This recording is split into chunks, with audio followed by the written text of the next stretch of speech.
Xia Yuan taunts the struggling Bai Feng, demanding to see his second dragon-slaying sword. Bai Feng, angered by the taunts, launches a desperate attack at Xia Yuan. Xia Yuan, a cloud-riding realm master, easily blocks the soaring realm Bai Feng's blow. Xia Yuan continues to mock Bai Feng, calling his attack weak and asking if this is all he has. He effortlessly catches Bai Feng's arm, calls his second sword weak, and asks if he's finally going to use his essence blood. Bai Feng breaks free from his grasp and begins to concentrate his power, merging his divine characters. Bai Feng unleashes a powerful merged divine character attack. Xia Yuan dismisses the repeated moves and easily shatters Bai Feng's attack with his own. Bai Feng is knocked back by the sheer force of Xia Yuan's counterattack. Xia Yuan closes the distance, attacking with a swift hand-knife technique. Bai Feng is wounded on the cheek as he narrowly dodges the rapid-fire attacks from his superior opponent. Bai Feng, pushed to his limit, unleashes his destroy skill, his third sword technique. Xia Yuan is shocked, recognizing this as Bai Feng's third sword, and realizing he had a hidden trump card. Not to be outdone, Xia Yuan unleashes his own powerful heaven-breaking technique to counter Bai Feng's attack. The two powerful attacks collide in a massive explosion. Xia Yuan admits Bai Feng's move is strong enough to kill a cloud-riding realm fighter. However, Xia Yuan boasts that he is still stronger than Bai Feng. Xia Yuan grabs the exhausted Bai Feng by the throat, yelling, "Go to hell." He mocks Bai Feng for using only one divine character as his last trump card, finding it pathetic. Bai Feng, glowing with intense red energy, reveals his true power. "Idiot. Who told you I just used one divine character?" Bai Feng is surrounded by an immense aura as he prepares his final, ultimate move. Bai Feng unleashes his fourth sword, heaven-breaking, revealing he has merged 18 divine characters. Xia Yuan is horrified by this overwhelming power. Xia Yuan is impaled and decisively defeated by Bai Feng's ultimate attack, which sends a shockwave through the area.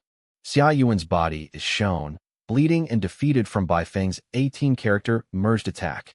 Bai Feng, completely exhausted and lying on the ground, thinks to himself, "I think I can survive." The watching elders are shocked, realizing Bai Feng broke his own fighting tactics and burned out his core divine characters to win, permanently disabling himself in the process. Spectators from Zhou Mingren's faction see an opportunity and order someone to take Bai Feng back to seize his research fruits. A new figure, Mr. G, a celestial realm elder, appears and blocks them, taking the disabled Bai Feng into his custody. Lord Xiao appears, telling Mr. G to hand over Bai Feng. Mr. G refuses, stating he is acting on behalf of the Ministry of Education. A massive energy blast from Lord Xia fills the sky as the factions confront each other over the wounded Bai Feng. Lord Xia warns Mr. G that he can't be stopped in the Great Xia Prefecture and tells him to have Zhou Polong, from Great Zhou, come to him directly. The elders from the other factions back down, calling the situation humiliating, but unable to oppose Lord Xia's authority.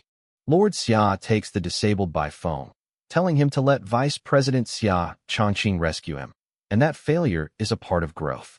Zhou Mingren is angry that Lord Xia took Bai Feng, but his main priority remains the fifth principle's divine character and Lu Wenyan. Zhou Mingren gives the order to capture Lu Wenyan, believing this is the only way to force Hong Tan to return. Just as Zhou Mingren's forces are about to act, Hong Tan, Bai Feng's master, appears, asking, "Am I late?" Hong Tan, Bai Feng's master, arrives and confronts Zhou Mingren with a smile. Zhou Mingren is shocked by Hong Tan's sudden appearance, stating he's been waiting for this moment for many years. Hong Tan boasts that destroying the multi-character department is his goal, but killing the powerless Lu Wenyan is meaningless. Hong Tan mocks Zhou Mingren, saying he's not appropriate to fight him, as he's from his teacher's generation. Zhou Mingren reminds Hong Tan that he is from the powerful Zhou family. Hong Tan prepares to fight Zhou Mingren, who is at the 9th stage of the devastating realm. The two devastating realm masters clash in a massive explosion of energy. Their followers join the battle, with some being ordered to capture Lu Wenyan. At the auction site, Suyu clings to Xia Huyo, worried about the fighting. Xia Huyo is annoyed, trying to watch the auction. Su Yu asks Xia Huyo to identify Principal Zhengping. Xia Huyo points him out, warning Su Yu that they can read minds.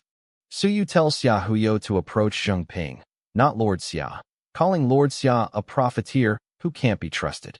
Zhengping, Zheng Yunhui's grandfather, watches, comically misinterpreting Su Yu and Xia Huyo's closeness. Su Yu introduces himself to Zhengping as Yunhui's friend. Zhengping is interested in his soul-absorbing technique and asks if it's real. Su Yu demonstrates the technique. Zhengping is impressed, feeling a tingling, even at the peak of the devastating realm. He asks Su Yu's price. Zhengping hesitates, stating the price is too high as the targets have backers. Su Yu then offers to go to General Zhao of the Dragon Guards. General Zhao tells Su Yu that while the army needs cultural masters, killing them will cause collective resistance from other masters. The Longwu Academy of War Sciences also confirms they cannot accept the deal. Su Yu laments how hard it is to find a protector, questioning why humans are fighting each other. Su Yu begins a dramatic public breakdown, crying out Mr. Liu, please tell me what I should do. He cries, why? Why are we fighting each other since we're all humans? He continues his speech. Are we learning all the skills now to one day slaughter our fellows? He concludes his dramatic speech. Why do we have to fight against each other? Su Yu, in desperation, makes a new offer, the soul-absorbing technique plus the innate skill essence blood. He adds a basic cultural technique that can activate 36 sense apertures below the soaring realm. The crowd is stunned. Su Yu raises the stakes. As long as you kill a fighter in the devastating realm, all the things mentioned before will be yours. Is it enough to add a heaven-rank cultivation technique? A new elder, Xia Yunxi, arrives, telling this silly boy to take it easy and stop fooling around. He is identified as a past talent from the multi-character department. Professor Lu Wenyin also appears, asking, Wenyin, why do you come back so early? And telling Xia Yunxi he'll handle anyone who tries to dig up Zhang Ruoling's grave. A dragon, implied divine character, attacks the group. Xia Yunxi intercepts the attack, telling Su Yu to go back to the academy and stop selling your ancestral properties. An elder confirms the powerful fighter of the multi-character department is back, and Su Yu's teacher, by phone, can be saved, though the situation remains worrying. An elder named Zhou attacks, asking, who is the next? I'm waiting for you. Zhou confronts another elder, asking if it's true they never left the Great Xia Prefecture. Another elder, Hu Ping, one of Lu Wenyin's past lovers, arrives, noting almost all the old acquaintances have come. Hu Ping confronts Xia Yunxi, accusing her of arriving late just to laugh at me. Xia Yunxi calls her a joke. Hu Ping attacks Xia Yunxi, unleashing a poison attack from the pill-making major. Xia Huyo, with Su Yu, jokes that he can't sell the technique now. The elders are confused about Su Yu's technique. Elders from the Xia family panic, thinking Su Yu is trying to sell their family's secret techniques. Xia Huyo quickly lies, telling Su Yu to give it back, pretending it was a secret deal, while privately telling Su Yu don't get me wrong. Xia Huyo continues the lie, claiming Su Yu made it by himself, and it's not ours, while privately thinking he could make a lot of money if it was the Xia family technique. A group of powerful elders from the multi-character department arrive. Xia Huyo begins introducing the warring elders to Su Yu. He identifies Tang Yunfei, Nine Heavens Academy, beaten by Wu Yuehua. Elder Ho Chi, Monster Taming, on their side. Elder Qiu Yinhua, Nine Heavens, and Elder Fan Jin, Divine Rune, on their side. He identifies Shan Tianhao, Ninth Stage Devastating, president of the Divine Character College in Great Zhou, and notes his grandson is the genius who reached soaring in 6 months. Xia Huyo explains the complex political situation. The elders are here because they all want the 5th principal's divine character, and some are fawning on Zhou Polong, head of the Great Zhou Prefecture. He explains that Zhou Polong is in the truth-seeking realm for cultural masters, while the Xia family is in the Hall of Gods of War for fighters, creating a divide. He states that Zhou Polong is likely to break through to the Eternity realm, making his faction powerful, which is why everyone is aggressive. Shan Tianhao and his group arrive at Zhang Ruoling's grave, calling for Lu Wenyin to stop hiding. Lu Wenyin, who is there, repeats that he can't materialize the divine character, and even if he could, not everyone can see it. He offers to move the grave to Nanyuan and never return. An elder, Elder Chi, confronts him, claiming his father died for the fifth principle and that the divine character is public property he has a right to see. The elder demands to see the research materials his father left and questions why Bai Feng's segmentation method was kept secret. Bai Feng, also present, retorts that it's his own accomplishment. Elder Chi, enraged, prepares to resort to violence. Wu Yuehua intercepts, telling Elder Chi he can't block every blow and attacks him. Lord Xia, watching from afar, wonders what he's thinking. Wu Yuehua is shown fighting Elder Wu. Lord Xia's attendant asks what to do. Lord Xia orders General Zhao to deliver a message to his sister, Zhao Mingyue. When she comes back, take Lu Wenyin away from here and send him back to Nanyuan. General Zhao's sister, Zhao Mingyue, arrives and intercepts an attack, telling her brother's forces to piss off. Zhao Mingyue, another of Lu Wenyin's past lovers, grabs Lu Wenyin, telling him to come with me. The other elders, led by Shan Tianhao, try to stop them from leaving the battle zone. Jin Yuhui, president of Nine Heavens Academy, blocks the exit, ordering Lu Wenyin to stay. Jin Yuhui accuses the multi-character department of stealing the character merging method. Jin Yuhui attacks Zhao Mingyue, but his attack breaks. Xia Huyo accidentally bumps into Su Yu while trying to get a better view. Zhao Mingyue yells, "Go to hell." The elders all shout and attack, trying to capture Lu Wenyin. The battlefield is pure chaos as multiple devastating realm fighters clash. Hong Tan, Bai Feng's master, unleashes his left shield right sword fighting tactic. The attack tears through the battlefield. Hong Tan confronts Zhou Mingren, who uses a stone divine character. The two powerful masters, Hong Tan and Zhou Mingren, clash. Zhou Mingren unleashes a wave divine character, but Hong Tan warns him to watch out. Su Yu asks Zheng Ping, who is also watching with him, for commentary. Zheng Ping, annoyed, explains the fighters. Jin Yuhui, peak devastating, Hong Tan, halfway to Celestial, and Zhou Mingren, halfway to Celestial. Zheng Ping explains Zhou Mingren's divine characters, Stone and Wave. He says Zhou Mingren's main divine character is Sun, and if he uses it, the battle is at its climax. He then states Lu Wenyin can't go anywhere since leaving Nanyuan. Su Yu and Zheng Ping watch the chaotic battle. Su Yu asks if they really want to kill Professor Lu. Zheng Ping says Lu Wenyin is a cage for them. Su Yu asks why the Great Xia Prefecture isn't stopping the fight.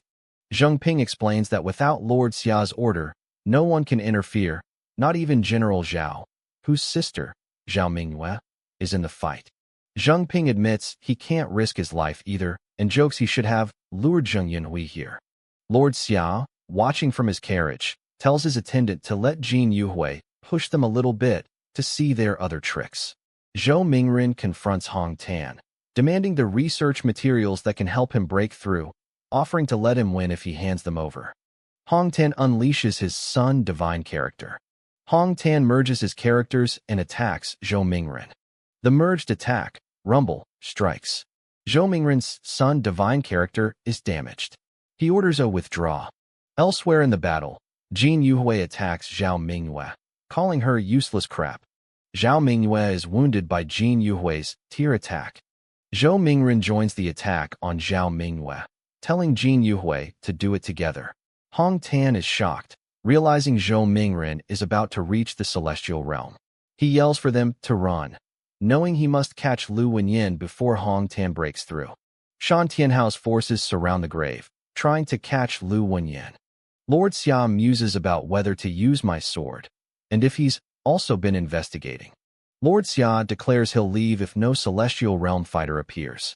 He tells Xia Yunqi to stall them, and that he's heading back to Nanyuan. As Lu Wenyin tries to leave with Wu Yuehua, Shan Tianhao blocks them. Shan Tianhao demands Lu Wenyin hand over the fifth principle's divine character. A new, powerful celestial realm fighter appears, blocking Shan Tianhao's attack. The celestial realm fighter grabs Wu Yuehua, who yells for him to run. Lu Wenyin, seeing Wu Yuehua captured, calls himself an idiot for letting a woman protect him. The Celestial Realm fighter is revealed, and Lu Wenyin prepares to fight to the death. Lu Wenyin unleashes his own power. I haven't fought for a long time. Kill. Lu Wenyin's attack clashes with the Celestial Realm fighters.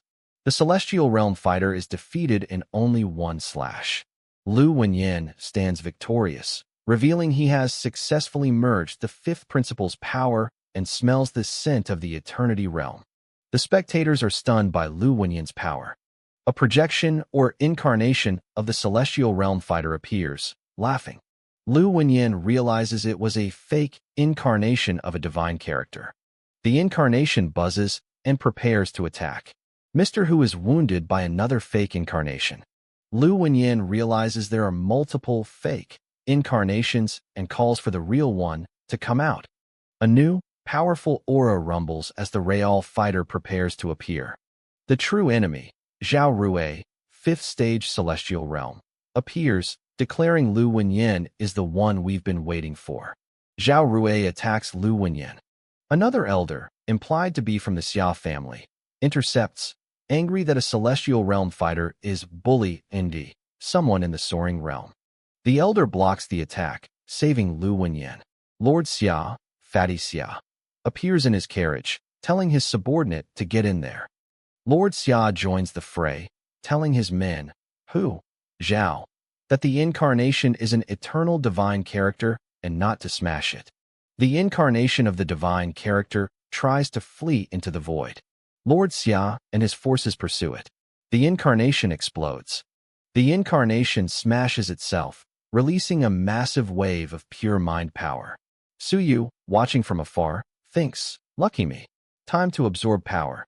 In the mind-cultivating pavilion, Wan Tianxing notes that Fatty Xia revealed his intention too early and that the real enemy didn't even come. Wan Tianxing vows to catch you next time as he senses the enemy retreating. A mysterious figure, an Eternity Realm fighter, confronts Lord Xia within a soundproof barrier, identifying him as Xia Shower. The figure taunts Lord Xia, revealing he knows Xia is at the 8th stage of the Celestial Realm and asks why the other Eternity Realm fighters haven't shown up. The figure explains the Eternity Realm fighters are watching, but won't interfere in personal grudges and are only targeting the multi-character department. The mysterious Eternity Realm fighter claims he is a living one, superior to the dead, fake one, the fifth principle's legacy. Lord Xia accuses the figure of stealing the fifth principle's legacy. The figure laughs and asks, what do you think? Lord Xia is furious, realizing the figure is admitting to the theft. The figure asks why Lord Xia's old man, the king of Great Xia, hasn't found any evidence. The figure mocks the idea of betrayal, claiming he also kills enemies and protects the human world, asking if killing a genius is a betrayal. The figure casts doubt on the fifth principle, asking if Lord Xia is sure he never worked with the Myriad Clans sect, and warns him not to investigate further, as infighting will doom the human race. The mysterious figure vanishes, leaving a furious Lord Xia, who is enraged by the slander against the fifth principle. Lord Xia, in a fit of rage, orders the Dragon Guards to exterminate all camps of the Myriad Clans sect. The Dragon Guards obey, shouting, "Yes, sir." Elsewhere, outside the capital, a massive explosion signifies that a Celestial Realm fighter was just killed. Elders watching the battle realize Xia Longwu, the prefect, not Lord Xia, just intervened and killed a Celestial Realm fighter with a single slash, revealing his immense power. Professor Lu Wenyin, his face dark, arrives on the battlefield. Lu Wenyin confronts the remaining sect members and proceeds to slaughter them, chopping them to pieces. He declares that for Lord Xia's sake, he won't kill people from Great Xia, but all outsiders are going to die. Lu Wenyin continues his slaughter, declaring that the outsiders from other prefectures deserve to die. The remaining enemy fighters are terrified of his power. Lord Xia appears, seemingly trying to stop Lu Wenyin, and asks if he's really going to kill so many people for vengeance. Lu Wenyin confronts Zhou Mingren, who is hiding, and prepares to unleash a powerful slash against him. Zhou Mingren's rag, defensive item, tears as he tries to block Lu Wenyin's attack. Hong Tan, Bai Feng's master, arrives and attacks Zhou Mingren, who is now defenseless. Hong Tan unleashes a Blood Sea attack on Zhou Mingren. Zhou Mingren is enraged, accusing Hong Tan of starting a war between the academies. Hong Tan dismisses him, and Zhou Mingren realizes he must flee. As Zhou Mingren tries to retreat, Lu Wenyin blocks him. Jin Yuhui, 9 Heavens, is also wounded and retreats, his divine character damaged. Lu Wenyin mockingly tells Zhou Mingren he doesn't have what it takes to flee from him. Lu Wenyin prepares another powerful slash. A massive, powerful attack cuts through the battlefield. Zhou Mingren is wounded but manages to flee, leaving Lu Wenyin's faction victorious. Lu Wenyin, however, is panting from the exertion. The multi-character department elders celebrate their victory. Su Yu, who had been absorbing the ambient mind power from the battle, thanks Xia Huyo for the body protection, joking that Xia Huyo is a loyal friend. The battlefield begins to clear as the surviving elders and observers depart, the chaotic battle finally over. At the graveyard, Su Yu and Zheng Ping discuss the battle. Zheng Ping explains the leader of the original Heaven sect escaped, but his incarnations were destroyed. Su Yu asked Zheng Ping if they killed the Celestial Realm fighter in the end. Zheng Ping clarifies the fighter escaped and was the leader of the original Heaven sect, a demigod who serves the original Heaven clan. He also confirms Lord Xia's group failed to catch him. Su Yu decides to go to the outskirts to cultivate in the residual energy left by the Celestial Realm fighter's death. Wu Qi also heads there. Professor Lu Wenyin faints. Hong Tan appears, waking him up. Lu Wenyin wakes up to Hong Tan, who scolds him for pretending to pass out. The female elders, Wu Yuehua, Hu Ping, Zhao Mingyue, all mock Lu Wenyin, calling him a coward and a loser. Lu Wenyin, enraged, tells them to shut up. Hong Tan explains they were tricked by Lord Xia, who used them to shift blame onto the original Heaven sect. Lord Xia, in his carriage, is annoyed that his own people are speaking ill of him. Lord Xia's advisor, Xia Yunqi, apologizes, but Lord Xia knows the traitor has never used his full power in 50 years, making him impossible to track. Lord Xia notes the traitor only hates the 5th principle and wonders if it's just a distraction. Xia Yunqi admits she didn't force Lu Wenyin to leave Nanyuan, and it was likely Wan Tianxing's doing. Lord Xia notes Wan Tianxing is keeping an eye on some people, but Wu Yuehua is furious, asking, what's so great about having so many admirers? Lord Xia explains the materials the attacker stole, the 5th principle's legacy, must be incomplete, which is why he is still in danger and needs Lu Wenyin's divine character. An attendant wakes up by phone, who is lying in a bed surrounded by 3 beautiful women, Wu Yuehua, Zhao Mingyue, Hu Ping. Wu Yuehua tells by phone he has to kill 20 devastating realm enemies on the battlefield as punishment for killing 2. By phone faints again.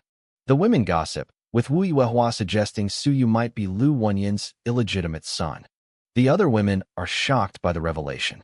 Wu Yuehua notes Lu Wenyin called her to take care of Su Yu before he even came to the academy, which was the 2nd time he'd asked for help in decades. She plans to marry her grandniece, Wu Qi, to Su Yu.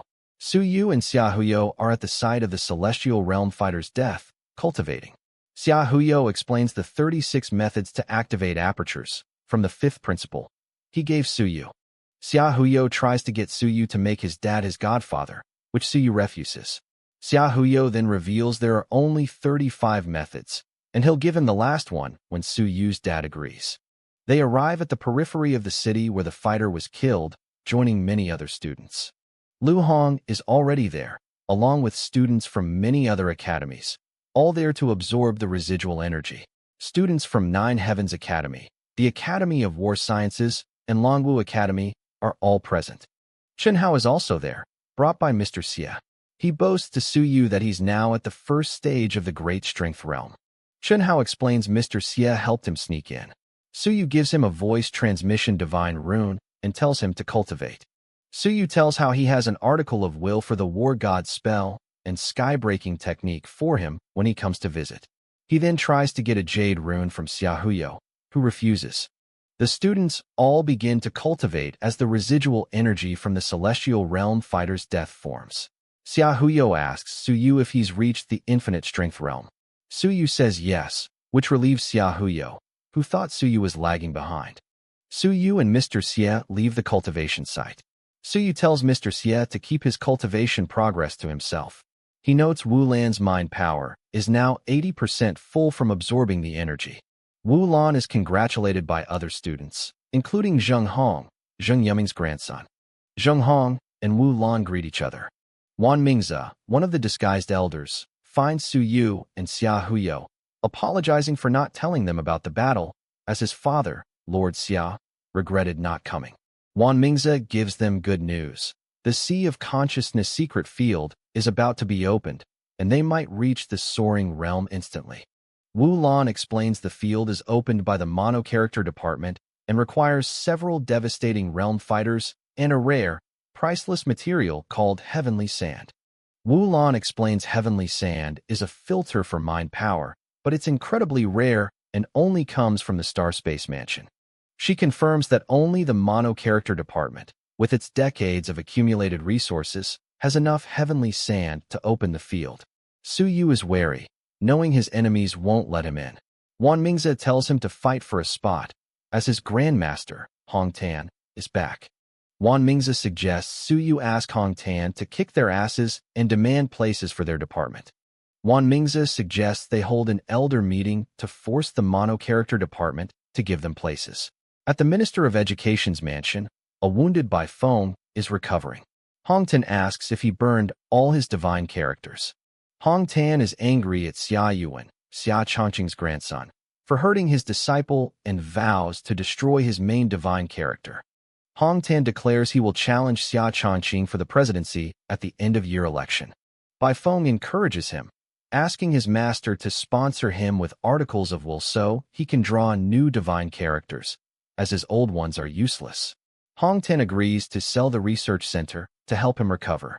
Bai Feng is overjoyed by his master's support. Suyu returns to the Wentan lab, finding it surprisingly clean. He calls for his master. Suyu enters the lab, calling for Bai Feng. He finds Bai Feng, Chen Yong, and Hong Tan, his grandmaster, all waiting for him. Hong Tan immediately scolds Chen Yong and Wu Jia for being losers and getting hurt while he was gone.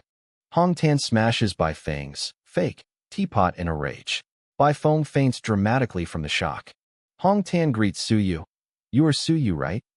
Hong Tan praises Suyu's cultivation, noting he's at the 9th stage of great strength realm with many apertures, and his mind power is near 80%.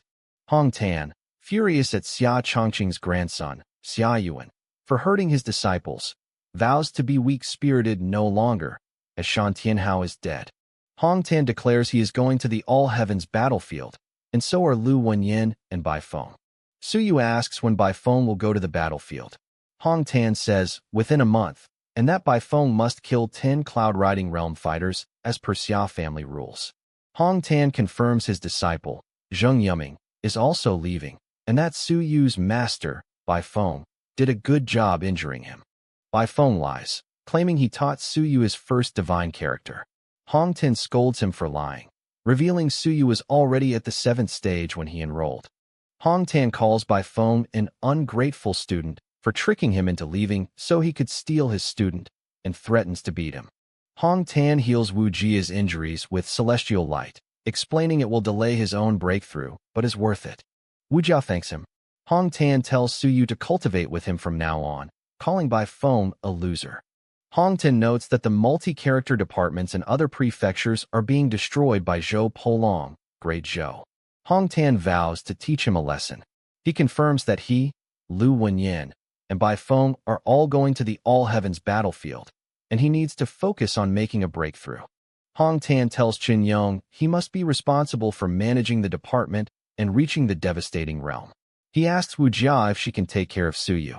Hong Tan praises Suyu's talent, but warns him that the academy is dangerous and he shouldn't fight with his life on the line like his idiot master, Bai Feng. Wu Jia asks why Suyu gets to go, and Hong Tan says he can beat him again. Wu Jia is confused. Hong Tan reveals Wan Tianxing has reached the celestial realm and is easy to deal with. He then asks Bai Feng about his research. Bai Feng explains his research on functional integration and his theory about disintegrating divine characters to replenish them, making their department invincible.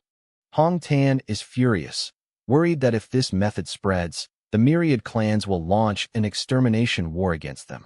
Bai Feng explains he found a repulsion between human and Myriad clans' divine characters and experimented on Su Yu, letting him draw only human characters. Su Yu confirms he's not afraid and believes in his master. Hong Tan, skeptical, demands to open Su Yu's sea of consciousness to see his secret. Hong Tan tells Bai Feng his worry is reasonable and not to spread the research. He tells them to test it on Lu Wenyin first. At the 18th high school, Lord Xia, Longwu, confronts Lu Wenyin, who is old and frail. Lord Xia, Xia Longwu, asks Lu Wenyin if he's sighing because of resentment over the Lu family's destruction. Lu Wenyin says his brother's personality led to his death, but the coincidental attacks on the Lu family were abnormal. Lu Wenyin states the fifth principle's divine character was the Bane, as it promised a path to the Eternity Realm. Lord Xia confirms his body has reached the Eternity Realm, but his mind power has not. Lord Xia reveals his mind power is stuck at the peak of the devastating realm and hasn't reached Celestial, suspecting a problem with the divine characters themselves. He confirms the truth-seeking realm is on the sidelines, and his own family, King of Great Xia, protected Lu Wenyin. Lu Wenyin thanks the King of Great Xia and vows to find out that traitor if he ever promotes successfully. Lu Wenyin asks if the King of Great Zhou could be the traitor. Lord Xia says Zhou advocates for coexistence and restarting the human world's force of suppression. Lord Xia reveals he has doubts about his own master, Wan Tiansheng, suspecting he has reached the Eternity Realm and is fueling the flames. Lord Xia suspects Wan Tiansheng is at least at the peak of the Celestial Realm and has his own plan to find the traitor, possibly being the leader of the original Heaven clan. Lord Xia worries his master, Wan Tiansheng, is crazy and might actively lead the Myriad clans to attack to force the traitor out. He confirms the situation is urgent, as the gods and demons are waiting for an opportunity for the original Heaven or Demon clan leader to promote. Lord Xia confirms his grandfather, the king, knows there must be realms stronger than eternity. He confirms the human world holds a big secret and relics that make it a target for invasion, as it was more brilliant than all the other worlds before the Great Destruction. A brief history shows the great prefectures, Zhou, Shang, Xia, Ming, Qin, were formed by invincible warriors after the All-Heavens battlefield appeared. These Eternity Realm warriors appeared by fighting the Myriad clans for relics and defending the human world. These relics and secret cultivation areas allowed them to promote quickly. However, most relics found were for physical cultivation, not mental, and a problem was found in their development. The elders, Hong Tan, Bai Feng, Chun Yong, Wu Jia, realized that mental cultivation before the Great Destruction must have been based on human divine characters, and Bai Feng's research confirms this problem. Hong Tan declares the multi-character department should be promoted, not suppressed, and that the King of Great Zhou is secretly promoting this suppression. Hong Tan notes the King of Great Zhou also switched from cultural to physical cultivation and is incredibly powerful, and that only the King of Great Qin can suppress him. Lu Wenyin asks Hong Tan to take care of his student, Su Yu, and check for a relic in Nanyuan, as Su Yu's childhood nightmares and mind power fluctuations are suspicious. Wu Yuehua arrives at Lu Wenyin's bedside, sensing her consciousness was disturbed. Hong Tan asks how it's possible for someone to hide from her, 8th stage devastating, unless they are at the Eternity Realm. He tells her to take your medicine. Wu Yuehua force-feeds Lu Wenyin a massive pill, scolding him for not taking it. Hong Tan flees, yelling, "I want to go to the All-Heavens battlefield." In the Wentan lab, Bai Feng is teaching Su Yu and Hong Tan, eavesdropping, about separating fighting tactics. Bai Feng explains he broke 24 of his 28 divine characters in the battle with Xia Yuan. Bai Feng uses Xia Yuan's invincibility as an example, and Su Yu flatters him, saying Bai Feng's fighting ability is unparalleled. Bai Feng explains that separating fighting tactics isn't about force, but about understanding the different characteristics. He lists blade, flame, ice, and destruction as examples of different characteristics. He explains the separation is done in groups of similar divine characters to prevent repulsion and support the fundamental nodes. Bai Feng explains that fighting tactics formed by one divine character are stronger than mono characters because the separated parts are connected to each other and will have a resonance.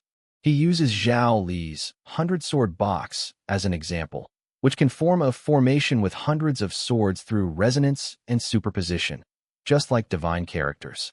Suyu asks if the mono-character departments, wind, fire, mountain, forest combination is the same. Bai Feng confirms they learned from is our character merging from the fifth principles research. Suyu is annoyed that the multi-character department made such great contributions, but is still troubling us every day. Bai Feng interrupts Hong Tan, asking how many core fundamental nodes his frame has. Hong Tan scolds him for interrupting his lesson. Suyu asks if he can just draw 9 divine characters to reach soaring, then add 90 more later. Bai Feng says yes, there is a difference, solidifying the tactics. Bai Feng explains solidifying, strengthening. The fighting tactics happens when reaching the soaring realm, and he himself drew 12, promoting them all to level 2. Hong Tan, monitoring, reflects that it's been a long time since the department has had a proper lesson like this. Suyu reveals he has already had 6 divine characters. Bai Feng offers to name Suyu's fighting tactic, Invincible Magic Blood Sword. Suyu refuses, let me name it myself. Suyu names it Seal Blade, planning to trick enemies into thinking it's a sealing technique before slashing them. Bai Feng is stunned, realizing Suyu is definitely not an honest man. Bai Feng tells Suyu to try and separate the divine characters to improve his fighting ability and promote to soaring. Suyu theorizes about the integration of divine characters. Hong Tan, impressed, thinks Suyu has 1 divine character and 1 fighting tactic, and praises Bai Feng's research. Suyu reveals he has activated star 186 star apertures. Hong Tan is shocked, realizing Suyu isn't Bai Feng's student and might be his senior brother's illegitimate son. Hong Tan recognizes Suyu's time technique as the one that kills the king of the silkworms and is shocked by the power of time. In the Wentan laboratory, Suyu's grandmaster, Hong Tan, confronts him. Suyu admits he learned about the heaven rank skill from searching the devastating realm from the Swanee dragon in the lab's prison. Suyu confirms he found the technique in the book, Searching the Devastating Realm. Hong Tan is shocked Suyu found the technique, as he himself had read the book daily without success. Suyu confirms the Swanee dragon told him the secret. Hong Tan explains to Suyu that the reason he can't activate all his apertures is that his cultivation techniques don't match his fighting skills. He tells Suyu he needs a heaven-rank cultivation technique. Hong Tan states that in the Great Xia Prefecture, only the heaven-breaking innumerable slashes technique, which belongs to Xia Longwu, can be extended to the Eternity Realm. He offers to take Suyu to Fatty Xia, Lord Xia, to get it. Suyu then asks about the Sea of Consciousness secret field. Hong Tan says he'll check on it. The scene shifts to a tense elder meeting in the mind-cultivating pavilion, which Hong Tan crashes. An elder, Nya, greets Hong Tan. Hong Tan, feigning ignorance, says he heard there were places available for the secret field and he's here for them. Another elder, Jiao Wendao, also arrives, claiming he's there for the same reason. The elders bicker about the rumors. Hong Tan mocks the other elders for their transparent excuses. President Wan Tianxing arrives and calms the room, getting the meeting started. Wan Tianxing states that the mono-character department, led by Zhou Mingren, will open the secret field, and the elders can negotiate for places. The master of Zhanhai, the number 1 student, offers 2,000 merit points for a single spot. Zhou Mingren, the dean, declares he can only give 3 places in total to all the other departments. Hong Tan demands 20 places for his department. Zhou Mingren refuses, offering only 3 and explicitly barring Suyu 4 offending teachers. The deans of the pill-making, divine rune, and monster-taming colleges all side with Hong Tan, threatening to cut off services to the mono-character department unless they get at least 5 places. Zhou Mingren, annoyed by the multi-character department's alliances, changes his offer to 5,000 merit points per place.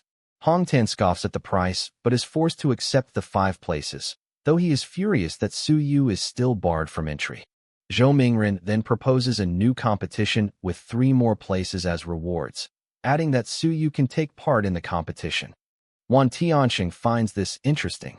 Wan Tianxing agrees, adds 10,000 merit points as a subsidy, and increases the competition prize to 5 places, removing the age limit.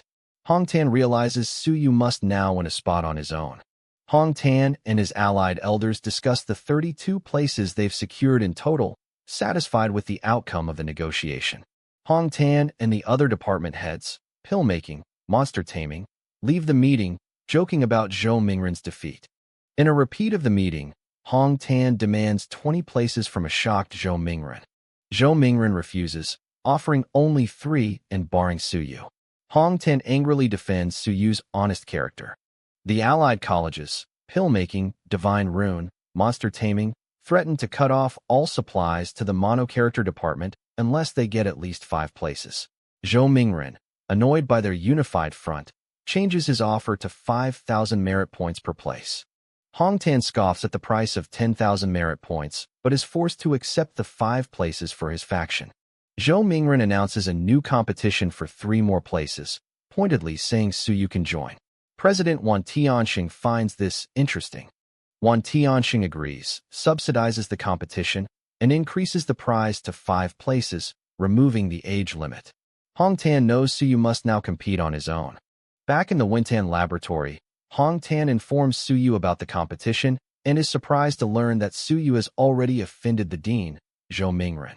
Su Yu asks about his master, Bai Feng.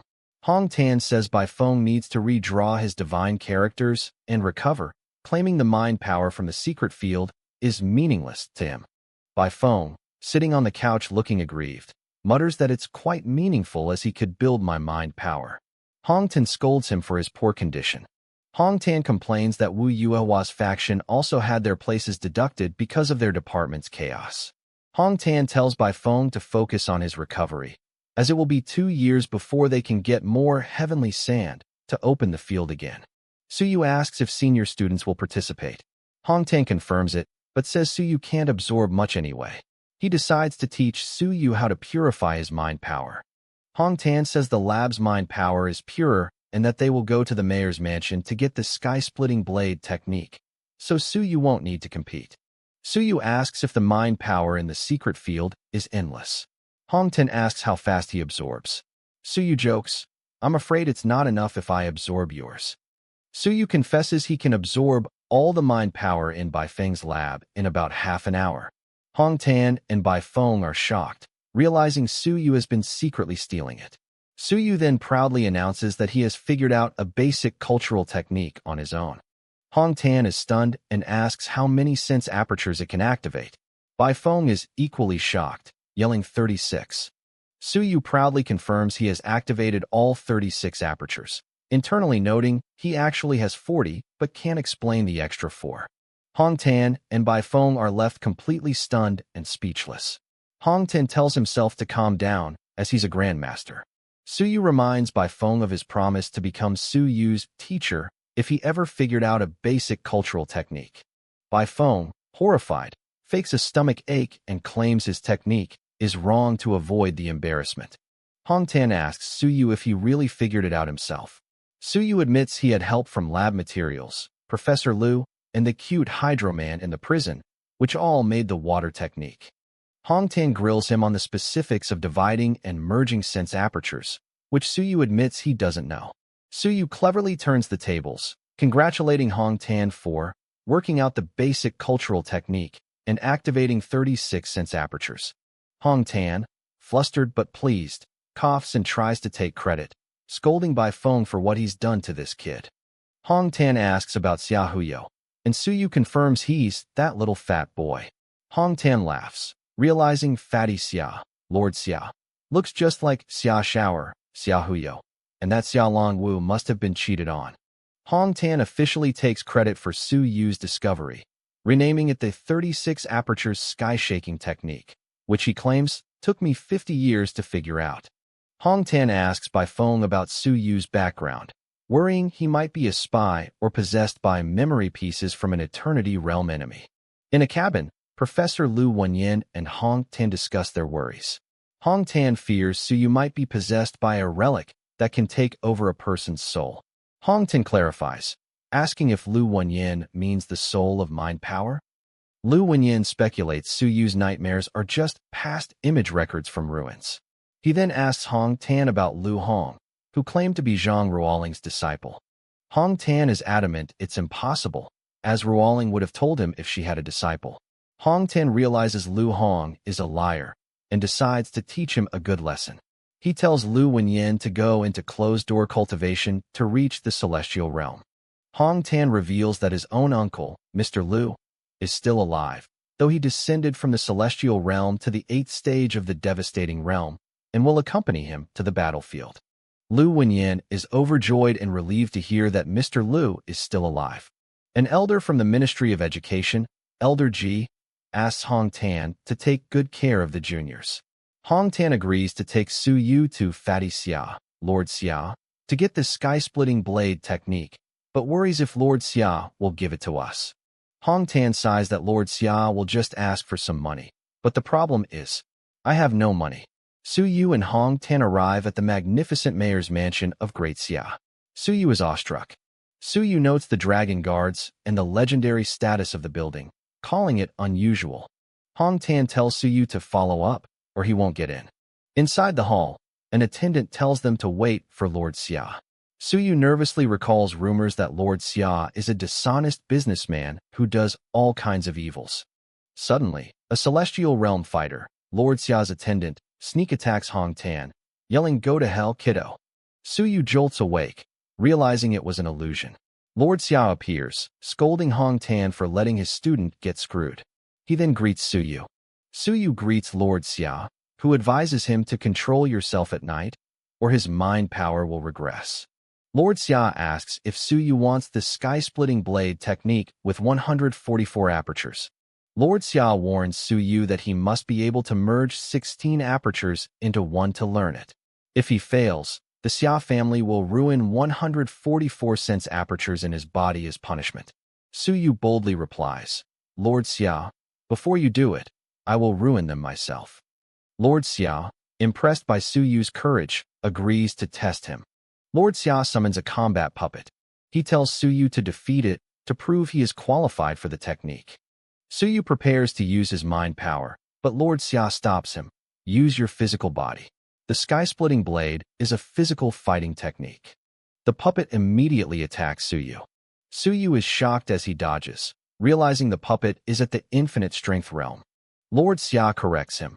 The puppet is at the 6th stage of the infinite strength realm, and Su Yu must defeat a 7th stage puppet to earn the technique. Su Yu struggles against the powerful puppet, noting its body is much stronger than the human body, and he can't damage it. He realizes the puppet must have a source of power, and that his usual tactics won't work. Unable to harm it, Su Yu decides on a new strategy. I will exhaust its power source then. Lord Xia and Hong Tan watch Su Yu run. Lord Xia notes his speed and identifies his time technique, linking it to the silkworm killer on the battlefield. Hong Tan confirms it, but Lord Xia dismisses the dragon silkworm king as no longer a threat. Lord Xia, finding Su Yu's stalling naive, remotely strengthens the puppet to the 7th stage of the infinite strength realm. He taunts Su Yu, telling him the puppet's power can last for another 3 hours, and that he should fight it head-on. Su Yu knows he can't destroy the puppet's durable materials, so he has no choice but to stall it. After 2 hours of stalling, Lord Xia is impressed by Su Yu's amazing original chi storage. After 3 hours, the puppet finally crackles.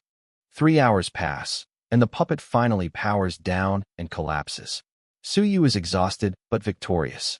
Su Yu, sweating and crying with exhaustion, tells Lord Xia, "I won." Lord Xia asks if he thinks a real human would exhaust himself by keeping chasing after you. Su Yu argues that a human wouldn't have chased him for hours, and it wasn't worthwhile to fight a strong opponent head-on. He explains that Lord Xia only required him to win, not work hard, and that it isn't worth it if I get hurt. Lord Xia laughs. "Ha ha ha, it makes sense. You are a bit interesting, more interesting than those barbarians." Su Yu is happy to finally get the sky-splitting blade, but Lord Xia immediately crushes his hope. However, our sky-splitting blade is only suitable for barbarians. Su Yu quickly insists he's quite savage too, and boasts about defeating Xia Yuan's student. Lord Xia is surprised, but then scolds Su Yu. But Xia Yuan is one of our family. How dare you offend him? Lord Xia warns Su Yu that he knows his identity through Xia Huyo and that he mustn't use Huyo to intervene in Xia family matters. He then says Su Yu is qualified, but must offer something for the technique. Su Yu says he's just a student, but Lord Xia suggests he sell yourself and serve in the military for 20 years. Su Yu bargains, asking what Lord Xia wants in exchange for his grandmaster's, Hong Tan's, technique. Su Yu makes a counteroffer. He will give Lord Xia the 36 apertures sky-shaking technique, the 36 cents aperture technique he created, in exchange for this sky-splitting blade. Lord Xia is shocked. Hong Tan doesn't have this ability. Bald head, referring to Hong Tan. He doubts Hong Tan could create such a technique. Su Yu confirms it's the same technique Xia Huyo has a copy of. Lord Xia is annoyed, saying Huyo only has 35 apertures and the 36th is easy to figure out. He scolds Su Yu for trying to checkmate him and threatening to spread this sky-splitting blade if the Xia family breaks the rules. Lord Xia considers Su Yu's move, finding it a bit interesting. Lord Xia laughs and agrees to the exchange. You are quite enterprising. He gives Su Yu the soul-absorbing technique, Su Yu's technique, and the sky-splitting blade article of will, warning him that merging 16 apertures is the real test. Lord Xia then offers Su Yu a chance. If he reaches the infinite strength realm and merges 16 apertures before Xia Longwu is promoted to the eternity realm, he can watch him get promoted and comprehend its mysteries. Su Yu is happy to finally get this sky-splitting blade, noting it's both a cultivation technique and a fighting skill. Lord Xia finalizes the deal. Hong Tan is relieved they don't have to mortgage the laboratory. They quickly leave before Lord Xia goes back on his words. Hong Tan and Su Yu hurry away. Lord Xia's attendant, Xia Yunqi, asks why he's out during closed-door cultivation. Lord Xia says he needs to check Nanyuan for relics, and that Su Yu may be a candidate for the celestial realm. Lord Xia tells his attendant to give Su Yu some pressure and let him figure it out on his own, as he must rely on himself.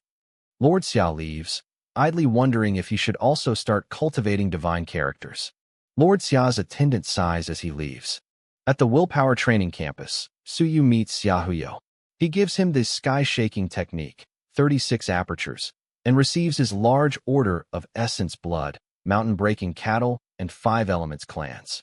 Xia Huyo mentions the mono-character department's competition on the 20th for the 5 secret field places, noting that old seniors who are stuck at the willpower training stage are competing. Su Yu visits the original Chi field. The guards, Mr. Nie and Mr. Huang, are bickering. Mr. Huang boasts he's being promoted to the supervision department. Su Yu greets the 2 guards, Mr. Nie and Mr. Huang. Mr. Huang boasts to Su Yu about his promotion to elder in the supervision department, claiming he's distressed about the boring job. Mr. Huang continues to complain about his boring promotion, much to Mr. Nie's annoyance. Su Yu congratulates him. Mr. Huang asks if Su Yu is there to reach the infinite strength realm. Su Yu says no, he's there to practice a new cultivation technique. Mr. Huang asks if it's another heavenly rank one. Su Yu says it's only at the peak of the celestial realm and asks if it's okay to cultivate in the field. Su Yu confirms he's practicing the Xia family's sky-splitting blade. Mr. Huang worries the field won't be intact soon. Mr. Huang complains that Mr. Zhao Li, gave Su Yu the token, and now Su Yu might destroy the original divine character that forms the field. Su Yu enters the original Qi field to cultivate the sky-splitting blade, which requires 144 apertures. He notes the technique has 9 cuts, skills, and that he has 60 overlapping apertures, so he only needs to activate 84 more. He uses his mountain-breaking cattle blood. In the mono-character department, Zhou Pingxing announces the competition for the 5 secret field places, ordering his students to get them all back.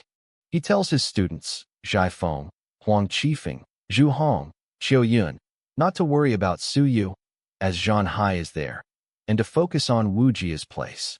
He tells Huang Qifeng, who has recovered, and Zhai Feng to provoke Wu Jia and ruin her before she gets into the secret field.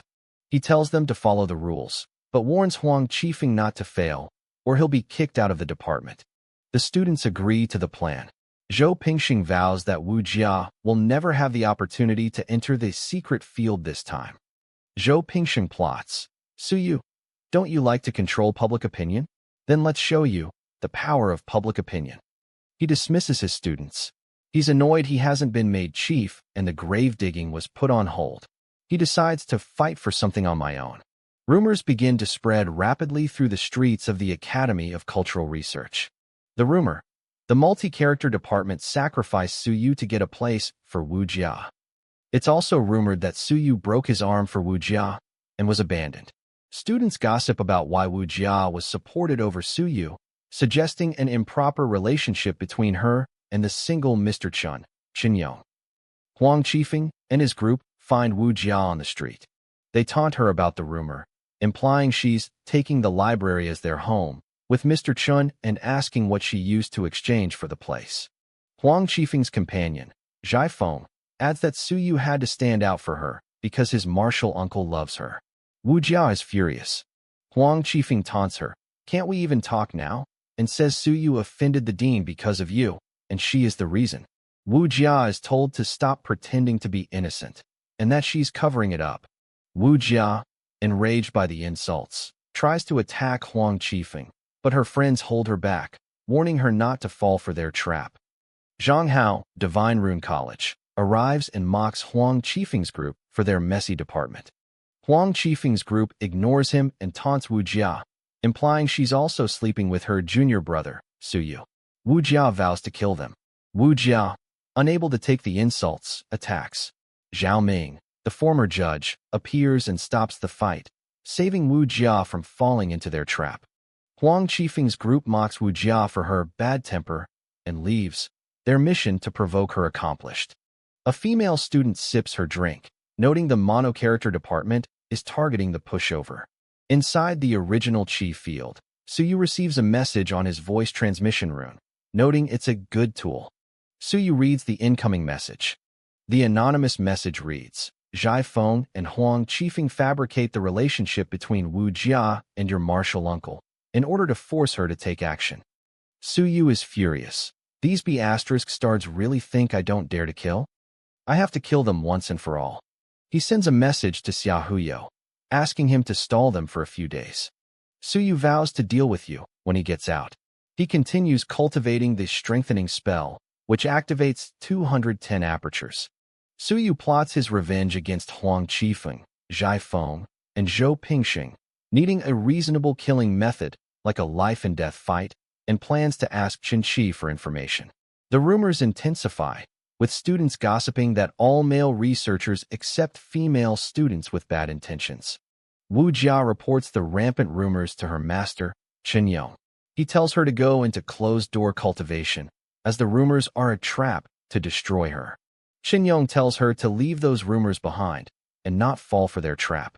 On October 15th, the scandal breaks outside the academy, with newspapers headlining immoral relationships between researchers and their disciples at the academy. In the president's office, the elders are furious. One slams the table. What is the mono-character department going to do? All the researchers who have students of the opposite gender have got involved. An elder blames Zhou Mingren, saying it's disgusting for him to use this method to get Qin Yang's position. The elders argue, with one, Elder Qi, demanding they find the culprit and chop off his head, suggesting Zhou Mingren wouldn't slander himself as Xia Chan is his disciple. President Wan Tianxing suggests the Myriad Clans sect might be involved, but Elder Qi insists the culprit is in the academy and demands an investigation. Wan Tianxing reluctantly agrees to mobilize the supervision department and the campus guards to find out the source. The investigation begins immediately. The campus guards and supervision department start interrogating all students and researchers. Members of the mono-character department are taken away for investigation in front of everyone. Other students are shocked. Are the guards crazy? They took people away in front of us. A student notes that the mono-character department is about to decline and he needs to get out of here. In Zhou Mingren's office, his top students, Huang Qifeng, Zhai Feng, Zhu Hong, Qiu Yun, are brought before him, all denying they spread the rumors. Zhou Mingren tells them to go with them, the investigators. and that he'll find out who is finding fault on purpose. The students are terrified, but Zhou Mingren agrees to go with them to the interrogation. Zhou Mingren is determined to find out which stupid guy spread the rumors that implicated his entire faction. In the interrogation hall, Elder Huang, now in supervision, and Elder Qi tell Zhou Mingren to sit and listen as they interrogate his students. Elder Qi asks Zhai Feng and Huang Qifeng, "Someone identified you spreading rumors. Is that true?" They both deny it. Elder Qi, who can tell if they're lying, attacks Zhai Feng. "How dare you still make excuses?" In the interrogation hall, Huang Qifeng denies spreading the main rumors, admitting only to slandering Mr. Chen Yong. A witness, Huang Hao, is brought in. He immediately confesses, "Elders, those words are what they told me to say." Huang Hao confesses that it was Zhai Feng who gave me 5 merit points to spread that rumor about Wu Jia. Huang Hao adds that they also told him to involve everyone and that other elders were involved. Elder Qi is furious. Zhai Feng attacks Huang Hao. "You are talking bullsh**. T. An elder has to intervene. An elder stops Zhai Feng. Zhou Mingren realizes his students are stupid. The elders, suspecting a setup, decide to check Huang Hao's memory. An elder checks Huang Hao's memory for manipulation. The elder, Elder Huang, finds no signs of manipulation. Zhou Mingren is skeptical. Zhou Mingren checks Huang Hao's memory himself. Zhou Mingren is shocked. It's impossible. Does it really have no problems? He notices a wound on Huang Hao, who claims he fell last night. Elder Qi realizes the truth. Someone extracted his essence blood and confused his memory. Elder Qi accuses Zhou Mingren. People of the multi-character department can all do it. Zhou Mingren is furious. "Do you mean to arrest all of them?" He suspects Hong Tan or by phone. Vice President Wu Yuehua arrives. They have to pay the price. In the library, Chen Yong is teaching Wu Jia about bursting human essence blood for temporary power. Chen Yong teaches Wu Jia how to burst stronger power in case of danger in the upcoming competition. He explains that humans can temporarily increase combat power by bursting their essence blood, but they will be weakened afterward. President Wan Tianxing's voice interrupts. "Chen Yong, it's time to talk about the things you've done, huh?" President Wan Tianxing confronts Chen Yong, stating he knows Chen Yong experimented on students and extracted their memory fragments. Chen Yong admits his actions but justifies them, saying his students' parents were murdered by the sect, and he has been restrained until now. Chen Yong looks out the window, lost in thought and clearly stressed by the situation. He declares that he won't let the mono-character department win and vows to end Zhou Pingxing's life if he isn't punished. In the interrogation hall, Elder Qi questions a student, asking who ordered him to spread the rumors. The student is terrified. Zhou Mingren arrives and dramatically resigns as vice president, taking full responsibility for his students' actions to end the investigation. The other elders are shocked. Zhou Mingren insists he is the mastermind. Elder Qi is suspicious, noting it's a poor choice to take the blame. Zhou Mingren maintains his confession. The elders, unable to proceed, agree to hand the matter over to President Wan Tianxing. The elders, Qi and Huang, discuss the punishment.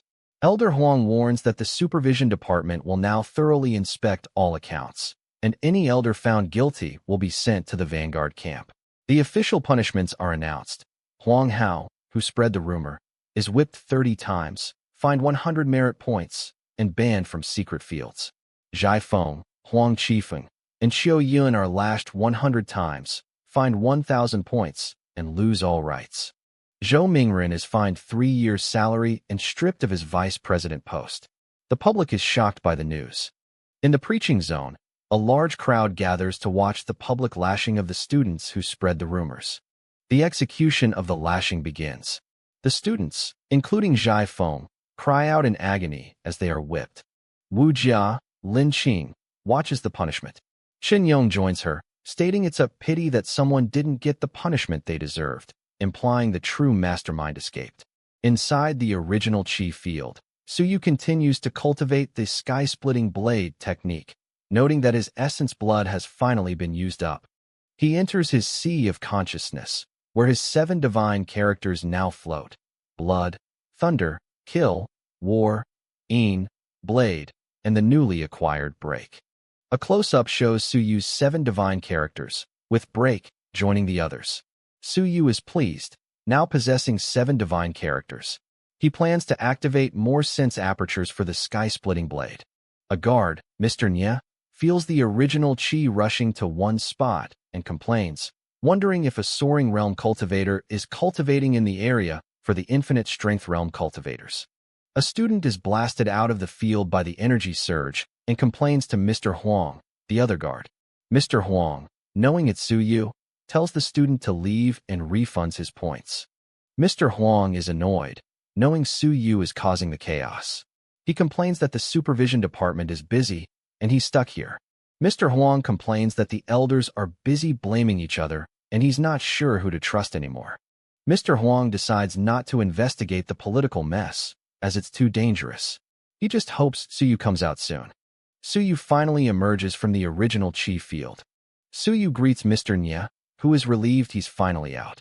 Suyu thanks him for his help. Mr. Nya gives Suyu advice. The rules of the academy exist to protect the weak and limit the strong, which is the definition of fairness. He tells Suyu that he must follow the rules, even when he wants to kill his enemies. Suyu thanks him for the lesson. Mr. Nya then warns him to forgive others whenever you can, as the upcoming competition for the secret field will be ruthless, with desperate senior students. Suyu leaves. Mr. Nya sighs, hoping the mono-character department won't cause more trouble. He notes Suyu mastered the sky-splitting blade in just 5 days. Suyu meets Lu Hong in the hallway. Lu Hong mentions the upcoming competition for the secret field and asks Suyu to sign up. Lu Hong tells Suyu he intends to change the rules to make it a team contest with random pairings, with only one winning team. He then randomly suggests Suyu team up with his, Lu Hong's, own students, Yangsha, Lu Ha, and Lin Yao. Lu Hong claims he's creating a chance for Suyu and is putting all my bets on you. Suyu internally rages, I'll kill you sooner or later. In the 110 lab, Suyu is alone and realizes his masters are out. He notes he forgot to feed the prisoners in the basement for several days. In the prison, the monsters are starving. The Swanee Dragon, number 3, yells at the Shadow Ghost, number 2, to be quiet. Suyu arrives, and the monsters beg for food. The Flame Crow, number 6, begs for an extra drop, offering its life flame to reinforce Suyu's cultural weapon, claiming it can burn an enemy's sea of consciousness. The Flame Crow boasts its king once killed an Eternity Realm cultural master. Suyu recognizes this as a mind power fighting skill, or divine skill. The Mountain Drilling Ox, number 4, offers to be Suyu's mount. Suyu scoffs, riding a bull looks too stupid. Suyu reveals he's activated 300 apertures and will soon reach the infinite strength realm, where an ordinary soaring realm fighter will be no match for me. The monsters are shocked. The monsters are stunned into silence by Suyu's hidden strength and rapid progress. Suyu boasts about his powerful connections, Lu Wenyin, who killed a celestial realm fighter, and Mr. Xia, who is reaching the eternity realm. The monsters, terrified, finally realize Suyu's power. The Waterman, number 1, asks what price they must pay for their survival. Suyu, satisfied, says, I was just kidding, and that he's applied for mount qualifications for them. Suyu leaves, wondering what else he can get from the weak monsters when he reaches the soaring realm. Suyu talks with Lin Yao, recruiting him for his competition team. Lin Yao is hesitant, but Suyu says he has a plan and just needs Lin Yao as a reliable teammate. Suyu also recruits Yangsha. He tells Lin Yao to keep their new self-help society a secret and to test Yangsha's loyalty.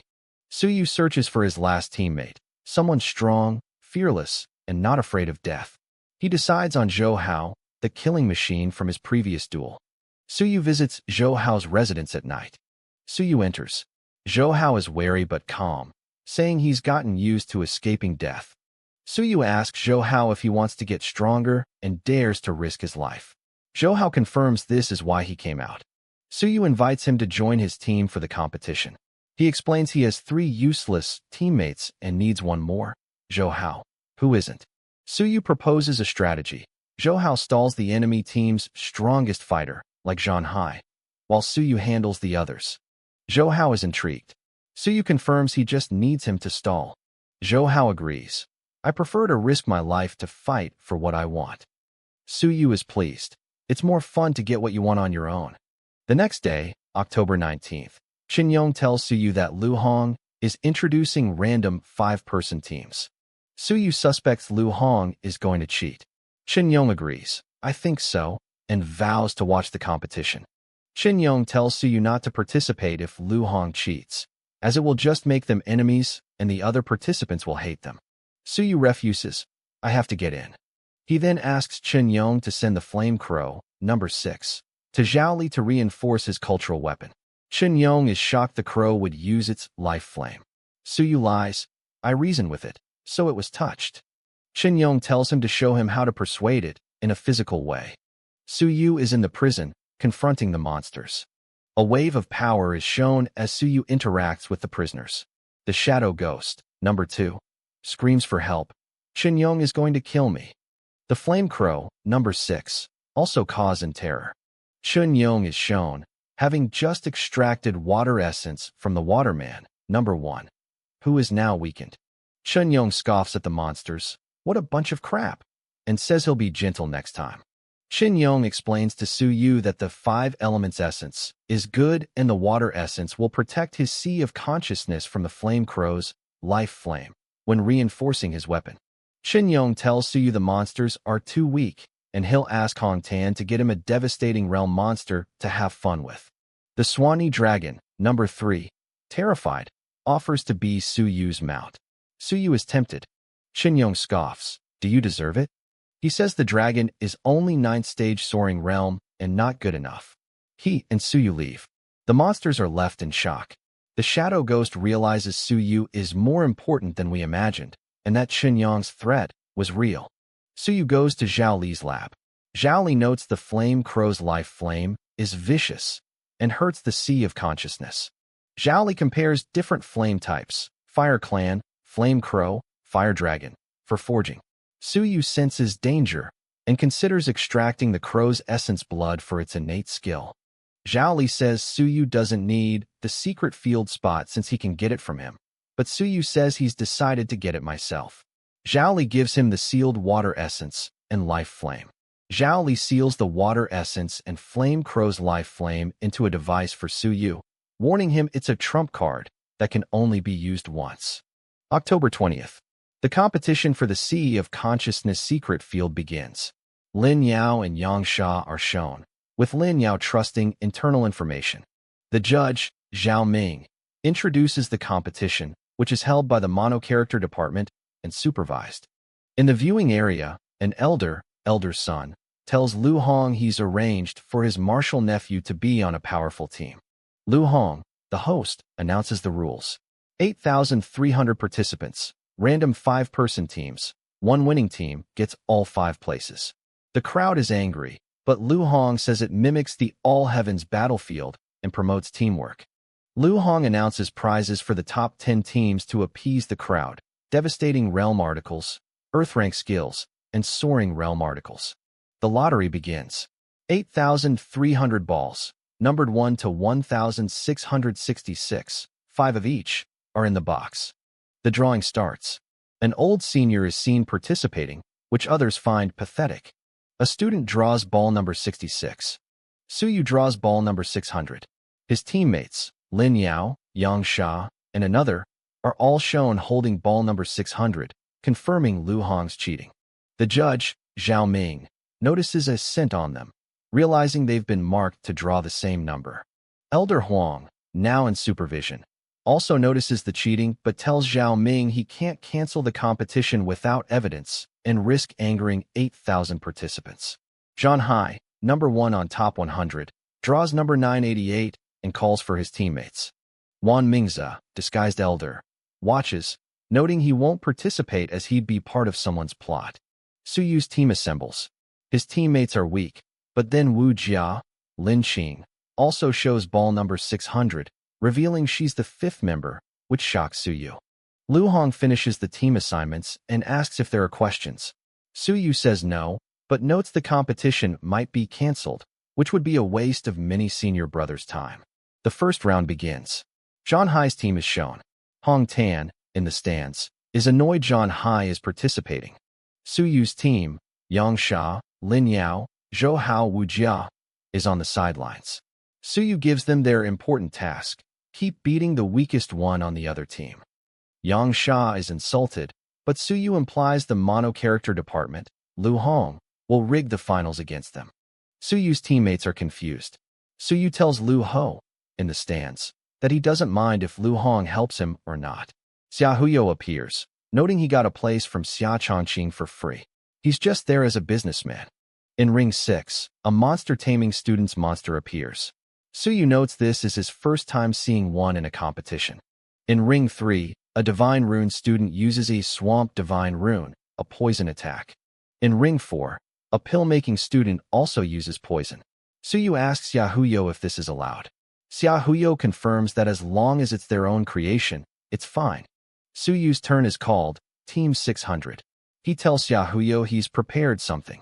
Su Yu gives his last teammate, Zhou Hao, some pills, telling him to make it a good fight. Zhou Hao, who was eating, is confused. He's revealed to be the fifth member, not Wu Jia. The previous chapter was a misdirection. In the viewing area, Lu Hong's allies are pleased, thinking Su Yu and Zhou Hao, who are on bad terms, will fight each other and their team will lose. In Ring 8, Su Yu and Zhou Hao's team faces their opponents, who are terrified. How come these two maniacs are on the same team? The opponents, seeing Su Yu and Zhou Hao, want to give up. Su Yu's other teammates, Yang Sha, Lin Yao, abandon him, leaving him and Zhou Hao. Su Yu easily defeats the entire enemy team in one move. Lu Hong, watching, is furious, realizing his plan to make them fight failed, and he must make Su Yu's team fight against the powerful teams next. The disguised elders, Jia Mingzhen's group, watch the competition. They've discovered the Myriad Clans sect has ordered Su Yu's death. One elder proposes a malicious plan: send Su Yu out of the academy as bait to lure out the sect. He suggests this could force Su Yu to betray the academy and join the Myriad Clans sect, which would attract high-level enemies. Jia Mingzhen calls the idea dangerous, as they can't send their own students to the sect. He suspects the sect has already bribed some of us. Lu Hong announces the second round, defending mode. Teams must win 3 fights in a row to advance. Lu Hong is called out by Elder Huang for changing the rules so frequently. Su Yu's team is up first. He tells his teammates he's doing this to hinder me. Su Yu accepts the challenge and offers a life-and-death fight. Su Yu taunts the entire mono-character department. I'll fight the 5 of you alone. Are you in? He calls them good-for-nothings, who are wasting resources. The crowd is stirred. Su Yu mocks them for only provoking normal students and being pretentious.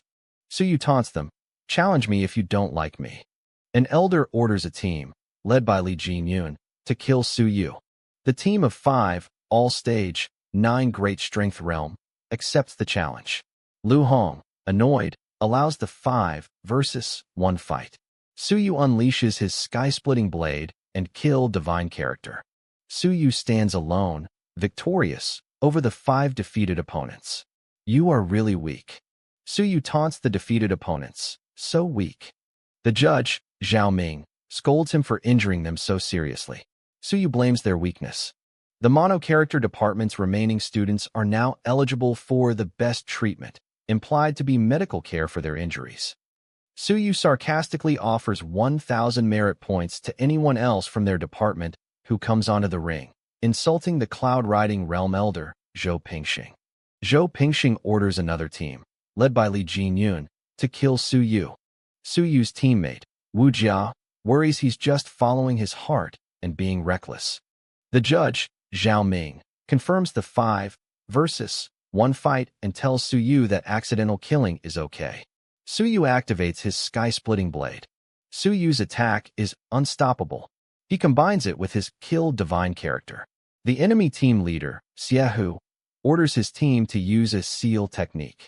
Su Yu's break skill shatters their seal technique, wounding one of them, Su Ming. Su Yu warns Su Ming to watch out as he continues his assault. Su Yu unleashes another sky-splitting blade attack, combined with his time technique, creating a massive explosion.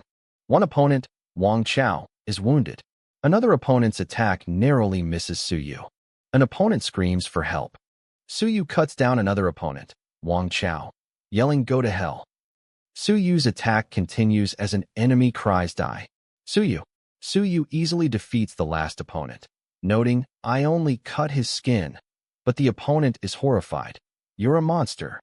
The judge, Zhao Ming, has to stop Suyu. "Stop. He lost." Suyu, seemingly in a crazed battle lust, continues to brutally beat the defeated opponents. The last opponent begs for mercy. "I won't dare to challenge you again." Suyu stabs him in the foot, revealing Zhou Pingxing ordered the attack. Suyu injures all 5 opponents. The crowd is stunned. One student, a woman, says, "I didn't expect Suyu to be so powerful. He's almost in the soaring realm." A student, implied to be Zhai Feng or Huang Qifeng, confronts Suyu. Suyu, using his shadow character, is too fast and seals him. Suyu taunts the defeated Zhou Pingxing. "Now that Mr. Zhao asked me to stop, I will listen to him." He tells Zhou to cure his best students. Zhou Pingxing, furious, accuses Suyu of being a plant of the Myriad Clans sect, demanding to know where he learned his techniques. Suyu counters, "My grandmaster, Hong Tan, taught me them." A new voice, implied to be Hong Tan or an ally, booms. "Who's smearing Suyu?" An elder, allied with Suyu, confronts Zhou Pingxing, demanding he prove he wasn't born of your mother. He tells Zhou Pingxing he'll kill him for making fake accusations. President Wan Tianxing's voice finally intervenes. "That's enough." He tells them to leave the academy if they don't want to obey the rules. He then fakes a cough and flees. "I forgot to do the cleaning. Bye." An elder warns Zhou Pingxing that he needs evidence to confirm a crime and threatens to send him to the demon's land if it happens again. Zhou Pingxing agrees. The elder vanishes from the room. Back at the arena, Lu Hong announces the competition continues and asks for more challengers for Suyu, but the crowd is silent. Suyu then announces his plan to apply for a research institution and hire talents. In a private viewing room, Elder Sun and Zhou Pingxing discuss Suyu's plan. Zhou Pingxing, angry about being blamed for giving Suyu startup costs, tries to shift the blame to Lu Hong. Lu Hong is furious at having the blame shifted to him. He urges Elder Sun to change their strategy and focus on stopping Suyu from reaching the soaring realm. Elder Sun yells in frustration, demanding to know how they can possibly stop Suyu and asking for any solutions. Lu Hong suggests the academy can simply disapprove Suyu's application for an institute. Zhou Pingxing adds that if Suyu enters the secret field, they can plant powerful fighters there to stop him from absorbing mind power. Elder Sun is pensive, then dismisses the ideas, telling them to discuss it later and ordering Lu Hong to return to hosting the competition. Back at the arena, Suyu sees no new challengers and points to a female student from the mono-character department, asking if she wants to fight.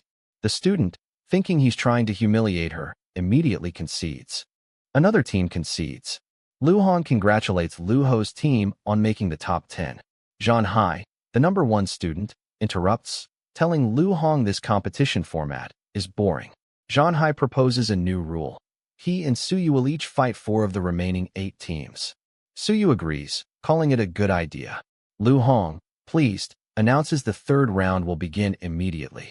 A montage shows Suyu effortlessly defeating his 1st, 2nd, and 3rd opponents. 2 mono-character students in the crowd are shocked that their members are no match for Suyu. Finally, Jiang Mu, ranked 3rd on the top 100 list, walks onto the stage. Jiang Mu, a 7th-stage infinite strength realm fighter, steps up as Suyu's 4th opponent. The mono-character students cheer, believing Suyu's winning streak is finally over. Jiang Mu tells Suyu he's been waiting to fight him. Jiang Mu tells Suyu he's been waiting for this fight. However, Suyu's teammate, Zhou Hao, steps in and tells Suyu to stand aside, as he will fight Jiang Mu. Zhou Hao leaps into the ring. In the stands, Zhan Hai tells Jiang Mu to be careful and to withdraw if he can't win, which Jiang Mu agrees to. Zhou Hao faces off against Jiang Mu, and the 2 powerful fighters prepare to battle. The fight begins as Zhou Hao and Jiang Mu clash with intense force. The 2 fighters exchange powerful blows, their attacks creating a fiery explosion in the arena. Zhou Hao narrowly dodges an attack, commenting on Jiang Mu's impressive speed.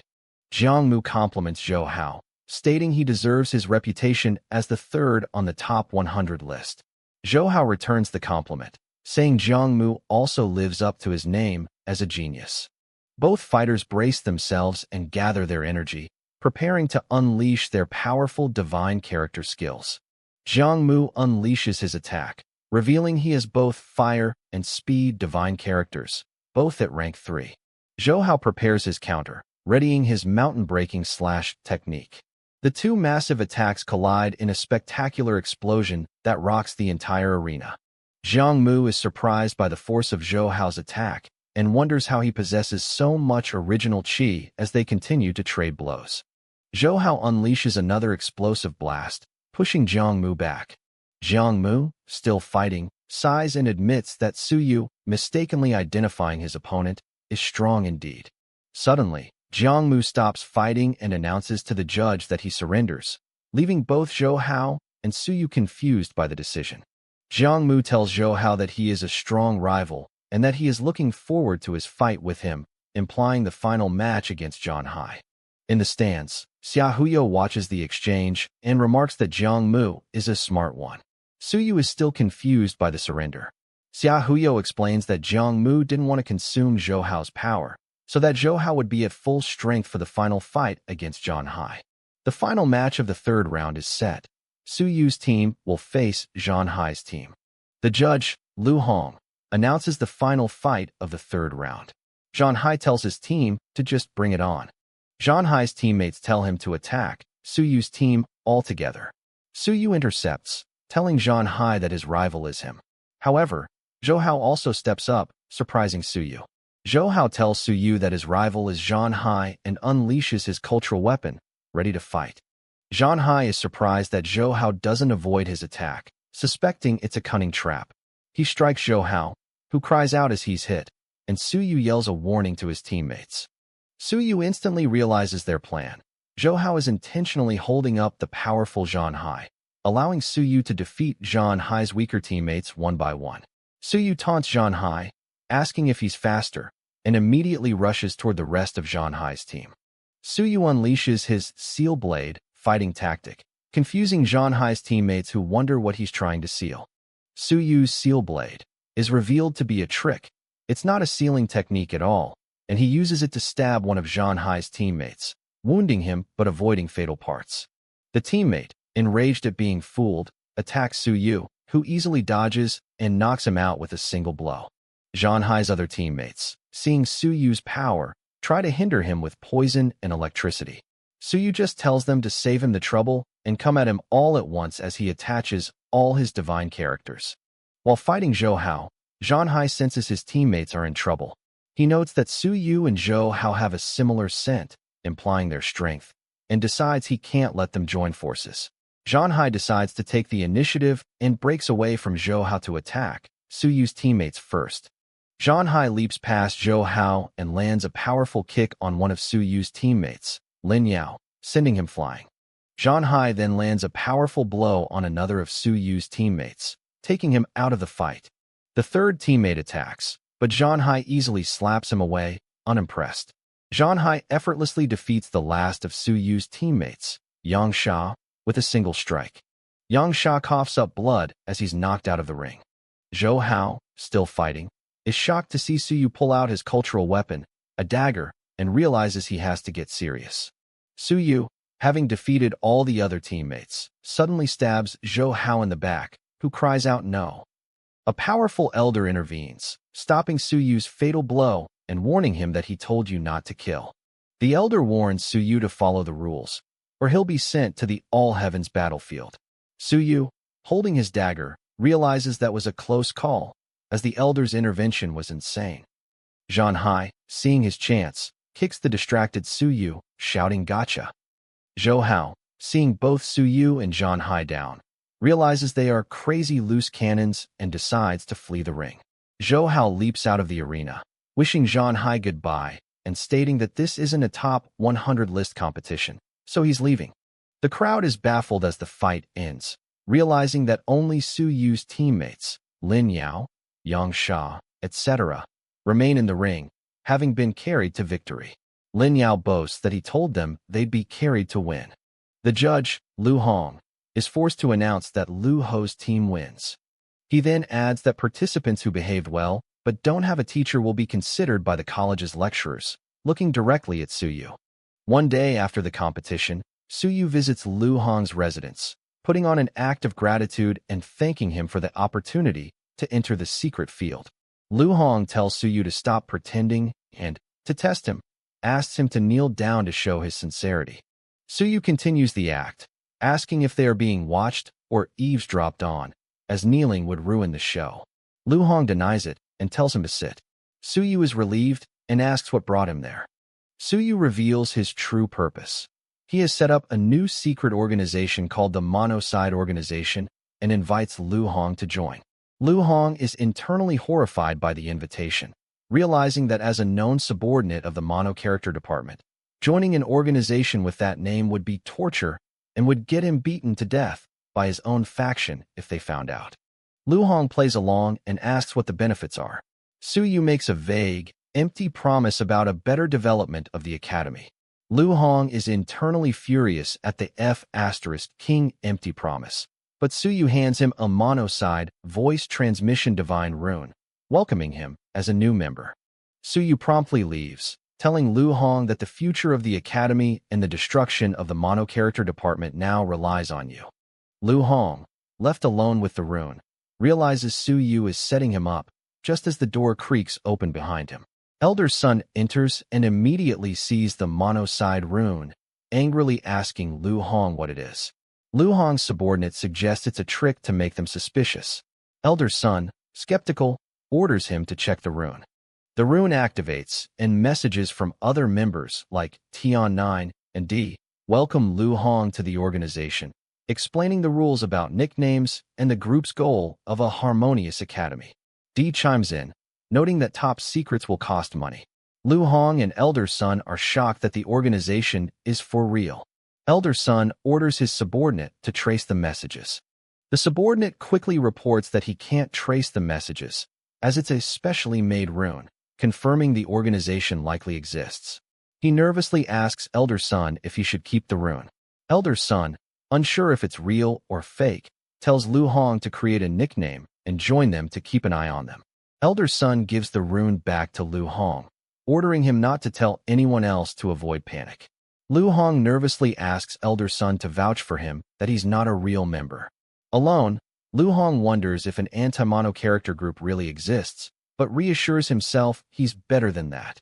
From the mind-cultivating pavilion, Suyu smiles, holding a large stack of identical runes. He muses that having multiple accounts is fun, and that he'll give out 1,000 of these voice transmission runes for them to have fun. Suyu reflects that this fake mono-side organization will be a perfect way to conceal his real self-help society. He then contacts President Wan Tiansheng, introducing himself. Suyu's phone is grabbed by an unseen force, and he is suddenly teleported from the pavilion into a new, unfamiliar location. Suyu finds himself in a nightmarish, dark version of the academy, where a bloody mouth by phone confronts him, asking, "Suyu, why did you kill me?" Suyu is horrified as he sees his dead teachers, by phone, Martial Uncle Chen Yong, and his Grandmaster Hong Tan, and desperately wonders what is going on. In the vision, a voice asks if the multi-character department is killing students and if they are going to kill every single one of them. The voice asks if this is what Suyu wants, as a sinister version of himself says every single one of them. Suyu jolts awake from the vision to find President Wan Tiansheng in front of him. President Wan Tiansheng asks Suyu if he is satisfied with the future he just saw. Wan Tiansheng explains that the vision was the future that most suit your mood right now. Suyu, horrified, asks if he will really slaughter people in the academy.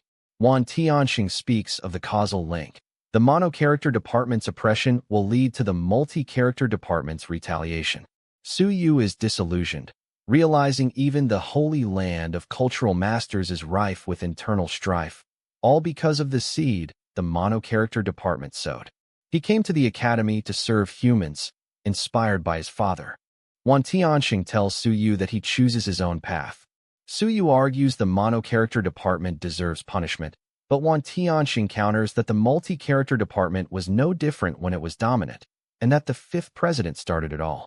Wan Tianxing blames the fifth president, stating he went back on his word and asked for help, which led to an invincible warrior's death, and asks if that isn't his sin. Wan Tianxing poses a hypothetical. If Suyu's father had died because of the fifth president, would Suyu hate him?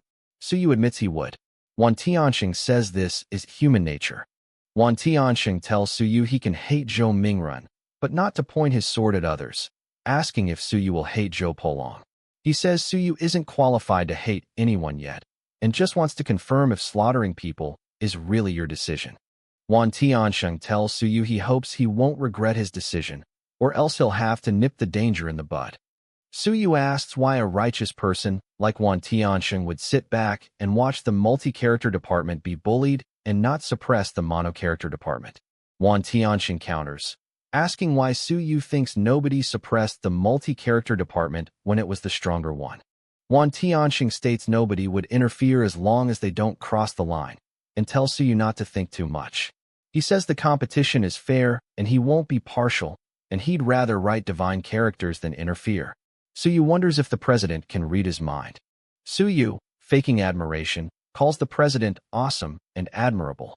He then pivots, saying he has no money or resources and can't focus on cultivation. Suyu complains that the academy provides no resources, the lab is going to the wall, and he can't go out to do tasks. He states the only way he can get anything is from the mono-character department, before catching himself. Wan Tianxing internally notes Suyu is too cunning and is trying to get something from me. Suyu, back at the mind-cultivating pavilion, reflects on his meeting with the president, noting he got nothing out of him. He was reminded of the importance of human divine characters and told to work hard. He decides the president is right, and it's time to work harder. In a wooden house at the 18th high school, Bai Feng asks Professor Lu Wenyan how he still has so many divine characters after blowing so many up. Lu Wenyan says he was preparing for the worst, and now only has 8 characters left from his grandmaster. Lu Wenyan reveals the 8 remaining characters are all human divine characters in the celestial realm. Bai Feng notes it's a good time for Lu Wenyan to absorb them and form new fighting tactics. But Lu Wenyan complains that his teacher's hatchet tactic looks stupid and doesn't suit a graceful gentleman like him. Bai Feng is internally shocked that he'd call the 5th president's legendary weapon stupid. Chen Yong, who is also there, asks what weapon he'll make, suggesting universe.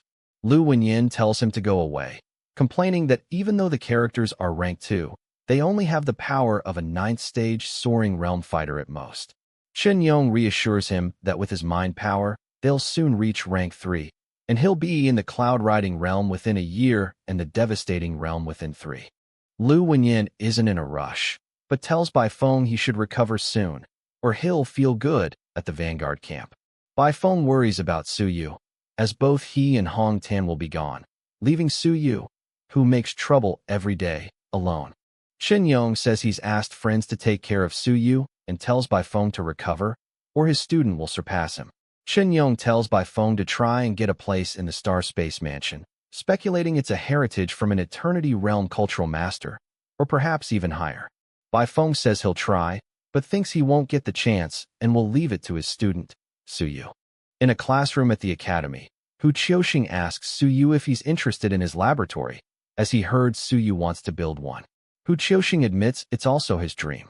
Suyu asks about his research direction. Hu Qiuxing proposes researching the conversion between original qi and mind power. Suyu is intrigued, noting that if it works, the barrier between warriors and cultural masters would be gone, and humans would be more united. He confirms this is his research direction. Suyu states his feeling that there is a passage or a single aperture connecting the body apertures and sense apertures. Hu Qiuxing is skeptical, asking if he's serious. Suyu admits it's just a conjecture, but that if the aperture is activated, cultural masters will be warriors, and warriors will be cultural masters. Hu Qiuxing asks why their ancestors didn't find this aperture if it exists. Suyu speculates that maybe those who found it kept it secret, or perhaps it's too hard to prove, requiring activation of numerous sense and body apertures.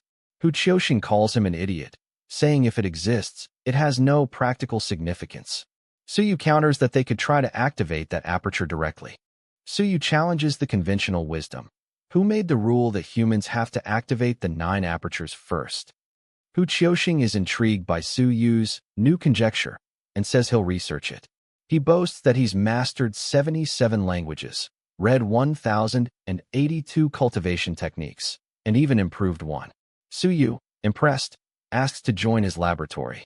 Hu Qiuxing claps. It's my honor. The two agree to a pleasant cooperation. On October 24th, in Zhao Li's laboratory, a tired-looking Suyu exclaims, "We made it." Zhao Li confirms that after many tests, their new aperture connecting method is the smoothest one, but they can't prove its validity without putting it into practice. Zhao Li volunteers to be the test subject, saying he can try the 72 cents aperture route first and should be able to activate them all within a year. He believes Suyu won't reach the cloud-riding realm that quickly, so he tells Suyu to continue his own cultivation and he will check the system and report back.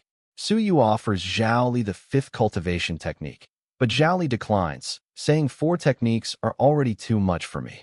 He tells Suyu to start practicing the ones he has. He's tired, having worked for several straight days. Suyu asks the date, and upon hearing it's the 24th, he panics, realizing he almost forgot about entering the Sea of Consciousness secret field tomorrow. Suyu says goodbye, internally frustrated with Chunhao for disappearing after his last cultivation session. Zhao Li confirms Suyu is entering the secret field tomorrow. Zhao Li asks Suyu if he has memorized the new aperture routes, as the model must be destroyed. He burns the model, explaining that some powerful divine characters can travel backward in time, so no traces can be left. Suyu understands. Zhao Li gives Suyu a sensor jade for his safety. He explains that different colors on the jade represent different levels of divine characters being used to trace or monitor him. Zhao Li explains the color codes: white for rank 2, blue for rank 3, red for rank 4, and purple for rank 5. He warns that if it turns purple, someone powerful is watching, and Suyu must not think or do anything, or he'll be sensed. Suyu is amazed, realizing the life-saving treasure is priceless, comparable to an Earth-rank cultural weapon. Suyu asks what Zhao Li will do without it, but Zhao Li says he forged it and can forge another. He tests the jade by using his mind power, and it turns blue, proving it works. Zhao Li tells Suyu to go rest and absorb as much mind power as possible in the secret field tomorrow. Suyu leaves, and Zhao Li laughs, excited about their discovery of techniques that can activate 180 sense apertures. Zhao Li reflects on the ranks of techniques, from yellow to heaven. He notes that above heaven rank is the divine rank, which only invincible warriors can reach. He is ecstatic that Suyu has found divine rank techniques requiring 180 sense apertures, giving him the potential to be an invincible warrior. Suyu returns to the Wentan laboratory and is surprised to find his grandmaster, Hong Tan, has returned. Hong Tan tells him to sit down. Hong Tan explains that when Suyu enters the secret field tomorrow, he and Zhou Mingren will be outside maintaining order. He warns Suyu that while disturbing others is forbidden, someone may not obey the rules, so he must be careful. Suyu thanks him. Chunhao arrives at the gate of the Academy of Cultural Research, finding it less impressive than Longwu Academy. He muses that he should have persuaded Suyu to go to Longwu. He overhears students discussing that Zhai Feng will soon reach the soaring realm, meaning he and Suyu won't fight on the top 100 list. Chunhao wonders why everyone is talking about you, Suyu. He's suddenly greeted by Wu Lan, who then calls him the fatty with you last time. Chunhao is furious, warning her he'd beat you to death if she weren't Suyu's friend. The student, it's Xia Huyo, not Chunhao, introduces himself as Xia Huyo and says Suyu is busy, so he'll take care of Chunhao's matters. Chunhao is confused by his name, saying it doesn't sound like you're a good person. Chunhao asks if he can call him fatty, as his name sounds like a bad guy. Xia Huyo, annoyed, drags Chunhao away, telling him not to mention he's Suyu's friend. Chunhao, now in his Longwu Academy uniform, thinks to himself that he'll make Xia Huyo pay when he becomes a dragon guard. Xia Huyo and Chunhao are greeted by Xia Chan and another student. Xia Chan asks if Huyo is going to the secret field. The other student informs Huyo they are going to bring Zhai Feng back, as his punishment was lifted after he killed a soaring realm cultivator on a mission. The student then asks where Su Yu is, tauntingly wondering if Su Yu has the courage to fight the newly strengthened Zhai Feng. Xia Huyo nervously claims he has no information about Su Yu and doesn't want to get involved. He tells Chun Hao to go ahead and leaves. Zhai Feng's companion asks who Chun Hao is, noting he can't enter the secret field if he's from Longwu Academy. Chun Hao proudly confirms he's from Longwu Academy. Xia Huyo is horrified, yelling at Chun Hao for making trouble for me. Chun Hao explains he's a reserve dragon guard, works for the Xia family, and has a place in the secret cultivation area. He hands out his business card, which lists his realm as second stage of the Great Strength and his business as cleaning, guarding, babysitting. Zhai Feng's companions mock his low rank and throw the card away, deciding to leave. Xia Huyo scolds Chun Hao, asking why he's trying to get friendly with Su Yu's enemies. Chun Hao explains he knows they are enemies, which is why he wants to go on a mission with them. Xia Huyo sighs, noting they are almost all in the infinite strength realm, while Chun Hao is only at the second stage of the great strength realm. Chun Hao confirms he knows they are powerful. Chun Hao looks determined. They are Yu's enemies. So what if they're powerful? Xia Huyo wonders if Chun Hao was just putting on an act and secretly plans to ambush and kill Su Yu's enemies, noting he's a warrior and would be better in a close fight. He concludes that people from Nanyuan are similar. Xia Huyo pulls out a vial of mountain-breaking cattle essence blood, telling Chun Hao that Su Yu asked him to give it to him. Xia Huyo tells Chun Hao that Su Yu had a hard time obtaining the blood, which is used for foundation establishment by top cultivators, and that he should make good use of it in the secret cultivation area. Chun Hao vows that he will. In Zhai Feng's dormitory, an elder, Zhou Pingsheng, orders him not to accept any challenge from Su Yu until after he gets out of the secret cultivation area. Zhai Feng, looking aggrieved, agrees. The elder tells him not to enter the soaring realm yet, but to get first place on the top 100 list first, as it's a chance for us to avenge the humiliation. The elder tells Zhai Feng to rest after his hard mission. Zhai Feng clenches his fist, angry that he has to wait to ascend just to suppress Su Yu. Zhai Feng glares, his thoughts fixed on Su Yu and Wu Jia. In the Winten laboratory, Su Yu stands before a large, glowing orb used for research. Su Yu, with dark circles under his eyes, exclaims, 144? Professor, it seems we succeeded. On October 24th, in Zhao Li's laboratory, a tired-looking Su Yu exclaims, we made it. Zhao Li confirms that after many tests, their new aperture connecting method is the smoothest one, but they can't prove its validity without putting it into practice. Zhao Li volunteers to be the test subject, saying he can try the 72 cents aperture route first and should be able to activate them all within a year. He believes Su Yu won't reach the cloud-riding realm that quickly, so he tells Su Yu to continue his own cultivation and he will check the system and report back. Su Yu offers Zhao Li the 5th cultivation technique, but Zhao Li declines, saying 4 techniques are already too much for me. He tells Su Yu to start practicing the ones he has. He's tired, having worked for several straight days. Su Yu asks the date, and upon hearing it's the 24th, he panics, realizing he almost forgot about entering the Sea of Consciousness secret field tomorrow. Su Yu says goodbye, internally frustrated with Chun Hao for disappearing after his last cultivation session. Zhao Li confirms Su Yu is entering the secret field tomorrow. Zhao Li asks Su Yu if he has memorized the new aperture routes, as the model must be destroyed. He burns the model, explaining that some powerful divine characters can travel backward in time, so no traces can be left. Su Yu understands. Zhao Li gives Su Yu a sensor jade for his safety. He explains that different colors on the jade represent different levels of divine characters being used to trace or monitor him. Zhao Li explains the color codes: white for rank 2, blue for rank 3, red for rank 4, and purple for rank 5. He warns that if it turns purple, someone powerful is watching, and Su Yu must not think or do anything, or he'll be sensed. Su Yu is amazed, realizing the life-saving treasure is priceless, comparable to an Earth-rank cultural weapon. Su Yu asks what Zhao Li will do without it, but Zhao Li says he forged it and can forge another. He tests the jade by using his mind power, and it turns blue, proving it works. Zhao Li tells Su Yu to go rest and absorb as much mind power as possible in the secret field tomorrow. Su Yu leaves, and Zhao Li laughs, excited about their discovery of techniques that can activate 180 sense apertures. Zhao Li reflects on the ranks of techniques, from yellow to heaven. He notes that above heaven rank is the divine rank, which only invincible warriors can reach. He is ecstatic that Su Yu has found divine rank techniques requiring 180 sense apertures, giving him the potential to be an invincible warrior.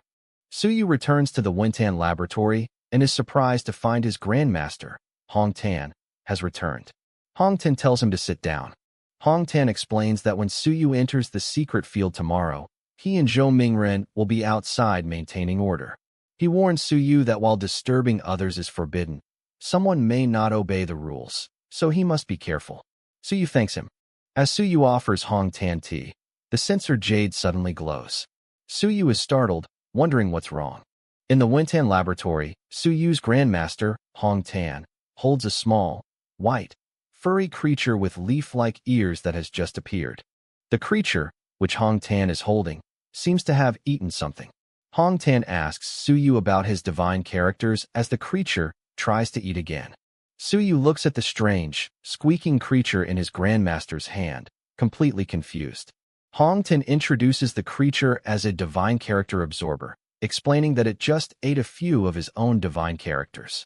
Hong Tan warns Su Yu not to underestimate it, revealing it's from a new, mysterious clan on the All Heavens battlefield that can enter a cultivator's sea of consciousness and swallow second-level divine characters.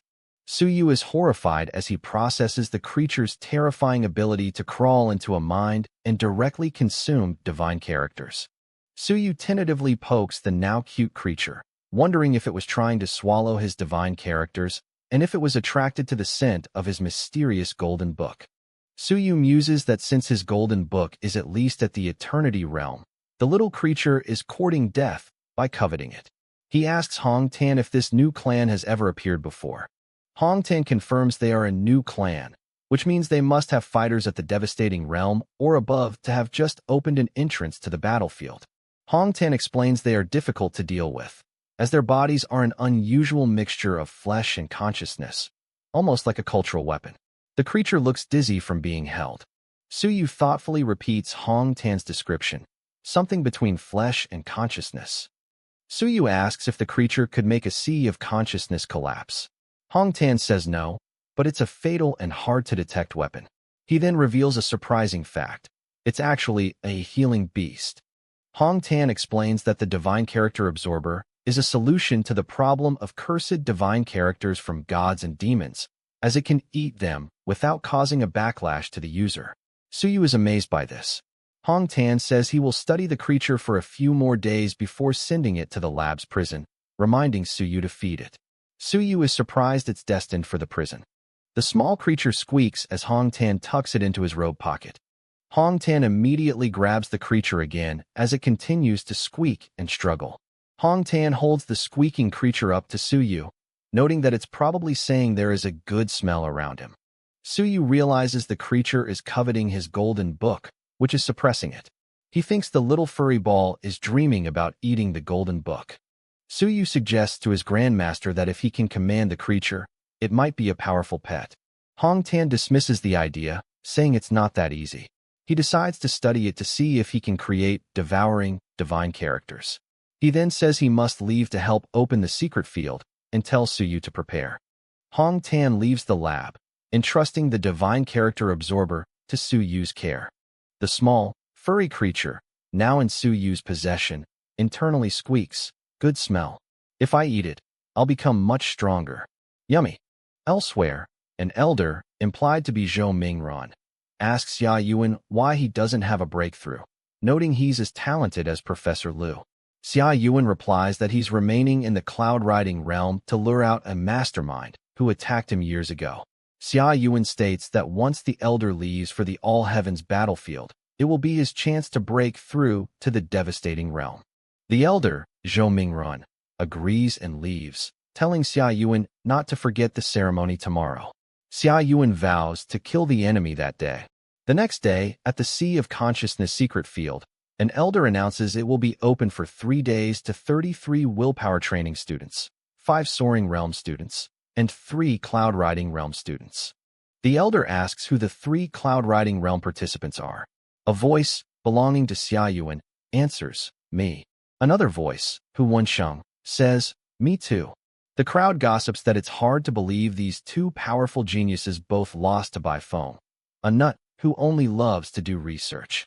The 3rd cloud riding realm participant is revealed, Zhou Pingxing. Hong Tan, who is also present, questions why Zhou Pingxing, a 7th stage cultivator, is taking a spot from the youngsters. Zhou Mingren defends his student, stating that Zhou Pingxing contributed materials needed to open the field. Su Yu, standing in the crowd, worries that Zhou Pingxing will target him inside. An elder suggests adding a teleportation formation to scatter the students randomly, preventing them from disturbing each other. Zhou Pingxing is annoyed by this, realizing it's to stop him. Hong Tan tells Su Yu that his top priority is to stay alive on the first day, and he will help him on the second. Xia Chan, worried, says this won't work.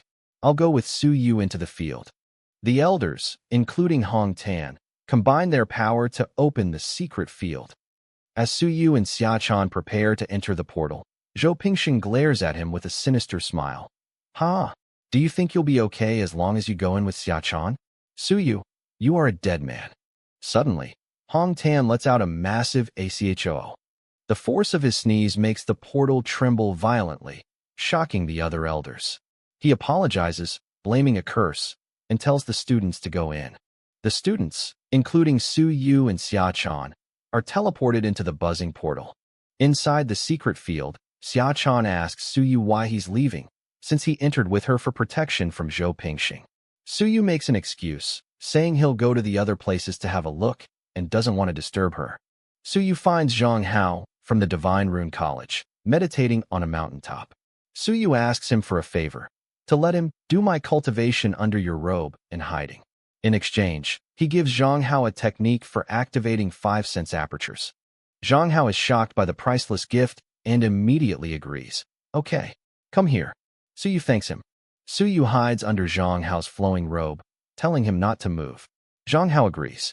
Su Yu warns Zhang Hao that he's about to attract a large amount of mind power and to just focus on his own cultivation. Zhang Hao agrees, boasting that even cloud-riding cultivators won't dare pry into his cultivation. Su Yu says, I'm starting now. A massive whoosh of mind power surges towards Zhang Hao's location. He immediately announces, this place is occupied. I'm Zhang Hao from the Divine Rune Major. A new person, Hu Qiuxing, arrives. Zhang Hao tells the newcomer, Hu Qiuxing, that he was there first. Hu Qiuxing, seeing Zhang Hao, respects his claim and leaves. Zhang Hao is relieved, thankful for Su Yu's warning about the newcomer. He's thrilled about the self-help society and the powerful new technique. As Zhang Hao cultivates, he marvels that the technique really works. He then senses another person arriving. Oh my God, who's coming? But sees no one. The newcomer, Zhou Pingxing, appears, flying over the landscape and furiously searching. Where is Su Yu? Zhou Pingxing continues his high-speed search through the secret field. He spots another female student cultivating. He asks what she's doing, and she, annoyed, tells him to mind your own business and focus on his own cultivation. Zhou Pingxing flies away, frustrated. Not here? I'll see where you can hide. He continues his desperate, high-speed search for Su Yu. He finds Zhang Hao again and demands to know if he's seen Su Yu. Zhang Hao, with Su Yu still hidden under his robe, replies, no. He tells Zhou Pingxing to go somewhere else and stop disturbing him. Zhang Hao accuses Zhou Pingxing of disturbing him out of envy for finding a good cultivation spot. Zhou Pingxing, annoyed, leaves. Alone, Zhang Hao notes he's activated 30 sense apertures. Su Yu emerges from hiding. Thank you, Zhang Hao. The mind power has become too thick here. I have to leave now. Zhang Hao is amazed by the power Su Yu is drawing. Su Yu says he'll continue cultivating for another half hour and tells Zhang how to focus on finishing his own 6 sense apertures. Su Yu then flies off. Zhang Hao watches Su Yu go, marveling at his absorption speed, which he compares to that of a cloud-riding cultivator. Su Yu, now alone, thinks to himself, Zhou Pingxing, when I finish activating 48 apertures, I'll go deal with you. Su Yu finds his next self-help society member, Lin Yao. He warns Lin Yao that when Zhou Pingxing returns, he should stand up and accuse him, as Suyu worries he's already suspected. Zhou Pingxing returns to Zhang Hao's location and, in a rage, attacks him with his blood divine character. Zhang, I'll forgive you this time again, but if you come for a third time, I won't be nice to you. Zhang Hao, furious at the unprovoked attack, yells, Zhou Pingxing, kill me, or I won't let you get away. Zhou Pingxing stops, claiming he was just dispersing the thick mind power. Suddenly, a scream echoes from elsewhere. Who did this? Zhou Pingxing is confused. It's Zhai Feng's voice. What's going on? Zhou Pingxing flies over and finds his student, Zhai Feng, bleeding from the mouth. Master, Zhai Feng explains, the mind power around me suddenly disappeared. He was off guard and suffered a backlash. Zhou Pingxing is suspicious, wondering if it was a prank or an accident. Outside the secret field, the portal buzzes erratically, maintained by the elders. An elder, Hong Tan, wonders which shoal is running around and absorbing mind powder fiercely. Immediately suspecting Zhou Pingxing, he realizes his replacement is an idiot who can't even handle this small thing. Inside the secret field, Suyu has moved to his next hiding spot, under Lin Yao's robe, and gives him a technique for activating one sense aperture as compensation. Suyu absorbs a massive boom dash of mind power, pleased with his rapid progress. Lin Yao is amazed by the gift. Suyu tells him to make some noise to attract people's attention after he's gone. Lin Yao reflects that Suyu is a nice guy. He then follows the plan, yelling, somebody help! Who has stolen my mind power? Other students who were also drained gather, and Zhou Pingxing arrives, asking what's wrong. Outside the secret field, the portal buzzes violently, alarming the supervising elders. An elder, Hong Tan, asks elder son, Zhou Mingren's tutor, if he can sense the massive and irregular absorbing of mind power, clearly blaming Zhou Pingxing.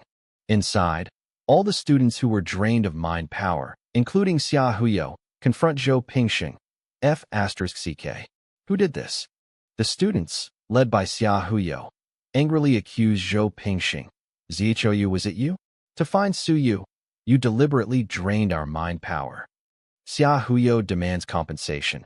I bought the mind power from Principal Xia Chongqing, and it cost me 5,000 merit points.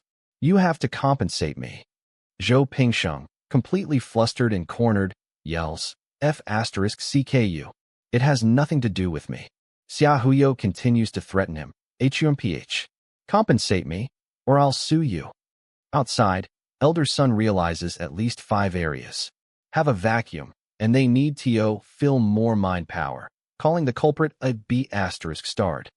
Hong Tan, watching, muses to himself, that Suyu's trick?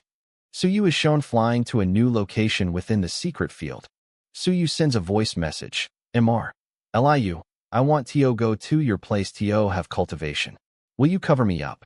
Lu Hong receives the message. Suyu offers an irresistible price. I'll pay you with a chance of breaking through to the eternity realm. Lu Hong scoffs, HUMPH. I know tall talk. IT won't work on me. Suyu immediately replies, all right. Since you don't want it, forget it. Lu Hong is stunned. Lu Hong is annoyed. **T. Why did you give up so soon? You should try to persuade me. And give me something more. Just then, Suyu arrives in person. SIR, here I am. Lu Hong asks Suyu if he's serious about the eternity realm. Suyu says yes, and that he just wants to make a deal. He reveals the secret he learned from Bai Feng. By drawing divine characters of gods and demons, you will never be able to break through. Lu Hong asks, what? Tell me.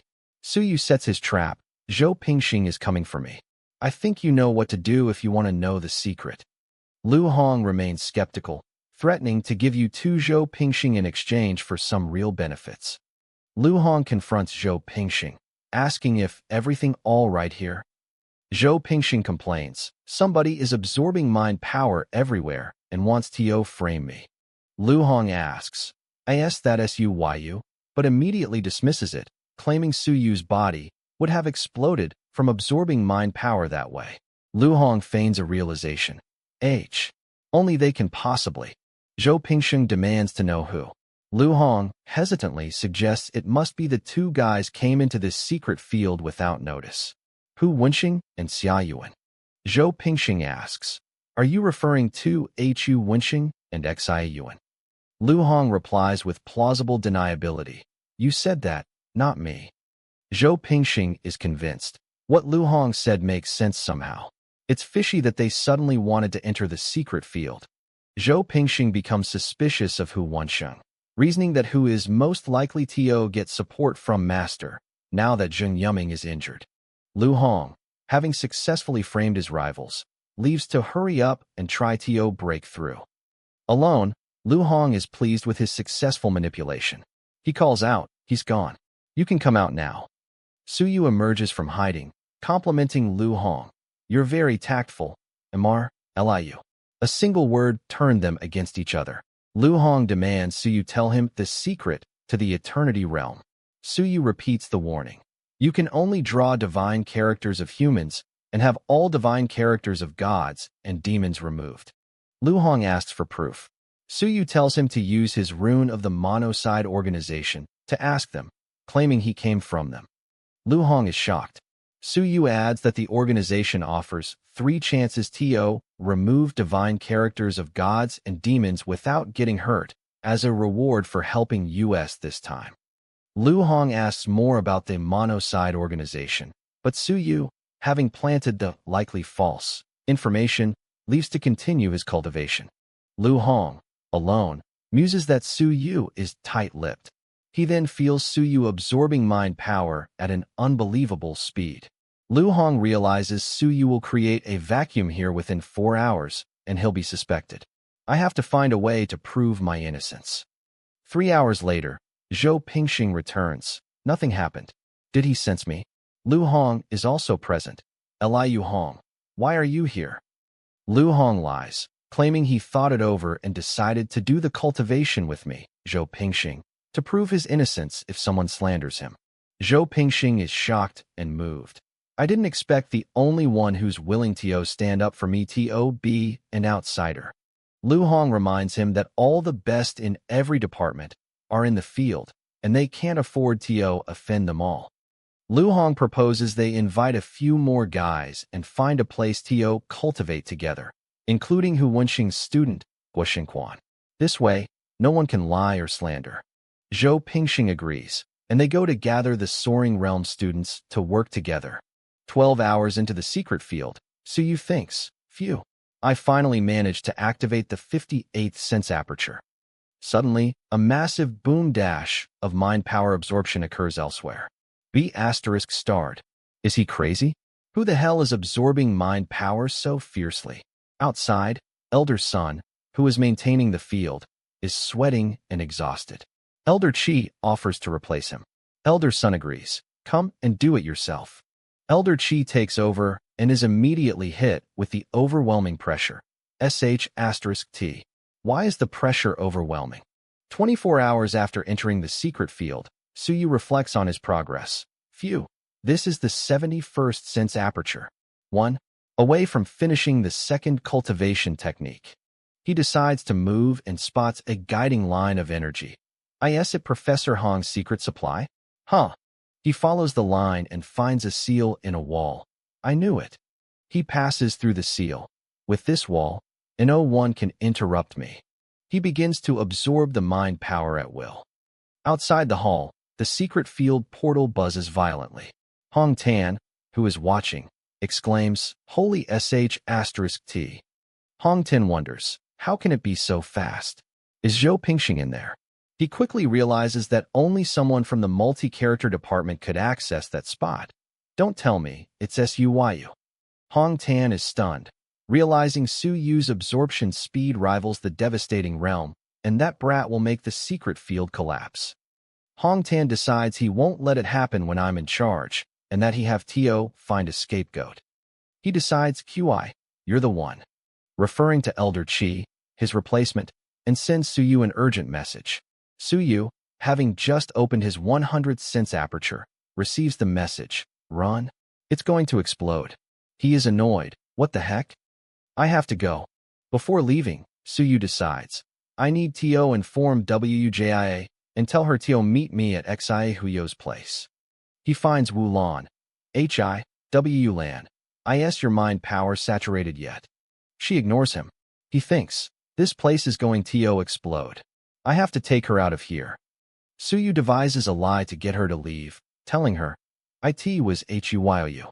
He said you were a silly girl who could only rely on your aunt. Wulan, enraged, yells, nonsense. Where is he? Take me there. Suyu leads the furious Wulan out of the danger zone, apologizing internally to Xia Huyo. Sorry, Huyu. This is the only way that I can get her out of this place. Suyu immediately sends a message to Xia Huyo. Wulan is going to challenge you. Sorry, I just told her you were strong. You'd better play with her. Xia Huyo is shocked. What? Is he setting me up? Xia Huyo is angry. Why didn't Suyu focus on cultivation? I can't afford to offend her at all. He decides to stirring a war by telling Wu Jia about Wulan. Xia Huyo finds Wu Jia, Lin Qing, and lies. Miss Suyu just told me that he is back with Wulan. Later she might call me silly girl or deadwood. Yet, she is actually scolding you indirectly. He then apologizes for stirring a war between your admirers. Wulan arrives and confronts Xia Huyo. Huyu. You are the silly girl and deadwood. Come to fight me if you can. Xia Huyo is terrified. In the chaos of the secret field, Suyu finds Xia Huyo. What you have done? Xia Huyo asks why he's in a hurry. Xia Huyo warns Suyu, be careful later. This place is going to explode. Suyu asks if he absorbed too much mind power. Xia Huyo blames Hong Tan. He finding a scapegoat. Xia Huyo reveals his plan. I'm telling Elder Qi not to take over the job. Let the mono-character department take over. He also says he has to find Xia-chan and keep her intact. Suyu tells him not to be obvious, as she's a mono-character student. Xia Huyo dismisses the feud and tells Suyu to look after them for me. I need to absorb more mind power. Suyu is annoyed. You want me to handle your admirer's problem? As he watches Wulan and Wu Jia glare at each other. Outside the hall, the elders maintaining the field, Hong Tan and another, are told their replacements are needed due to emergencies. One attendant reports Bai Feng's wounds got worse, and the other reports a student knocked over a bottle of devastating realm pills in Hong Tan's lab. Both Hong Tan and the other Elder Qi, panic and rush off to deal with their respective emergencies, which were fabricated by their attendants, Suyu's self-help society members. With both elders gone, the attendant asks who will take over the unstable field. Zhou Mingren steps up, I'll do it. Inside the secret field, Suyu gets a message from Elder Qi. Your grandmaster ran away. Get ready and don't get hurt. Suyu, knowing the field is about to collapse on Zhou Mingren's watch, unleashes his full power. Open all my sense apertures. Buzz dash. Zhou Mingren takes over the field. Elder Qi, who tricked him, returns and tells him to let him take over, but Zhou Mingren refuses. Frequent replacement will lead to the collapse. I'll take care of it. The field immediately booms. The secret field begins to violently rumble and collapse. Elder Qi yells, come over and sustain it now. It is going to collapse. He internally scolds Zhou Mingren, idiot. If anything happens to my apprentice, I will not spare you. Boom. The secret field explodes violently as the elders watch in horror. The elders shout, save them, as they try to contain the massive explosion and rescue the students trapped inside. The elders manage to suppress the explosion. Finally, we made it. But what about the aftermath? In the aftermath of the explosion, the students who were kicked out are furious, blaming Zhou Pingxing, mistaken comic, they mean Zhou Mingren, for absorbing too much mind power and causing the collapse. Zhou Mingren denies it. When I left, the secret field was fine for sure. The students, led by Xia Huyo, demand their merit points back. Zhou Mingren agrees to return your merit points later. An elder, implied to be Wan Tiansheng, asks if Zhou Mingren will also return the Academy's 10,000 merit point subsidy. Zhou Mingren refuses, don't push it too far. 2 days of cultivation is enough to cover those points. He tells the students to go home and rest. Ji Xiaoming, Minister of Education's daughter, explains she exchanged a 30-point gift for her spot. Zhou Mingren, trying to save face, agrees to refund her 30 points. Zhou Mingren tells his subordinate, elder son, to take the students back and for Lu Hong to stay. He warns them not to add fuel to the fire, or there will be internal strife. Alone with Lu Hong, Zhou Mingren congratulates him. You're going to break through to the cloud-riding realm, right? Lu Hong thanks him for his help.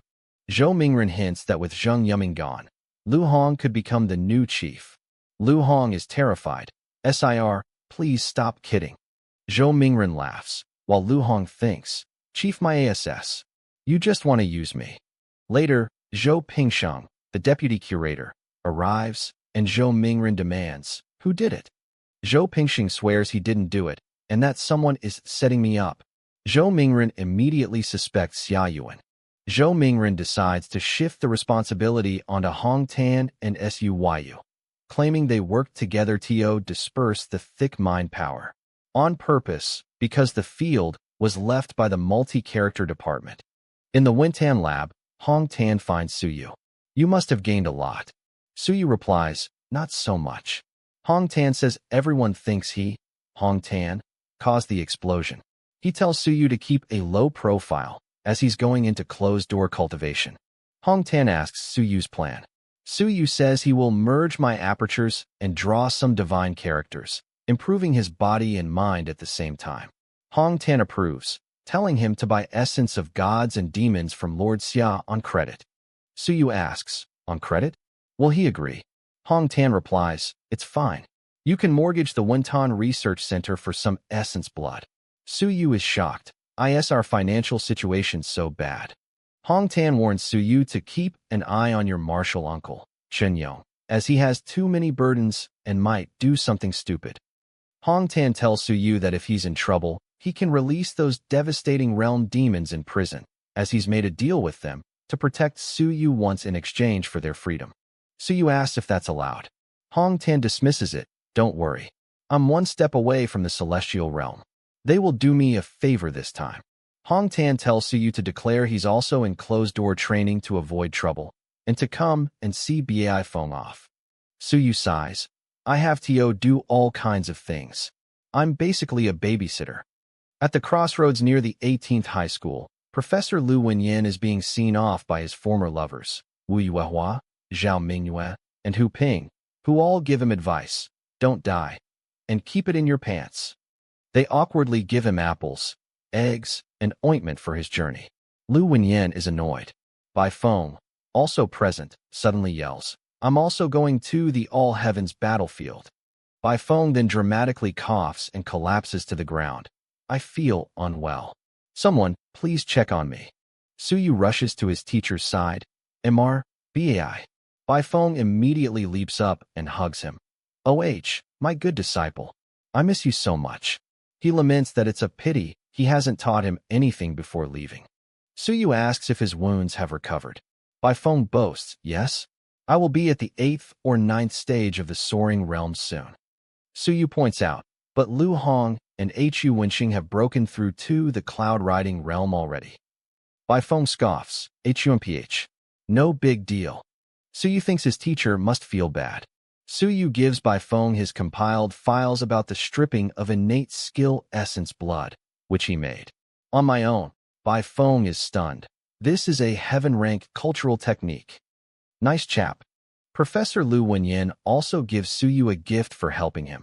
This jade rune contains some of my thoughts. You can consider it as a souvenir. Suyu humbly thanks him.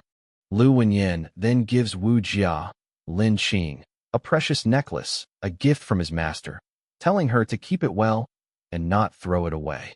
Wu Jia puts on the beautiful necklace.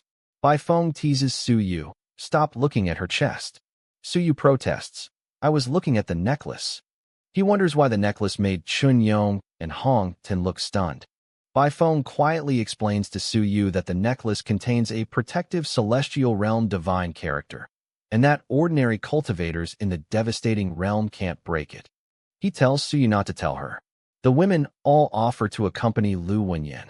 Bai Feng, seeing all the women fawning over Lu Wenyan, gets jealous and starts coughing loudly. Ahem. Suyu asks, "What's the matter?" Bai Feng asks Suyu to accompany you to the all-heaven battlefield. Suyu realizes, turns out he's jealous. Suyu asks, Bai, should I accompany you? Bai Feng yells, "What? Silly boy. You'd better stay here and focus on your cultivation." Lu Wenyan thinks, "My student is hopeless." Lu Wenyan prepares to leave. Bai Feng suddenly yells, "I'm going to the all-heaven battlefield. Come fight me if you want. I have my master's divine characters and all his secrets." He declares that if he dies, the department will be dismissed.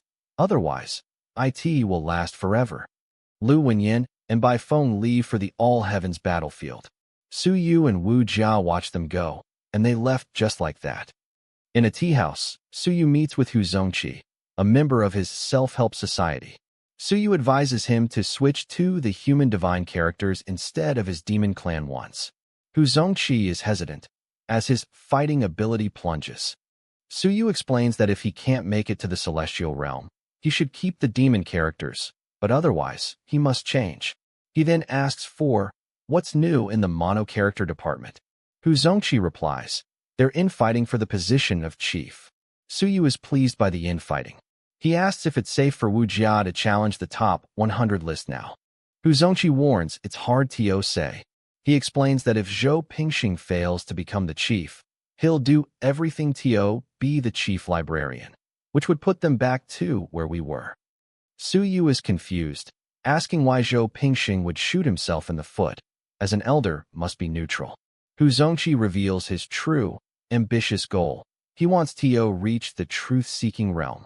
Su Yu asks him to keep an eye on the latest missions about the Myriad Clan pit.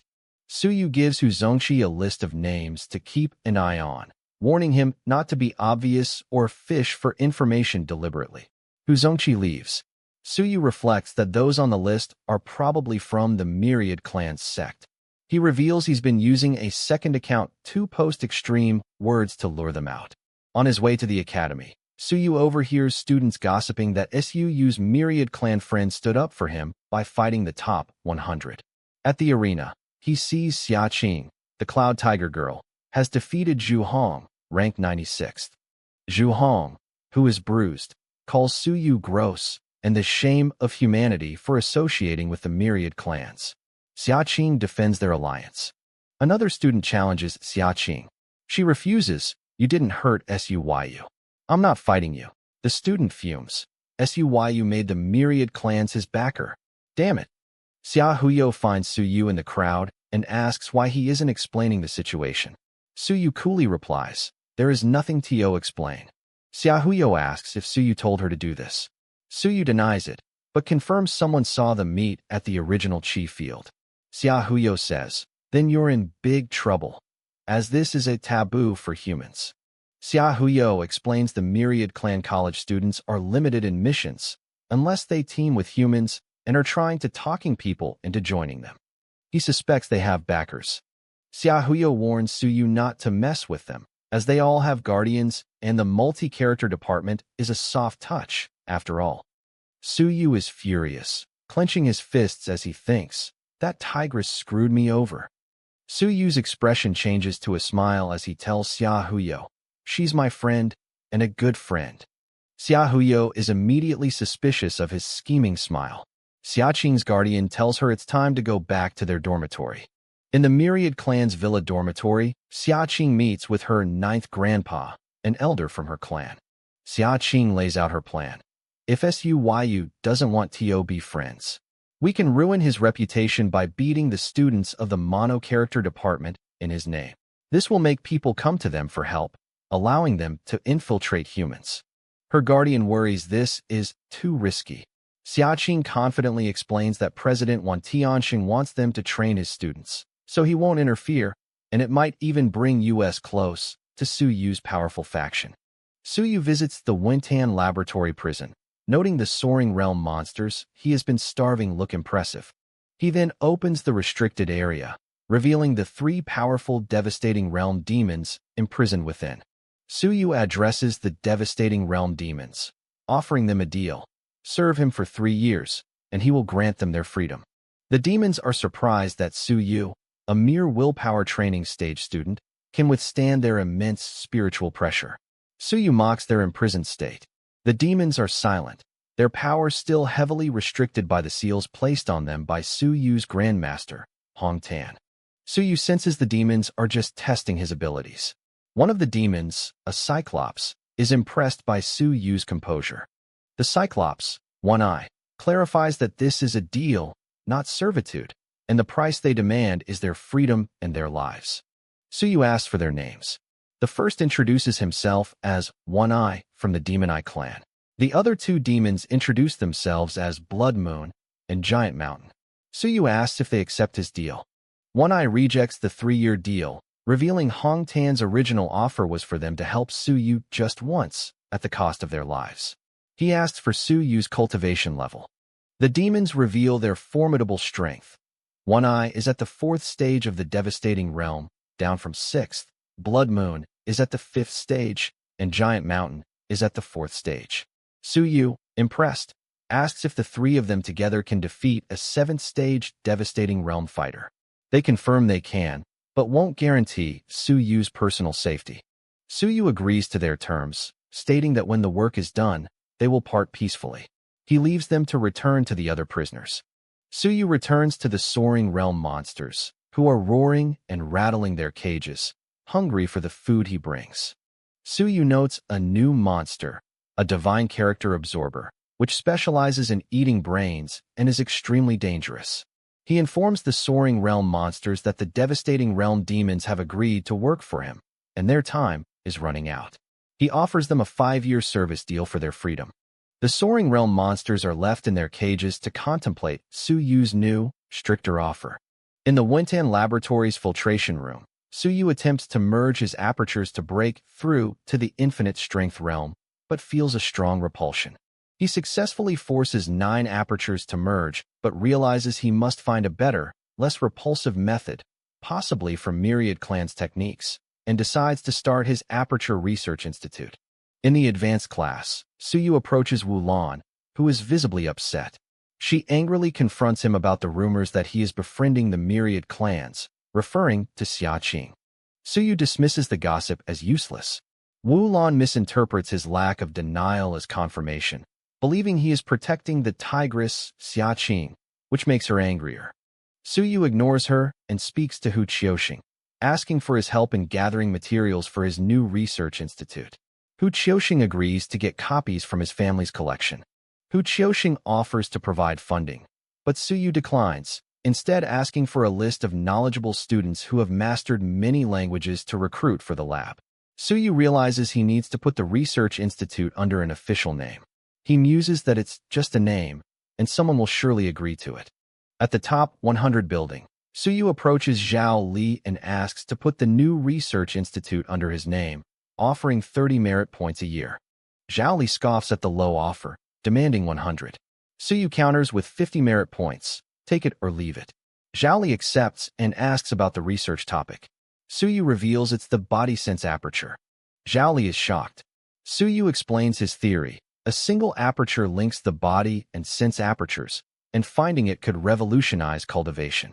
Zhao Li, intrigued, agrees to join the research for free. Jiang Mu, the 3rd-ranked student, overhears them and is also stunned by the theory. He wants to join, mentioning a historical figure, Bai Tianhao, who performed a similar feat of merging powers.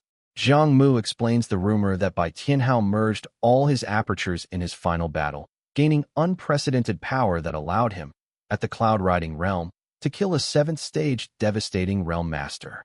Su Yu is stunned to learn from Jiang Mu that this legendary figure, Bai Tianhao, is the ancestor of his own teacher, Bai Feng, and that Bai Feng's family in the Great Ming Prefecture is extremely powerful. Su Yu is amazed by Bai Feng's hidden, powerful background. He officially accepts Zhao Li and Jiang Mu as scientific researchers for his new institute, and plots to use this new venture to get money from his rival, Xia Yuan. In the prefect's palace, Lord Xia asks his attendant, who, if the truth-seeking realm or Hall of Gods of War have any records on the body sense aperture, who confirms 3 failed attempts, one by the king of Great Xia himself. Lord Xia learns his father, the king, gave up after only activating 180 apertures. Intrigued by Su Yu's research, he orders the academy to expedite the approval and to secretly protect Su Yu. Su Yu, Zhao Li, Hu Qiuxing, Jiang Mu, Wu Jia, and Xia Huyo arrive at the lab assigned to them. Xia Huyo identifies it as the Blue Sky Research Institute. Xia Huyo looks uneasy and explains to a confused Su Yu the dark history of the building and its original owner, Lan Tian. Lan Tian was the former dean of the Modification Major, a seventh-stage devastating realm master. He secretly modified his body into an original demon, infiltrated their army, and killed many of them. Xia Huyo continues the story. Lan Tian was eventually captured by a celestial realm original demon. His fate was unknown, but he later returned as the new leader of the original demon clan. Xia Huyo explains that President Wan Tiansheng, whose public strength is only at the peak of the devastating realm, can't catch the celestial realm Lan Tian. Lan Tian also claims to be a spy targeting the original Heaven sect. Su Yu asks if Lan Tian targeting the original Heaven sect is a good thing. Xia Huyo reveals Lan Tian's real goal is to rule the Myriad Clans sect, and that he's the one pushing for peace and a free trade zone. Lord Xia once hunted him, but failed. Xia Huyo warns Su Yu that being given this lab, a skeleton of the academy, is a bad sign. Su Yu, however, is unbothered by the history. Su Yu smashes the Blue Sky Research Institute sign with a single blow, declaring that from now on, it is the Aperture Research Institute. From the mind-cultivating pavilion, President Wan Tianxing watches Su Yu's actions and notes. Ballsy. He smashed the tablet. Wan Tianxing wonders why Lan Tian, his supposed spy, hasn't shown up, and muses that he will settle a score with the Eternity Realm traitor when he finally catches him. In the new Aperture Research Institute, Su Yu begins giving orders to his team. Wu Jia is to get books, Jiang Mu and Hu Qiuxing are to buy files, and Mr. Zhao Li, is to acquire research instruments, including cages and simulated mannequins. Zhao Li notes the requested items are extremely expensive and asks who is paying. Su Yu sheepishly asks Zhao Li to front me some money. Before Zhao Li can answer, Chen Yong arrives and scolds Su Yu for his poor financial planning, revealing their department is already deep in debt from the 18th high school incident. Su Yu is horrified to learn that his department's share of the compensation is 45,000, and that the Xia family will seize the Wintan laboratory if they don't pay. Su Yu is left in despair, realizing his home base, the Wintan laboratory, is in danger of being repossessed. Su Yu goes to Wu Lan's home and bangs on the door. He's there to clear up the rumor about him befriending Myriad Clan students and to recruit her for his new institute. He flatters her by remembering she mastered 33 languages in Nanuan. She proudly corrects him, stating it was 36. He then pitches his new research on the body sense aperture. Wu Lan is excited by the revolutionary research and asks if she can join. Su Yu enthusiastically welcomes her to the team, telling her they will work together for the rise of humanity. Su Yu appoints her as the leader of Task Squad, putting her in charge of solving difficult problems, including working with Wu Jia. Wu Lan, taking the role seriously, asks what the first problem is. Her first task is to collect and compile materials on thousands of Myriad Clans races. He also mentions he needs 300 merit points to pay for rubbings he ordered from the library. Wu Lan eagerly volunteers to pay the 300 merit points herself and will send the rubbings to the lab. Su Yu gives her the key, and she leaves, excited about her new position as a founder of the institute. Next, Su Yu visits Zheng Yunhui. He asks to borrow 12,000 merit points for defensive formation plates for the lab, offering his purification technique as collateral, which can also be sold by the Zheng family. Su Yu demonstrates the technique, which emits a blinding light. Zheng Yunhui is impressed and offers 20,000 merit points instead, enough for offensive formations as well. He also asks to join the institute, which Su Yu accepts. Su Yu then visits Xia Qing, the Cloud Tiger Princess, at her villa in the Myriad Clan College. Xia Qing apologizes for the rumors their association has caused. Su Yu brushes it off, saying he's been busy with his new Aperture Research Institute. Xia Qing has heard of it and wishes she could help, as she's a foreigner. Su Yu then makes his real move, asking if he can borrow her guardians. He explains he may go on an outing lately and needs protection. Her attendants are wary, stating that guardians can only go out with her. Xiaqing offers to accompany Su Yu on his outing so the guardians can come. Su Yu feigns concern, saying it's too dangerous and he can't put a friend in danger. He leaves, having successfully planted the bait. Alone, Xiaqing's attendants warn her against going out with Su Yu. But Xiaqing is intrigued, deducing that Su Yu must be heading to a relics to get more inheritance, and sees this as a good chance for her clan to follow. Back at his new lab, Su Yu checks his sensor jade and confirms Xiaqing has two powerful guardians, one at the devastating realm and one at the cloud-riding realm. He needs a plan to deal with them. He decides against releasing his own devastating realm prisoners, as he knows they would just flee. His phone then buzzes with a new notification. It's a mission notification from the Mission Association. Researchers from the pill-making college are leading a team to the Myriad Clan pit to extract death chi to refine poison pills. Su Yu sees the mission only pays 3 merit points and realizes it's too low profile for his plan. He decides to post his own mission to the Myriad Clan pit to lead a team himself. Wu Jia enters and tells Su Yu to come to a meal. He agrees, planning to visit the Mission Association right after. Su Yu holds a team dinner at a large round table with all the new members of his Aperture Research Institute. Wu Jia, Wu Lan, Xia Huyo, Zheng Yanhui, Hu Qiuxing, and Jiang Mu. He proposes a toast to thank them for their support. Su Yu gives the institute its first little task, to find a method to merge apertures and eliminate the repulsion. Zheng Yanhui is shocked, as this is a huge, complex research problem. Su Yu emphasizes that the lab doesn't care about their current cultivation realm.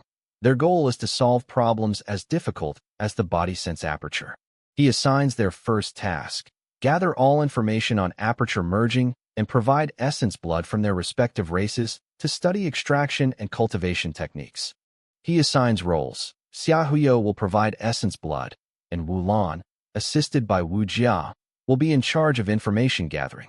He then gives Zheng Yanhui the purification technique book, with the copyright transferring to his family in 3 months. Zheng Yanhui, his eyes sparkling, happily agrees to the deal. Su Yu tells the team to start their work after the meal. Xia Huyo asks what Su Yu, the director, will be doing. Su Yu simply tells him to mind your own business and not to question him. After the meal, Su Yu goes to the Mission Association, which is crowded. He heads towards the willpower training zone to post his mission. He is recognized by Hu Ming, his former classmate, who greets him as Monitor. Hu Ming is there with another student, Wang Jishan, to take on small tasks. Su Yu explains he needs a place to improve his kill divine character. Wang Jishan suggests the Myriad Clan pit is a perfect place. Su Yu immediately hires Hu Ming and Wang Jishan to form a team of 3, offering them 5 merit points each. They agree to meet in front of the Aperture Research Institute tomorrow. As they leave, Su Yu internally plots, hoping his rival Zhai Feng won't wet his pants when his kill divine character is fully cultivated. Hu Ming immediately goes to Zhai Feng from the mono-character department and tells him about Su Yu's plan. Zhai Feng is dismissive, but his companion warns him that Su Yu is going to the pit. Zhai Feng is surprised to hear Su Yu is almost at the soaring realm, an exaggeration. He tells his companions to leave, as he's not worried. Zhai Feng's companion asks if they should stop Su Yu from improving his kill divine character. Zhai Feng scoffs, telling them to let him improve. He is confident in his absolute advantage and wants to defeat Su Yu at his strongest to prove that tricks are useless against real power. In the new Aperture Research Institute's reference room, Wu Lan reports her findings. She's found information that heaven dragons are born with 144 apertures and reach the infinite strength realm in only half a year. Hu Qiuxing references a book, Travels and Fantasy Word, which states that creatures are born with a single, integrated aperture. Further cultivation splits this aperture, causing the parts to become mutually exclusive, like magnets. Wu Lan asks if the book provides a solution to this repulsion. Hu Qiuxing reads on, explaining the solution is to find the related attractions or find the corresponding building block and put them together. Su Yu, listening to Jiang Mu's words, has a sudden revelation about his body sense aperture theory. He theorizes that if all body and sense apertures are part of one complete round plate, then the body sense aperture must be its absolute center. Suyu excitedly explains his theory that the body sense aperture is the key to merging body apertures and sense apertures, which would finally link the power of warriors and cultural masters. Hu Qiuxing sighs, noting that it's a fascinating theory, but unfortunately, there is no way to confirm the assumption. Wu Lan then reports on their progress with the aperture merging task. She has found 18 foreign clans and 37 human cultivation techniques that might suppress the repulsion. Suyu scans the list and sees heaven dragons, wondering if Xiaohuyo can acquire their essence blood. Suyu texts the list to Xiaohuyo and tells his team he needs to take 2 monsters, his prisoners, with him to the Myriad Clan pit tomorrow. Xiaohuyo, who is present, offers to provide extraordinary bodyguards instead. Suyu goes to the Wuntan lab prison and asks for a bodyguard for his trip. The Hydroman, Waterman, and Shadow Ghost, eagerly volunteer. Suyu informs them he's taking Xiaohuyo, son of Prefect Xiaolongwu.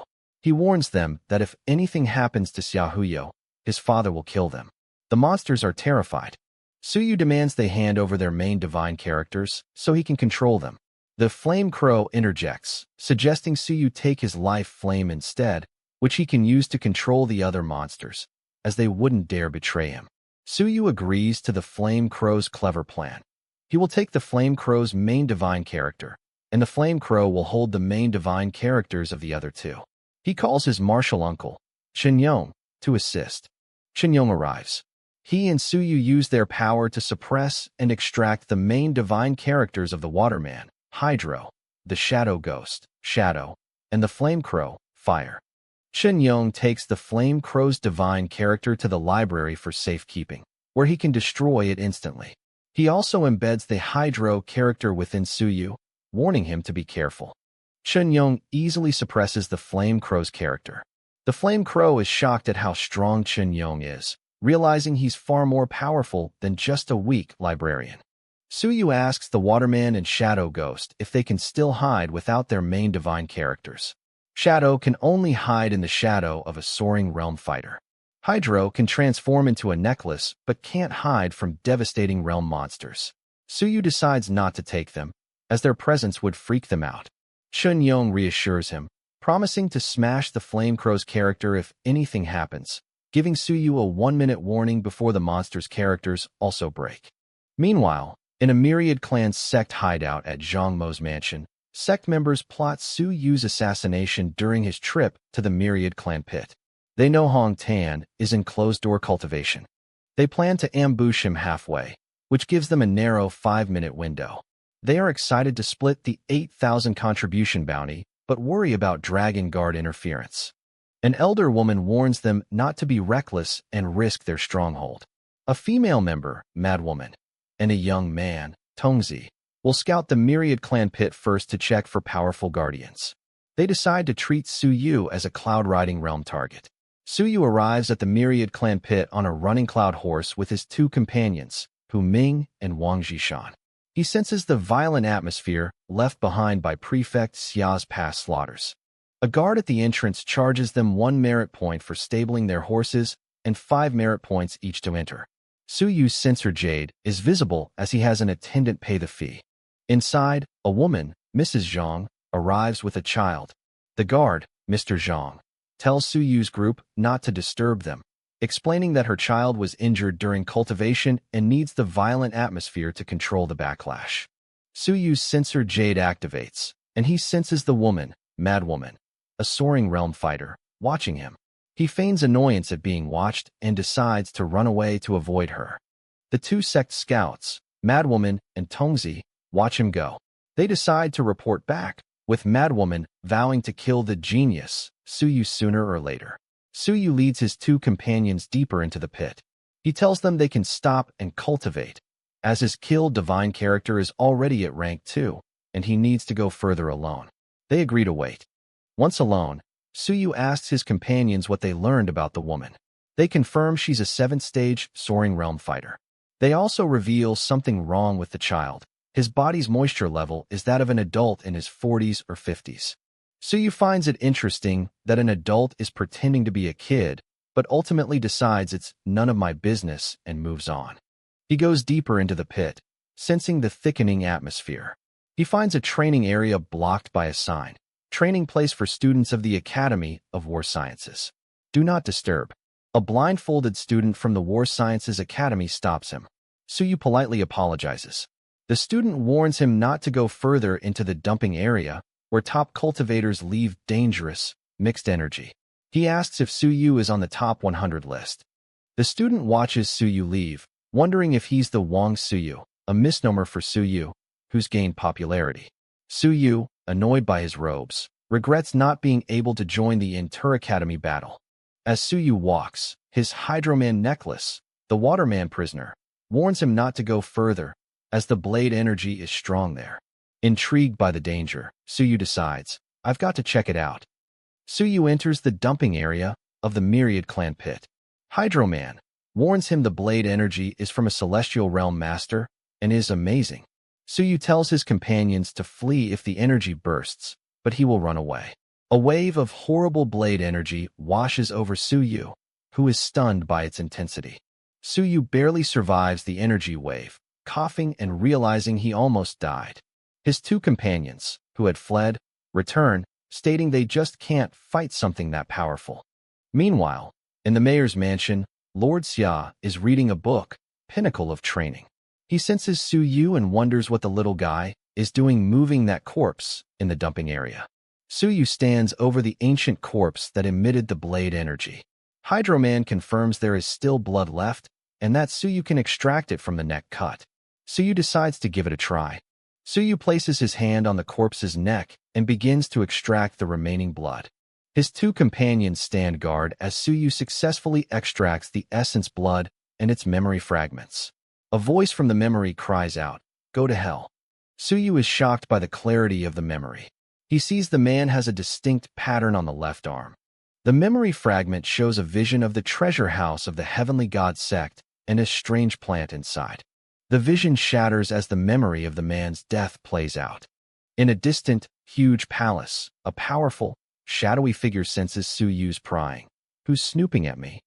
The figure, the Eternity Realm Trader, locates Suyu through the memory fragment and launches a massive, ethereal hand attack across dimensions. The attack breaks through. Back in the pit, Suyu is hit by the backlash and coughs. He instinctively uses his sky-splitting blade to defend, wondering if the attacker is already close to the Eternity Realm. The Eternity Realm Trader, back in his palace, scoffs, "But you can't get anything from me by spying on me." In the mayor's mansion, Lord Xia is stunned. What the hell did you do? He realizes Suyu just interfered with the past and since the Eternity Realm. He wonders if it's an Eternity Realm fighter from the Heavenly God clan and decides to have Xia Huyo investigate. In the pit, Suyu analyzes the memory. He saw the Heavenly God sect leader's deference to a man in black, who must be the mastermind. Though he couldn't see the face, he remembers a flower pattern on his left arm and 3 strange plants in the treasure house. Suyu immediately calls Fatty, Xia Huyo, to pick him up and run a background check on the Zhang family that lives near the Myriad Clan pit. Xia Huyo reports their names and soaring realm cultivation levels. Suyu then calls Zhang Hao from the Divine Rune College, asking if his family is related to the Zhang family in the north. Zhang Hao confirms they are sort of relatives. Suyu explains his suspicion, noting the daughter-in-law, Chen Lan, and grandson, Zhang Imo, peeped at me frequently. Suyu decides not to alert the enemy. In the Zhang family's courtyard, the sect hideout, Sir Zhang Wu asks his daughter-in-law, Chen Lan, if she was discovered. She says no. He speculates another party was also after Suyu. Zhang Wu orders Zhang Imo, the grandson, who is actually Tongzi, to help them disguise themselves as dragon guards to find Suyu. He reasons that if caught, they can claim to be bandits, and the worst-case scenario is being sent to the vanguard camp. Later that night, Suyu rides his horse on a mountain road, nearing the inner city. He's stopped by 3 figures in dragon guard armor. He's suspicious, wondering if Xia Huyo sent them. The Hydroman necklace warns him, watch out. The moisture in one of them is similar to that in the child we met before. The lead guard, Chen Lan, asks Suyu why he's out alone at night. Suyu, now warned, plays along. The disguised sect leader, Chen demands to see Suyu's student card. He complies. She has Tongzi, Zhang Yimo, check the card, who confirms it's real. Meanwhile, a Real Dragon Guard, Zhang Zhanghe, watches from the shadows, recognizing the Zhang family's good disguise. The sect members, satisfied, offer to escort Suyu home. Suyu thanks them and asks for their names. The leader gives a fake name, Qintong. As they move, Suyu's Hydroman necklace buzzes, and Suyu immediately attacks Qintong, shouting, "You're courting death." Suyu's Hydro attack splashes on Qinlan, revealing her true cloud-riding realm strength. She counterattacks, yelling, "Go to hell." Suyu is pushed back but unleashes his full arsenal, activating his fighting tactics of divine characters, including Blood, Fight, Thunder, Blade, Shadow, Fire, and Break, and prepares his sky-breaking technique. Suyu merges all his divine characters into his cultural weapon, preparing to battle the cloud-riding realm opponent. Suyu's merged divine character attack clashes with the cloud-riding realm assassin, Qinlan. She is shocked by the power of his fighting tactic, wondering if the multi-character department altered it.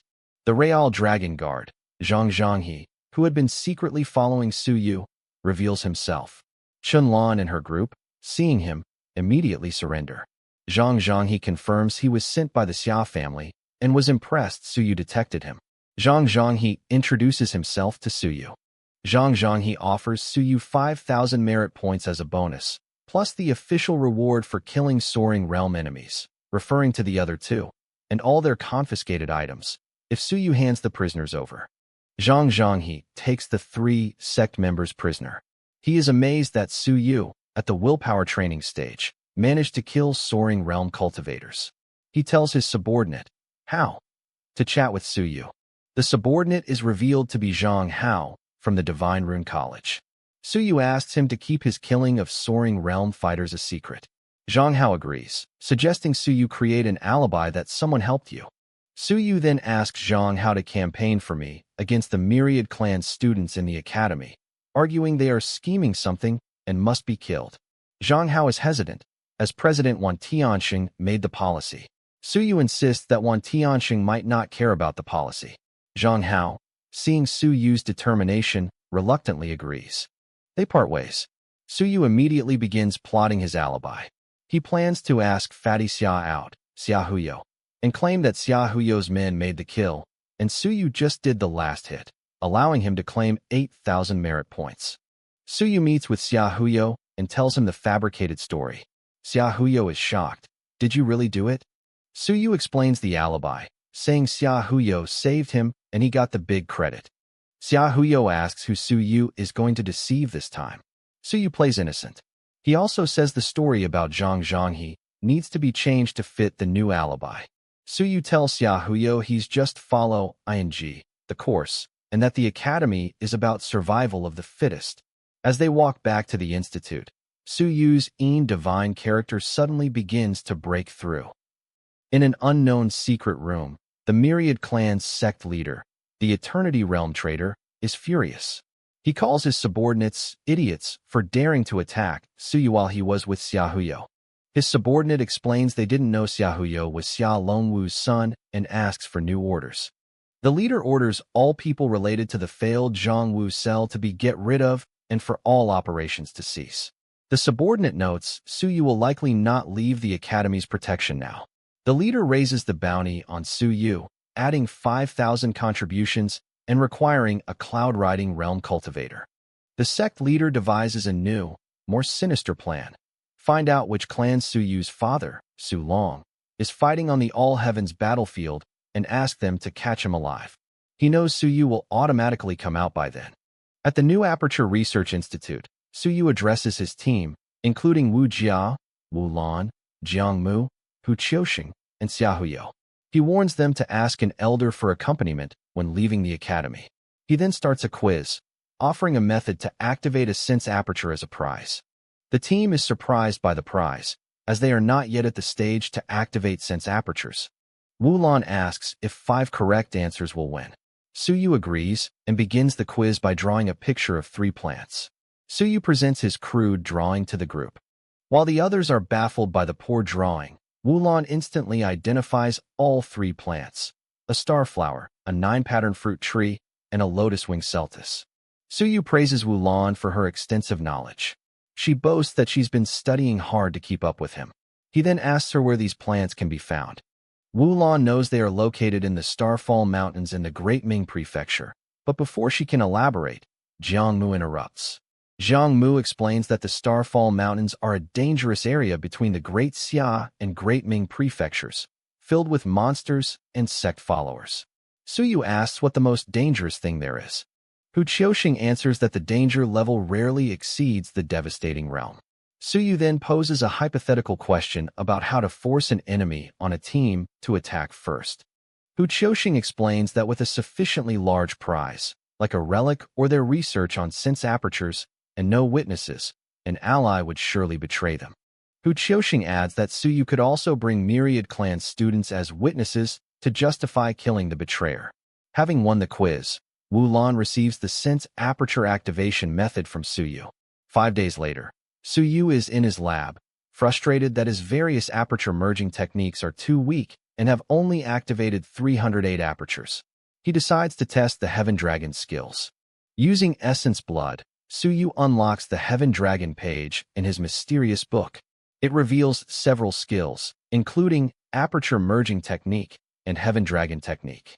He tries the Heaven Dragon's Aperture Merging Technique, which activates 32 apertures, including 9 new ones. He is impressed that it suppresses 2/3 of the repulsion, saving immense time. Based on this, Suyu deduces an even better 36 aperture technique. He decides to have his friend Zhou Hao test it, since his mountain spell technique suffers from massive repulsion. Suyu names his new invention the Double Wu's Aperture Merging Technique, in honor of Wu Jia and Wu Lan, gleefully imagining they'll be devoted to him for the honor. He decides to verify it with Mr. Zhao first. Suyu visits Zhao Li's lab. Zhao Li is lamenting his weak physical body, which is only at the 8th stage of the cloud riding realm. Zhao Li complains that his few merged apertures mean he has no hope of reaching the devastating realm. Suyu reveals he has a solution, his new aperture merging technique. He explains his Aperture Research Institute, though only a week old, has already developed this new technique. Suyu boasts he has deduced a 36 aperture technique, though he admits it's untested. Zhao Li scoffs, but Suyu explains his technique suppresses 2/3 of the repulsion, unlike the 1% suppression of common techniques. Zhao Li is skeptical but agrees to test the technique on a puppet first, warning Suyu of the danger of explosions from faulty techniques. Suyu marks the 36 aperture positions on the test puppet. Zhao Li begins the test, and the apertures activate smoothly. The test proceeds perfectly up to 34 apertures, but as it tries to activate the 35th, the puppet cracks and explodes violently. Covered in soot, Zhao Li warns Suyu about the dangers, but is impressed that 34 apertures worked. He suggests adjusting the last 2, and notes he has over 70 sets of merging techniques himself. Zhao Li complains about Suyu's recklessness. Suyu, remembering his book, suggests using an aperture from the Heaven Dragons for the final 2 spots. With Suyu's suggestion, the test on a new puppet is a complete success, activating all 36 apertures. Zhao Li is stunned, calling Suyu a genius. An elder, who was secretly watching, is amazed that Suyu created a technique that almost can suppress all the repulsion. He asks its name. Suyu names it Double Wu's Aperture Merging Technique. Zhao Li, revealed as the elder, hears Double Wu and thinks to himself, "Playboy." Suyu is confused by his reaction. Zhao Li jokes that Double Wu could become Triple Wu and offers to set him up with Wu Qi. Suyu calls him crazy and leaves to find Zhou Hao for the human trial. After Suyu leaves, Zhao Li senses President Wan Tianxing snooping. He confronts the president, who claims he was just passing by, and asks when Zhao Li started targeting Suyu. Suyu visits Zhou Hao, who is covered in bandages. Suyu jokes about him killing someone. Zhou Hao says his master, Xia Yuan, is more magnanimous than Suyu thinks. Suyu doesn't buy it. Suyu asks Zhou Hao if he wants to reach the infinite strength realm, explaining that his mountain spell technique is a dead end that prevents aperture merging. Suyu taunts him, saying his master is mean for giving him a flawed technique while keeping the sky-splitting blade for himself. Zhou Hao angrily defends his master. Suyu offers to let Zhou Hao test his new technique, which allows mountain spell cultivators to merge apertures. Zhou Hao is suspicious, but Suyu says he'll agree to it. Suyu sets 3 conditions for the test: secrecy, assisting in a future test, and never using the technique against Suyu or his allies. Zhou Hao agrees to the first 2, but modifies the third. He can only use it against Suyu. Suyu accepts. On the street, Suyu gets Zhou Hao's master's, Xia Yuan's, phone number and calls him. He introduces himself to Xia Yuan and explains that his institute has found a way to help mountain spell cultivators merge apertures, but it costs a development fee of 5,000 merit points. Suyu pressures Xia Yuan, mentioning the rumors that he is so selfish for ruining the future of your student, and that 5,000 points is nothing. Suyu continues to blackmail him, warning that a bad reputation could hurt his political ambitions. Xia Yuan, trapped, agrees to pay the 5,000 points if the technique is proven to work. Suyu demands the payment now, warning that the price will double after he succeeds. He also implies he could become friends with Zhou Hao and kill Xia Yuan one day. Xia Yuan asks if he's being threatened. Suyu denies it, saying he just told Zhou Hao his master wasn't as good as he thought. Xia Yuan warns Suyu about his sharp tongue, but Suyu replies that a financial loss may prevent disaster. Furious, Xia Yuan agrees to the 5,000 merit point deal, making it clear that Zhou Hao won't owe you anything. Suyu accepts and warns him that the technique is patented and must be kept strictly confidential. Suyu hangs up. He then mockingly tells Zhou Hao that his master is kind and not as good as the mono-character department, who are allied with the Great Zhou Prefecture. Suyu tells Zhou Hao his master has paid, and now Zhou Hao must pay him for the human trial. Suyu offers to give Zhou Hao the purification technique for personal use as payment. Zhou Hao accepts the deal. They arrive at the Aperture Research Institute's basement. Suyu explains Zhou Hao's technique has 26 overlapped apertures and 10 new ones, which will take 20 days. Suyu tells Xia Huyo, who is also there, to fetch 5 earthly chi fruits to accelerate the process, turning 20 days of cultivation into 1. Xia Huyo is shocked by the 2,500 merit point cost. Suyu says it's worth it to prove the technique's feasibility early, and that Zhou Hao's master will pay for that. In the Institute's basement, Suyu gives the earthly chi fruits to Zhou Hao, who is part of the self-help society: Wu Jia, Xia Huyo, Zhao Li, Jiang Mu, Hu Qiuxing. Zhou Hao is nervous about the technique's near 0% success rate. Suyu instructs him to activate the apertures according to the new method and then try to merge them. Suyu boasts that his double Wu's technique will suppress all repulsion and allow a mountain spell cultivator to reach the 9th stage of the infinite strength realm in 1 month. Wu Jia, in a thought bubble, is excited. Zhou Hao consumes the fruits and begins the cultivation process. Zhou Hao's body glows as he activates the new set of 36 apertures. Wu Jia, watching, confirms all 36 apertures are successfully activated, proving the technique is feasible. Suyu notes the repulsion is so strong. Zhou Hao then attempts to merge the apertures and is shocked as the repulsion is gone. The technique works. Wu Jia is ecstatic, realizing the big deal this is, but warns Suyu not to disclose it. Suyu, however, wants to release it to benefit all humans, not just talents. Xia Huyo arrives. Suyu asks if he will report this to the Xia family. Xia Huyo confirms he will, but Suyu demands his debt to Lord Xia be discharged in exchange. Xia Huyo agrees, giving the Xia family sharing rights. Suyu restricts the technique to direct descendants of the Xia family.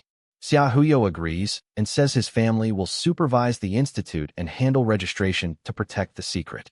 The institute members, Zhao Li, Wu Jia, Hu Qiuxing, Jiang Mu, all promise to keep the technique confidential.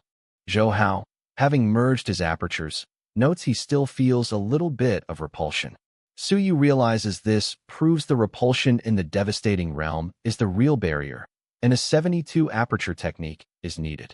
Suyu tells Xia Huyo he'll release shortened youth, 18 apertures, and standard, 30 versions to the public, but the ultimate 36 version is forbidden. He also charges an extra 10,000 merit points for sharing rights, which Xia Huyo calls robbing. Suyu then asks if he is qualified to apply as a researcher now that he's developed the soul-absorbing and double Wu's techniques, noting the position's benefits. Wu Jia is shocked he's applying after just 1 month. Hu Qiuxing asks Suyu how he does it. Suyu smiles, because I'm a wise man. My divine character grants me wisdom. Hu Qiuxing just thinks he's an idiot.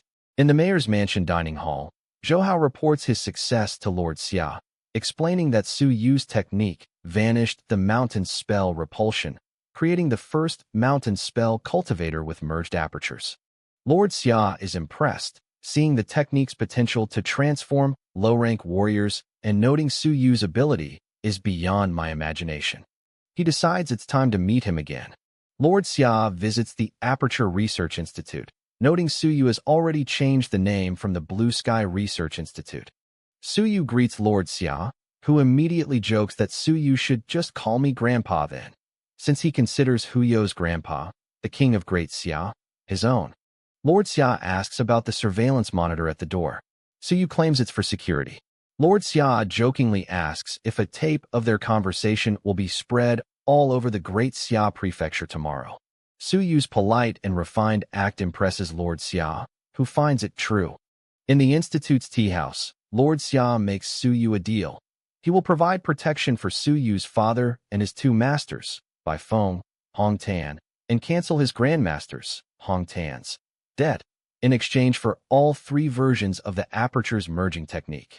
Suyu counters that protecting his father is a soldier's duty and protecting his teachers in the vanguard camp is against the rule. He then brings up the rumor that he found. Lord Xia says the Xia family won't covet his relic and will keep it secret, but warns the technique will only bring trouble. Suyu calls his bluff, saying he'll stop developing techniques then. Lord Xia, impressed, offers a new deal.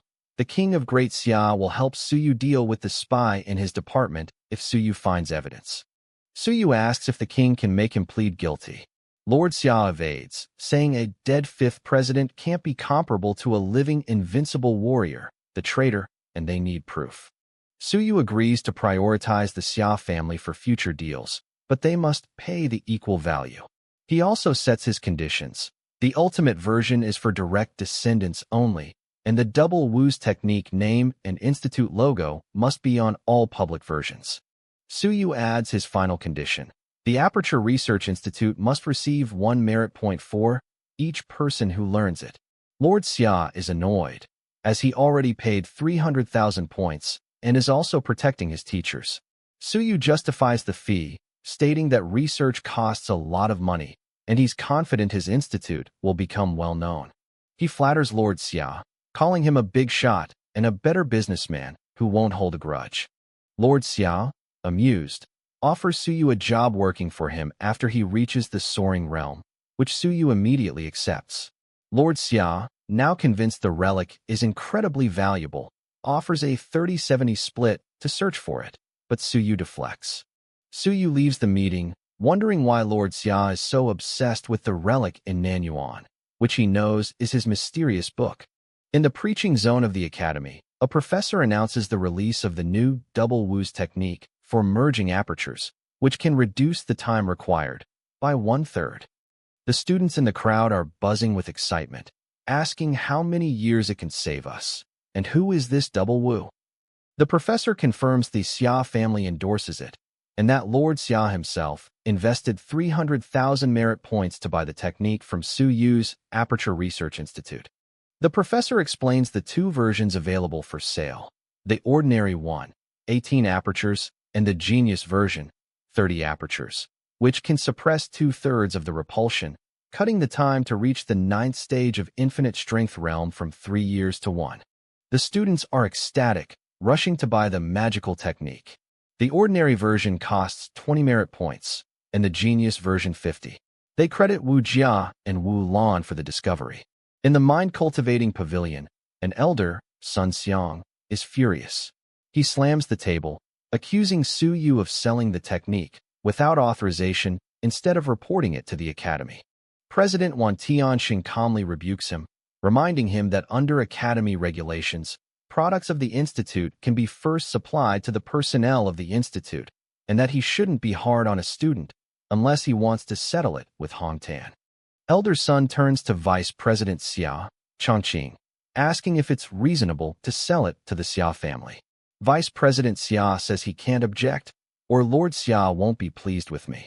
Wan Tianxing reiterates that Su Yu didn't violate any rules and has the right to authorize his findings. Wan Tianxing scolds elder son, stating the technique will benefit the entire human race and that he shouldn't drive Su Yu away with his complaints. Elder son argues that Su Yu is applying to be a researcher and he doubts whether it was Su Yu who derived this technique. He declares Su Yu cannot be a researcher, as it would make their suppression of the multi-character department a laughingstock. Wan Tianxing dismisses him, saying the Ministry of Education will review it at the end of the year, and abruptly ends the meeting. Outside the pavilion, elder son is furious, knowing all our previous efforts will be in vain. His attendants note that neither of their main leaders, Zhou Mingren nor Hong Tan, attended the meeting. Elder son decides they must get rid of him, Su Yu, themselves, but can't do that directly. He plots to let the Myriad Clan College people kill Su Yu. At the top 100 list arena, Zhou Hao celebrates his new rank of 79th, achieved thanks to Su Yu's aperture merging technique. Spectators are amazed, realizing Su Yu's new technique will allow many more students to reach the top 100 list. In the mind-cultivating pavilion, an elder, Jia Mingzhen's companion, congratulates Wan Tianxing on the incredible freshman this year, especially Su Yu. Wan Tianxing remains humble, noting the Academy of War Sciences also has capable students. The elder mentions that the Myriad Clan sect has infiltrated the academy and contacted him, but they are peripheral people. Wan Tianxing scolds him for failing to catch them. Wan Tianxing reveals he knows there is at least one cloud-riding realm, maybe even devastating realm spy from the sect within the academy. He reveals that Zhang Wu, the sect member from the Myriad Clan pit, confessed before dying that someone in the academy has been passing information to them. Wan Tianxing tells his subordinates, the disguised elders, that their real mission was to infiltrate the sect and set up another Myriad Clan sect. He mocks them for failing and letting Blood Gator, cloud-riding realm, recruit followers instead. He dismisses them, saying it's up to you. The elder, Jia Mingzhen's companion, is frustrated. He asks Wan Tianxing about the conflict between the mono-character department and the multi-character department. Wan Tianxing coldly replies, "Let them fight until one of them disappears." The elder argues for solidarity against the Myriad Clan sect, who are supported by gods and demons to make humans fight each other. But Wan Tianxing says this conflict is a time bomb, and having a common enemy is better. Wan Tianxing notes that Su Yu seems to be planning to go out soon, and his new technique makes him a greater target. He warns the elder that people at the devastating realm might take action against him, and tells him to pay attention. In the original Qi field, Su Yu prepares to merge his apertures to ascend to the infinite strength realm, noting the hardest is to merge 16 apertures. Su Yu begins the merging process. He successfully merges the apertures, finally, and breaks through to the infinite strength realm, feeling the original Qi gather with his every movement. A guard, Mr. Nye, in the cabin feels the vibrate and wonders what Su Yu is doing. Su Yu, now in the infinite strength realm, thinks, the mono-character department, the top 100 list, wait for me. Su Yu exits the original Qi field and is greeted by the guard, Mr. Nye, who notes he came out for the 350th anniversary. Su Yu reveals he has reached the infinite strength realm. Su Yu specifies he's at the 4th stage. Mr. Nye scoffs, saying he is at the 7th stage of the cloud-riding realm, and Su Yu would be a loser in our time. He gives Su Yu the top-level aperture merging technique as a gift. Su Yu is grateful for the gift, and Mr. Nye tells him to take care. Su Yu, however, Su Yu leaves the original Qi field, reflecting that it's been 4 months since his father left, and he still hasn't reached the soaring realm. He needs to speed up and resolve the current crisis first. Outside, Su Yu is intercepted by Xia Qing, the Cloud Tiger Princess, and her entourage of Myriad Clan students, who seem to have been waiting for me on purpose. Xiaoqing introduces Su Yu to her companions, who have been looking for a chance to meet you. Xiaoqing invites Su Yu to sit down and have a drink. Su Yu, playing nice, smiles and says it doesn't matter if people see them, as they are guests of Mr. Wan and allies of humans. Xiaoqing introduces her companion, Bai Su, from the Fox clan. The other companions introduce themselves, Niu Zhen, Ox clan, and Zhang Fei, Ironwing Bird clan. Xiaoqing reminds Su Yu that he would like to ask our guardians for help the other day, and that with so many of them here, one of us can help you. Su Yu politely declines, saying he has urgent things to do at the institute, and leaves. Human students watching nearby whisper, "Is that Su Yu? Why is he hanging out with the Myriad Clans people again?" And call him the shame of the human race. In Xiaoqing's villa at the Myriad Clan College, she is annoyed. These human beings have no sincerity at all. Niu Zhen, Ox Clan, reveals that the mono-character department contacted them. They were ambiguous, implying that because the Myriad Clan students are close to Su Yu, the department couldn't give us the benefits they promised. He's furious they were fooled. Xiaoqing realizes they are being used as pawns by the mono-character department. She says they can't take action first, as it's a capital crime, but she knows Su Yu is carrying the secret of the relics, which is the secret that can make our clans prosper for generations and the real reason they came to the human world. Su Yu meets with Xia Huyo in a tea house. He sighs that with his new aperture merging technique, the mono-character department will also want to kill me. Xia Huyo reassures him. They won't dare to do so in the Great Xia Prefecture. Su Yu asks what happens if he leaves the prefecture. Xia Huyo says it's hard to say, as the prefecture doesn't care much about conflicts outside its territory unless the Myriad Clans are involved. Su Yu reveals his plan, to lure the snake out. He wants to use the relics, his mysterious book, as bait. Xia Huyo calls him crazy, warning that this news might attract people at the Celestial Realm. Su Yu says he have to do something about it, and asks for a Celestial Realm bodyguard. Xia Huyo says his family, always been neutral, and can't interfere. He offers his 2 personal bodyguards, Devastating Realm, as the most he can do. Su Yu is touched by the offer, but knows he can't endanger Xia Huyo. He decides he has to figure it out myself, and goes to the Wuntan Lab prison to get his mount, the Swanee Dragon.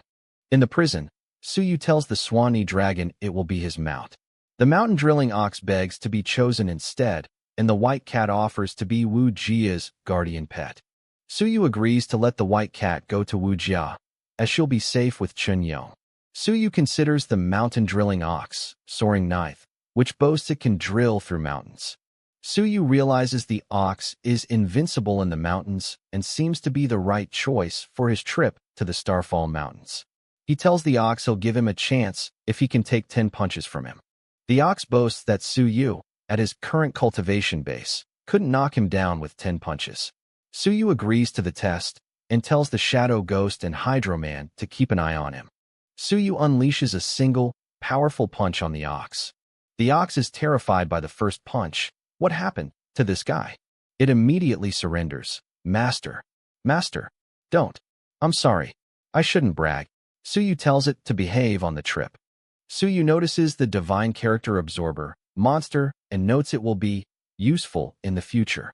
He orders the white cat to teach it the lingua franca.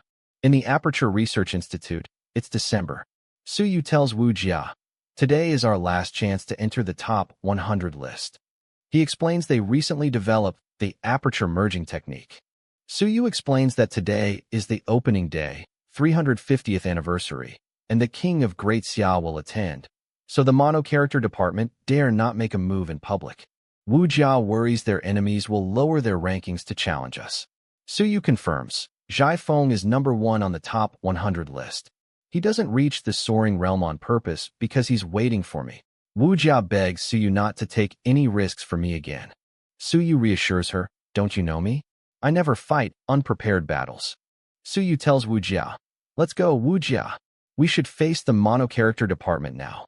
He says he'll take care of Zhai Feng if he lowers his ranking to fight her. At the top 100 building, decorations are up for the 350th anniversary. Su Yu tells the registrar his friend, Wu Jia, is there to challenge the top 100. The registrar, Mr. Huang, tells Suyu it's an unwritten rule that no challenges should take place on an opening day.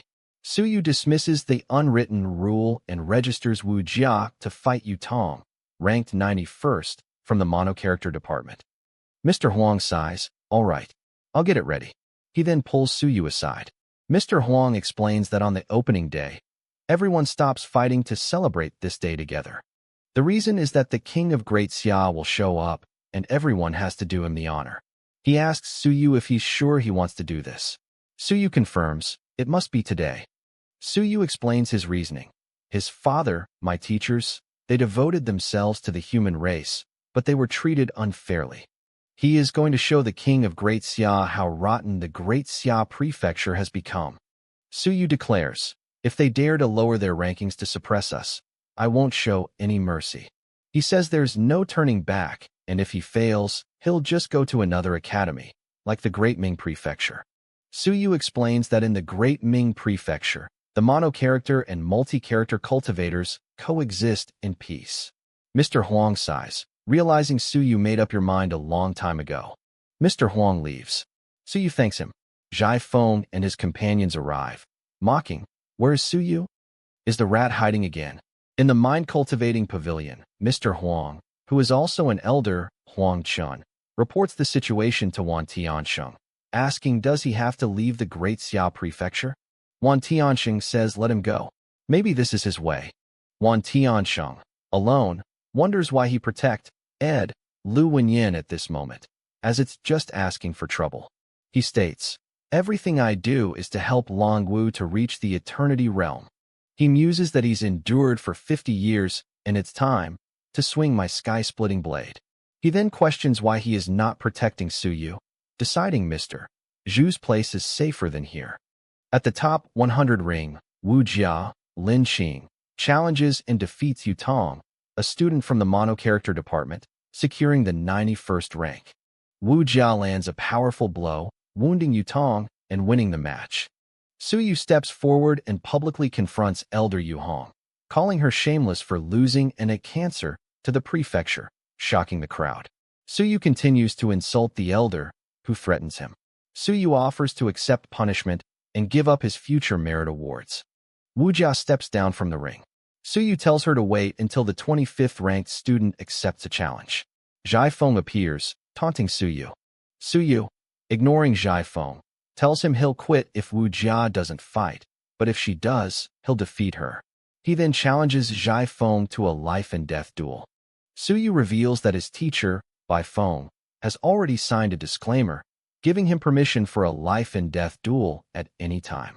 An elder from the mono-character department gives Zhai Feng a box containing a materialization pill to force a breakthrough to the soaring realm, an aperture-accelerating pill, and a powerful divine rune with a 9th-stage soaring realm attack. The crowd buzzes about the first life-and-death fight in years. The judge, Zhao Ming, is dismissed by an elder for being in Suyu's institute. Suyu signs the life-and-death disclaimer, ready to fight. Suyu confidently tells Zhai Feng he'll give him time to take his pills and enter the soaring realm. Zhai Feng is suspicious of Suyu's confidence, wondering if it's a trap, but he knows he can't win at the infinite strength realm. Zhai Feng decides to take the pills, as you wish, and begins his breakthrough to the soaring realm right in the arena. Zhai Feng, now at the soaring realm, attacks Suyu, who easily dodges. Suyu taunts Zhai Feng's weak attack. Zhai Feng tries again, but Suyu counters with his sky-splitting blade. Suyu's powerful sky-splitting blade attack connects with Zhai Feng. Suyu's attack, which has feet off the ground, stuns Zhai Feng. Zhai Feng is thrown back by the force of Suyu's attack. Desperate, Zhai Feng takes the aperture-accelerating pill. Suyu mocks him for taking another pill. Suyu easily dodges Zhai Feng's attack and counters, wounding him and asking how he became so strong. Zhai Feng is shocked. Zhai Feng, now wounded, unleashes a consciousness attack, but Suyu is completely unaffected. Suyu grabs Zhai Feng, preparing to kill him. Suyu holds up a blank sheet, noting that even with his trump card, the Divine Rune, Zhai Feng needs a chance to use it. The crowd is stunned as Suyu, still at the willpower training stage, kills the soaring realm Zhai Feng. Suyu's supporters are shocked. That's impossible. Suyu stands over Zhai Feng's body, declaring he will launch a life-and-death challenge and make Zhai Feng his stepping stone. Suyu issues an open challenge to all early-stage Soaring Realm fighters in the mono-character department. The crowd is stunned as Suyu asks, "Dare you fight me?" Suyu, standing over Zhai Feng's body, continues his open challenge to any Soaring Realm fighter in the mono-character department, taunting them. He declares that if they don't fight, he will show you what I've got. He is angry that Zhai Feng must die. Suyu's power flares as he spontaneously upgrades 7 of his divine characters, Blood, Fight, Kill, Fire, Thunder, to the 2nd rank, shocking the crowd. A Soaring Realm teacher from the mono-character department, Wang Jun, is shocked but accepts the challenge. Another, Elder Son, soaring 5th, is wary. Chen Yong, Suyu's martial uncle, confronts Elder Son, offering a life-and-death duel between himself, Cloud Riding, and Son, soaring 5th. The crowd is shocked by Chen Yong's challenge to an elder. An elder, Yu Hong, scolds Chen Yong for challenging an elder's authority. Chen Yong backtracks, saying he was just kidding to see if he knew the rules. Chen Yong leaves, and Elder Yu Hong vows to make the multi-character department pay. Chen Yong walks away, telling his faction member to talk when I have time. Elder Yu Hong's group, furious, vows to kill everyone from the multi-character department but decides to leave the academy first. Lord Xia appears, telling Suyu he can protect him in the Great Xia Prefecture. Suyu thanks him but says he won't step down until midnight, as a gift for the 350th anniversary. Lord Xia agrees and announces a banquet for the top 100 students in the ring. The crowd is dismissed. Wu Jia, Lin Qing, stays with Suyu, and he asks her to go down. She asks if he'll get in trouble for killing Zhai Feng. Suyu just says he'll stay till the end. In the mono-character department's teaching building, the elders are furious, stating that not taking Suyu down is a great humiliation. An elder asks Lu Hong for ideas, but Lu Hong says they can't fight him. The elder suggests they take turns to wear him out and kill him, as the shame will be forgotten. A subordinate reports that other academies, Nine Heavens, Wisdom Seeking, Great Shang, have sent messages offering to help defeat Suyu, which is even more humiliating. Suyu waits in the ring until almost midnight, reading a book. He wonders if the mono-character department has quit. He hears a challenger, Suyu, and smiles. Here they are. A challenger accuses Suyu of brutally killing Zhai Feng, colluding with gods, and being a talker. Suyu tells him to come in the ring and sign. The challenger, Wang Jun, soaring 3rd, steps up. The crowd notes he was on the top 100 list 4 years ago. Wang Jun attacks first. It's never wrong to strike first. Suyu seems to disappear. What? Suyu's attack, bang, slash, wounds Wang Jun. Another Soaring Realm fighter, Lu Li, joins the fight but is immediately terrified by Suyu's hydration, water, divine character. We stand no chance of winning.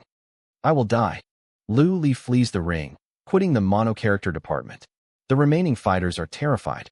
Suyu offers to fight them together, as he's consumed a lot of original chi. Suyu's power flares again, D*MN. He's recovering so fast. Suyu taunts the remaining Soaring Realm fighters from the major families, Sun, Li, Yu, Ma, Fong, Zhou, asking where they are. He then gives a speech, telling the innocent classmates to think about why they are fighting for these elders.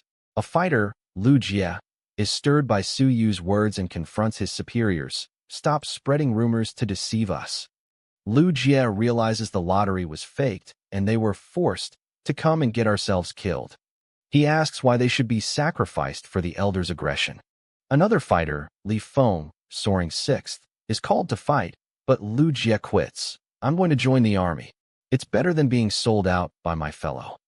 The celebration ends. Suyu asks Wu Jia if he's in trouble, but she just says he's leaving. Suyu is shown leaving, having frightened thousands.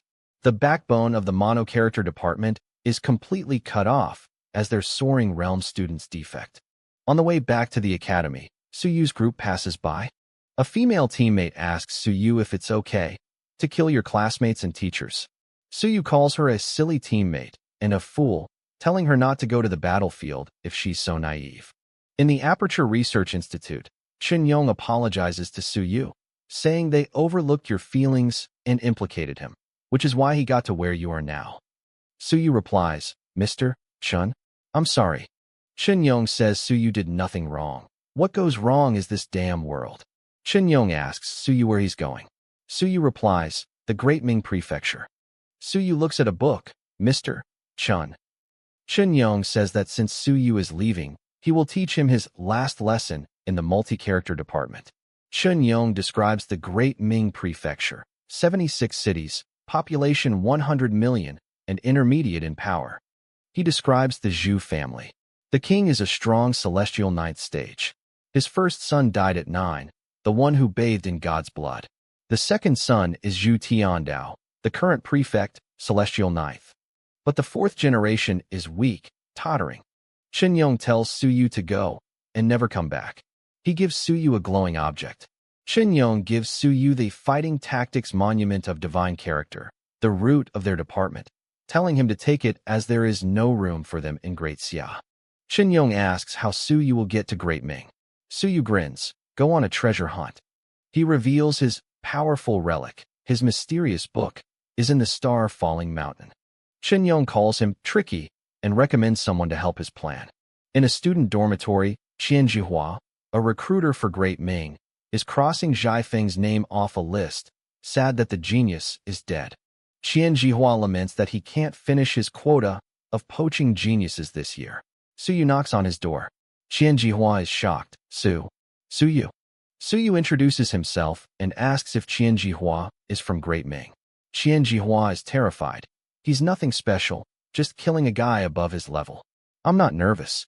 Suyu asks him to contact someone who has a greater voice in Great Ming, offering payment. He states, I want to go to the Great Ming Prefecture. In the Great Ming Prefecture, Prefect Zhu Tiandao, Celestial Ninth, is furious. D*M in it. That fat B** starred Xia Shower, Lord Xia, overcharged us. He complains that Suyu is an idiot for giving his technique to the Xia family for free instead of auctioning it. An advisor, Ho Zhan, Celestial Second, notes Suyu's talent, but Zhu Tiandao calls him a good-for-nothing with an unstable foundation. Zhu Tiandao gets a message and is shocked. Suyu seems to be joining us. Ho Zhan confirms the news. Suyu wants to join Great Ming and asks them to send someone to negotiate. Zhu Tiandao is instantly ecstatic. That's good. He is a great talent to be shaped. In the mayor's mansion in Great Xia, Lord Xia discusses Suyu's departure with an elder, saying it's the best choice for him, as he has no future there. Lord Xia notes that without his or Wan Tianqing's help, Suyu has no chance in Great Xia. Lord Xia tells his attendant not to make it embarrassing and let him go. The attendant asks who Great Ming will send. Lord Xia says, who do you think will come? They realize Zhu Tiandao will come in person, making it a great deal for Great Ming to get a peerless genius and research expert. Zhu Tiandao travels to the star-falling mountain, noting Nanyuan, Suyu's home, is nearby. He senses multiple devastating and celestial realm fighters lurking, realizing Great Xia is looking for Suyu's inheritance in relics. He thinks, this will be mine too. He is greeted by Dragon Guard soldiers. Zhu Tiandao lies, claiming he's just passing by on his way to the Great Shang Prefecture. The guards, wary, decline his help. Zhu Tiandao casually notes the abundant spiritual qi, implying a treasure is nearby, and warns them to keep an eye on it, but says, I won't look for it. Bye. He flies off, and the guards bid him farewell. The Dragon Guard commander is suspicious and decides to tell the Great Xia Prefecture about Zhu Tiandao's sudden appearance. The commander tells his subordinate to keep patrolling. At the Academy of Cultural Research, Suyu gets a message on his desk. The message confirms an appointment in the evening on the 3rd floor of Xia's restaurant. Suyu realizes someone from Great Ming is coming faster than expected. At Xia's restaurant, Suyu meets the person from Great Ming. Suyu recognizes him as Zhu Tiandao, prefect of Great Ming, Celestial Ninth, who can see through my thoughts. Zhu Tiandao praises Suyu's smarts and asks what he can offer in return for joining. Suyu offers his merging technique of 36 apertures that is not available on the market. Zhu Tiandao asks if Suyu is willing to authorize the Zhu family. Suyu says that depends on you, and that he's afraid someone will kill me. Zhu Tiandao promises, we won't let anyone hurt the person we want. Suyu reveals he traded the 36 aperture technique with the Xia family, but also has a very strong comprehension of cultivation techniques and can deduce Myriad Clans techniques, which he calls an ability. Zhu Tiandao agrees to his terms. Suyu can analyze techniques, but won't pass on the ability. Suyu also asks for freedom and not to be pressured, and for the dumb and simple mono-character department there to be ignored. Suyu says he won't leave until the end of the month, as he has to help my senior enter the top 100 list and take away the enemies. Zhu Tiandao agrees. It's a piece of cake in the Great Ming Prefecture, but here, we can't intervene. Suyu tells him to pick me up at the Star-Falling Mountain. Suyu says he wants to build another Aperture Research Institute in the Great Ming Prefecture, which Zhu Tiandao agrees to. Suyu hands Zhu Tiandao a long list of materials he needs. It'll only cost a little. Zhu Tiandao and his attendant are shocked by the massive list. Suyu tells him to take your time to sort it out and leaves. Suyu walks away, pleased that Mr. Zhu came in person and his trip will be smooth. Suyu feels refreshed and relaxed. His depression vanished. He feels he can transfer my father to the Great Ming Prefecture. Suddenly, his fire divine character broke through to the second rank spontaneously. He feels this is the fire of civilization and an innate divine character. Zhu Tiandao, in his restaurant room, realizes Suyu is a born cultural master. A red beam shoots into the sky from Suyu's breakthrough. Zhu Tiandao sees the fire of civilization, the sign of the saints descending, and realizes we shouldn't let him go. Zhu Tiandao is furious. F*CKU. Zhu Tiandao. He realizes he suffered a great loss as Suyu's breakthrough was enlightenment, and now they'll be enemies if they insist on keeping him. He flies away, yelling at Xia Shower, Lord Xia. At the Aperture Research Institute, Suyu tells Wu Jia he's leaving and gives her his research materials as a reward. Wu Jia knows the rumor is true. He's leaving. Suyu activates his self-help society rune, telling his team, Wu Jia, Zhao Li, Jiang Mu, Hu Qiuxing, Zheng Yinhui, that he's leaving and to proceed as planned. His team members, D, Tian 4, etc., all copy his message. Suyu knows he has to drag my enemies out into the light. Suyu's plan. First, spread rumors of relics in Nanyuan City. Second, sell rare items on the black market. A student takes the bait, buying the rare items. This will attract the attention of many forces, including the Myriad Clans sect. Nanyuan City will become dangerous, and the gates are closed. Missions about Nanyuan City appear in the Mission Association, attracting high-level attention and making the road to Nanyuan extremely safe.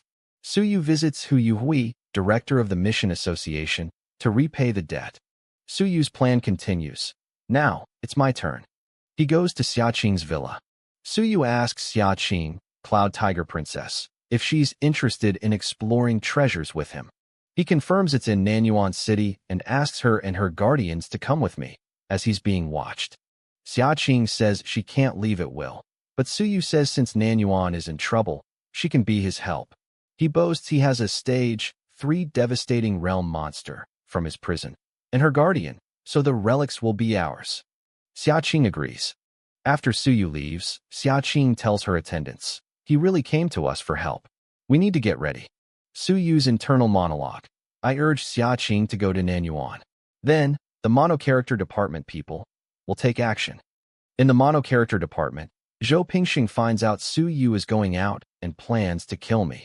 Zhou Pingxing scoffs that Suyu is bringing a devastating realm monster, and Xiaqing, calling him a coward. Zhou Pingxing mocks Suyu. You think 2 devastating realm fighters can stop me? You're too naive. Suyu, in his lab, summons his 3 devastating realm prisoners, Giant Mountain, Stage 5, One Eye, Stage 4, and Blood Moon, Stage 4, telling them it's time for you to work and to go to the Star-Falling Mountain tomorrow. At a restaurant, Suyu meets his team for the Nanyuan mission. Ji Xiaoming, Minister of Education's daughter, introduces herself and her 4 people. Chen Shun, Monster Taming College, ranked 65th, is also there. Suyu is wary of Ji Xiaoming. Li Minyu, ranked 4th, is also present. Suyu's companions, Myriad Clan students, are worried about the human students, who seem to be spirits. Xiaoqing tells them not to worry. Suyu tells the team the Myriad Clans will go after me and to think about it. The Myriad Clan's guardians, 5 devastating realm, 3 cloud riding knife, say they are all rabble. The Myriad Clan students introduce themselves: Ma Yun, Pegasus; Tai Chula, Panther; Zhao Ling, Clipspringer; and Fei Peng, Flying Wolf. Suyu likes their attitude, and they set off for Nanyuan. The group rides out of the city. In the Wintan lab, Chen Yong and by phone watch Suyu leave. Chen Yong says it's time for him to leave. The Myriad Clan's sect, Blood and Fire Sect, gets the news Suyu is out of the city. The commander, Blood Gator, issues a 50,000 contribution bounty. The sect is alerted that Suyu is heading to Nanyuan. In Beifeng City, elders watch. One is surprised a willpower training student caused such a big storm. The other elder, Mr. Zheng from Great Shang, confirms Suyu disgraced us, but the real reason is we can't allow another leader in the multi-character department. He notes Suyu killed a soaring realm fighter, comparable to Lu Wenyan.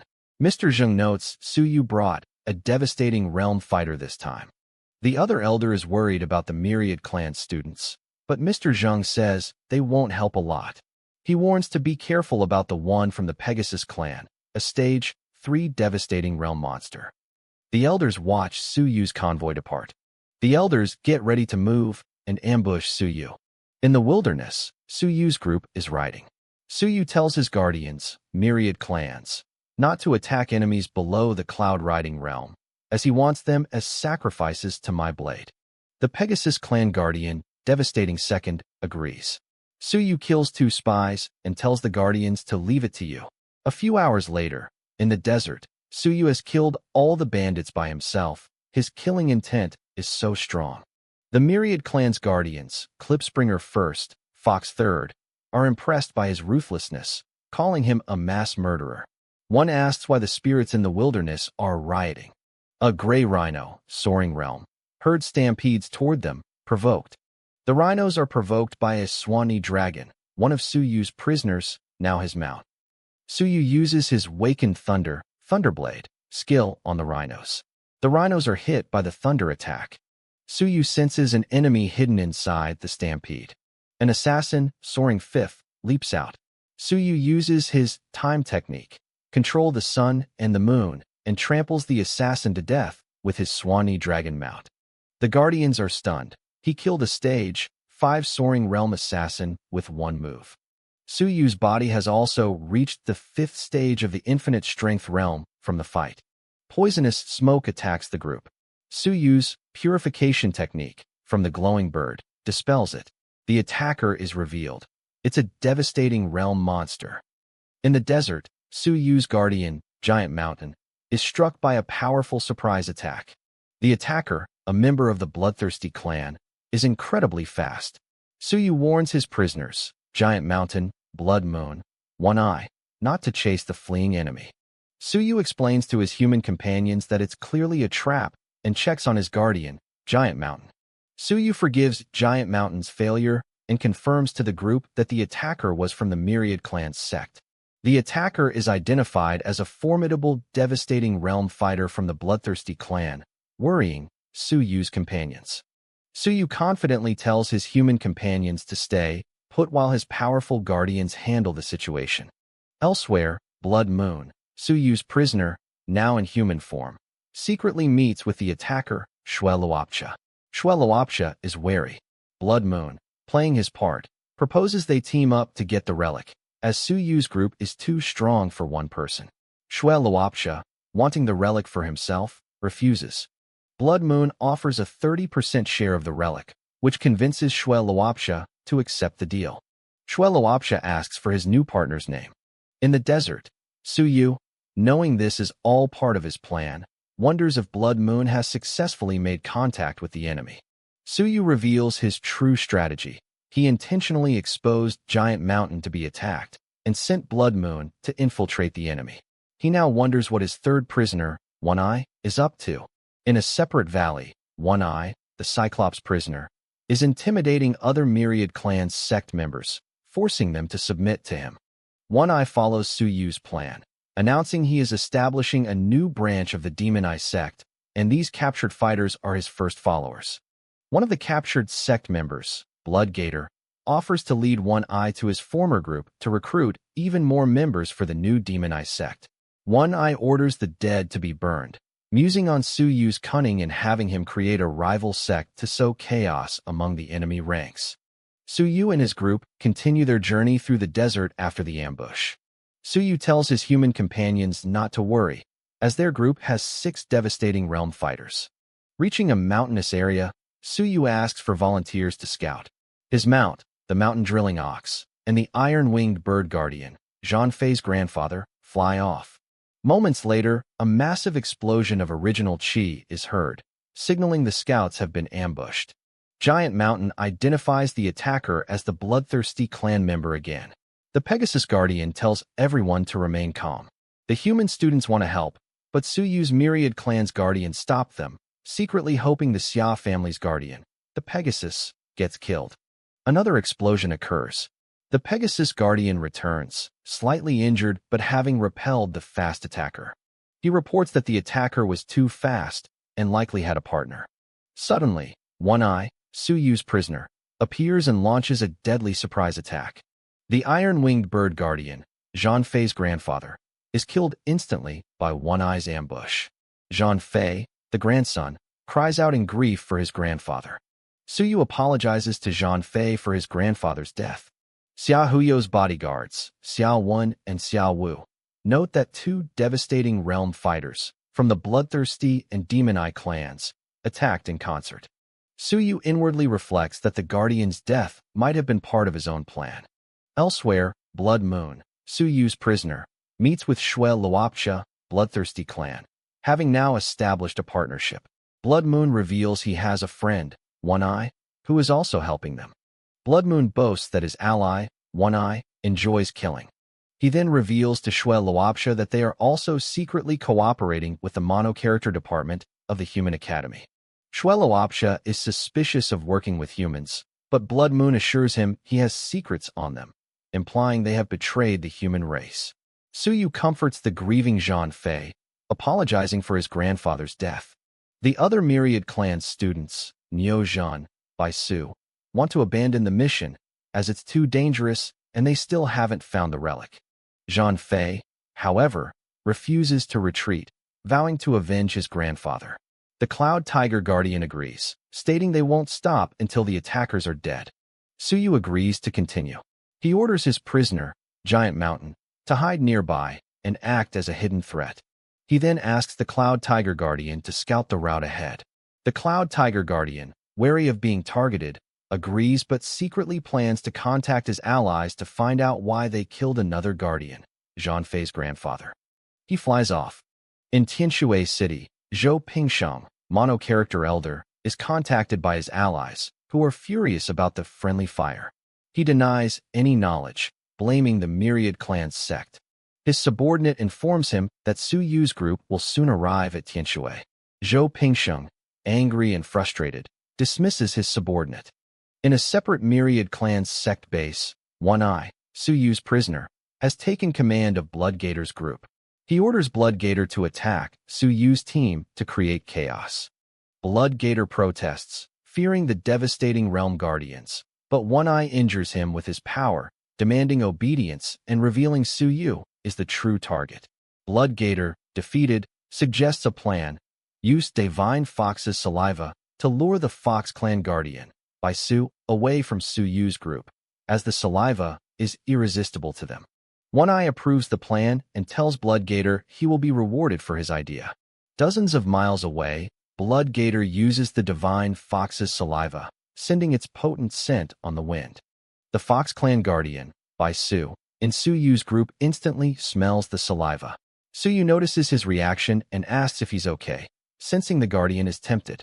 Bai Su, Fox Clan, asks Su Yu to help him get the saliva. Su Yu, knowing it's a trap, agrees but tells the Pegasus Guardian to go with him, splitting the group. The Fox and Pegasus Guardians fly off, following the scent of the Divine Fox's saliva. Bloodgator ambushes them. The Pegasus Guardian, Old Pegasus, yells a warning as they are attacked, while Suyu, miles away, tells his group to stay alert. Simultaneously, Giant Mountain, Suyu's prisoner, is ambushed from behind by One Eye. One Eye, the Cyclops, taunts Giant Mountain before flying away, having successfully drawn out and injured another guardian. Suyu orders his group not to give chase, recognizing the obvious divide-and-conquer strategy. Giant Mountain returns, his body burning with the demonized fire from One Eye's attack. The Fox and Ox Guardians also return. Giant Mountain reports it will take him 3 days to suppress the magical fire. Suyu orders a retreat to Nanyuan. The Fox Guardian, by Su, protests, refusing to retreat and offering to help Giant Mountain suppress the fire with the other guardians. The Fox, Ox, and Panther Guardians agree to help Giant Mountain, leaving only the Pegasus and Cloud Tiger Guardians to protect Suyu and the students. As the 3 Guardians work to suppress the fire, the Ox Guardian's old wound, from Suyu's punch, acts up, and the demonized fire spreads to him. The Fox Guardian, by Su, is also suddenly engulfed in the magical fire and is severely injured. One Eye, watching from a distance, celebrates as another devastating realm guardian is incapacitated. Blood Gator, watching with One Eye, is impressed. One Eye senses more enemies arriving. Shue Luopsha, bloodthirsty clan, arrives with Blood Gator, who introduces One Eye as his new branch commander of the demonized sect. Shue Luopsha asks who the other 2 fighters are. They are introduced as Yun Fei, Dragon Sect, and Hong Chun, Demonic Scorpion Sect. One Eye, seeing 2 more devastating realm fighters have joined their side, suggests they can now capture Suyu by force. Shue Luopsha agrees and reveals they have also contacted their partners from the mono-character department. 2 more cloaked devastating realm fighters arrive, stage 7 and 6, revealing themselves as allies from the mono-character department, shocking Shue Luopsha. In the wilderness outside Tianshui City, Deputy Commander Li Yunfeng of the city garrison notes the recent increase in Myriad Clans attacks. A massive convoy approaches, led by Suyu riding his mount, the Swanee Dragon. The soldiers are shocked. Is he riding a Swanee Dragon? Li Yunfeng is stunned, noting Suyu's original chi now feels like the Soaring Realm, though it's only been a few months. Suyu greets Commander Li, stating he is returning to Nanyuan to help deal with the spirit attacks. Suyu casually mentions they killed some monsters on the way, and he took the Soaring Realm corpses, offering the rest to the garrison. Commander Li asks if Suyu has reached the Soaring Realm. Suyu smiles, not yet. Li Yunfeng is amazed that an infinite strength realm fighter can kill Soaring Realm monsters, and thinks the Su family has raised a true talent. Suyu says goodbye and rides on, leaving the garrison commander impressed by his new power and poise. Commander Li orders his troops to ride out and collect the numerous spirit clan corpses that Suyu left behind. The soldiers ride out and find a massive pile of slaughtered monster corpses littering the landscape. Li Yunfeng reflects that Suyu clearly didn't need their escort. He muses that no one would dare to provoke Suyu after witnessing such a scene of slaughter.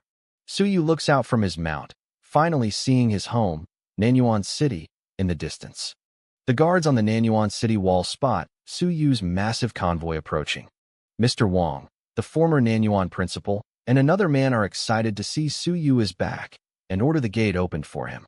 The city gate is lowered, and the city leaders, including a red-caped man and Mr. Wong, formally welcome Suyu back. Suyu happily greets Mr. Wong, who is overjoyed to see him return. Mr. Wong explains they are relieved he's back because of the recent monster attacks. Suyu calmly says he has already asked Devastating Realm seniors to handle it. An explosion is heard in the distance. The man with Mr. Wong, Mr. Wu, is shocked by the explosion, but Suyu calmly says, "Oh, it's them." Mr. Wu is impressed that Suyu can order people in the Devastating Realm around. Suyu says he wants to go home first. He introduces his Myriad Clans companions, Xiaqing's group, and asks Mr. Wong to take care of them while he is gone. Suyu arrives at his old apartment building, feeling nostalgic. It's only been 3 months, but it feels like I had been away for a long time. He enters his empty home, thinking about his father, who has now been gone for half a year.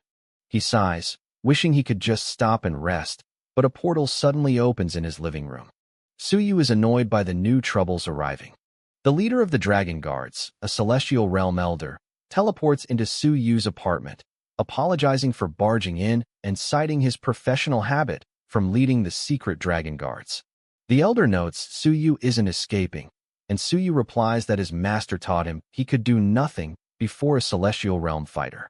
The elder asks Su Yu's opinion on the relic Lord Xia told him about. Su Yu denies any knowledge. I have no idea about that relic. You guys can find it if you're capable. The elder asks why he returned to Nanyuan and offers to help with his injured guardian. Su Yu politely declines, conveying his thanks to Lord Xia. The elder relays a final message from Xia Huyo to take care and then teleports away. Su Yu reflects on Xia Huyo's friendship. A small, white, furry creature with leaf-like ears, little P, pops out of Su Yu's shirt, saying yummy, something smells good. Su Yu realizes he brought the creature, the divine character absorber from the prison, with him, and it just woke up. It demands food, and Su Yu scolds it. The creature speaks the common language, having learned from the ox in prison. It offers to work for food. Su Yu finds it innocent and asks its age.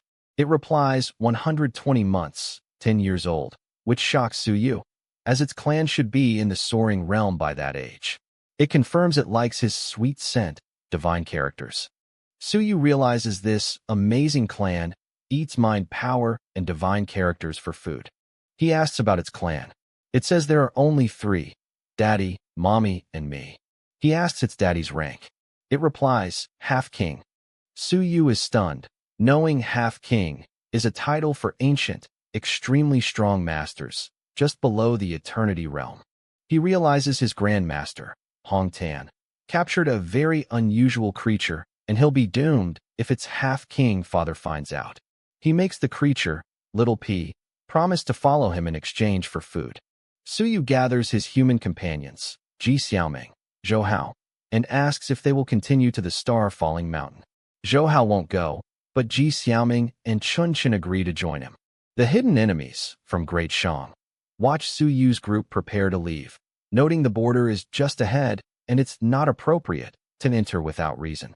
Su Yu's group heads into the star-falling mountain. Hidden enemies watch them enter the mountain, confirming the relic is there and preparing to act after he opens the relic. In the star-falling mountain, Su Yu's group, Ji Xiaoming, Chen Chun, and the Myriad Clans guardians, searches for the relic. He claims he only came once as a child, but will recognize the entrance environment. The Cloud Tiger Guardian, Xia Qing's, asks for a special sign to look for. Su Yu tells the guardians to search the area for a small canyon. Ji Xiaoming is surprised Su Yu truly masters the relic. He curtly tells her to mind her own business. Her companion tells her to just ignore Su Yu's rude behavior. In a nearby village, Zhu Tiandao, prefect of Great Ming, is secretly watching. He notes Su Yu is really good at baiting the hook, and that 17 devastating realm fighters have already entered the mountain. Zhu Tiandao is impressed by the sheer number of high-level fighters Su Yu has managed to draw out with his relic rumor. He's shocked to see another powerful fighter, Jin Yuhui, halfway to Celestial Realm, also arrive for the relic. He then spots another powerful fighter arriving, bringing the total to 19. Zhu Tiandao recognizes the new arrival as someone related to Chun Yong, who supposedly died 30 years ago in the Star Space Mansion.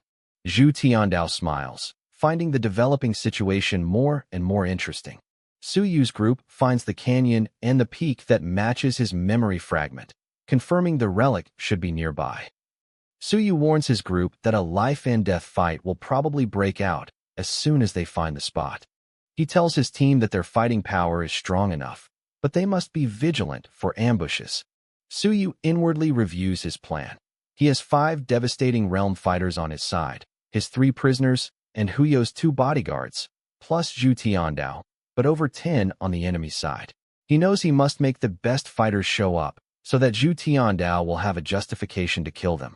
He smiles, checking his recording rune, which has been on the whole time to gather evidence of the ambush so he can release it to the public to ask for justice later. He also notes his Myriad Clans companions, Xia Qing's group, can be used later as he leads the group to the relic site. Su Yu finds the relic entrance and tells his group to stay back, as only my blood and matched divine character spell can activate it. The Cloud Tiger Guardian feigns trust, but internally plots to kill him. Su Yu's group, including his prisoners, is watched by the hidden enemies in the outer mountain. The enemies, a mix of Myriad Clans sect and mono-character department, plan their ambush, intending to block this mountain and trap Su Yu. The enemy forces move to encircle the relic site. The ambushers, including Elder's son, mono-character, are ready to kill Su Yu, who they believe is getting killed today. Su Yu and his team are at the entrance to the relic, which he identifies from his memory fragment. He tells his group to check for ambushes. The Myriad Clan's guardians, allied with Su Yu, disperse to check the area, confirming a big defensive formation is in the mountain. Su Yu tells his guardians, Panther and Flying Wolf, to protect him as they stay in the outer scope. The Myriad Clan's guardians, allied with Su Yu, move out. Su Yu follows the plans from his memory fragment, knowing the destination is right ahead. He receives a transmission that a barrier is ahead. The Myriad Clan's guardians confirm the defensive formation and realize Su Yu didn't lie about the relic. They decide to wait, as Su Yu said only he can open it. Su Yu finds the rock wall entrance, which he confirms is sealed by divine characters. He searches the wall and finds the mechanism, yelling, "I found it." He tells his prisoner, Giant Mountain, to lay a prevention shield of devastating realm, as this is the most dangerous time. Giant Mountain complains about being mistrusted but complies. In the outer mountain, the hidden enemies, mono-character department, see Su Yu is about to go in and decide to act. The enemy plan is set. You guys deal with the guardians? We'll catch Su Yu and that supervisor from the Xia family. The ambush begins. The Myriad Clan's guardians shout enemy attack as energy blasts fly. The Myriad Clan's sect members, led by Shui Luopcha, attack. Now the relic is ours. Go to hell. The Pegasus Guardian, devastating second, intercepts the powerful attack. Another attacker, implied Elder Yu Hong, joins the fight, yelling, "Go to hell, Su Yu. I've hated you for a long time." The attack, a blue hexagon shield, is blocked by Xia Huyo's bodyguards. The attackers are revealed to be Elder Yu Hong and Mr. Zhong from Great Shang, along with Xia Huyo's bodyguards, Xia Wen, Xia Wu. The bodyguards recognize the mono-character elders and are shocked, so the Zai's family is involved too. A new, more powerful guardian, Hu Hao, Xia family supervisor, devastating seventh, confronts the elders. "Have you betrayed the human race?" Elder Yu Hong denies it. "I don't know what you're talking about." The battle rages. Hu Hao, Xia family supervisor, fights Elder Yu Hong, mono-character, who mockingly asks the Myriad Clan's guardians, who are also fighting, for help.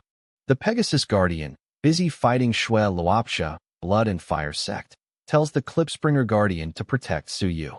Elder Li, mono-character, devastating third, tries to stop them. Shui Luopcha demands the guardians get out of the way. Su Yu, watching the dog-eat-dog fight, decides it's time to open the relic. He opens the relic, which is a fake, just a rock wall, and the enemies panic. "Stop him now. Don't let him in." The enemies charge Su Yu. He tells his guardians to buy him 3 minutes and they can retreat, as he's the only one who can enter. Su Yu's team fights. Su Yu pretends to open the relic, but it's a fake. He thinks, "I don't know how to open this relic, either. You guys are good at pretending."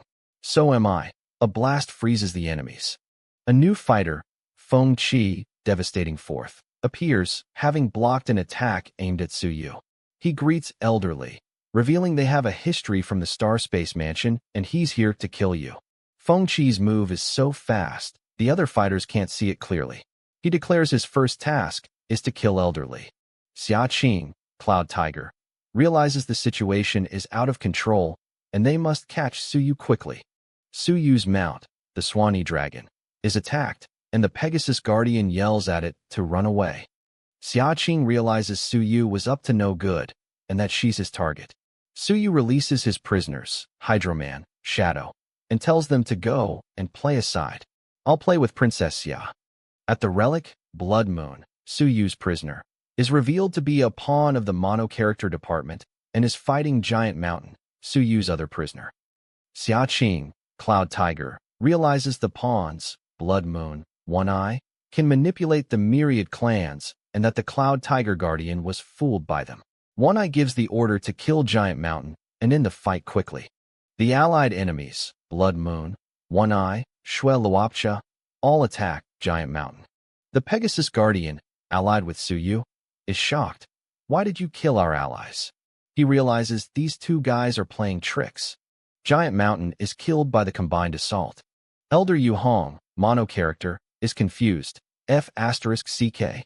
What are you doing? Shui Luopcha, bloodthirsty clan, realizes he was also tricked and that they work for Suyu. He flees. Suyu appears, mocking the dead Pegasus Guardian. Grandpa is dead. He confronts Xia Qing, Cloud Tiger, who accuses him of setting them up. Suyu says, "A sincere warning for you. The weak should be good." Zhang Fei, Iron-Winged Bird grandson, tells his guardians to catch those people and hold them hostage. Suyu mocks, "Let's see who is going to be taken hostage."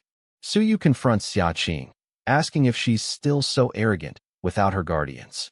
He accuses her of betraying humanity and offers to spare your life if she kills Bai Su, Fox Guardian, and the others. Suyu kills Bai Su, Fox Guardian, with a single, powerful move.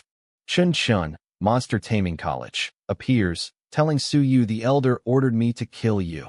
At the Star-Falling Mountain Relic, Suyu is confronted by a warrior from the mono-character department, who is accompanied by a large wolf.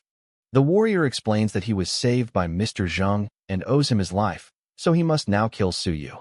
The warrior, at the 9th stage of the Soaring Realm, attacks Suyu, who is surprised that the man's goal is to kill him.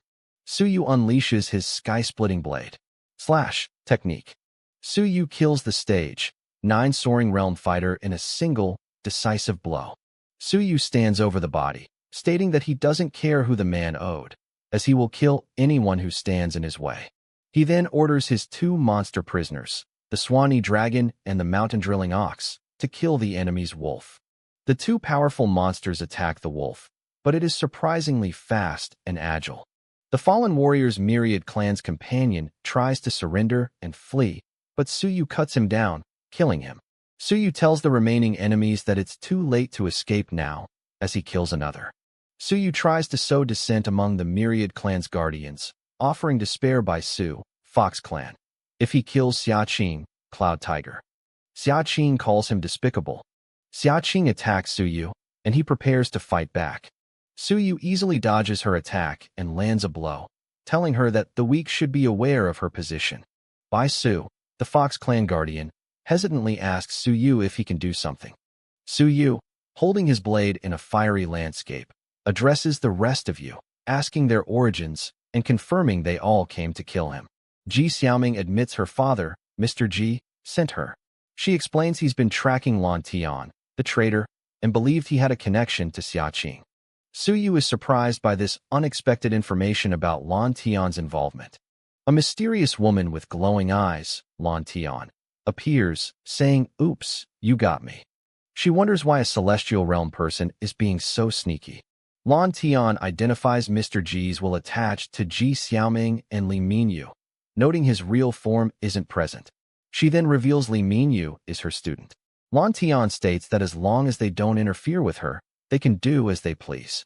Suyu ignores her and orders his prisoners, Hydro-Man and Shadow Ghost, to kill another enemy, declaring his private revenge on the mono-character department.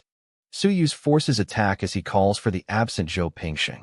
Suyu continues to call for Zhou Pingxing to come out and face him.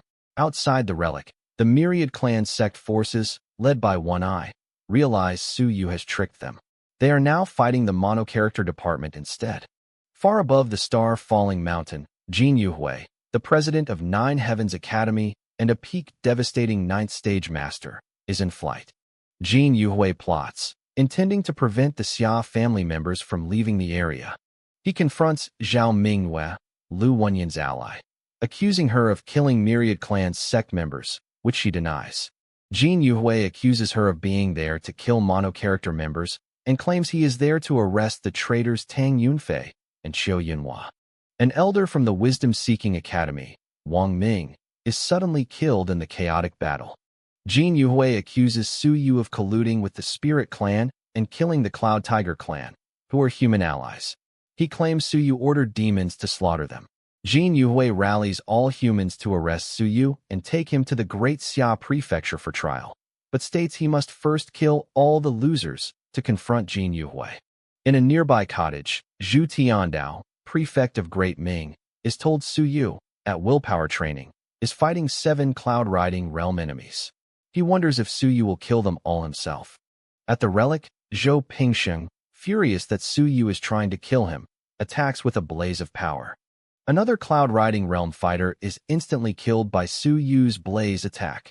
An enemy is shocked a willpower training student can kill a cloud-riding realm fighter. Hozhen, Zhu Tiandao's advisor, is also shocked, realizing Suyu is using innate skill essence blood. Hozhen worries Great Xia will attack them if they take Suyu. He then orders Zhou Pingsheng to be killed on Suyu's behalf. Zhou Pingsheng is hit by a heart-shaped attack from Ji Xiaoming and suppressed by a divine character. Suyu's pet, Little P, appears and bites Zhou Pingsheng's divine character, shocking him. The onlookers are stunned that a divine character can be physically broken. Little P chews on the fragments as Suyu notes how weak the cloud-riding realm is. Suyu uses his essence blood, Devour, skill to absorb power, revealing the innate skill essence blood of the multi-character department. Jin Yuhui, watching, is shocked and realizes Suyu's doppelganger is his real body. Suyu's doppelganger guesses wrong. Suyu, still at willpower training, is successfully fighting 7 cloud-riding realm enemies. Jin Yuhui is urged to kill Suyu. An enemy tells the others to use a formation to stop him. The enemies create a formation to trap Suyu, intending to slaughter him. Suyu is trapped inside the enemy's formation but seems unfazed. Oh, seems like your formation is not strong enough. Jin Yuhui is shocked Suyu isn't trapped and wonders who is helping him, sensing another presence. A new, powerful warrior, Zhao Tianbing, appears. He is a celestial realm master and the eldest apprentice of the 4th president. Zhao Tianbing greets Suyu as little genius and says his friend, Zhao Li, asked him to protect your life this time. Jin Yuhui recognizes Zhao Tianbing, the president of the Academy of Weapon Forging and a guest of honor in the Guizhou Prefecture. Zhao Tianbing easily breaks the formation, freeing Suyu. Zhao Tianbing taunts Jin Yuhui, reminding him of the past when the mono-character department was suppressed and bullied by the multi-character department. Zhao Tianbing reveals he stole the fruit, research, of the multi-character department and became the pioneer of character merging. Jin Yuhui is shocked, realizing Zhao Tianbing has been hiding his true strength and has reached the celestial realm. Suyu is also stunned. Zhao Tianbing tells Jin Yuhui to just fight. Zhao Tianbing attacks Jin Yuhui, and the 2 celestial realm masters clash. The 2 celestial realm fighters clash. Zhao Tianbing notes that Jin Yuhui also hid his real strength. Zhu Tiandao, watching from his cottage, tells his advisor, Ho, to wait for their signal. Zhu Tiandao wants to wait for more powerful people to appear. Zhu Tiandao decides to risk a big one and wait for the perfect moment. At the relic, Suyu uses floating technique to rise, planning to fuel them up as the 2 celestial realm fighters, Zhao Tianbing and Jin Yuhui, are stalemated. Suyu goes to the fake relic entrance and pretends to open it, yelling that he's going in and will be at the devastating realm when he comes out, successfully baiting his enemies. Jin Yuhui tells Zhou Pingsheng to kill Suyu. Zhao Tianbing tells Suyu he needs 3 minutes. Zhou Pingsheng and other enemies charge Suyu, who has recorded everything. Suyu's guardians prepare to defend him. The Myriad Clans guardians, Xia Qing's, and human students, Ji Xiaoming's, charge to protect Suyu, vowing to fight to the death. Suyu tells his Myriad Clans companions, Xia Qing, Bai Su, etc., to enter the relics with him, and they charge forward, but are intercepted by Zhou Pingsheng. The monsters, Suyu's prisoners, Hydro-Man and Shadow Ghost, join the fight to protect Suyu. Suyu's prisoner, Shadow Ghost, is drained of power. Shadow Ghost and the other monster prisoner, Mountain Drilling Ox, attack the enemies. The Mountain Drilling Ox is killed in battle. The Shadow Ghost is also killed, leaving Suyu down 2 monster prisoners. Suyu's pet, Little P, appears and roars, shocking the enemy, Zhou Pingsheng. Zhou Pingsheng at the 7th stage of the cloud riding realm, is shocked by the creature, but attacks with original chi, saying it only works on mind power. Zhou Pingxing boasts that he has a trump card to fight Suyu. Zhou Pingxing unleashes a powerful attack. Go to hell. The enemies, mono-character department, are shocked to see he has a divine rune of devastating realm, a powerful hidden weapon. They think Suyu is dead. Suyu, in the smoke, thinks about Zhao Li's warning not to use his god spell of 180 apertures unless it's a life or death moment. Suyu decides he has to risk it. Mr. Zhao, I have to risk it. He activates his great circulation of 108 apertures. Suyu, glowing with power, asks, do you think I'll be afraid of the attack of the devastating realm?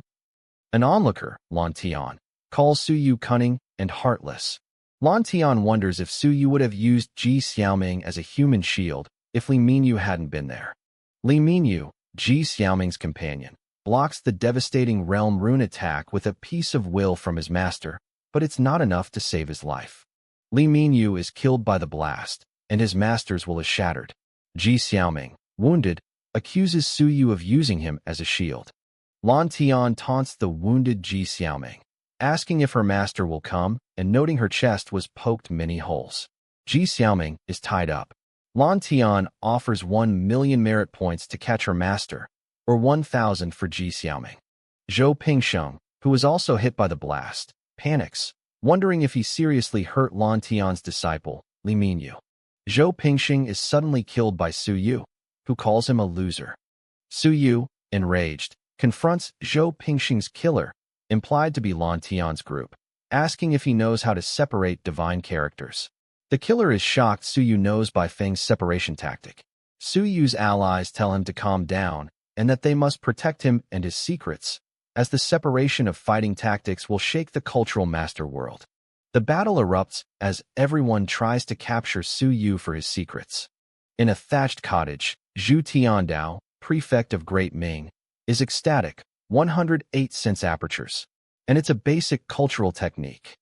Zhu Tiandao celebrates his luck, realizing Suyu's potential can change the human world, but also that he'll be hunted if outsiders know. He decides he must solve this himself. At the relic, Suyu is shown wounded and bleeding.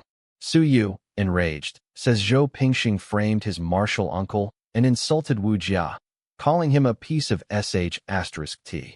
Suyu, crying, says Zhou Pingxing should have died a long time ago and merges his divine character cure. A new enemy, a celestial realm demon, appears. Humans are so weak. The new leader of the Blood and Fire sect, from the Bloodfire Demon clan, 5th stage celestial realm, appears, surprising Suyu. The Bloodfire Demon leader appears, surprising everyone. Suyu wonders if this is a real god and demon. Jin Yuhui, 9 heavens, tells the demon leader to fight Suyu first. The demon leader scoffs at Jin Yuhui. The demon leader scoffs at Jin Yuhui, a loser who just broke through to celestial realm. The demon leader offers Suyu a chance to join the demon clan, saying he deserves to be the chosen one and shouldn't stay in the human world. Suyu smiles. I like that. Jin Yuhui accuses Suyu of colluding with the demon. Zhou Pingxing's ghost will begs the demon to save him. The demon tells the loser, Zhou Pingxing, to get away. The demon leader says Suyu's enemies should be killed by him. Suyu asks for time to kill this guy, implied Jin Yuhui. Suyu, enraged, attacks. Zhou Pingxing, remember to be a good man in your next life. Zhou Pingxing's will is terrified. Zhou Pingxing tries to self-explode his will to escape. A will-maintaining bead appears, containing his will. Suyu, knowing Zhou Pingxing owes his department, unleashes a blaze attack. This strike is for all the people in the multi-character department. You must die. Suyu's attack destroys the bead. Zhou Pingxing's will screams, I won't let you go even if I become a ghost. Onlookers note Suyu has a god-level cultural technique. Suyu's mind is enlightened after finally getting his revenge. The Bloodfire Demon leader is shocked.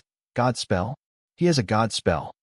Zhao Tianbing, weapon forging, tells Zhu Tiandao, Great Ming, that his task is complete and it's up to you now. In his cottage, Zhu Tiandao tells his advisor, Ho, it's time to end this. Zhu Tiandao confronts Lord Xia. telling him you can't go there. This is the territory of the Great Ming Prefecture. At the relic, the Bloodfire Demon leader tells Jin Yuhui he has to die. Jin Yuhui is shocked. The demon leader says Jin Yuhui is at the first stage celestial realm and can't fight me. He attacks. The demon's attack wounds Jin Yuhui. The demon leader mocks Jin Yuhui for being absent-minded while fighting a celestial realm demon. The demon leader strikes Jin Yuhui again, who is badly injured. The demon leader offers Jin Yuhui a chance to join the Blood and Fire sect. Jin Yuhui's followers beg him to say yes. Jin Yuhui is about to agree, but Suyu, watching, thinks, damn it. Suyu, what else do you have? Use it now. He worries Zhu Tiandao is late. In his cottage, Lord Xia Longwu, confronts Zhu Tiandao, telling him this is Great Xia's affair. Zhu Tiandao reminds Lord Xia that this is Great Ming territory. Lord Xia concedes, all right, you're the boss. He thanks Zhu Tiandao. Lord Xia leaves, but thinks, F*CKU. Zhu Tiandao, you tricked me. Zhu Tiandao, alone, thinks, F*CKU. Want a medal in this? Want to steal my Suyu? You wish. They're mine. He tells his advisor, Ho, to stay. At the relic, Jin Yuhui is about to surrender to the Bloodfire Demon, but his followers beg him to say yes.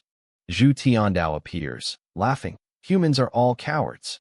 He notes the Great Ming lab is poor and needs demon bones. He then greets the Bloodfire Demon leader. Zhu Tiandao appears at the relic, saying he's there for the corpses of celestial realm demons.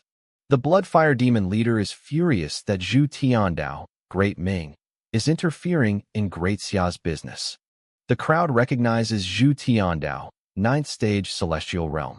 He easily traps the celestial realm demon. The demon leader attacks, boasting that God and demon characters are the strongest. The attack shatters.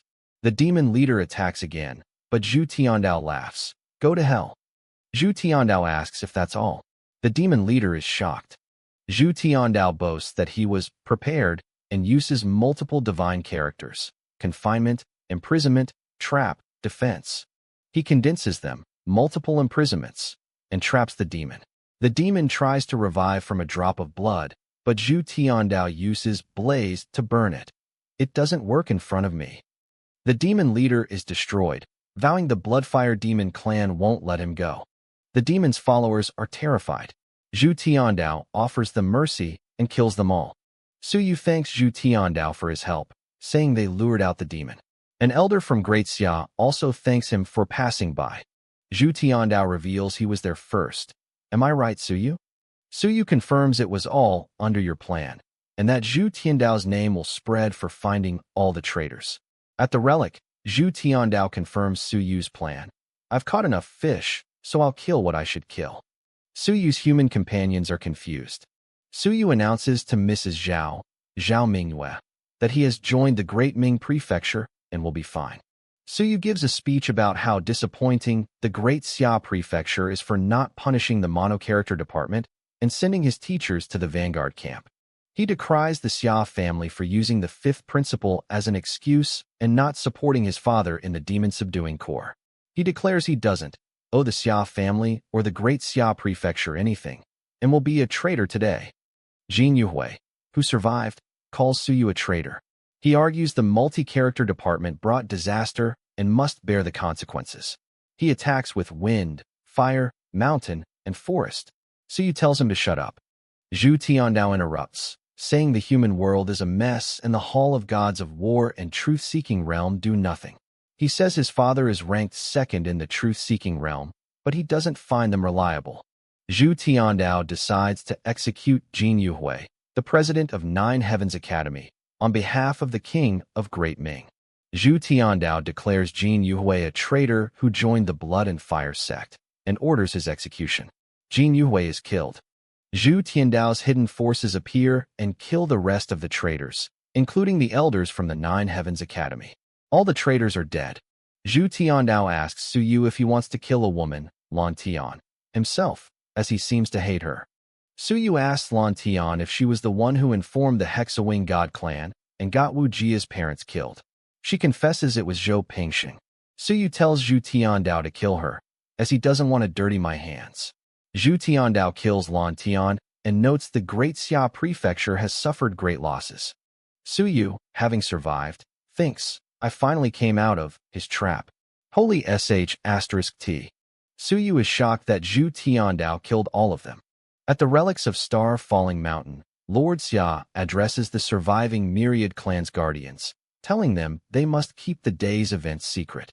He informs the 5 demons that the Xia family is reasonable and will take them to the Great Xia Prefecture, but he must seal parts of their memories, warning that the more you know, the faster you will die.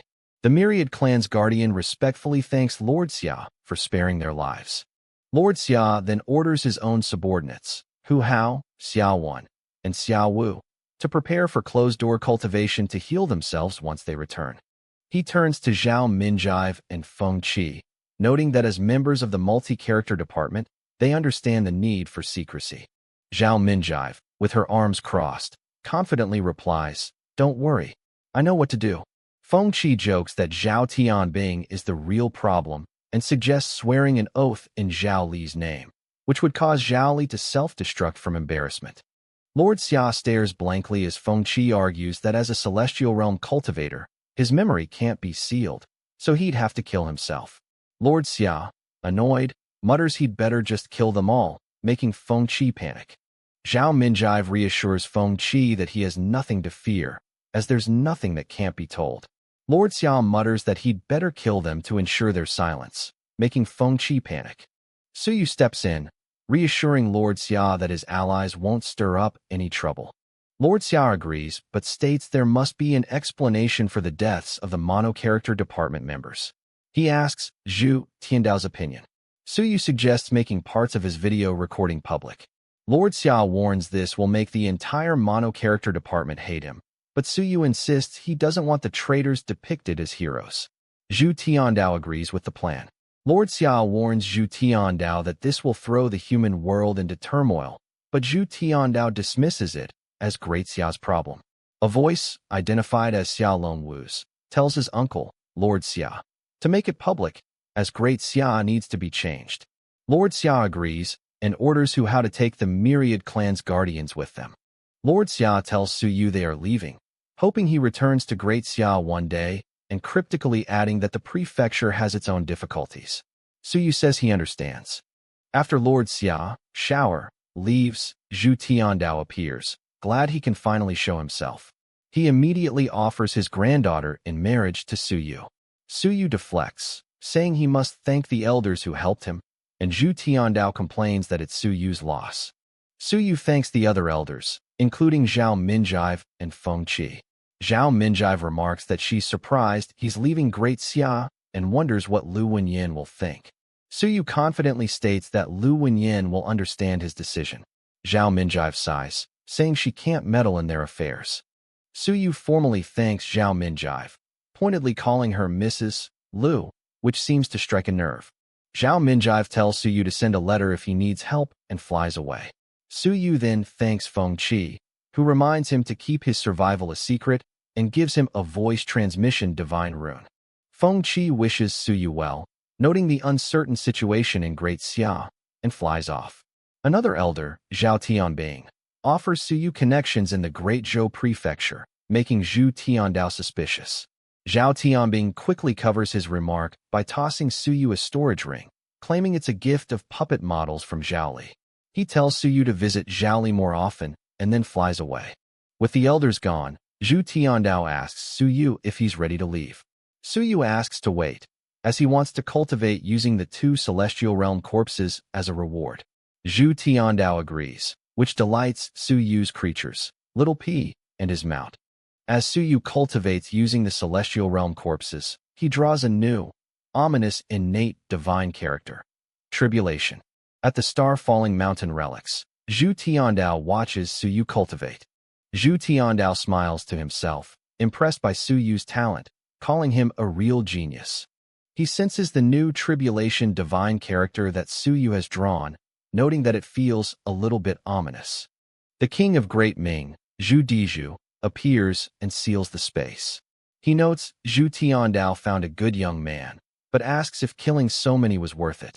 Zhu Tiandao boasts that it was a fortune, The king of Great Ming praises Xia Longwu as impressive and laments that he doesn't have such a powerful grandson himself. The king reveals that Xia Longwu is incredibly powerful, having used his physical body to break through the past and future and cut off the king's seal. He says Longwu's body is near the eternity realm. Zhu Tiandao is shocked, as they cultivated the same techniques. The king again laments his dead eldest son, but Zhu Tiandao tells him to stop bringing it up. Zhu Tiandao suggests they check the relics, but the king says it's just a treasure trove. The king then scolds Zhu Tiandao's poor perception, revealing that Lan Tian was there recently, which makes Zhu Tiandao nervous. The king speculates Lan Tian is aiming to subdue Su Yu. He also reveals that Lord Xia only brought back an empty shell of Lan Tian's disciple, Li Minyu, as Lan Tian had already taken her sea of consciousness. He estimates Lan Tian is at least at the 7th stage of the celestial realm, but says they can't catch him. The king of Great Ming prepares to leave, warning Zhu Tiandao to tell Su Yu not to show off his little thing, little p. He recalls that over 300 years ago, a similar creature swallowed an invincible man's sea of consciousness, which shocks Zhu Tiandao. After the king leaves, Zhu Tiandao is left stunned, realizing Su Yu possesses a monster that can devour an invincible warrior's sea of consciousness.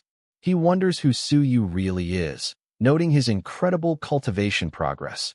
9th stage infinite strength, 338 body apertures, and 110 sense apertures in less than half a year. Su Yu asks Zhu Tiandao to help him open the treasure trove. When asked how he knew, Su Yu replies, "From a corpse." Zhu Tiandao warns him not to speak of such things, as it's taboo for some people at the Eternity Realm, but agrees to open it. Zhu Tiandao uses his power and blasts open the sealed relic entrance. Zhu Tiandao tells Su Yu it's safe to enter. Su Yu thanks him and goes inside, searching for a specific box he saw in the Heavenly God Sect leader's memory. Inside the relic, Su Yu finds the exact box he was looking for and wonders about its contents. Zhu Tiandao inspects the box, identifying it as being made from the dragon horn, the hardest part of a Celestial Realm Dragon Clan member. Su Yu asks if he can open it. Zhu Tiandao warns Su Yu that opening it by force could destroy the contents. He offers to open it in 10 days, whereas it would take Su Yu a year. Su Yu simply puts the box away in his storage and looks for other loot, making Zhu Tiandao furious. Su Yu then asks him to collect the merit cards from the corpses outside. Su Yu cheekily asks Mr. Zhu if he plans to take away his belongings like the people from Great Xia. Zhu Tiandao exclaims that he finally knows why everyone is so afraid of Su Yu.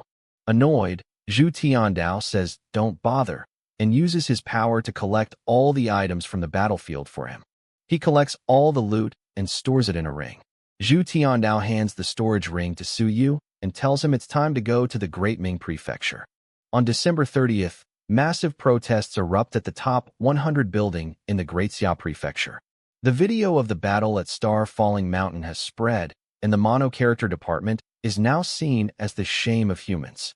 Protesters demand the murderers be handed over and the traitors punished. Another protest forms outside the mayor's mansion. The crowd is angry that while soldiers fight on the front line, their families, like Su Yu's, are being forced to go abroad due to internal conflicts. The crowd continues to chant for the mono-character department to be severely punished. A veteran of Great Xia rips his shirt open, demanding the demon-subduing Corps and Dragon Guards clean up the academies and show justice. He warns that the soldiers won't let it go until the archcriminals are killed. Inside the mayor's mansion in the Great Xia Prefecture, Lord Xia sits before a large assembly. Lord Xia, flanked by his supporters including Wu Yuehua and Zhao Minjive, asks if everyone is present. An attendant reports that 16 devastating realm people, including Zhou Mingren and Hong Tan, are absent due to closed-door cultivation. However, envoys from the other great prefectures, the Truth-Seeking Realm, and the Hall of Gods of War are all present and want to see him. Lord Xia says they can't force the absentees. Lord Xia orders all visitors to be let in, stating that Great Xia is already a joke to all heavens, and it doesn't matter if they see this farce. Lord Xia notes the arrival of Zhao Li, the top-level weapon forging master. He also spots Chun Yong, Impressed, he broke through to the devastating realm just to attend, and notes the neutral department has also arrived. The neutral department from the Academy of Cultural Research of Great Xia is shown with a dragon.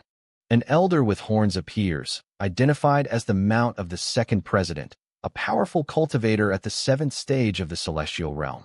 Lord Xia is shocked, realizing the second president's mount is still alive and was invited by the neutral department.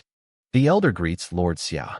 Lord Xia says he is flattered and remarks that with him present, there will be a good show. The elder replies, "I must come." The elder grimly states that he had to come because someone has gone too far. Lord Xia addresses the assembly, acknowledging the video and the protests.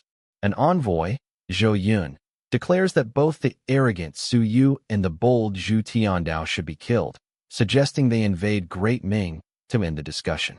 Zhou Yun taunts the silent room, asking why they don't speak, as it should be easy for Great Xia to destroy the Great Ming prefecture. Lord Xia asks Zhou Yun if their silence means the video is true.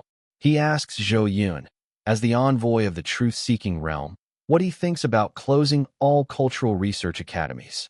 Zhou Yun argues that the mistakes were made by a few and he can't punish everyone. Lord Xia replies, "Then I'll punish you." Lord Xia explodes, calling Bullsh*T on Zhou Yun's position as envoy. He yells at him to shut up, accusing him and the brat from the Great Zhou prefecture of doing nothing important but a lot of *T every day. As Zhou Yun tries to speak, Lord Xia cuts him off. He mentions Jin Yuhui's close relationship with Zhou Yun and accuses him of being the prime mover, ordering his guards to chop his head off. Zhou Yun is dragged away, protesting his innocence, but Lord Xia simply orders the guards to show him the evidence. The evidence is shown. A recording of Zhou Yun plotting to get the highest version of Su Yu's aperture merging technique. Lord Xia declares that if the truth-seeking realm is unsatisfied, they can talk to my father. Lord Xia then orders another conspirator, Sun Xiang, to be taken out and killed. Sun Xiang panics, admitting he knew about the plot but didn't collude with the Myriad Clans, begging for his life. Lord Xia agrees Sun Xiang shouldn't be killed, but states he needs to kill a few guys of the mono-character department as a sacrifice. You're one of them. He mentions Yu Hong and others have just gone to hell and orders the guards to execute them both. A muscular guard carries out the execution, beheading the traitors with a large saber. Lord Xia delivers his judgment. Wan Tiansheng is demoted to interim principal and loses 100 years' salary for failing to manage his subordinates. The Academy of Cultural Research's funds are cut by 70%, and the Nine Heavens Academy is dissolved entirely. Lord Xia continues, the Wisdom-Seeking Academy's resources are cut by 60%. The allied Pegasus and Clipspringer clans are rewarded, while the rebellious Cloud Tiger, Fox, and Brutal Oxen clans are to be exterminated. He promotes Su Yu's father, Su Long, to battalion commander and rewards him with 10 drops of God's and Demon's essence blood. He adds that if Su Long is already dead, 10 devastating realm and 3 celestial realm members from the mono-character department will be executed. He then dismisses the assembly. Alone, Lord Xia wonders if the people and Su Yu will be satisfied with this outcome. The scene then shifts to Heavenly City, the capital of the Great Ming Prefecture. Su Yu arrives in the new city, smiling, and announces, "Here I am, Great Ming Prefecture." At the camp of the 2nd Demon-Subduing Corps on the All Heavens battlefield, Su Yu's father, Su Long, is celebrating the new year. His comrades mock him, asking if he's sure the famous Su Yu who created the aperture merging technique is really his son, as many people have the same name. Su Long insists he's sure, boasting that the powerful, devastating realm man, Hong Tan, they met as his son's grandmaster. He worries about his son being alone for the new year, but his comrades just laugh, joking that Su Yu is probably a bachelor or being punished by a teacher. Su Long grabs a comrade, Mr. Hu, demanding he confirm the genius's name is Su Yu and comes from the Academy of Cultural Research of Great Xia. Mr. Hu laughs and agrees with the other comrades, saying he thinks they just have the same name, much to Su Long's frustration. A phone alert dings. Mr. Hu tells everyone to be quiet, as it seems senior leaders are coming to convey greetings. The soldiers wonder if the general is coming, but Mr. Hu dismisses it, as the general is a busy celestial realm cultivator. Outside the camp, the general of the demon-subduing corps is furious with Great Xia Prefecture for leaving him a mess. He wonders how he can explain to his men that Su Long's son had to escape the prefecture because someone wanted to kill him. An attendant advises the general that they must comfort Su Long, as his former comrades in arms are now extremely powerful within the corps, including 3 brigade commanders, 5 battalion commanders, and even the vice-general, Chen Long. Vice-General Chen Long, a devastating realm master, teleports in and confronts the general. He asks if the general is there to capture Su Long, wondering if Su Yu betrayed the prefecture, involving his father. Chen Long protests, reminding the general of Su Long's loyal service 18 years ago and his recent return, questioning how he could end up being punished. The general clarifies the situation. Great Xia Prefecture has promoted Su Long to battalion commander. They will also give him resources, including essence blood of gods and demons, to help him enter the soaring realm. Chen Long asks about Su Yu. The general explains Su Yu has joined the Great Ming Prefecture and is now safe. Chen Long vows to demand an explanation when he returns to Great Xia. They agree to comfort Su Long first. The general and vice-general arrive at Su Long's camp. Su Long is shocked to see so many high-level members of the corps, including his old friend Chen Long, at his camp. Chen Long glares at Su Long, accusing his old friend of ignoring him now that he's in a high position. The general orders Lieutenant Su to step out and formally promotes him to battalion commander, awarding him 10 drops of essence blood of gods and demons. Su Long and his comrades are completely stunned, with Su Long wondering what he did to deserve this. Chen Long tells Su Long to come with him, as he has something to tell him. Su Long wonders what he wants. Once in private, Su Long anxiously asks if Su Yu went to the Great Ming Prefecture and if he's all right. The general reassures him that Su Yu is fine and safe, and that the prefect of Great Xia even killed many celestial and devastating realm people for him. The attendant tells him to calm down, vowing they won't let the matter go. Su Long is relieved his son is safe and boasts about how powerful his son must be to have so many people killed for him.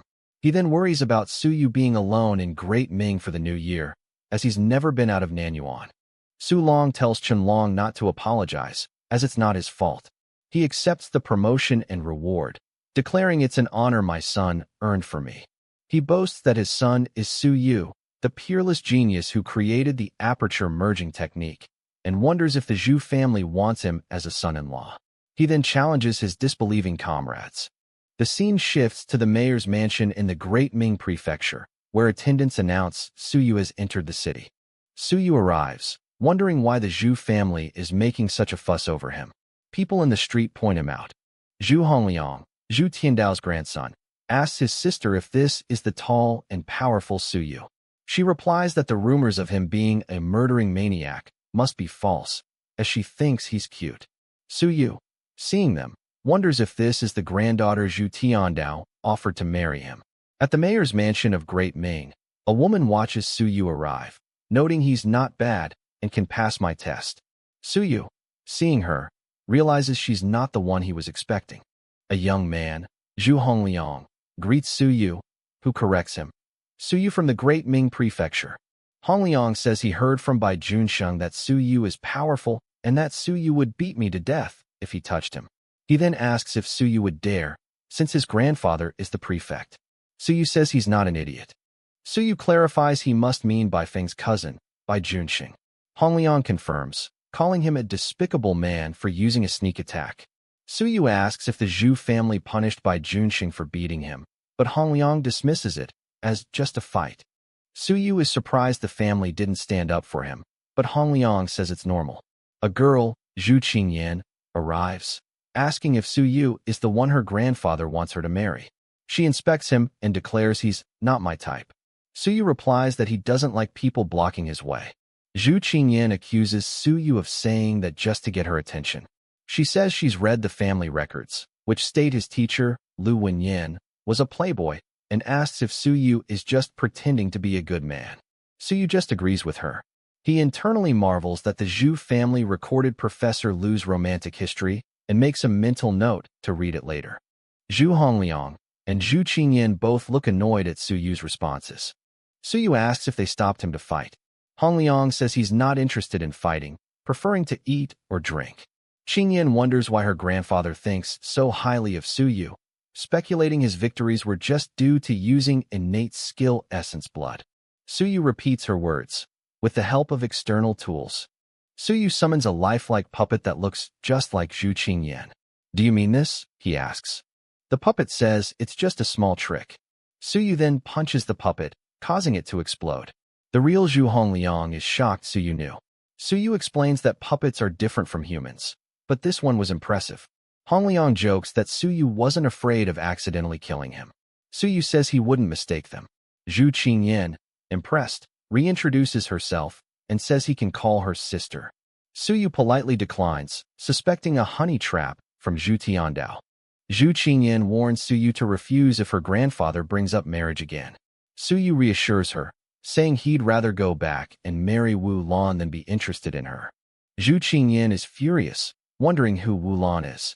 Zhu Hongliang is scared, telling Suyu he's in trouble and noting his sister's propensity for violence.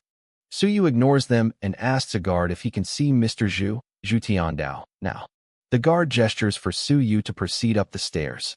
As Suyu walks away, a younger boy tells Zhu Hongliang to beat Suyu up for being disrespectful. Hongliang finds Suyu interesting and tells his brother to fight less, noting that Great Ming doesn't have many rules and they just like fun. Suyu enters a hall and greets Zhu Tiandao, thanking him for saving his life. Zhu Tiandao tells him to rise. The other people in the room observe Suyu, thinking he looks ordinary. Zhu Tiandao asks Suyu if he wants to study in the academy or alone. Suyu states he wants to join the multi-character department at the Academy of Cultural Research of Great Ming. Zhu Tiandao agrees, promising no one from the mono-character department will bully him. He then brings up a Mr. who owes him 30,000 merit points and tells Suyu to pay the debt since he's now part of that department. In the hall of the Great Ming Mayor's mansion, Suyu asks who owes 30,000 merit points. Zhu Tiandao identifies the debtor as Hu Xiansheng, the director of the multi-character college, who is at the 7th stage of the devastating realm and in closed-door cultivation. Another man adds that the department is bad at everything and that Hu Xiansheng actually owes 200,000 merit points. He tells Suyu that as a student, he should be responsible for reviving the department and paying the debt. Suyu internally scoffs, realizing Hu Xiansheng is just a deadbeat avoiding his 200,000-point debt. Another man explains that Hu Xiansheng also mortgaged the multi-character college to him to build a useless research institute, and that he'll be taking back the land in 3 months. Suyu is stunned that someone could mortgage an entire college at will. Zhu Tiandao notes that even the Zhu family won't get involved, but the research institute itself is good. He offers to provide Suyu with startup funds to buy the land and take over the institute. Suyu is baffled by how casually they are discussing this. He thinks that even if he takes it, Mr. Hu won't agree. Zhu Tiandao then offers Suyu the IOU and mortgage contract, suggesting he could just take over the whole multi-character college and become the director. Suyu is floored by the suggestion. Zhu Tiandao confirms Suyu can be the director but warns him that he would have to support everyone in the college. Another man warns Suyu to wear shabby clothes at the academy, as Hu Xiansheng is broke and pesters anyone who looks well-dressed for money. He also reveals who spent millions of merit points on a defective teleportation formation in that institute. Suyu is shocked to learn Hu Xiansheng is researching a teleportation formation. The men explain that teleportation formation is a field no one among the Myriad clans has succeeded in, and that invincible warriors are just extremely fast. They don't teleport. Suyu thinks that Mr. Hu can't possibly succeed, and that he must have sold everything he has, wondering if he should go to the department now. Zhu Tiandao notes Suyu's confidence and tells him not to worry, as he'll make great achievements before class begins. Zhu Tiandao dismisses Suyu, saying he just wanted him to recognize the attendees and that he can ask Hongliang to help with other things. Suyu thanks him and leaves, while an attendant offers to take him to his residence. Zhu Tiandao internally notes Suyu's focus on merit points and warns his attendant not to scare Suyu away over money, as it's for his own good. The attendants agree, saying they don't want Suyu to be fooled by Hu Xiansheng or to waste money on the wishful thinking teleportation formation. One man argues the formation is a worthy goal, but the other says they need large-scale inventions to change the human race, not minor inventions. He brings up the heaven-devouring ant as an example, but the other elder dismisses it as uncontrollable, as it can't distinguish between us and our enemies. Zhu Tiandao ends the argument, saying he's looking forward to what our new talent, Su Yu, can bring to the prefecture. Zhu Hongliang leads Su Yu to the Heavenly Garden, his new residence. He explains that normally, only Celestial Realm visitors are allowed to live there. Su Yu says it's his great honor. Su Yu observes that the Great Ming Prefecture is quiet and peaceful, unlike the warlike Great Xia Prefecture. Zhu Hongliang asks Su Yu if he's joining the Academy of Cultural Research, and Su Yu says probably. Hongliang warns him that Mr. Hu is a deadbeat with a bad reputation and many debts, and since Su Yu is also a genius in the multi-character department, who will definitely come to you. Su Yu isn't concerned, saying members of the same department don't have to be on the same team. They arrive at the Heavenly Garden residence. A manager, Mr. Xie, greets Su Yu. Su Yu immediately asks for a room and some blood to feed his pets, who haven't eaten for a long time. Mr. Xie agrees to get the items ready. Zhu Hongliang wishes Su Yu a good rest, and says he'll see him on the first day of school. Su Yu thanks him and waves goodbye. Su Yu enters his new residence in the Heavenly Garden, finally having a place to stay. Su Yu reflects on the situation, realizing the multi-character department in Great Ming is a trap and that Hu Xiansheng is a deadbeat.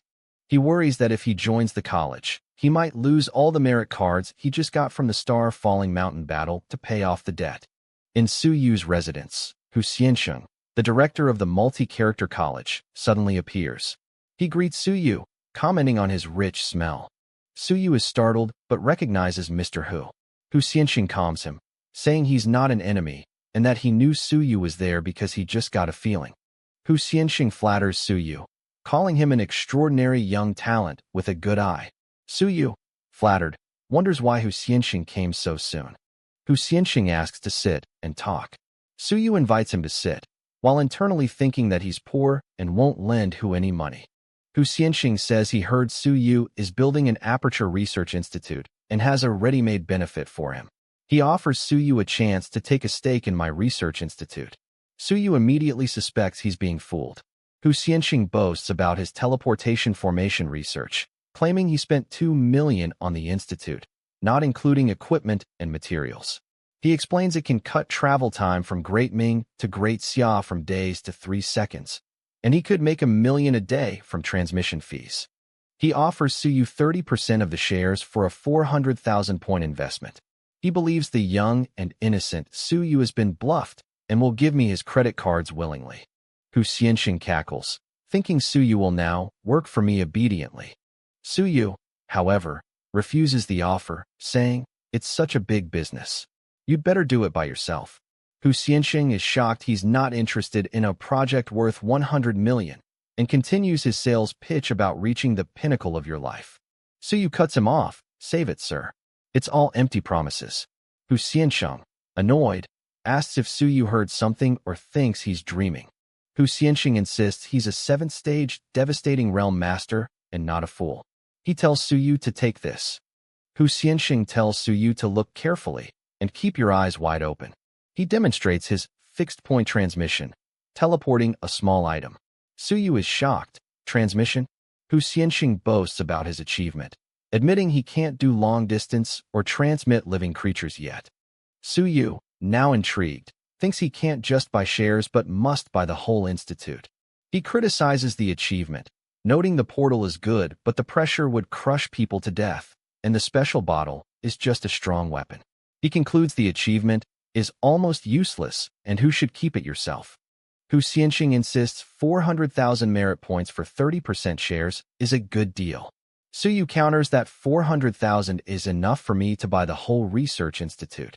He exposes Hu's debts, 220,000 points, 100,000 for the mortgaged college, and 30,000 for students, totaling 350,000 points. He offers to buy the whole institute for that 350,000. Hu protests that his equipment and celestial realm formation are invaluable, but Su Yu repeatedly cuts him off. "But you are short of money." Hu Xianxing finally gives in. Stop it. It's so embarrassing. He agrees to the 350,000 merit point deal, noting Su Yu is the only one who will buy it. He asks when Su Yu wants to see it. Su Yu says a few days later and tells Hu to move out anything he wants to keep, or I'll keep everything in it by then. Hu Xianxing is left dejected, realizing he came to get an investor but lost my research institute. Hu Xianxing agrees to see him in 2 days and teleports away. Su Yu smiles, pleased with acquiring the research institute. He holds up the merit cards he looted and thinks, next, I only need to crack these credit cards and withdraw the merit points. Su Yu goes to an institute in the Heavenly Garden, looking for a Mr.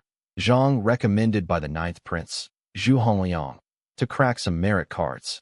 He is welcomed inside. Mr. Zhang says that since His Highness recommended him, he will certainly try my best and asks Su Yu to please take out your merit cards. Su Yu stops him, noting the 9th Prince said there would be a certain percentage charged for cracking the cards, and asks what the rate is. Mr. Zhang quickly says it's free for a guest of His Highness, brushing off the idea of a commission and implying Su Yu wouldn't have many points anyway. Su Yu thanks him and hands over a fan of cards. Mr. Zhang is shocked. So many cards? But assumes there couldn't be many merit points on them. Mr. Zhang explains the machine was designed to decipher cards for soldiers who died on the battlefield, but it has since been abused. He doesn't know when the Myriad Clans sect mastered the technique. He puts the first card in. Su Yu asks if the screen will show the amount, and Mr. Zhang confirms it will show the balance. Su Yu notes the first card belonged to Qiu Yinhua. The machine beeps, and the first card's balance is displayed. Zhang Tianhua, 6,324. Mr. Zhang is shocked that one card contains more than 6,000 merit points. Su Yu calmly says, only 6,000 merit points. It's less than my expectation. Mr. Zhang, please continue. Mr. Zhang nervously agrees. Mr. Zhang is internally stunned by Su Yu's nonchalance. The next card shows 38,000, shocking him even more. Su Yu recognizes it as Zhou Pingxing's card and thinks about how greedy he was. Su Yu tells him to go on. The screen then lists the balances for the other cards. Tang Yunfei, 12,000, Wang Ming, 8,000, Yu Hong, 23,000, Elderly, 13,000, Jin Yuhui, 60,000, and Mr. Zhang, 18,000.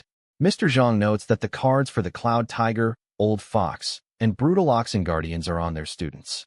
The student balances are Xia Qing, 30,000, Bai Su, 35,000, Niuzhen, 25,000, Flying Wolf Student, 20,000, and Iron-Winged Bird Student, 18,000. Mr. Zhang holds the new card, shouting, 268,324 merit points in total. He internally kicks himself. Damn it. I should have asked for some commission. Mr. Zhang, panicking, blurts out, is he Su Yu? He realizes Su Yu must have killed all the owners of these cards, and that the Great Xia Prefecture didn't freeze the cards, implying Lord Xia did him a favor. He decides to transfer the points immediately. Su Yu receives his new card, which reads 270,000. He thinks, I killed so many people but only got 270,000. I have to earn more to make up the amount. Su Yu offers Mr. Zhang 100 merit points as a reward. Mr. Zhang nervously tries to refuse, but Su Yu insists, since you know who I am, just take it. Mr. Zhang accepts. Mr. Zhang adds that the contribution points from the Myriad Clan sect can also be transferred into merit points. Since Su Yu killed sect members, he can transfer their contribution points as well. Su Yu is surprised, really? Mr. Zhang confirms, adding that Su Yu will also get rewards from the Great Xia Prefecture since you killed those traitors. He offers to help withdraw all those points. Su Yu thanks him and asks him to proceed. Mr. Zhang confirms Su Yu's identity with his card to complete the transfer. The transfer is complete, and Su Yu's new balance is 370,000 merit points. Su Yu is pleased. 370,000. That's enough. He asks Mr. Zhang if 1,000 merit points is enough as a reward. Mr. Zhang is overjoyed.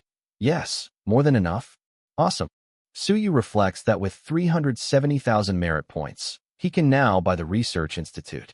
He feels he is having a new start in the Great Ming Prefecture. Su Yu's expression turns serious as he thinks, Father and Master are all on the all-heavens battlefield. I have to improve my strength quickly. In his residence, Su Yu reads the record of the Great Ming Prefecture.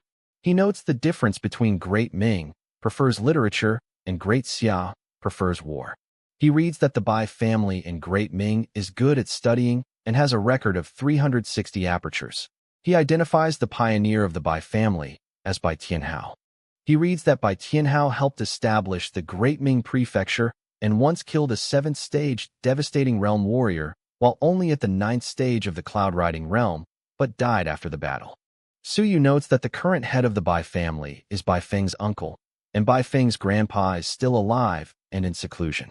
He wonders if his master, Bai Feng, escaped from the family and wants to know what happened regarding Bai Tianhao and the sense apertures. On January 15, 351, the opening day of the academies, Su Yu arrives at the Academy of Cultural Research in Great Ming. A crowd gathers as Bai Junxing arrives. Students note he has broken through to the soaring realm in physique, but others mock that his mind power is still at the willpower training stage. Bai Junxing, identified as Bai Feng's cousin, lands. Zhu Hongliang taunts him for being a warrior in the Academy of Cultural Research, calling him a coward and claiming his family has no cultural masters. Bai Junxing retorts that his cousin, Bai Feng, is a cultural master. Zhu Hongliang continues to taunt him, asking why Bai Junxing isn't on the all-heavens battlefield like his cousin. Bai Junxing replies, "I will be there sooner or later." He then asks Zhu Hongliang where Su Yu is. Hongliang dismisses Su Yu as ordinary and boring, but powerful, more like a warrior. Zhu Hongliang adds that it's not good to speak ill of someone behind their back. Su Yu appears, **T. When did he get here? The crowd whispers, "Here comes the murderous maniac." The students whisper fearfully, wondering if Su Yu will kill people at will. They warn each other to stay away from him. Su Yu sweats, thinking the cultural masters of Great Ming are crazy. Bai Junxing asks, "Are you Su Yu?" Su Yu confirms he is Bai Feng's student. Bai Junxing claims that as Bai Feng's cousin, he is Su Yu's elder. Su Yu dismisses this, saying it has nothing to do with him and they should be peers. Bai Junxing calls him boring, and Su Yu thinks the local masters lack social experience. A student runs by, shouting that Big Ball in the biological garden gave birth to 3 kids. The entire crowd, including Bai Junxing and Zhu Hongliang, instantly forgets Su Yu and runs off to see the bear cubs, leaving Su Yu standing alone in an empty plaza. 2 students run past, gossiping about whether the Big Ball, a bear, hooked up with the big bear or the flying tiger. Su Yu is left thinking, what a bunch of weirdos.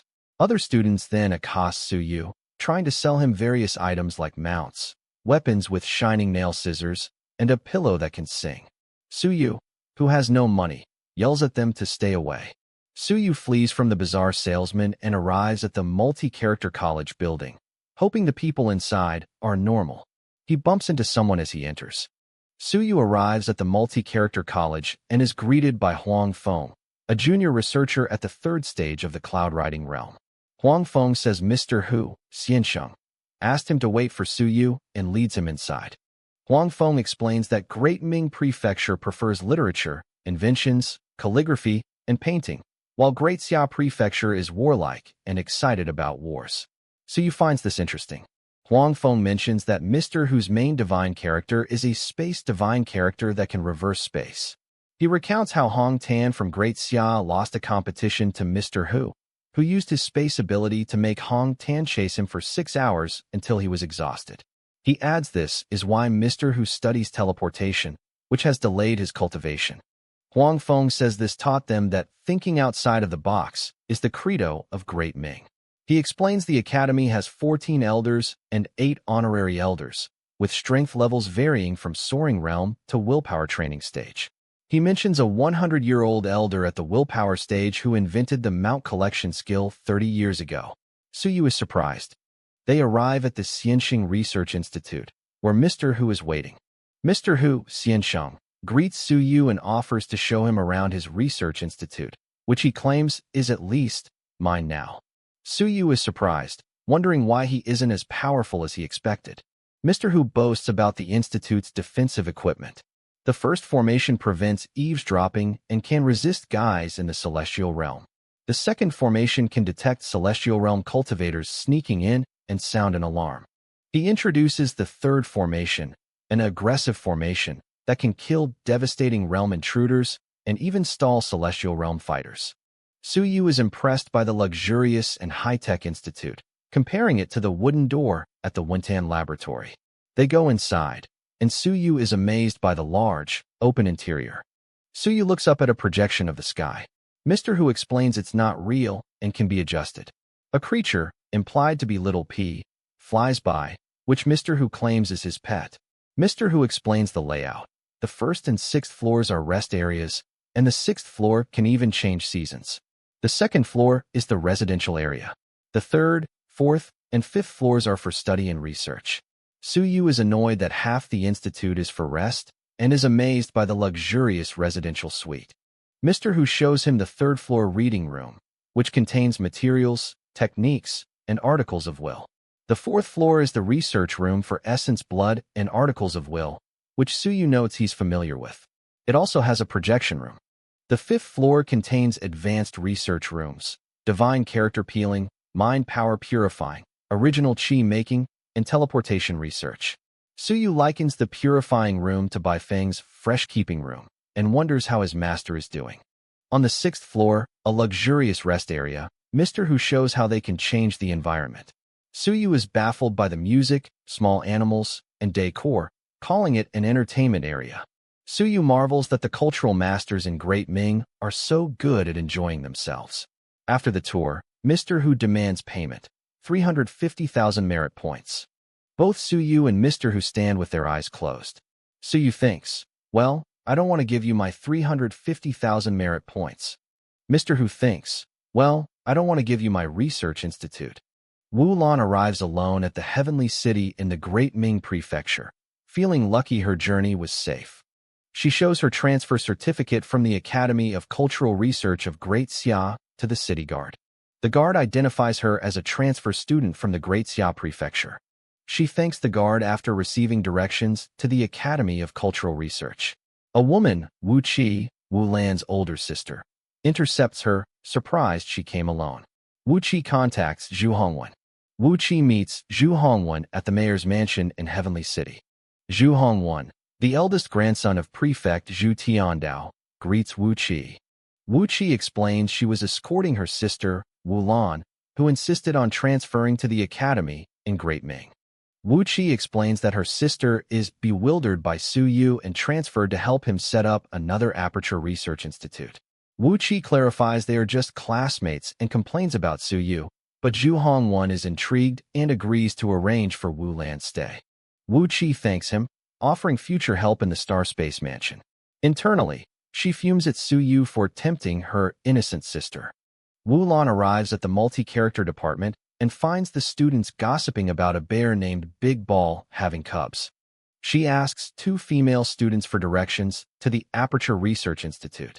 The students mistake her for a prostitute from a local brothel, wondering about Suyu's unusual taste. Wu Lan, highly offended, clarifies she is the leader of the task squad at the Aperture Research Institute and is there for Suyu. The students, still misunderstanding, laugh about Suyu's special taste from Great Xia and agree to take her to him. Suyu sees the group approaching, noting Wu Lan looks angry. Wu Lan is annoyed that the two students are still laughing at her. One of the students whispers that Wu Lan is unkempt, but would be quite beautiful if dressed up. Suyu finally recognizes her and exclaims, Wu Lan, what are you doing here? She angrily accuses him of insulting her. Wu Lan confronts Suyu, accusing him and his pervert students of insulting her.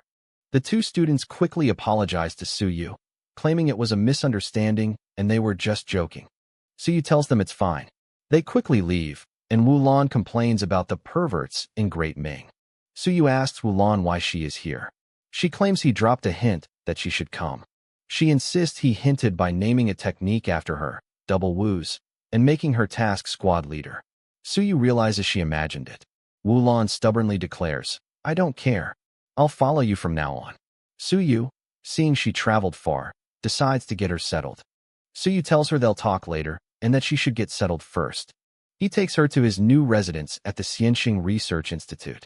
She is surprised, having expected him to live in a shabby place. She asks if he bought it or borrowed money. Suyu denies borrowing and points her to the lab upstairs. Wulan eagerly asks, "Do we start research now?" Suyu, exasperated, tells her to take a shower and get something to eat first. Suyu waits outside his institute while Wulan showers, knowing the Wu family must have learned of her transfer. Wulan's older sister, Wu Qi, appears and greets Suyu. Wu Qi, aware of Wulan's feelings, asks Suyu to not get my sister involved in the fight and the complicated conflicts. Wu Qi gives Suyu her sister's belongings. She hopes Wulan will stay the same after leaving him and mentions she is going to the Star Space Mansion. Wulan comes out and immediately asks about deducing the sense aperture technique. She finds her things and also Suyu's pet, Little P, which she finds so cute. Suyu scolds her for being a kid and traveling thousands of miles alone, revealing that her sister, Wu Qi, had to secretly protect her the entire way. Wulan then proudly boasts, "By the way, Suyu, I beat up Xia-chan right in front of the mayor's mansion before running away." Suyu is left speechless. She boasts about the traps she set on the way. Suyu, checking his sensor jade and seeing Wu Qi is gone, decides to put Wulan to work tomorrow. News spreads through the Great Ming Prefecture that Principal Niu Baidao has returned. The news also reports that a new deputy principal, Mr. Ho, dispatched from the truth-seeking realm, had his leg broken by a trap set by an unknown person and had to return for treatment. At the Heavenly City Gate, Principal Niu Baidao, Celestial 7th, mockingly sees off the injured deputy principal, Mr. Ho, telling him not to come back. Zhu Tiandao's advisor tells Niu he was too harsh. Niu Baidao scoffs, saying the truth-seeking realm is meddling, likely coming for Suyu, and asks where the king of Great Ming is. Niu Baidao plots to extort the truth-seeking realm, claiming Mr. Ho broke a forbidden formation containing heaven-devouring ants and demanding 10 million merit points for repairs. He threatens to send the heaven-devouring ants to the Great Zhou Prefecture if they don't pay. Zhu Tiandao's advisor calls him ruthless. Niu suggests they could also have Hu Xianxing create a space black hole to swallow the truth-seeking realm. Niu Baidao tells a guard to inform Suyu that he, Niu, paid 1 million merit points to get rid of an enemy targeting Suyu, currying favor with him. In the Xianxing Research Institute, Suyu and Wulan begin their research on the body sense aperture. Wulan reports she has activated 346 apertures and feels a single controlling aperture. Suyu assigns her to research all 360 body apertures, using the Swanee Dragon and Mountain Drilling Ox as assistants. Wulan bosses the two powerful soaring realm monsters, making them move book piles, while she reads and Suyu cultivates. Meanwhile, Hu Xianxing laments selling his institute to Suyu.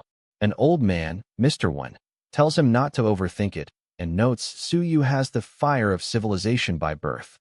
Hu Xianxing suggests asking the old, dying masters in the prefecture to help Suyu's research in exchange for a way out, longer life, seeing it as a mutual benefit.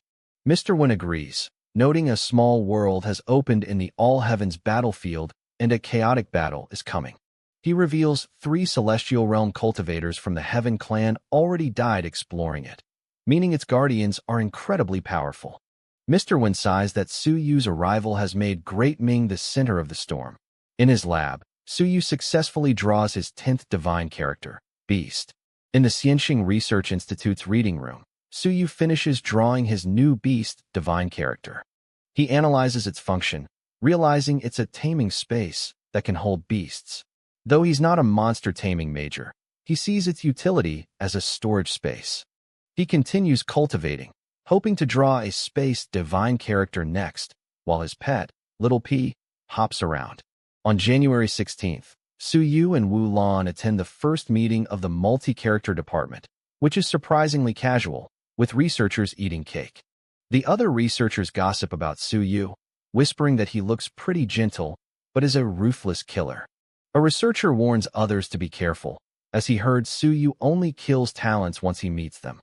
A student introduces the principals, Niu Baidao's, students to Suyu, Ho Liang, son of the Minister of Education, and Yunji, daughter of the Grand Princess. An old researcher, Wenzhong, cloud riding ninth, greets Su Yu, noting he has deduced many techniques like the soul-absorbing technique and aperture merging technique.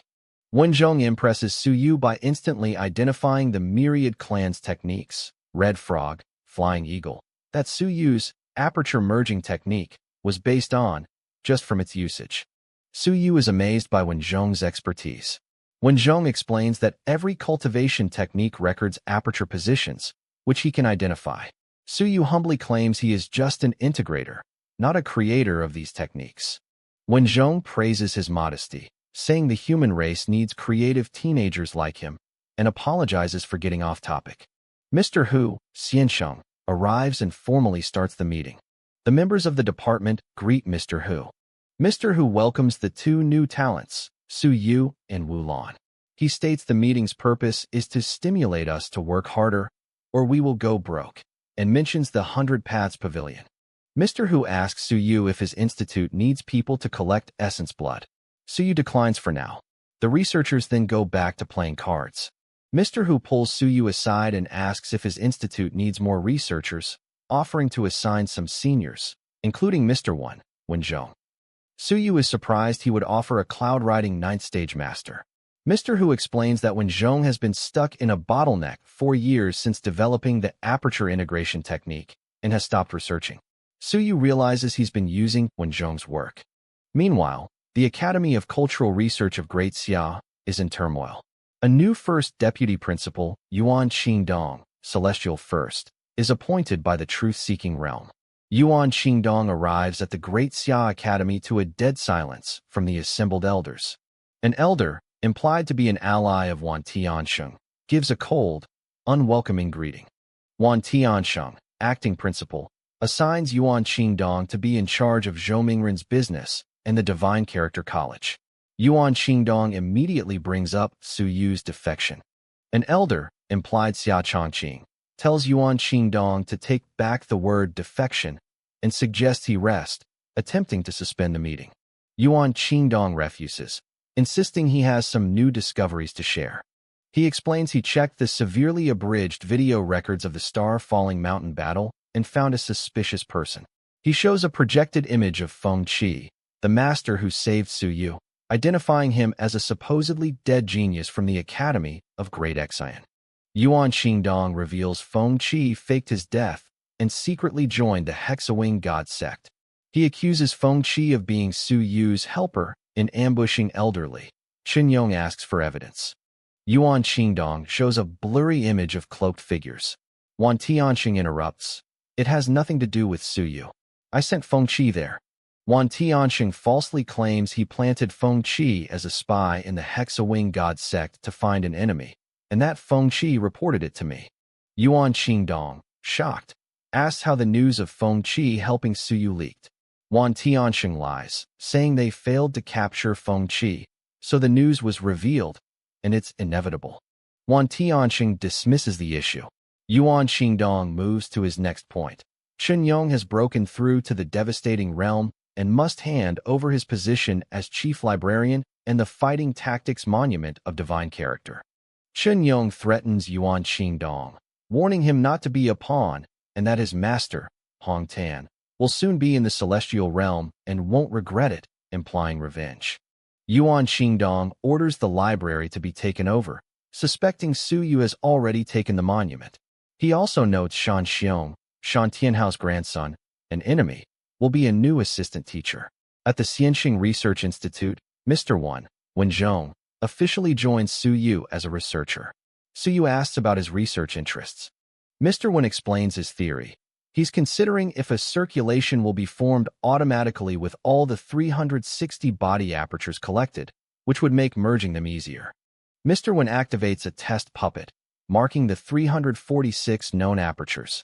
Su Yu, comparing this to his own knowledge, confirms he has activated all 346. He notes Mr. Wen knows 7 different apertures than he does. Mr. Wen is stunned that Su Yu, at his age, has activated so many. They realize that by combining their knowledge, they have found 353 apertures, with only 7 to go. Mr. Wen, excited, wants to ask a few unusual people for advice. Mr. Wen takes Su Yu to Marinus Island to visit Principal Niu Baidao, bringing a bottle of Dust Mountain wine as a gift. He summons the old turtle, Xian Turtle, to ferry them. Su Yu is shocked to see a Xian Turtle, a neutral race from the All Heavens battlefield. Mr. Wen explains Niu Baidao took the turtle in 300 years ago. The turtle demands a gift for the passage. Su Yu gives the turtle the bottle of wine and asks to be remembered. The turtle accepts the wine. The turtle asks Su Yu why he's staring at my shell. Su Yu asks if its powerful defense is an innate skill or a bodybuilding technique. Su Yu then asks to make a deal for the turtle's essence blood. The turtle agrees to condense a drop, but warns Su Yu not to kill other Xian turtles on the battlefield. Su Yu denies being a born killer despite his kill divine character. The turtle calls him a liar but agrees to the deal. On Marinus Island, Niu Baidao is being served by puppets and complains about the food, saying it's not as good as in the Great Han Prefecture. Mr. Wen and Su Yu arrive. Niu Baidao immediately spots the wine and asks if it's for him. Su Yu offers the wine and asks for guidance in finding the 360 body apertures.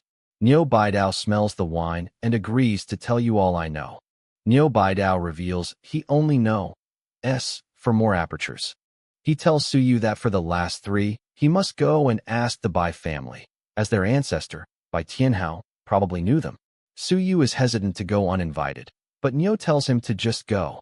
Niu Baidao warns Su Yu to produce some results soon, because somebody will make trouble for you. Many people, in fact. Niu explains that Su Yu killed a cultural master in the celestial realm, referring to the star-falling mountain incident, and must produce significant results to justify it. He warns that even influential and wealthy people can't escape punishment and will be sent to the All Heavens battlefield, just like Su Yu's 2 banished teachers, Bai Feng and Hong Tan. Su Yu asks about dividing divine characters. Niu tells him, you can't do that, as it will only attract attention from Myriad Clans' Eternity Realm Masters. He advises Su Yu to focus on publishing his body sense aperture techniques, but only in Great Ming, to force other prefectures to beg for them. Niu tells Su Yu to get what you want with your wits and use his techniques to gain support from warriors and civilians, allowing him to define right or wrong in the future. Niu also suggests Su Yu publish simple, powerful fighting skills that don't require many apertures, and asks if he has any. Su Yu coughs and lists his skills: keeping calm, healing wounds, accelerating absorption of original qi, cleaning apertures, killing, and defending. Niu tells him to publish some properly to build his reputation as an inventor. Su Yu asks how to increase mind power in Great Ming. Niu lists drinking, eating, reading, and listening to music, saying countless things work by keeping single-minded. Niu asks if Su Yu's born divine characters, like fire and yin, have ever caused his mind power to increase abundantly in an instant. Su Yu confirms they have. Niu, getting drunk, falls asleep. The Xian Turtle, Old Turtle, appears and scolds Niu for fool, people again. Niu drunkenly asks the turtle to dance. The turtle confirms Niu fooled him and tells Mr. Wen that he will dig a circular river near Su Yu's research institute for small turtles to live in. The turtle swims in the lake on Marinus Island. As Su Yu and Mr. Wen walk by the lake, Su Yu whispers that something in the lake seems to be staring at us. Mr. Wen dismisses it as just the Xian turtles. Su Yu, inspired by Niu Baidao's advice, decides to publish a new cultivation technique. A giant, mysterious eye is shown watching them from beneath the water's surface. In the Xianxing Research Institute, Su Yu debates which of his heaven-rank techniques, Heaven Dragon, Strengthening Spell, Sky-Splitting Blade, he should publish to earn remarkable fame. Wu Lan bursts in, exclaiming, Su Yu, I found something new about body apertures. She excitedly grabs Su Yu and drags him to the lab, pulling Mr. Wen along as well. In the laboratory, Wu Lan, Su Yu, and Mr. Wen stand before a test puppet. Wu Lan cuts open the puppet to demonstrate her theory about aperture symmetry, ears, nasal orifices, eyes. She points out that while the Bai Wei and Zifu acupoints form an axis, the mouth acupoint is not symmetric. Mr. Wen asks if this means they only need to find half of the 360 apertures. Wu Lan says no and reveals her theory. The three asymmetric apertures suggest three other apertures might be on the same line, including one near the anus. Su Yu and Mr. Wen are intrigued. Wu Lan suggests Su Yu have a try to activate it, joking that if she's right, she'll name it the Wu Lan acupoint. Wu Lan, excited by her potential discovery, tells Su Yu to go away so she can do the research. Mr. Wen asks Su Yu whether to prioritize the efficacy or the number of apertures when promoting a technique. Su Yu replies that a complete technique needs both, plus matching skills and chi changes. Su Yu then proposes publishing a basic cultural technique for sense apertures to cause a big impact. Mr. Wen is shocked, as these are not obtainable at the market. Su Yu clarifies he means a technique for activating 72 sense apertures. Mr. Wen is floored, noting the King of Great Ming only has a 24 aperture technique. These techniques are restricted to keep royal families powerful and avoid provoking the myriad clans. Mr. Wen warns Su Yu that publishing this will make him a prime assassination target for the myriad clan sect and could even invade the human world. Su Yu, seeking fame, says he's willing to risk it. Mr. Wen, seeing Su Yu's determination, agrees to take him to the president, Zhu Tiandao, as this will change the human world and make the Great Ming Prefecture extremely conspicuous. Mr. Wen warns Su Yu that publishing a 72 aperture technique will harm the financial interests of the families who profit from the various cultural classics, which brings in 100 million merit points annually. He identifies the owners of the various cultural classics as the Zhou family, Great Zhou Prefecture, and the Yuan family, Great Yuan Prefecture. Su Yu realizes he would be antagonizing the kings of Great Zhou and Great Yuan. Mr. Wen advises Su Yu that he can publish it, but he needs a backup, and the Zhu family is a good choice. In the back garden of the mayor's mansion, Su Yu and Mr. Wen meet with Prefect Zhu Tiandao. Su Yu immediately states his plan to Zhu Tiandao. I want to publish a basic cultural technique for activating 72 apertures. Zhu Tiandao is shocked. Are you serious? Su Yu confirms he is serious. Zhu Tiandao internally contrasts this with the various cultural classics and the powerful Zhou and Yuan families. Su Yu sees Zhu Tiandao's hesitation and understands this is a big deal. Zhu Tiandao explains the massive positive impact. It will cut 20 years off the time for cultural masters to reach the cloud riding realm and rapidly increase the human clan's overall fighting power. However, Zhu Tiandao warns Su Yu of several problems. First, the myriad clan's sect bounty on Su Yu's head will reach 100,000 points or even higher. Second, Su Yu will become as important and as big a target as a celestial realm master. Third, he'll be in more danger, and more people will covet your relics. Zhu Tiandao asks if Su Yu is still determined to spread the technique widely. Su Yu gives a noble speech about benefit and the human race despite all the difficulties. Zhu Tiandao internally calls **T, knowing Su Yu just wants fame, but he agrees. The Zhu family will support you. Su Yu lists his conditions: 10% profit for the academy, 30% for the prefecture. The price must be low, 50 merit points per volume. And, critically, only prefectures with a multi-character department will be authorized. Su Yu adds his final, explosive condition: my technique mustn't be spread to the Academy of Cultural Research of Great Xia. Zhu Tiandao is taken aback, calling it not a good idea. Su Yu says he doesn't care if he's cursed by Great Xia. He cites the new hostile vice president, Yuan Qingdong, as the reason. Zhu Tiandao asks if the other Great Xia academies, Longwu and War Sciences, are also excluded. Su Yu clarifies they are available, as his enemies, like Shan Xiong, Shan Tianhao's grandson, are in the Cultural Research Academy and can't learn my technique. Zhu Tiandao bursts out laughing, realizing the interests of the three greatest academies of cultural research of Great Xia will be harmed greatly. Zhu Tiandao agrees to test the technique and then starts spreading it in Great Ming first. Su Yu also mentions Wu Lan found a new aperture that needs testing on death row prisoners, which Zhu agrees to. Su Yu thanks Zhu Tiandao and takes his leave. Zhu Tiandao, alone, muses that publishing this 72 aperture technique is a really big deal. Su Yu's body sense technique for 72 apertures begins spreading across the human world. It is sold for only 50 merit points, making it accessible to everyone. The technique is advertised as a historic breakthrough, and Suyu becomes famous as the cultural master's hope, no longer just a ruthless killer. However, the technique is explicitly forbidden to spread to the 3 academies of cultural research of Great Xia. Other prefectures, Great Hao, Shang, Tang, Song, Chun, send envoys to Great Ming to get authorization from Suyu. Cultural masters in the Great Xia prefecture are furious about the prohibition, and students blame the 3 academies. The new vice president, Yuan Qingdong, is criticized severely. At the Great Xia Top 100 ring, students complain, "Damn it. The body sense technique is forbidden. It's so annoying."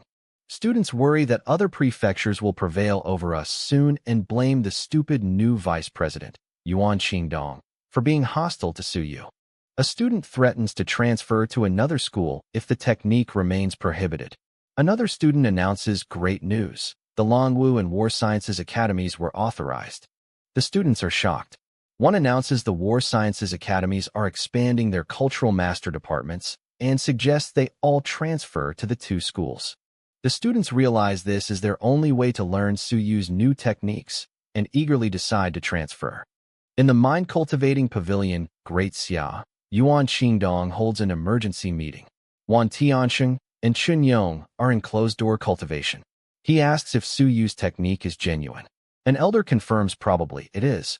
Another elder, Ho Chi, blames Yuan Qingdong. "It's all your fault, because you treated Suyu as a traitor." Elder Ho Chi, monster taming, sides against Yuan, saying Suyu is different from them and their relatives all study at this academy and are now at a disadvantage. Yuan Qingdong denies responsibility, claiming he dealt with the Feng Qi matter justly.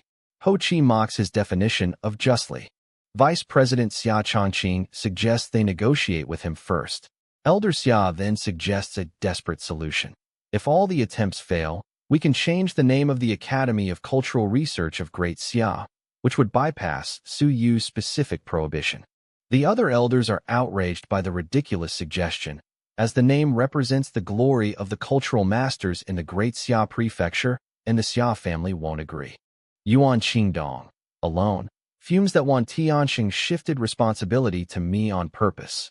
He knows it's tricky to deal with Zhu Tiandao and decides he must ask them, truth-seeking realm, to put pressure on the Great Ming Prefecture.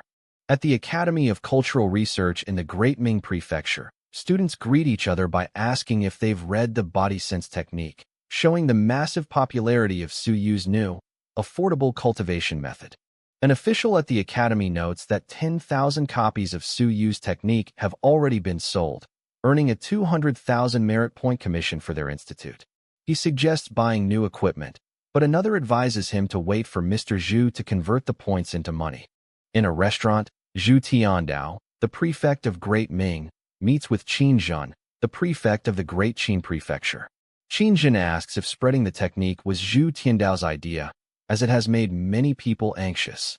Zhu Tiandao denies it and impatiently asks if Qin Zhen wants the technique or not. An elder explains the immense danger Suyu is in. His 72 aperture technique, sold for only 50 merit points, completely overshadows the inferior techniques from other prefectures. This has angered the truth-seeking realm by ruining their business, offended Eternity Realm families by making the technique common, and alarmed the Myriad Clans with humanity's potential for rapid advancement. Qin Zhen declares that his warlike Great Qin Prefecture will spread the technique regardless of the political fallout. He then demands Suyu's aperture merging technique as well. Zhu Tiandao implies the Xia family has leverage over Suyu because his father is still in their territory, but Qin Zhen calls this bullsh*t and offers to pay with tens of thousands of drops of God and demon essence blood. Zhu Tiandao is outraged by the high price, but haggles it down to a few thousand. Qin Zhen accuses him of acting like a greedy merchant, just like Xia Shower, Lord Xia. Zhu Tiandao claims he is merely acting as an agent for the babe in the wood Suyu. A new man arrives at the meeting, apologizing for his delay. He immediately asks if they are discussing Xia Longwu's impending breakthrough to the Eternity Realm, which Zhu Tiandao confirms will be soon. The newcomer expresses his concern for Xia Longwu, noting that his incredible talent makes him a prime target for the Myriad Clans, and that even a dozen guardians won't be enough to protect him. Zhu Tiandao complains that other powerhouses like Zhou Patian are also breaking through, but everyone remains focused on Longwu. The newcomer, revealed to be Lord Xia, demands the cultivation technique for the Great Xia Prefecture and asks for Zhu Tiandao's price. Zhu Tiandao feigns helplessness, claiming the technique isn't his to give and that Su Yu doesn't allow it. Lord Xia slams the table, furious, and accuses Zhu Tiandao of enticing Su Yu to leave Great Xia. Zhu Tianda heatedly denies the accusation, shouting Bullsh***t. Zhu Tiandao advises Lord Xia to be patient and let the public outrage in Great Xia grow. This will force the new, hostile vice president, Yuan Qingdong, to take the blame for the technique being prohibited. Lord Xia agrees, but notes that Longwu will need political support from those powerful families during his breakthrough. Zhu Tiandao complains that Su Yu is frustratingly uncompromising. Lord Xia scolds Zhu Tiandao for complaining, reminding him that he also benefited from the aperture merging technique. He confirms Su Yu isn't targeting the Xia family. They both agree that with Yuan Qingdong in trouble, they can pressure the king of Great Yuan for political favors. Zhu Tiandao mocks Lord Xia for pretending to be upset, knowing he's privately thrilled to have Su Yu as a pawn for free to stir up trouble in Great Xia.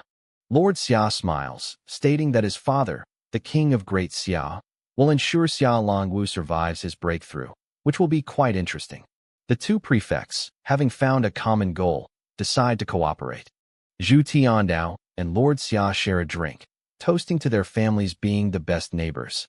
Zhu Tiandao internally remarks on how quickly Fatty Xia, Lord Xia, changes his tune when it suits him. Back at his new Aperture Research Institute, Su Yu is cultivating.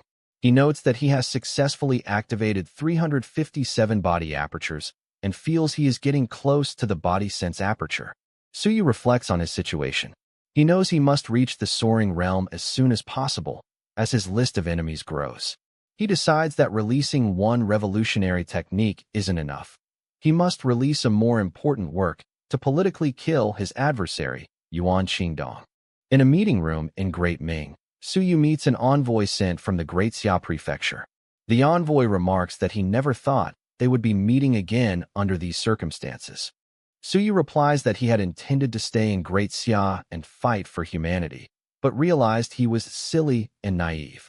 The envoy asks why Su Yu is prohibiting his technique in the 3 Great Xia cultural academies, and Su Yu counters by asking why the envoy is defending them.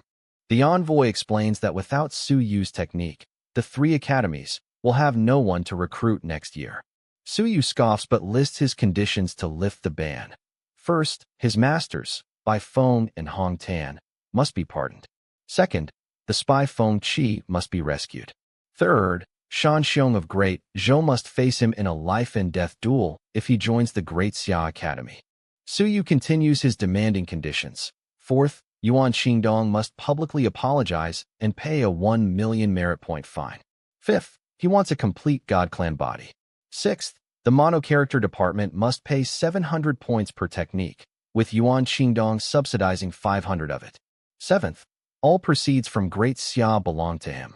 Eighth, he demands the Sea of Consciousness secret field in exchange. The envoy is floored, asking if Su Yu is trying to force the 3 academies to close down. Su Yu says he doesn't care, as students can just go to Longwu Academy. He blames the academy's connivance for the aggression against him and adds that the truth-seeking realm is also banned from his technique. The envoy warns him about angering the invincible warriors of the truth-seeking realm. Su Yu is unfazed, stating the truth-seeking realm can get their share from the prefectures.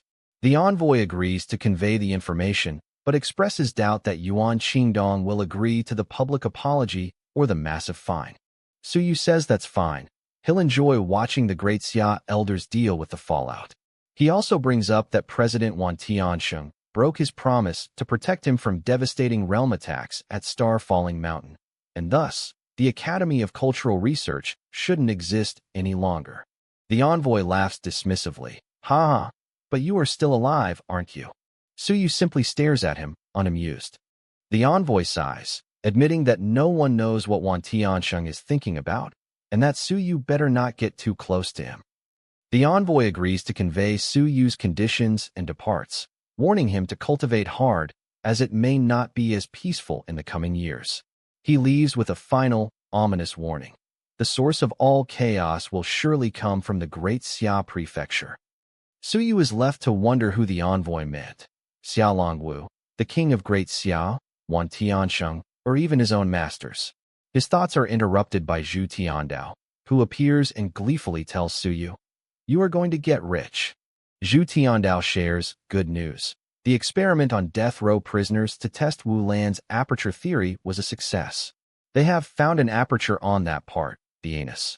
This means Su Yu now knows the locations of 358 apertures, with only 2 remaining.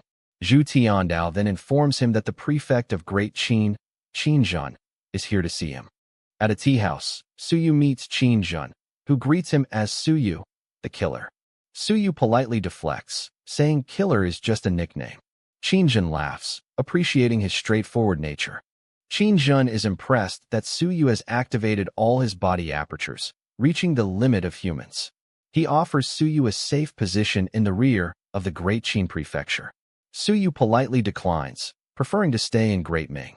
Qin Zhen then gets down to business, demanding to buy the most advanced version of the aperture merging technique and asking how many body apertures Su Yu has truly mastered. Su Yu, realizing Great Qin also doesn't know the final 2 apertures, makes a deal. He offers both his techniques in exchange for a patch of essence blood of gods and demons at the Soaring Realm, specifically requesting blood from the original Demon Clan and the original Heaven Clan. Qin Zhen agrees, no problem, promising to have them hunted within half a month. Su Yu is surprised Qin Zhen doesn't already have the blood. Qin Zhen offers to let Su Yu hunt them himself, but Su Yu demurs, "I don't really like killing that much." Qin Zhen scoffs, revealing that the image of your killing is a learning sample in Great Qin, leaving Su Yu to wonder just what kind of place Great Qin is. Meanwhile, in a villa in the Great Xia Prefecture, Vice President Yuan Qingdong is enraged by Su Yu's demands. He smashes a table, B****. "Want me to apologize? Su Yu, we'll see about that." At the Drunken Star restaurant in Great Ming, Mr. Wenzhong introduces Su Yu to a group of elderly, high-level researchers.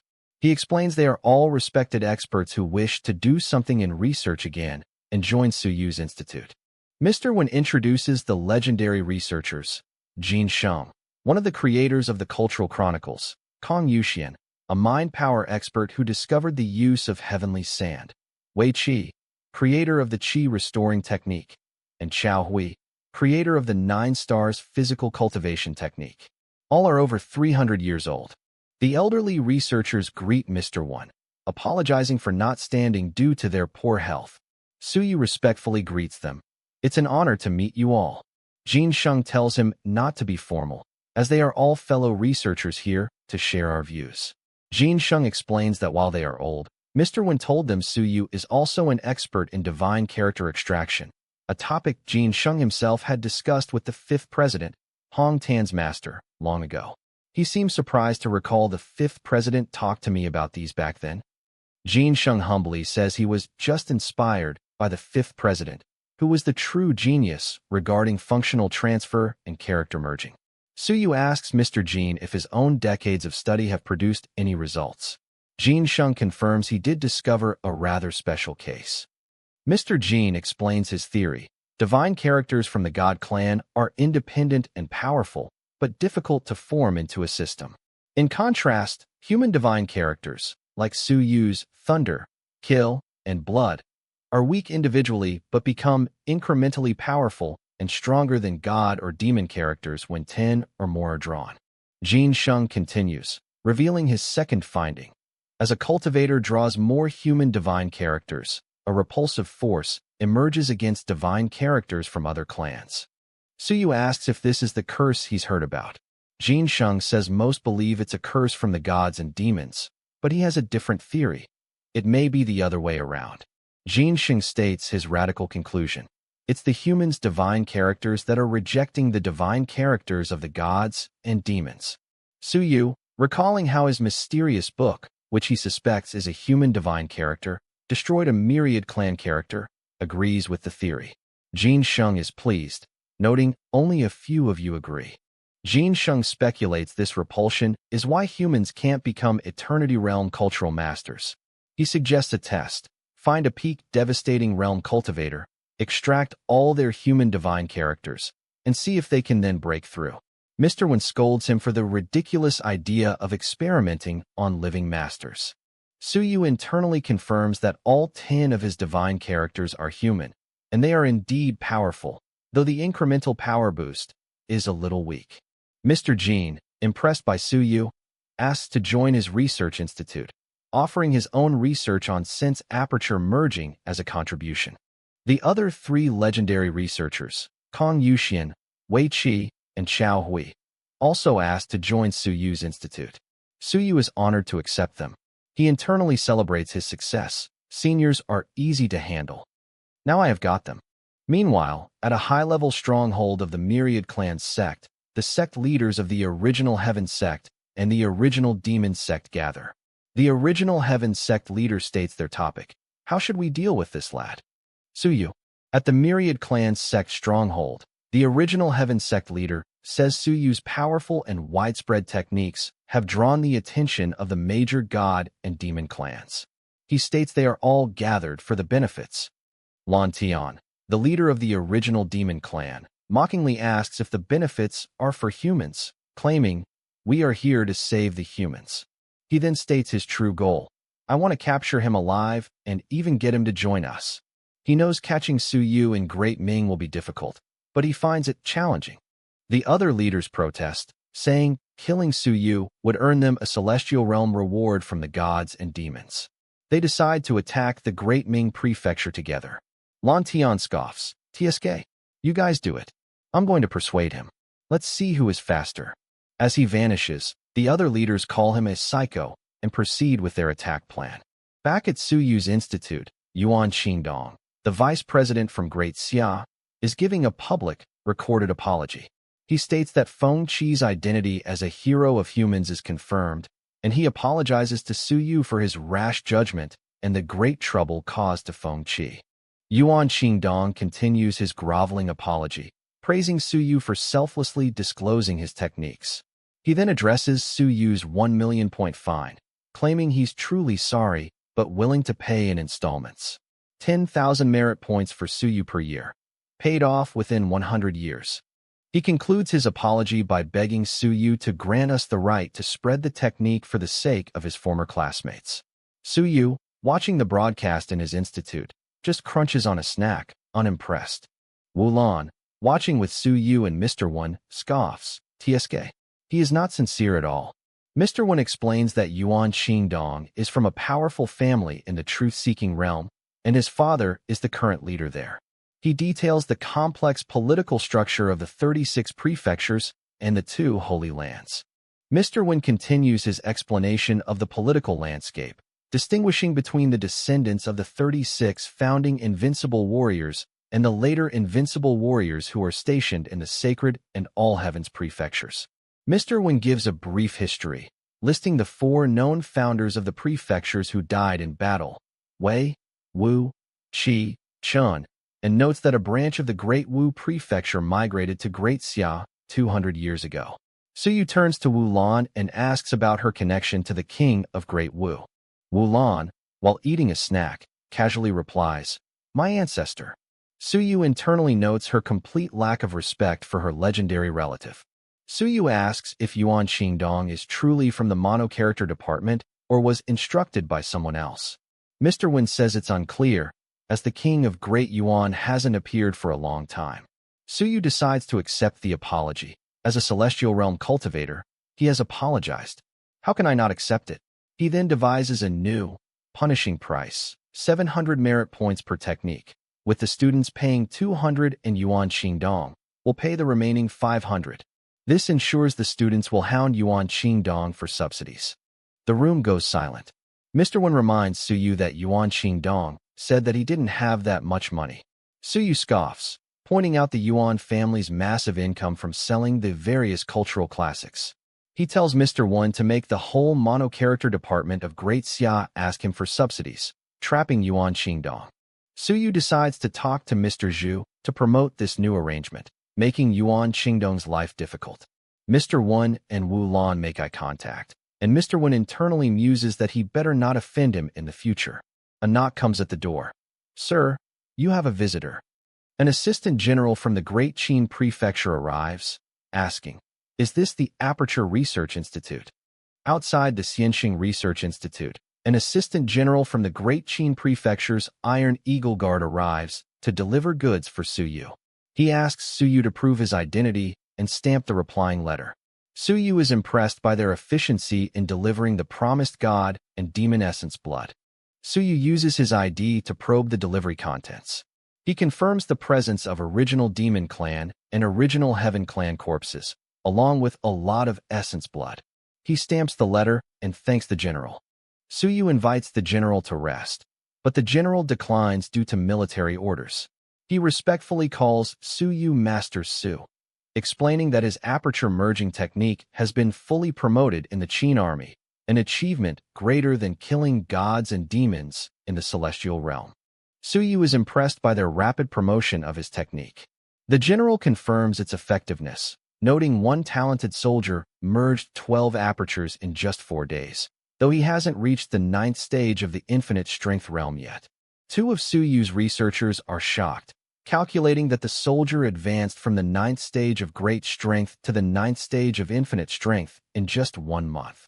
Suyu notes the soldier must be quite talented. The general asks if Suyu's new body sense aperture activating technique is real and if he can teach them. Suyu confirms it's a 126 aperture heaven rank technique that triples activation speed, which will buy more time for the frontline soldiers. The general is ecstatic. Suyu explains he needs a month at least to modify the technique, as its prototype, from the mountain-breaking cattle, is too recognizable and would make him a target. The general asks for permission to report this news to his prefect, which Suyu grants.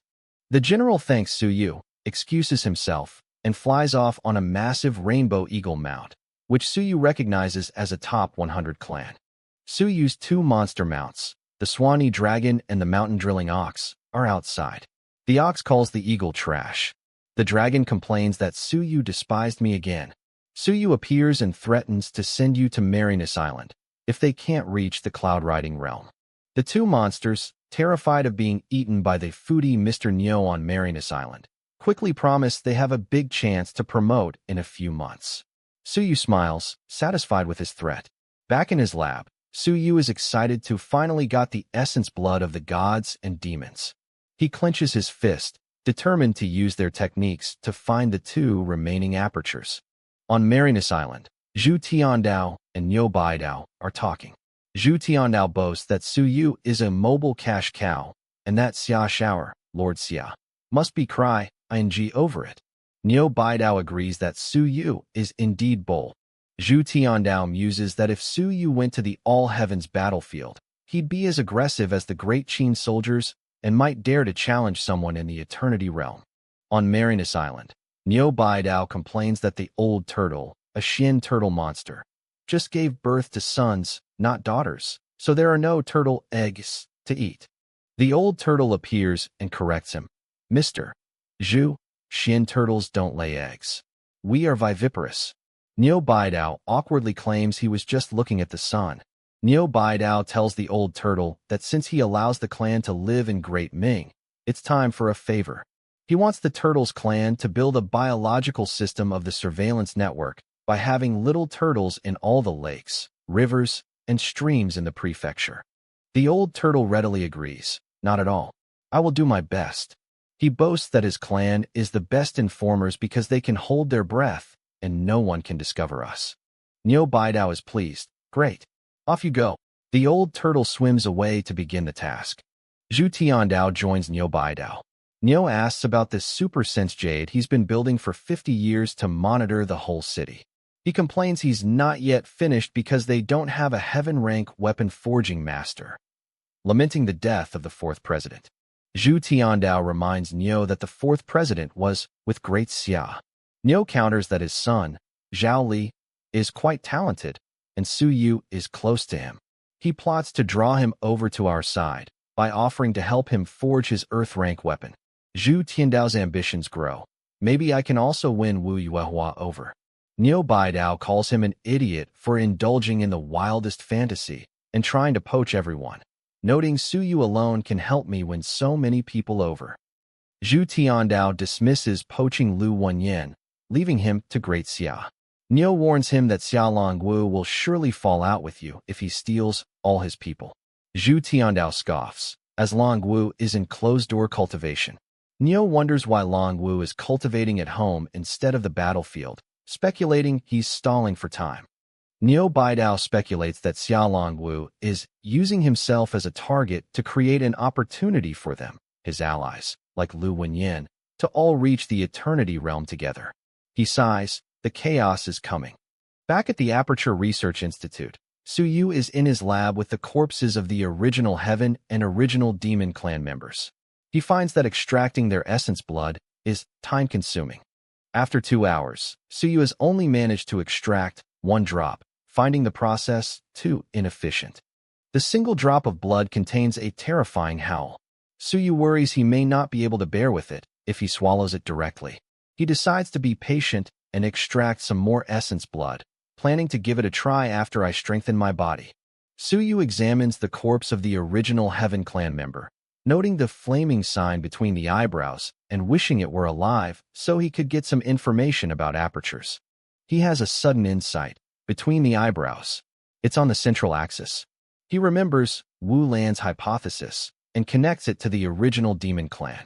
He examines the corpse's back, noting its spine is full of bones. At least 40 pieces, a big difference from humans. Mr. Wen's voice, in his mind, confirms the dragon-like spine is a source of the original Heaven Clan's strong explosive power. Su Yu forms a crucial deduction. The last 2 apertures. Could one be on the spine and the other one between the eyebrows? He feels he got it right this time, but knows testing the aperture between the eyebrows is a life-and-death risk. In the cultivation room of the Xianxing Research Institute, Su Yu holds a vial of the newly extracted essence blood from the God and Demon clans. He hesitates. The more I look at it, the more dangerous it feels. I feel I would explode on the spot. He wonders if his flesh is strong enough to resist it. He tries to build his courage. There is nothing to be afraid of.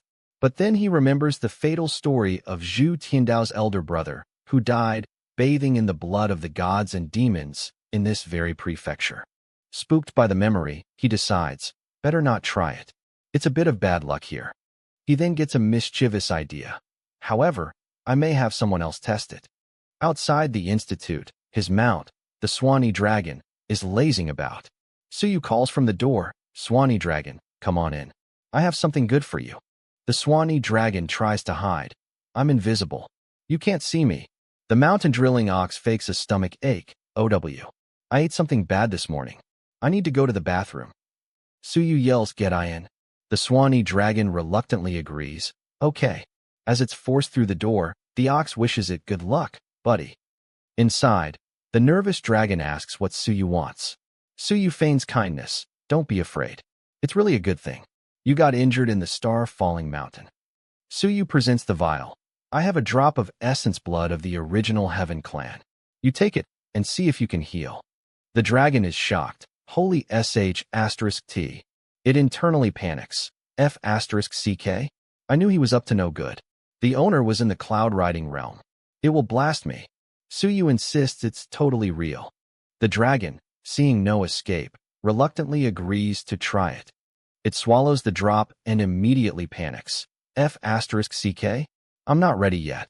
The dragon roars as the power surges, but it worked so fast. It's amazed by the amazing essence blood. Wulan, working nearby, yells, damn lion. Shut up.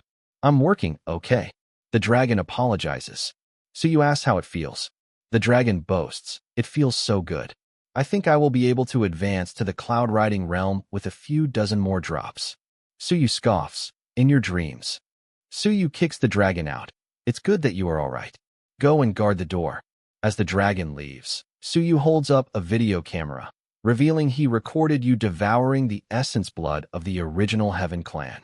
He blackmails the dragon, warning that the original Heaven Clan would hunt you down if he releases the video. The terrified dragon promises, I didn't think of running away. Suyu, now alone, is pleased. The essence blood didn't produce any side effects. I was overly concerned. It's a pity that a drop was wasted. He decides it's his turn. Let me see what skills the God Clan has. Suyu swallows a drop of the original Heaven Clan essence blood. He feels the power surge through his body. Thump. Huh. Cough. His mysterious book flips open. Flip, flip. It's on. The page for the original Heaven Clan, the third stage of the cloud riding realm, is unlocked, revealing its God transformation skill, original Heaven technique, original physical cultivation technique, and original 9 variations. Suyu is excited. The God Clan's techniques. In the Aperture Research Institute, Suyu's book is open to the newly unlocked page for the original Heaven Clan. He takes a drop of the essence blood, thinking, as expected, the God Clan's cultivation techniques can be activated as well. Suyu activates the original Heaven technique to find the missing apertures. The technique activates, and he has a breakthrough. The 359th aperture is indeed at the spine. He thinks, excellent. The original Demon Clan must have some apertures that I have not mastered. Next, Suyu takes a drop of the essence blood of the original Demon Clan. His book unlocks the page for the original Demon Clan, the third stage of the cloud riding realm, revealing its Demon's Advent skill and original Demon technique. He immediately activates the original Demon technique. He achieves his final breakthrough, the 360th aperture. It's indeed between the eyebrows. A massive, blazing aura begins to erupt from Suyu. Blaze dash. He feels a little bit too much, as original QI is automatically approaching the eyebrow. A powerful boom of energy explodes from Suyu as he completes the activation of all 360 apertures. Outside the Institute, Mr. One and Mr. Hu, Xiansheng, watch the glowing building. Mr. One is shocked. He is breaking through. Mr. Hu corrects him. Not like that. Perhaps activating apertures. He realizes Suyu is activating all 360 body apertures. Awesome. Let me give you a hand. Mr. Hu uses his liquefaction ability to amplify the original chi, creating a massive vision. The liquefied original chi rains down on the Institute. Suyu's mounts are overjoyed. Original QI has become rain? Thank God for the gift. Niu Baidao. Also watching, jokes if Mr. Wang dies, can his divine characters be transformed into an original QI field? He then notes, Suyu has absorbed too much. Will it be dangerous? Inside, Suyu feels all 360 apertures are automatically getting connected. He sees a sign of the original Demon Clan and feels great power.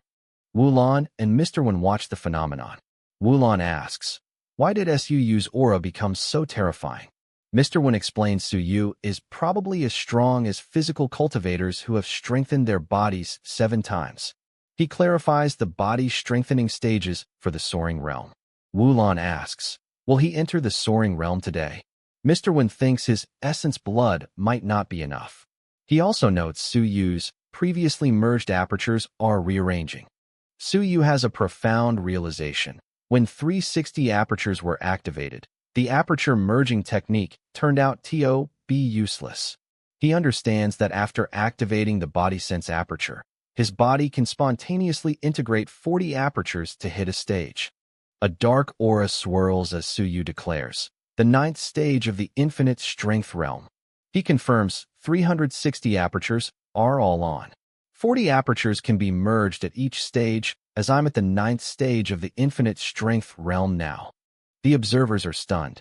Mr. Hu realizes Suyu can merge 40 apertures at each stage, giving him the power of 2,000 apertures. He calculates this is far stronger than even a 9th stage soaring realm cultivator, who only has about 1,000. Suyu emerges from the cultivation room. He is out. Wulan, Mr. One, and Mr. Hu are all there, stunned. Wow. Suyu. Oh my God. You are amazing. Suyu stands amidst the blazing residual energy. Mr. Wen tells him, look at you. Your physical strength must have exceeded the 9th stage of the soaring realm. In the cultivation room, Suyu reflects on his new power. He confirms all 360 apertures are activated and circulating. though he hasn't found out where the body sense aperture is. Wulon asks if he can beat Lu Hong. Suyu says Lu Hong, a cloud-riding realm cultural master, is still beyond him, but I guess Lu Hong would be in trouble if I get close to him. Mr. Wen asks if the 360 aperture technique, can this be spread to the public? Suyu says probably not, explaining it would cost an ordinary person about 50,000 merit points and take about 3 years for even a top genius. Mr. Wen is shocked by the cost, but thinks only 3 years is short. Mr. Wen is excited. Does that mean we can also? Suyu cuts him off, saying he won't unveil the locations of the last apertures yet. He explains the final 3, eyebrows, spine, ass, are dangerous, especially the one between the eyebrows, as lots of people will die for it. Mr. Hu interrupts, saying he got some guests outside the door and has to leave. Suyu, Niu Baidao, and Mr. Hu are in the Four Seasons building. Suyu greets them. Mr. Hu, Mr. Niu, thank you for your help just now. Niu Baidao replies, I'd love to. Mr. Hu's Four Seasons building is nice, but it's yours now. Niu Baidao probes Suyu with his mind power. I will see what your 360 apertures look like. He asks which bodybuilding technique Suyu will adopt, offering one that can build the body 27 times. He explains the standard is 9 times, requiring 10 drops of same-rank blood each time. Niu Baidao advises doing it 9 times with 100 drops of the essence blood of gods and demons to quickly reach the cloud-riding realm. He notes doing it 27 times would require killing hundreds of gods and demons. Niu Baidao continues, saying 9 times is quite good, as it allows one to enter the higher realms earlier. Though the physical body will be weak, Suyu can then focus on the cultivation of being a cultural master. Suyu politely replies, I'm not in a hurry. Internally, he scoffs, To build my body 27 times. I won't buy it. I need to do it 36 times at least. And I will take my time to kill the gods and demons. Niu Baidao and Mr. Hu watch Suyu. Niu thinks, he must be up to no good. Look at his smile. Mr. Hu thinks, maybe he's already thinking about how To kill the gods and demons. On the top floor of the Four Seasons building, Suyu serves tea to Mr. Hu and Niu Baidao. Mr. Hu asks Suyu if he wants to continue researching the space formation. Suyu politely declines. Niu Baidao interrupts, asking about Suyu's life and death battle with Shan Xiong. Suyu casually replies, if he dares To come, I will do it. Suyu asks Niu Baidao if he can do it with stronger essence blood. For example, the essence blood of the celestial realm. Niu Baidao scolds him. Try it if you want To kill yourself.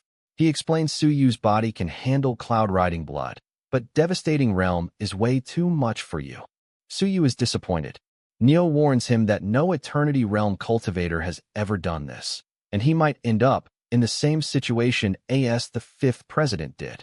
Suyu smiles sheepishly. In fact, that's because I don't have much experience in real combats.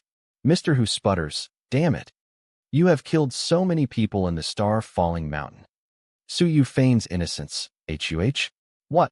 Niu Baidao changes the subject. By the way, that aperture of yours. Suyu's phone rings, and he quickly makes an excuse. Mr.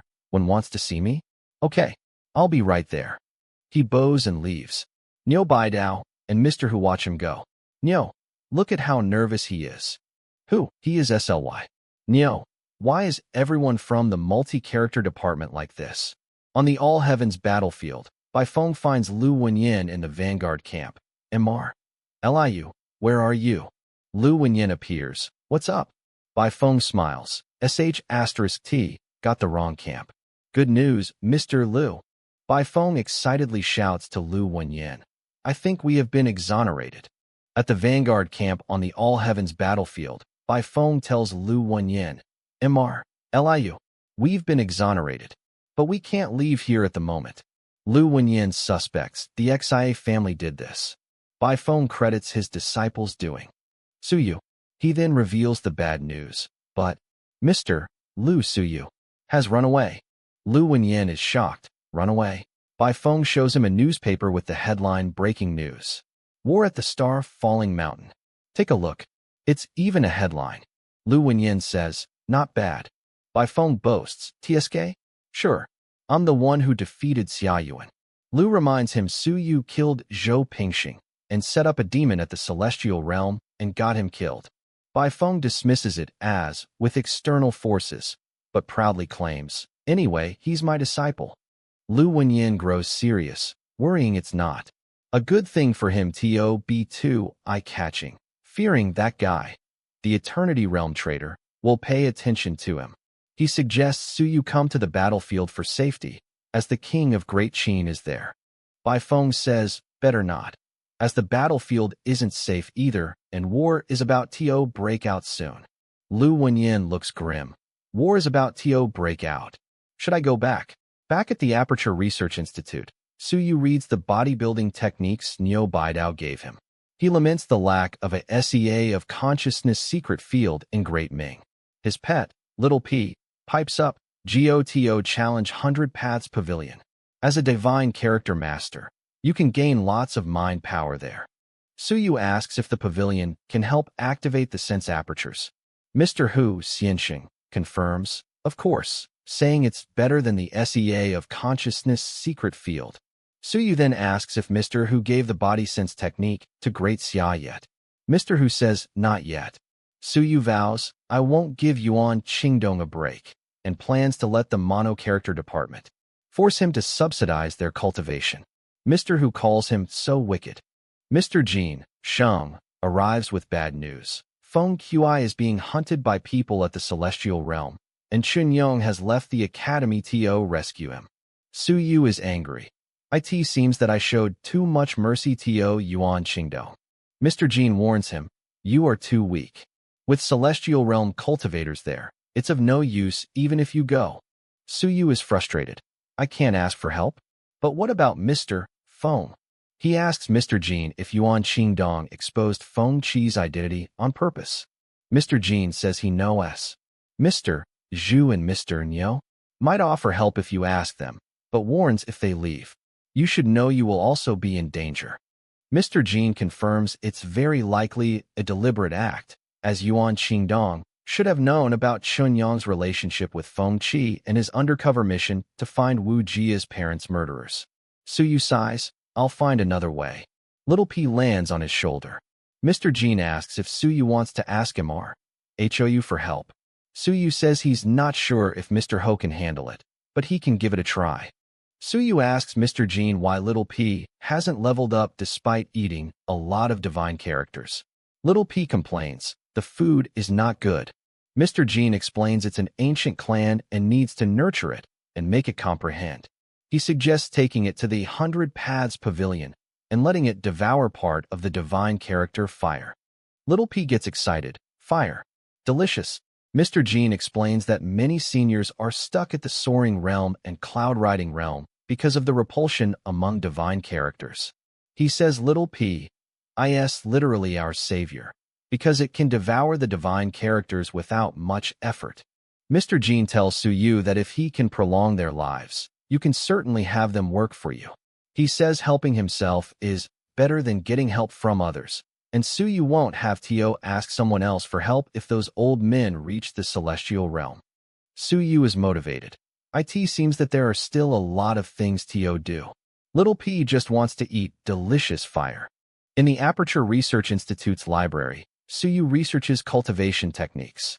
He reads that the bodybuilding technique of the God Clan requires heavenly essence qi, an extremely pure and rare energy found only in powerful worlds, even rarer than the essence blood of gods and demons. Su Yu has a revelation, realizing that since humans use essence blood to forge their bodies, the blood of other clans must also contain this heavenly essence qi. He forms a plan to extract this qi from cheaper essence blood, which would allow him to practice the powerful God Clan technique and even create heavenly essence fruits. He immediately tests his new theory using a drop of Flame Boar's essence blood. The extraction is successful, and he manages to pull a single, pure wisp of heavenly essence qi from the blood. However, the moment Su Yu tries to touch the wisp of pure qi, it disperses. As he sighs over the loss, his small, furry pet, Little P, the divine character absorber, suddenly appears, sniffing the air and excitedly calling the scent delicious and the smell of our home. Suyu is shocked that Furball, his nickname for Little P, can not only smell the heavenly essence chi, but also eats the dispersed remnants. He realizes the creature's clan must originate from a powerful realm rich with this energy, and that his pet can level up by consuming it. Since the creature can eat the chi, Suyu asks his pet, Furball, do you know how to preserve this thing? Little P just wants to eat the chi and store it in its stomach. This gives Suyu a new idea. Since divine characters are half substantial, he could draw a new divine character specifically to preserve the heavenly essence chi. He realizes this could be a way to make tons of money and recruit powerful allies for his self-help society. Suyu refines his plan, thinking this supreme treasure could help him build a strong team. He even considers setting up a new Myriad Clan sect to fight his enemies, believing Mr. Nyo, Baidao, gave him the authorization to do so. At that exact moment, Nyo Baidao, who is drinking, suddenly sputters and coughs, wondering which B** starred, is talking about him behind his back. On February 12th, almost a month after his arrival in Great Ming, Suyu is forcibly dragged from his research by Wu Lan, who complains that he hasn't left his books. Suyu is dragged outside and takes a moment to admire the blooming flowers at the academy. Wu Lan announces their plan. First, they will meet the 9th prince of the Great Ming Prefecture, Zhu Hongliang, and then they will go to the 100 Paths Pavilion. She complains that she doesn't think Hongliang is as good as the fatty Xiaohuyo. Suyu is interested, revealing he heard Zhu Hongliang has a monster at the devastating realm with extremely strong defense, and he wants to check it out. They head to the Monster Taming College. At the Monster Taming College, they find a large crowd gathered around a ring, shouting "Beat him up!" and "Come on." Suyu asks a bystander what is going on. They see Zhu Hongliang standing behind a massive, panda-like monster, which is being used as a shield. His opponent, Bai Junsheng, attacks the monster futilely as Hongliang taunts him. Bai Junsheng, frustrated that his attacks are useless against the iron-eating monster, challenges Zhu Hongliang to a one-on-one fight without the beast. Zhu Hongliang taunts him back, asking if he expects a divine character master to fight him physically. He mocks Bai Junsheng for being in the soaring realm, yet unable to even break the monster's fur. Wu Lan finds the panda monster more interesting than Little Furball. Suddenly, Suyu's Tribulation divine character activates, warning him that the monster is dangerous. Suyu suspects the monster isn't truly subdued by Hongliang. Zhu Hongliang spots Suyu in the crowd and happily greets him, asking Suyu, "What brought you here? You need to see me?" Hongliang eagerly dismisses his fight with Bai Junsheng, telling him to go away and that it has nothing to do with you, as he walks off with Suyu. In a nearby pavilion, Suyu asks Hongliang about the iron-eating monster's body-forging technique, claiming it's for his research. Hongliang says it's useless even if he knows it. The monster, Fatty, just eats bamboo and ignores Suyu. Suyu offers to trade god or demon essence blood for a single drop of the monster's blood for research. Using voice transmission, the monster replies that he's the only one left of his clan, and there are no other small ones. Just then, a small bear cub, one of Big Ball's cubs from the gossip, wanders over. The giant iron-eating monster, Fatty, stares intently at the cub. The panda monster lets out a low growl. The small cub falls over in fear, but Fatty, the panda monster, calmly offers it a piece of his bamboo.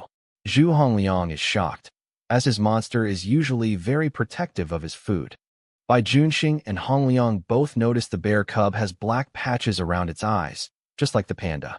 They simultaneously realize that Fatty is the father of Big Ball's cubs. Suyu seizes the opportunity. He notes the cub was born in the human world and is only at the source opening realm, far weaker than its clan standard. He offers to provide the heavenly essence chi it needs. The iron-eating monster is shocked that Suyu has heavenly essence chi. Using voice transmission, it reveals it has 3 cubs and asks how many heavenly essence fruits Suyu can provide in exchange for its essence blood. Suyu says he doesn't have the fruits on him, but guarantees he has enough chi and will bring it in a few days. The monster agrees to the exchange, but warns Suyu not to fool me. Zhu Hongliang, who couldn't hear the mental conversation, asks Suyu if the monster was talking to him. Suyu plays dumb. Not at all. You are being oversensitive. Wulan, now bored with the panda cub, gets restless. Suyu, Wulan, and Zhu Hongliang decide to finally go to the 100 Paths Pavilion, with Hongliang leading the way. On the way, Hongliang explains the pavilion's floors. Willpower training students, like Wulan, who reached floor 19, typically reach floor 20, while soaring realm cultivators reach 40. He incorrectly assumes Suyu is at the 8th or 9th stage of soaring realm and guesses he'll reach floor 35. Suyu asks which floors are rich in mind power. They arrive at the 100 Paths Pavilion, a massive, towering structure. Zhu Hongliang proudly explains that it's a powerful cultural weapon, forged by his grandfather, Zhu Tiandao, and several Eternity Realm masters. Suyu looks at the crystal tablet at the entrance, which displays the rankings. He is stunned to see only one name at the top, the 100th floor, Yi Batian. He recognizes the name of the 5th president, the only person to ever reach the top. Suyu then sees the 99th floor ranking, which lists two names, Zhou Polong and Xia Chun. He recognizes Zhou Polong as the principal of Great Zhou's Academy. Hongliang explains Xia Chun was the first president of the Academy of Cultural Research in Great Xia and the owner of the Sea of Consciousness secret field. Suyu is surprised, as Great Xia never mentioned the first president's name. Hongliang confirms that those who reach the 95th floor or above are top-tier celestial realm masters, and even his own grandfather, Prefect Zhu Tiandao, only made it to the 95th floor. Suyu spots Wu Qi's name on the 49th floor ranking and jokes that she must have challenged it after escorting her sister, Wulan. Hongliang also explains the pavilion has a separate top 100 list for students below the 20th floor. Suyu decides to enter the pavilion. He plans to bring Little Fur Ball, Little P, with him, as it's stored in his Sea of Consciousness and not technically a tamed monster, which must be stored in a separate mount space. Wulan decides she wants to try challenging the pavilion as well. Hongliang tells Suyu to enter and leave his name on the tablet so the pavilion can remember his aura and track his progress. Suyu decides to focus on improving himself this time, not on being conspicuous.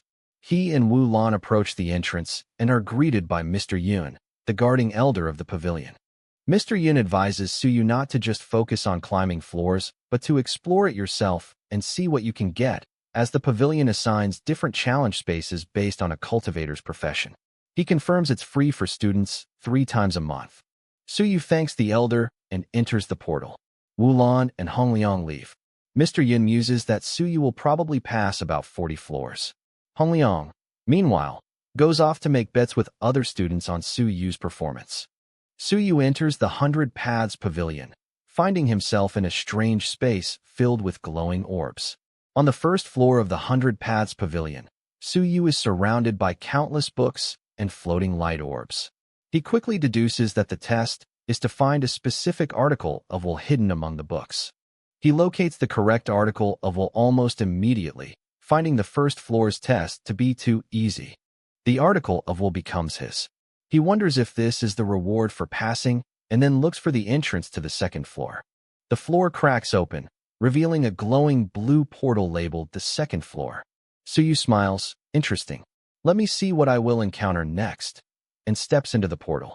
On the second floor, he finds himself in what appears to be a village illusion. He decides to use his little blood divine character, which he hasn't used for a long time. Outside the pavilion, Mr. Yun, the guard, comments to Zhu Hongliang that Suyu is already on the second floor, noting that the first 10 floors are way too easy for him, as a divine character master. Inside, Suyu summons his blood divine character. The blood divine character shatters the illusion instantly, and Suyu passes the second floor. Suyu continues his rapid ascent, using his blood character to easily pass the third floor, a Kingdom's Fall illusion, the 4th, 5th, and 6th floors, confirming the first 10 are simple. On the 10th floor, Suyu confronts the Guardian Beast, a flame boar at the 9th stage of the Great Strength Realm. He easily destroys it with his Thunder divine character. After defeating the boar, Suyu feels a strong wave of mind power wash over him. He realizes this must be the reward for passing every 10 floors. A 1-hour countdown appears on a timer. He wonders about the source of the mind power and, seeing the time limit, decides to absorb the mind power first. 5 minutes later, a second piece of mind power appears. Suyu deduces that he will be provided with a piece of mind power to absorb every 5 minutes for 1 hour. Outside, the crystal tablet updates, and students see Suyu's name on the list. The students outside begin to gossip, wondering how many floors Suyu can pass, with one guessing 30 floors is the best he can do. Meanwhile, Suyu's name rapidly climbs past the 11th, 12th, and up to the 18th floor, shocking them with his speed. The students speculate that he must have killed the 18th floor monster, infinite strength 8th or 9th stage, instantly. They guess he'll finally slow down on the 20th floor, which features a soaring realm monster in a terrain that favors the beast. Suyu arrives on the 20th floor, which is a forest environment. He confronts the floor's guardian, a spotted tiger, at the first stage of the soaring realm. On the 20th floor of the 100 Paths Pavilion, Suyu faces the guardian, a spotted tiger at the first stage of the soaring realm. He notes it moves much faster than Xiaqing, the cloud tiger princess, but calls it a pity for the monster.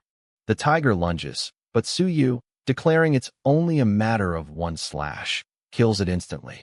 As the tiger's body dissolves, Suyu realizes the monster was made of pure original chi and mind power. He absorbs the good rewards of mind power and original chi and notices a memory fragment left behind. A new 2-hour countdown appears, and he realizes he can cultivate here. He notes that, like on the 10th floor, a new piece of mind power appears every 5 minutes, but he only has 2 hours. Suyu wishes he could make the countdown stop. He then remembers that the countdown always appears after the task is completed. He has an idea. If I can bring the tiger back to life and kill it again, will that countdown be reset? He uses the memory fragment, and the spotted tiger reappears, just as he expected. Suyu kills the regenerated tiger once again. Just as he hoped, the 2-hour timer resets. Suyu realizes he has discovered a bug in the pavilion system, allowing him to absorb mind power without limitation by repeatedly resetting the task. Outside the pavilion, the students are confused. They see Suyu's name repeatedly disappear and reappear on the 20th floor record, accusing him of cheating or lingering. A student defends him, saying it's because he's capable. Ho Yang, the Minister of Education's son, explains the pavilion's mechanism. The monster will multiply every time the task is reset, making it progressively harder. He assumes Suyu won't be able to survive too many rounds. 2 hours later, Suyu resets the task again. This time, 2 spotted tigers appear.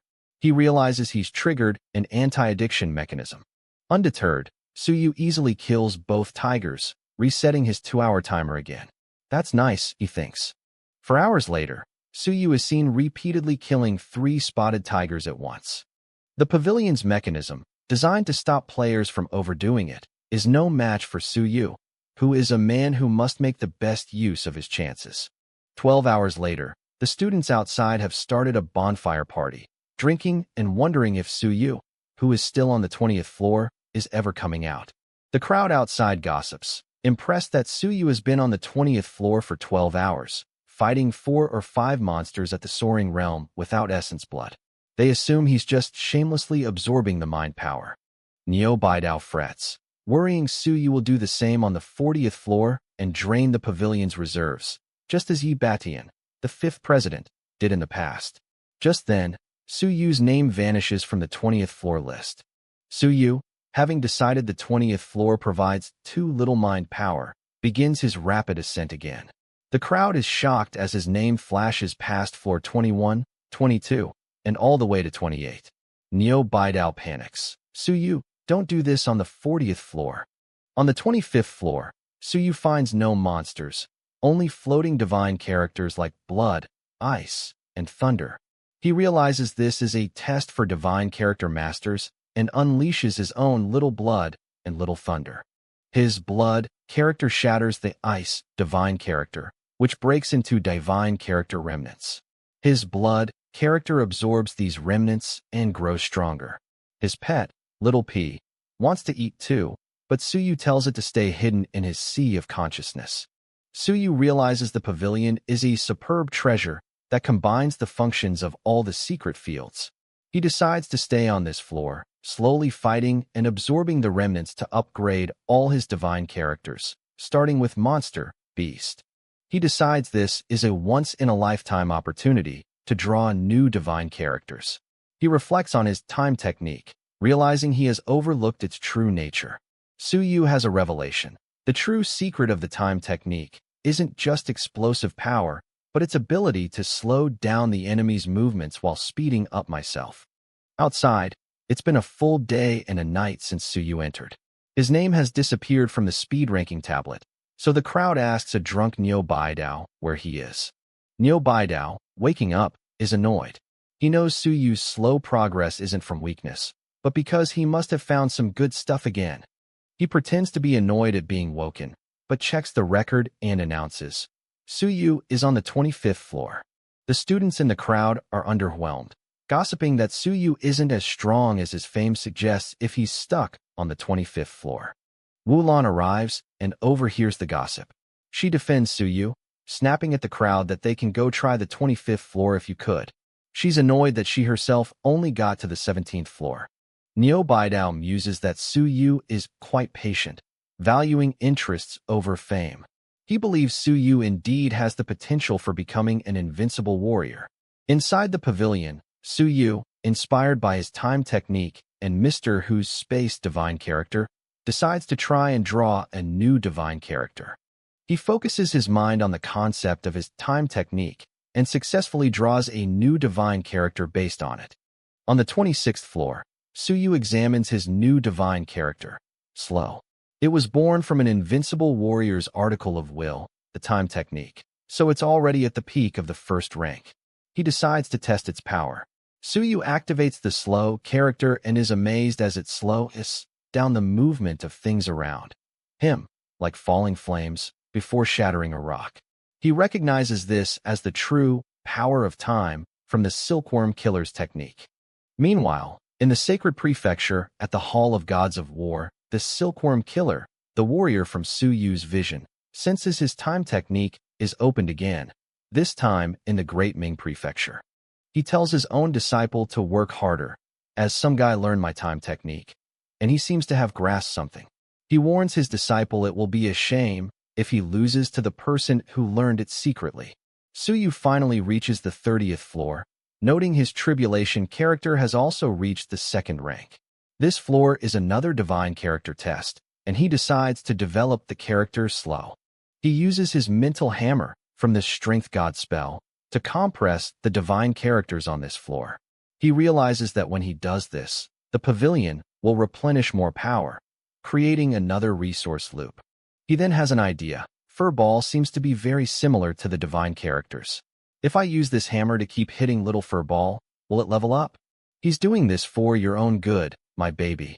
He decides to try it some other day and unleashes all his divine characters to absorb the divine character remnants on the 30th floor. Outside, it's been a full day and a night. The crowd is shocked he's reached the 30th floor and starts betting on how high he'll go. One bets 38, another 35.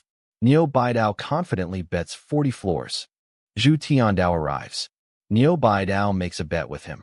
If Suyu reaches the 40th floor, Neo gets the Unity technique. If not, Neo will go kill a Celestial Realm enemy. Zhu Tiandao, believing Suyu will stop at 39, accepts the bet. Zhu Tiandao is pleased with the bet, as the Unity technique is an exclusive technique of the Vice Principal that helps combine sense apertures, which would be very helpful for Suyu. Suyu easily passes the 39th floor and stands before the portal to the 40th. Suyu arrives on the 40th floor. He is immediately confronted by a white cat monster, which he recognizes as being from the same clan as the one in his prison. On the 40th floor, Suyu identifies the guardian as a white cat monster at the first stage of the cloud riding realm. He notes it moves with the speed of a 3rd or 4th stage cultivator, but says, "It's your bad luck to meet me today." Suyu engages in a high-speed battle with the white cat, finally managing to grab it and kill it with a powerful blow. He notes that it was a bit tough to deal with a cloud-riding realm monster. He then decides, it's time to repeat this test. He absorbs the mind power reward from the kill and is amazed by its purity, noting it's enough to activate a sense aperture in 5 minutes. He thinks this floor might be the key to fix Little Furball's promotion problem. 20 hours later, Suyu is still on the 40th floor, now fighting multiple white cat monsters at once. He yells for his pet, Furball, stop one of them. Suyu, with his kill divine character active, fights the multiple cats. He activates all 180 sense apertures and strikes down one of the white cat monsters. Little P, Furball, who was supposed to be helping, is instead biting and eating the mind power-based monsters. Suyu feels himself on the verge of breaking through to the soaring realm from the sheer energy and has to hold it back. After the monsters are defeated, Little P floats and chews on the remnants. Suyu asks his pet what's wrong. Suyu, seeing Little P eating all the valuable remnants, yells, F***CK. You ate it secretly. Leave me some. Even the residue will do. But Little P just burps. I have eaten them up. Suyu sighs. Fine. It's for your promotion anyway. He then summons his mental hammer. However, to make you absorb them better, I will help you refine them properly. Come on. Babe. Outside the pavilion, Niu Baidao and Zhu Tiandao are watching. Niu complains about the big loss of 4 cloud-riding realm monsters being killed. Zhu Tiandao notes Suyu's absorption speed is like a celestial realm fighter and wonders if he's reached the soaring realm. Inside, Suyu begins to hammer Little P with his mental hammer from the Strength God spell. After 30 blows, he's surprised the creature is tougher than I was and can still talk. I can. Take it. Suyu continues to hammer his pet. Here it is. Suyu hammers Little P 70 times. Suddenly, a massive rumble begins as Little P's body glows. Outside, the elders are shocked by the massive phenomenon. What? A vision? From heaven. A massive celestial vision from heaven erupts over the 100 Paths Pavilion. Prefect Zhu Tiandao quickly acts to cover it up, claiming its reign of heavenly essence Qi, to celebrate the genius, Suyu reaching the 40th floor. Principal Niu Baidao joins in, congratulating the Academy on Suyu's mental cultivation. They successfully mask the true vision, and the crowd cheers for Mr. Zhu, believing the cover story. Privately, Zhu Tiandao and Niu Baidao are worried. They suspect Little Furball, Little P, is the one who broke through, and that it's from an ancient clan with a minor emperor, who might now know his descendant is in the human world. In a small world in the void, a powerful, long-haired being, Little P's father, senses the breakthrough. Is he going to break through? That hammer looks like a special divine skill. The being realizes his little guy ran out to the human world, the place of pilgrimage. He senses the cloud-riding realm breakthrough and debates whether to bring the little guy back. Back on the 40th floor, Suyu is panting, having just absorbed a so large amount of heavenly essence Qi that was released during the breakthrough. Little P, now angry, says you took my things. Suyu gives back, just a little bit, and asks his pet why there was a vision from heaven. Little P just chews and says I don't know. Little P burps, releasing a puff of flame. Suyu asks if it broke through successfully, but it still says I don't know. Suyu notes it looks fatter, and decides the next step is to repair the divine character fire. Outside, Niu Baidao and Zhu Tiandao discuss Little P, realizing Hong Tenkata descendant of some ancient clan. They describe ancient clans as incredibly powerful, like the original demon and heaven clans, often ruled by a minor emperor. They worry that if the clan has few members, the minor emperor will notice one is missing. Niu Baidao worries about Suyu going to the all-heavens battlefield with it, but Zhu Tiandao says he won't listen, as his father is there. Niu Baidao complains that Suyu is still in the pavilion, robbing us of heavenly essence Qi. On the 41st floor, Suyu and Little P are absorbing the fire and ice divine characters, which Niu Baidao calls the foundation of our academy. On the 44th floor, Suyu faces rank 3 divine characters, which are as strong as a stage 3 cloud-riding realm fighter. He finds his individual divine characters lack some explosive power and decides to combine them. He combines his characters and easily cleared the floor's divine characters in an instant. He decides to keep going up. He continues to fight divine characters on the 45th and 47th floors. On the 49th floor, Suyu fights a rank 3 middle-level divine character, which he can barely withstand. He notes his fire character has been restored and blood is about to reach rank 3, but he holds it back. He decides not to go to the 50th floor, Cloud Riding 7th stage, or 60th, Devastating Realm, as it's useless for him right now. He decides to clear the 49th floor, absorb the mind power, and then leave the pavilion. He reflects that he will try to reach the 60th floor and fight a fighter in the Devastating Realm after he reaches the Soaring Realm.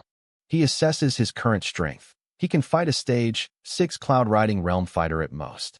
He notes that Wu Qi also left her name on the 49th floor, meaning he's just as powerful as I am now, implying when she was at his stage. Outside, it's the evening of February 14th. The students have started another bonfire party and are forcing those who lost bets that Suyu wouldn't reach 40 to pay up, with one student stripping and running naked. A student discusses the cultural difference with Wu Lan, noting that in Great Xia, everyone would be serious, but in Great Ming, they value other skills, like winemaking, just as much as combat power. Just then, Suyu exits the pavilion. The crystal tablet updates to show Suyu reached the 49th floor, shocking the crowd. Mr. Yun, the guard, asks Suyu if he stayed on the same floor. Suyu, hiding his exploitation, just says he gained a lot and thanks Mr. Yun for his reminder. Mr. Yun is internally annoyed. I didn't tell you to go crazy to rip off the resources inside the pavilion. He asks Suyu again which floor he reached. Suyu lies, claiming it was too hard, and he only went for a try. He then horrifies Niu Baidao by saying he'll be back in 3 or 4 days to empty the pavilion. Niu Baidao demands to know which floor he really reached. Suyu lies again, the 41st floor. To hide his true 49th floor progress, Niu Baidao, knowing he's lying but impressed by his modesty, just says, "Not bad. Work harder next time." Suyu thanks the elders and leaves, thinking about his next goal, the 60th floor and a devastating realm fight. He feels everything is ready for me to reach the Soaring Realm. He confirms his status. All 11 divine characters are at the peak of the 2nd rank. All 360 body apertures are activated, and all 180 sense apertures are connected. It's time to reach the Soaring Realm. He prepares to find the mysterious body sense aperture. Suyu is in his institute, reflecting on his gains from the 100 Paths Pavilion. Prefect Zhu Tiandao appears, asking if Suyu gained a lot. Suyu immediately asks if he will be rewarded with merit points for his challenge. Zhu Tiandao confirms Suyu will be rewarded, revealing that 50,000 copies of his body sense technique have been sold, earning Suyu a total of 1 million merit points. Suyu, pleased with the profit, asks to withdraw the points immediately. Zhu Tiandao explains that withdrawing such a large amount needs a process. He then asks why Suyu hasn't broken through to the Soaring Realm yet. Suyu explains he is waiting to find the right bodybuilding technique and wants to build his body and mind power simultaneously. Zhu Tiandao jokes that the gods, demons, or immortals' worlds would be good places. He then seriously offers to take Suyu to the 2 human sacred lands, the Hall of Gods of War or the Truth-Seeking Realm, which are rich in heavenly essence qi. Suyu asks if it's possible to extract heavenly essence qi directly from essence blood. Zhu Tiandao says many have tried, but the blood becomes useless because the raw qi cannot be neutralized and is too violent. Suyu then asks how the heavenly essence qi in heavenly essence fruits is preserved. Zhu Tiandao, unsure, offers to send Suyu 1 or 2 of the priceless fruits to study. Suyu is surprised, as Zhu Hongliang had told him there were none left. Zhu Tiandao explains that the few fruit trees in the human world were snatched from the immortals' world 300 years ago by the kings of Great Qin and Great Zhou, and their fruits are distributed among the families of invincible warriors. Suyu learns that the Zhu family only receives 2 fruits every 9 years. He asks why they stole from the neutral immortals' world. Zhu Tiandao explains it was a test, and that the immortals are not truly neutral, just weaker and stalling for time. Suyu then asks about the hierarchy of minor emperors and emperors among the clans. Zhu Tiandao clarifies that minor emperor is a human term for powerful clan leaders, but ancient records state that only the human race has ever had true emperors. Suyu suddenly realizes that his shadow, divine character, which has a barrier function to prevent qi from leaking, is the perfect tool for the job. He successfully uses the shadow barrier to capture and store a wisp of heavenly essence qi. He is thrilled, realizing he has found a new way to make money. The next day, Suyu studies a heavenly essence fruit given to him by Xiaohuyo. Mr. Wenzhong joins him, and Suyu asks why the Xia family didn't use such a rare item. Mr. Wen speculates they believe breaking through the source-opening realm too quickly is detrimental. Suyu analyzes the fruit, finding its qi is equivalent to 50 drops of soaring realm iron-winged bird blood, worth about 1,000 merit points. Suyu calculates that extracting qi from mountain-breaking cattle blood is far more cost-effective, costing only 700 to 800 merit points to create a heavenly essence fruit. He cackles at his new business plan. Mr. Wen asks if Suyu plans to use this to build his body, warning him that he would need at least 100 fruits just to build his body 9 times. Suyu lies, claiming he's just looking. He then asks about the difference between the fruit's qi and raw heavenly essence qi. Mr. Wen explains the fruit's qi is mild, while the raw extracted qi is powerful and violent. Suyu realizes his mysterious handbook must be purifying the qi he extracts. Mr. Wen explains that heavenly essence qi exists everywhere, as the original qi they use is just polluted heavenly essence qi. Mr. Wen explains that heavenly essence qi can be preserved in 2 kinds of places, the core of a world, or the place where an invincible warrior died. He notes the 2 human sacred lands, the Hall of Gods of War and the Truth-Seeking Realm, likely fit these conditions. Suyu realizes the families with invincible warriors can use this pure qi to build their bodies. Mr. Wen confirms that a family can send one person every 50 years, but in doing so, they sacrifice their family's heavenly essence fruit allowance for those 50 years. Suyu is stunned by the big favor Mr. Zhu Tiandao offered him. He studies the fruit's peel, finding it a little special. He then calls Xiaohuyo, asking if the Xia family is coming to Great Ming. Suyu is on the phone with Xiaohuyo, who jokes, "Are you missing me?" Suyu tells him to cut the crap. He needs to make a secret deal and will pay. Suyu says he needs a large amount of mountain-breaking cattle essence blood. Xiaohuyo is surprised he still needs it and jokes, "Are you going to kill all the cattle?" Suyu asks how much he needs. Suyu replies, "Unlimited. The more, the better." He also specifies that he doesn't want Lord Xia to know he is the one buying it. Xiaohuyo explains it's not simple but quotes the prices. Soaring Realm, 50, 80, and 100 merit points for early, mid, and late stage, and Cloud Riding Realm, 300, 500, and 1,000 points. Suyu places a massive order, 100 drops of each Soaring Realm level and 10 drops of the late-stage Cloud Riding Realm blood. The total comes to 113,000 merit points. Suyu knows this is barely enough to build his body 9 times, but spending money is inevitable to get strong quickly. Xiaohuyo is shocked, saying he can't get that many cattle, but he can get that amount of Cloud Tiger blood. He agrees to bring the goods when he comes to Great Ming with his grandpa. He then warns Suyu that his martial uncle, Qin Yong, is out and that the traitor, Lan Tian, may be targeting him. Xiaohuyo then asks Suyu to guess who Lan Tian is disguised as. He reveals, Zhao Ming. Suyu hangs up the phone, completely stunned. Suyu is shocked. "Are you serious?" Xiaohuyo confirms that after Lan Tian's disciple, Li Minyu, was exposed, Zhao Ming, the former top 100 judge, also disappeared, making him extremely suspicious. Suyu is horrified as he flashes back to his interactions with Zhao Ming, realizing the judge who oversaw his duels was the Celestial Realm leader of the original demon clan. Suyu has a brief, comical nightmare of being at a wedding. The bride in his nightmare is revealed to be Lan Tian, who leans in and calls him my darling. Suyu jolts awake, yelling, "Horrible!" Suyu realizes the timeline matches. Lan Tian could have snuck back into the Great Xia Academy as Zhao Ming right after he turned traitor. Xiaohuyo confirms the timing on the phone. Lan Tian betrayed them during a vacation, and Zhao Ming enrolled about a month later. Suyu asks if Xiaohuyo himself could be Lan Tian. Huyo scoffs, saying his grandpa is a high-stage celestial and would have known. Xiaohuyo says he'll talk more when he arrives in Great Ming. Suyu hangs up, deeply disturbed by the news about Zhao Ming and Lan Tian.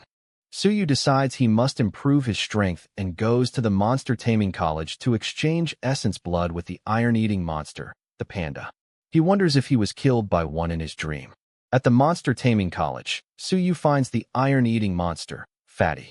He has extracted 7 or 8 heavenly essence fruits worth of chi to trade for the monster's blood, which is needed to build the foundation for its 3 cubs. Fatty, the panda, asks if Suyu has the fruits. Suyu says they are at his institute. The monster agrees to go with him to the institute and give him a drop of blood. The panda monster is shown with his mate, Big Ball, the bear. The panda tells Suyu don't lie or I'll get angry. Suddenly, Big Ball roars in panic. *T. The little guys were stolen. At the Aperture Research Institute, Suyu is extracting essence blood from the 3 stolen panda cubs. He muses that their defense is strong despite having no heavenly essence chi and wonders if the iron-eating monster is an ancient clan. In his secret cultivation chamber, Suyu prepares to use the 2 drops of the cub's essence blood to open his mysterious handbook, wondering if he was killed by an iron-eating monster in his dream. The mysterious handbook buzzes and flips open to a new page. I knew it. Suyu thinks. The new page is for the iron-eating beast, the first stage of the source opening realm. Its racial skills are listed: 72 times bodybuilding, opened by essence blood, void devouring, unopened, and heaven-shaking strike, unopened. The basic technique is iron-easting spell, unopened. Suyu realizes Fatty, the panda, lied to him about having no innate skills.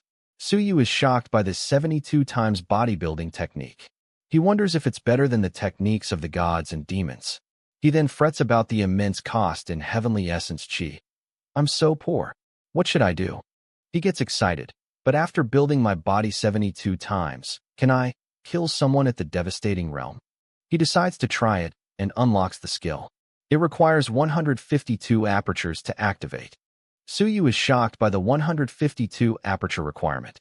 He concludes the iron-eating monster clan must be an ancient clan, on the same level as the gods and demons. Suyu is thrilled, a physical cultivation technique of an ancient clan that can build my body 72 times. I will practice it.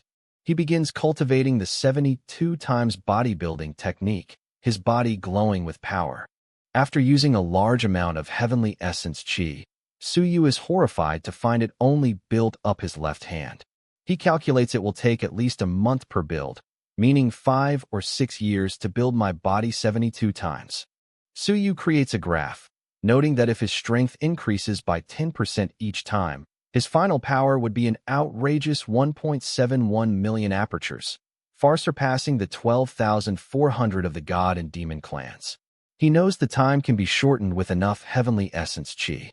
He is filled with resolve, dreaming of the all-heavens battlefield and telling his father to wait for him. The scene then cuts to his father, Su Long, on the battlefield. On the all-heavens battlefield, Su Long's comrades congratulate him on his good news, his promotion to battalion commander and reward from Lord Xia. One asks why he looks sad. Su Long looks grim, telling his comrades he wanted to stay and fight wars with them, but he feels it's no longer necessary, and he would only put you in danger if I stay. Su Long announces he's leaving for the rear camp, as he's about to reach the soaring realm. His comrades angrily tell him to get lost. He jokes that his son has earned the favor of the Zhu family and won't be marrying his comrade's daughter. His comrades shout goodbye as Su Long stands before the military trucks, ready to depart. Su Long tells his comrades to visit him on their holidays, and they watch silently as he leaves. As the truck drives away, his comrades clench their fists, telling him to stay alive. He agrees. In the Moonlight Pavilion in the Great Ming Prefecture, Lord Xia and an elder, implied to be from the Ministry of Education, are having tea. Lord Xia notes that Suyu seems even more complicated than they described. Lord Xia coughs and asks Suyu if he can give us the cultivation technique, now that they've done everything he asked.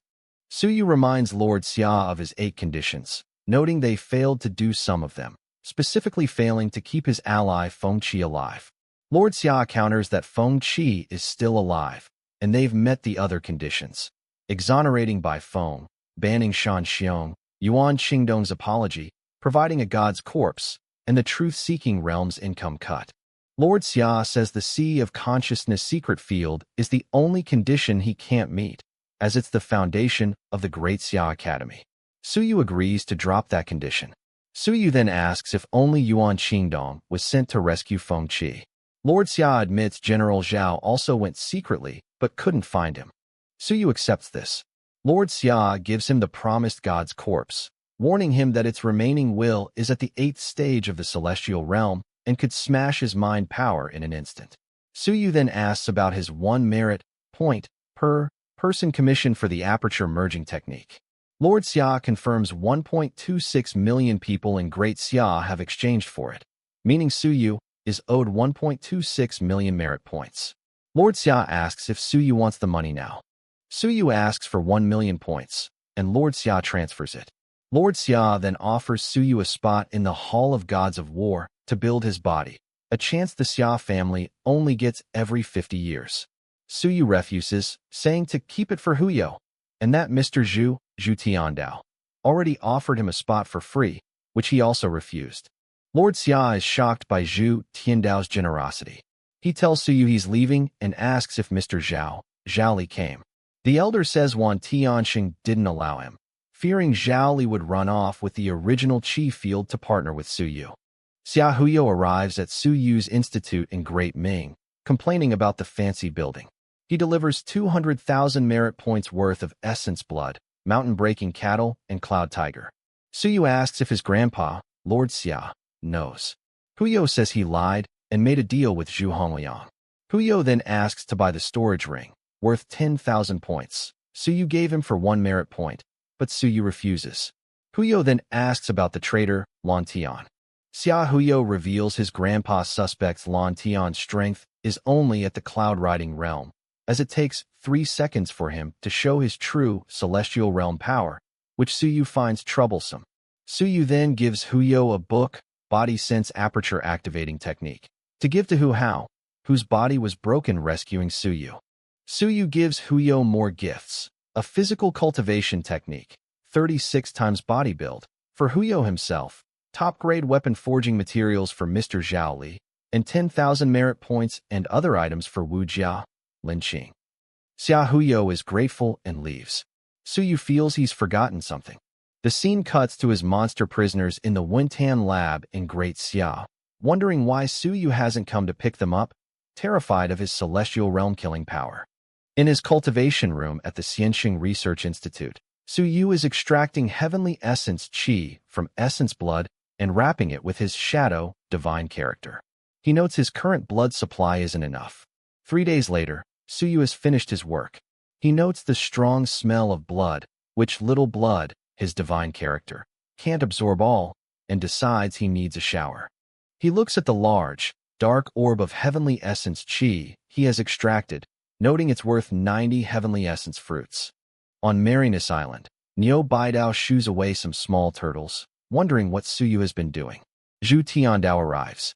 Niu Baidao asks him to check on the super sensor jade they've been building. They go to Enlightenment Island, a place for senile celestial realm fighters. They arrive at the Enlightenment Department and are greeted by an elder, Mr. Li, who says they are just getting ready for the test.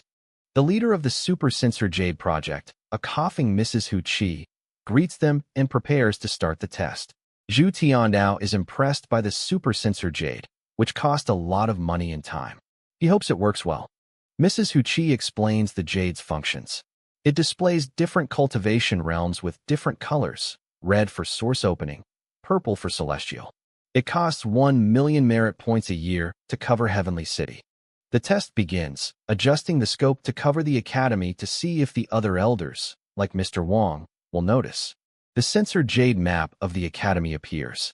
Suyu, in his institute, feels the probe and activates his Tribulation divine character, who just peeped at me. Shameless. The sensor jade displays 7 purple, celestial realm, spots in the main hall. It also shows a purple spot for the iron-eating monster, Zhu Hongliang's panda, which they realize is because its body is at the celestial realm, proving it works well. The jade shows a final, light purple spot. This is Mr. Hu Xianxing. They are shocked. as he's only a devastating 7th stage, yet the Jade reads him as Celestial Realm.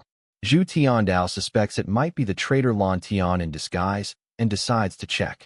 In the president's office, Niu Baidao senses a strong space fluctuation as Zhu Tiandao teleports to confront the mysterious signal. Zhu Tiandao appears in Hu Xinxing's office, who jokes about not being able to defeat a Celestial Realm fighter. Zhu Tiandao is shocked by Hu's powerful space travel ability, which he's been hiding for so long. Su Yu, in his institute, senses the confrontation with his own censor Jade from Zhao Li. He notes Mr. Hu's Celestial Realm reading and his space travel ability, realizing he's a hidden master, but decides to leave him aside. He counts 13 devastating realm elders in the academy. The censor Jade map shows the whole academy. Niu Baidao spots the old turtle and his wife, devastating 7th. He then looks at the Aperture Research Institute. Niu Baidao notes a dark cyan spot, cloud riding 9th, and 3 other cyan spots, cloud riding, in Su Yu's institute. He wonders who the cloud riding 7th stage person is, knowing about Hydroman and Shadow Ghost, Su Yu's prisoners. He speculates Little Fur Ball, Little P, might be the 9th stage. He wonders if the 7th stage spot is Su Yu, but dismisses it as too high. He then notices the entire area of the institute is changing from cyan to blue, cloud riding to devastating. Niu Baidao is confused. He speculates Su Yu is drawing the essence blood of gods and demons at the Celestial Realm, causing a temporary power eruption. He dismisses it and spots the last devastating realm signal in the student area. Niu Baidao and Zhu Tiandao go to the student dormitory to investigate the mysterious, devastating realm signal. They find a student, who greets them nervously. Zhu Tiandao confronts the student, praising him for hiding your true strength of the devastating realm from them. The student is terrified and tells them to be quiet. The student, panicking, reveals he's not a Myriad Clans sect believer, but thousand-hand thief, Su Bing from the Chamber of Commerce. Zhu Tiandao recognizes the name. Zhu Tiandao recognizes him as the thief who stole 3 important research results from the academy years ago, a crime that was blamed on the Myriad Clans sect. He's shocked the thief is at the devastating realm. Su Bing confesses he was on a small task to steal Su Yu's body sense aperture activating technique, but haven't done it yet. Su Bing surrenders, offering his entire life savings, 3 million merit points, and his services, stealing the sky-splitting blade, or mental cultivation sword, to the Great Ming Prefecture in exchange for his life. Zhu Tiandao kills him. Niu Baidao is surprised they caught Su Bing instead of Lan Tian. Zhu Tiandao notes Su Bing is very useful and knows many secrets. He's pleased the super sensor Jade works, allowing them to catch a group of enemies. He notes Su Yu is about to build his body, and they can talk to him. Wu Lan is shown telling Su Yu that Mr. Niu is looking for him. Su Yu is brought to Marinus Island to meet his 3 devastating realm demon prisoners, Blood Moon, One Eye, Giant Mountain, who he had forgotten. He apologizes for rushing to them after his research. Blood Moon asks if Su Yu's promise to free them on the All Heavens battlefield is still valid. Su Yu confirms it, but warns them that the invincible warrior behind the mono-character department from the Star Falling Mountain battle might arrest them if they leave. The demons realize leaving means death. Su Yu offers them a choice: leave next month with a soldier team, or stay. Su Yu sweetens the deal. If they stay, they'll be treated the same as the old turtle, the Shen turtle, and won't be restricted by him. The 3 demons are silent, considering his offer. Su Yu is brought to a high building to meet Zhu Tiandao and Niu Baidao. Zhu Tiandao tells him to take a seat. Zhu Tiandao introduces a woman, Miss Su, and asks if Su Yu likes her, offering to let him take her back and live with her. Su Yu refuses, calling it inappropriate. Miss Su asks why he refused so resolutely. Su Yu's Tribulation character activates. Miss Su, who is the thief Su Bing in disguise, attacks Su Yu with his slow divine character. Su Yu is hit and cries out as his own slow character is damaged. Su Yu is surprised by the attack. Zhu Tiandao and Niu Baidao explain they were just testing his strength, and that Miss Su is actually the thousand-hand thief, Su Bing, a man from the modification major. Zhu Tiandao explains they've gained some achievements, catching spies, recently, But many people are still staring at Su Yu, and they want to kill them all at one time. Zhu Tiandao proposes a plan. Su Yu will make it public when he builds his body, creating a grand meeting to lure all their enemies into a trap. Su Yu worries about the danger, but Zhu Tiandao explains their sensor jade can identify spies. He reveals they caught Su Bing because the jade detected him spying on Su Yu, which is what Su Yu's Tribulation character sensed. Zhu Tiandao asks Su Yu to be the bait to attract the powerful fighters, promising he and Mr. Neo will be close by to protect him. Su Yu agrees but says his breakthrough may be a little special and might create a vision that would expose the trap. Zhu Tiandao says they can create fake visions to cover for it. Su Yu asks for 30% of the benefits. Su Yu wants to break through alone in the high-level arena, hidden from onlookers. Zhu Tiandao agrees. Su Yu says he needs some divine characters from the enemies they kill, and wants to catch a few alive to set up a sect and trick people. Su Yu says the fake vision can't be too shabby, and suggests a rain of heavenly essence chi. Zhu Tiandao refuses, saying he felt sorry for giving Su Yu one fruit last time. Su Yu then mentions the small box he got from Star Falling Mountain. Zhu Tiandao asks what's in the dragon horn box that he wasn't allowed to open. Su Yu reveals it's a ball. Zhu Tiandao asks if it's a heavenly essence fruit. Su Yu opens the box, revealing a massive, glowing orb of so much heavenly essence chi. Zhu Tiandao is stunned by the massive amount of heavenly essence chi, equivalent to 150 heavenly essence fruits, which are incredibly rare. He muses that the Heavenly God clan must have dispatched all members and brought all their chi in a desperate attempt to kill Xiaolongguo. Zhu Tiandao asks how Su Yu opened the dragon horn box so quickly. Su Yu lies. I ground the box open with the little fuzzy ball, little p. He knows he couldn't open it with his current strength. Zhu Tiandao's father, the king of Great Ming, Zhu Dizhu, appears. He notes the chi is a good thing for building your body, but his son was wrong about the treasure house. The king suggests Su Yu use the chi to fake a vision and hook several fighters in the celestial realm. Su Yu, in a chibi form, refuses, I want to hook fighters. The king offers to exchange something for the chi. Zhu Tiandao calls the plan wasteful. His father, the king, tells him it's no use looking at me. The king says this unprecedented bait can hook a big shot. Zhu Tiandao, realizing it's not his chi to spend, agrees. It's a deal. Besides, it's not mine. He notes the bait is worth hundreds of thousands of merit points. The king asks Su Yu how long he needs to break through, offering help. Su Yu says, 3 days to prepare. The king is excited by the interesting plan. Neo Baidao jokes about Su Yu causing a natural strange vision when he breaks through. Zhu Tiandao tells his father, the king, to prepare for the fake vision so all visions on that day will be regarded as fake, providing cover. Su Yu meets with Su Bing, the thief, now disguised as a woman. Su Bing says they contact each other through the Chamber of Commerce. Su Yu notes his divine character for changing gender.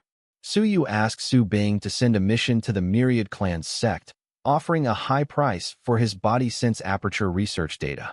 Su Bing asks if he's afraid of attracting trouble. Su Yu says he wants Celestial Realm fighters to be interested. Su Yu asks if Su Bing has enough credibility in the sect to post such a high-stakes mission without raising suspicion. Su Bing confirms he's somewhat famous as an intermediary who helps with things that are not easy to deal with.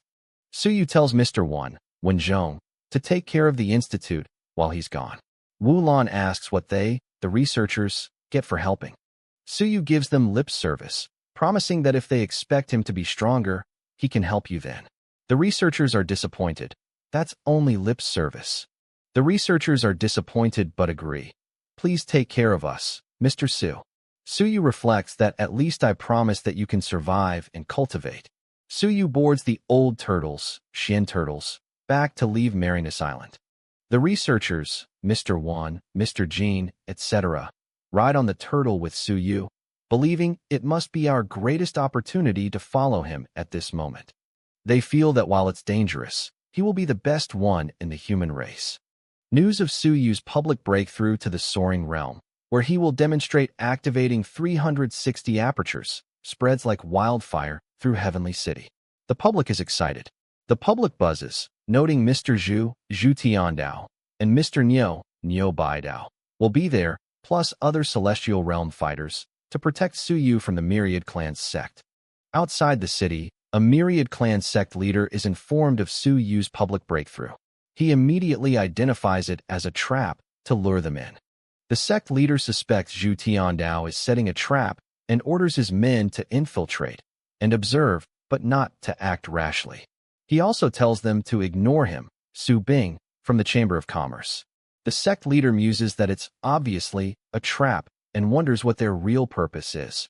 In a village, elders from Great Xia, sent by Lord Xia, are also discussing the breakthrough. They suspect it's a trap to take pressure off Chen Yong and decide they better go and have a look, but beware of traps. The Great Xia elders note Su Yu is very smart and won't tarnish his reputation by faking a breakthrough, so it must be real. They decide to go, as they have to beg him again if his technique doesn't spread to Great Xia. Lord Xia meets with an elder from the Ministry of Education, discussing the trap. The elder suggests finding Chen Yong first, as if he's really killed, will indeed be enemies. Lord Xia agrees to watch the show and remind Mr. Zhu to be careful. At the Enlightenment Department, Mrs. Hu Qi, leader of the Super Sensor Jade Project, is monitoring the city. She identifies several spies, soaring and cloud riding, who have entered and marks them. Mrs. Hu Qi notes the jade now covers half the city and costs a lot, but Zhu Tiandao says Su Yu's technique sales will pay for it. She also marks white spots, spies, who have been sending news. She notes no devastating or celestial realm fighters have appeared yet, but tells her team to pay special attention to them. Zhu Tiandao tells her to get ready to activate the 100 Paths Pavilion as an attack option. He also plots to lodge a complaint against the truth-seeking realm with the King of Great Han if anything happens. Zhu Tiandao plots to bother the King of Great Han every time Su Yu creates a new technique. He also wants to see how the Hall of Gods of War reacts and vows to destroy the Silkworm Killer's time technique if he dares stand by. In his institute, Su Yu's Tribulation divine character suddenly moves. He senses he's being monitored by the Super Sensor Jade and must be careful and make some anti-supervision items. Su Yu stands before a massive crowd at the War Dragon Arena in Heavenly City. He's staging a public breakthrough to the soaring realm, but his first goal is to build political power. He addresses the cheering fans, announcing that he will promote a new, revolutionary heaven-rank cultivation technique that will be cheap and accessible to all, even the bottom class. The crowd is skeptical, so Su Yu begins a live demonstration. He calls for a volunteer from the crowd, Mr. Liu, who hasn't activated a specific basic aperture. Following Su Yu's instructions, Mr. Liu is shocked as he instantly feels his original qi absorption speed triple, a process that would normally take months. The crowd erupts in a frenzy, realizing the technique is real.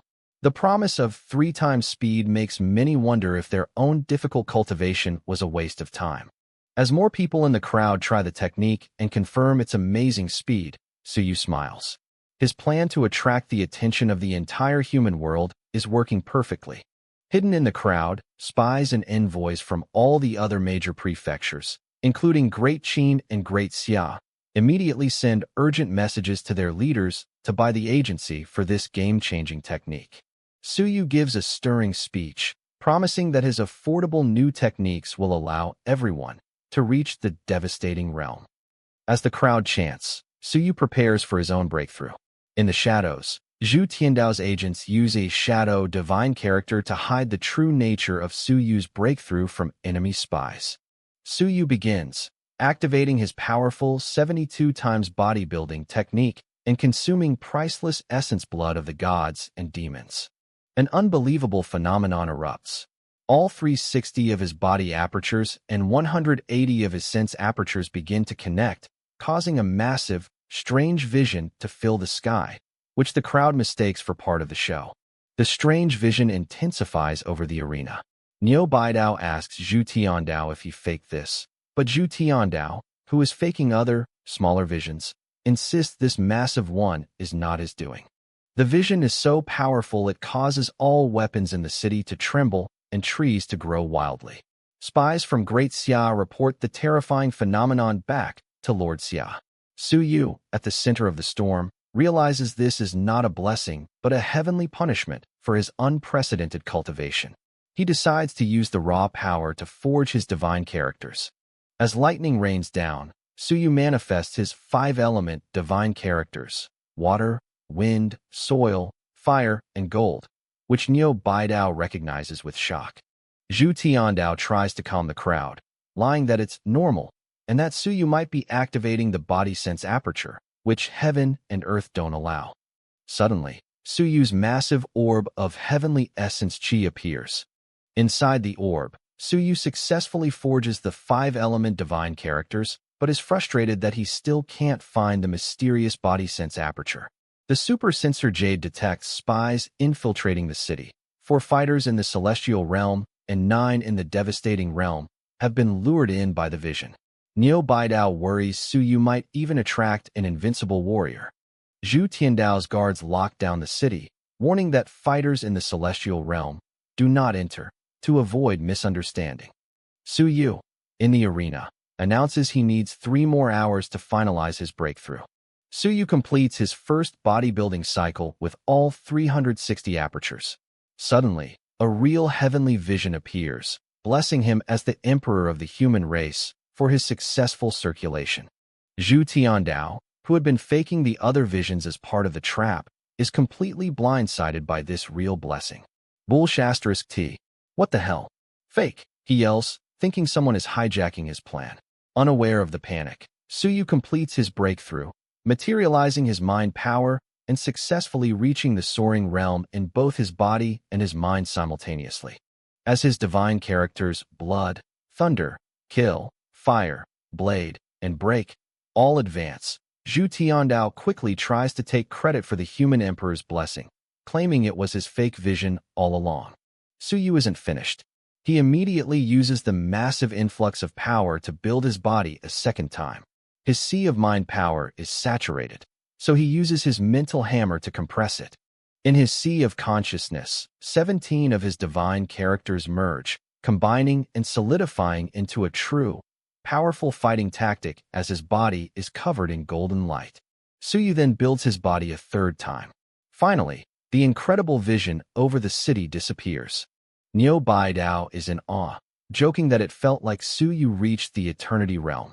Zhu Tiandao confirms he just broke through to the soaring realm, and that the trap is set.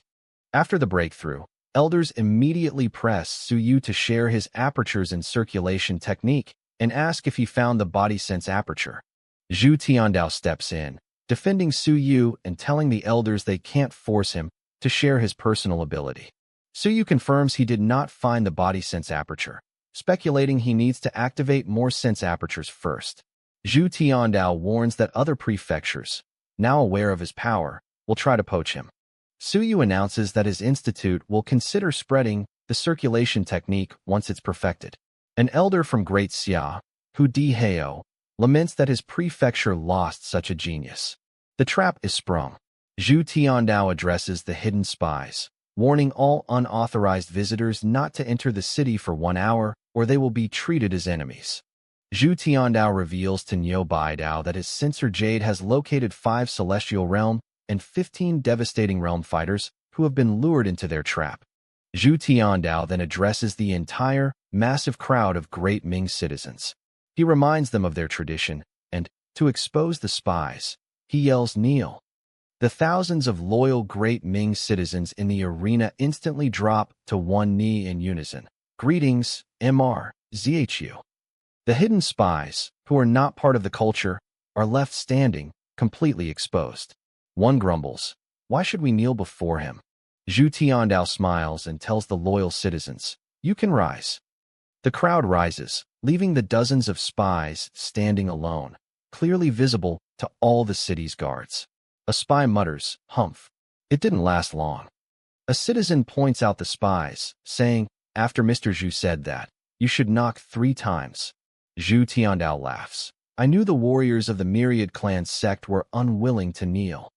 The exposed spies panic, realizing it's too late. Zhu Tiandao mocks them. "Now you want to kneel before me, huh?" With the spies exposed, Zhu Tiandao unleashes his full power, blood and fire sect, right? Go to hell. He instantly kills the new celestial realm leader of the sect. Neo Baidao joins the slaughter, trapping a spy from the celestial realm Flying Tiger sect. Spies from the demonic Scorpion and Heavenly Eye sects try to flee, but Neo Baidao traps them with the 100 Paths Pavilion cultural weapon. A dragon sect spy kneels, begging for mercy. Another spy, realizing the trap, yells for his comrades to get Su Yu and threaten them, or we will die. The Great Ming Heavenly Army charges into the arena to kill them all. One Celestial Realm spy manages to escape the arena and flees, but is caught by Hu Xianxing's one-way teleportation gate, who complains that his technique is not perfect. Hu Xianxing realizes the third stage Celestial Realm spy is trapped. He offers to blow up this teleportation gate and kill him if Zhu Tiandao pays the 1,000,000 merit points it's worth. Zhu Tiandao agrees to pay. Hu Xianxing then righteously declares he is doing it to kill the enemy of the human world. The gate explodes, killing the trapped spy. Another elder, Hu Qi, traps the final spy. Hu Qi uses his forge technique, declaring he will refine a flesh cultural weapon out of the screaming Celestial Realm spy, calling him his final masterpiece. Suddenly, a new, more powerful threat appears.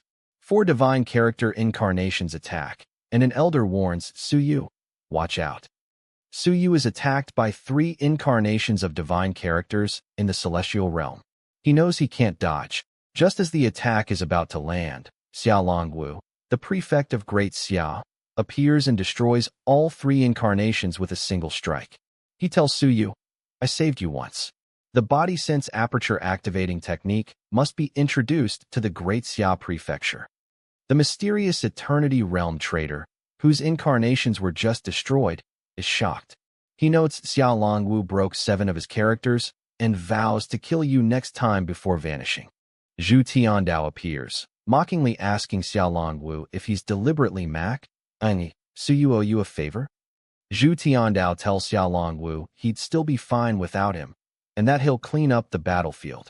Xia Longwu, knowing the situation is complex, departs. Alone, Zhu Tiandao is privately embarrassed, admitting Xia Longwu killed 3 incarnations with 1 strike. But it took me a long time to kill one. Zhu Tiandao realizes the super sensor jade failed to detect Xia Longwu, meaning he must be as powerful as an invincible warrior. He also realizes the traitor sent 4 incarnations, not just 3.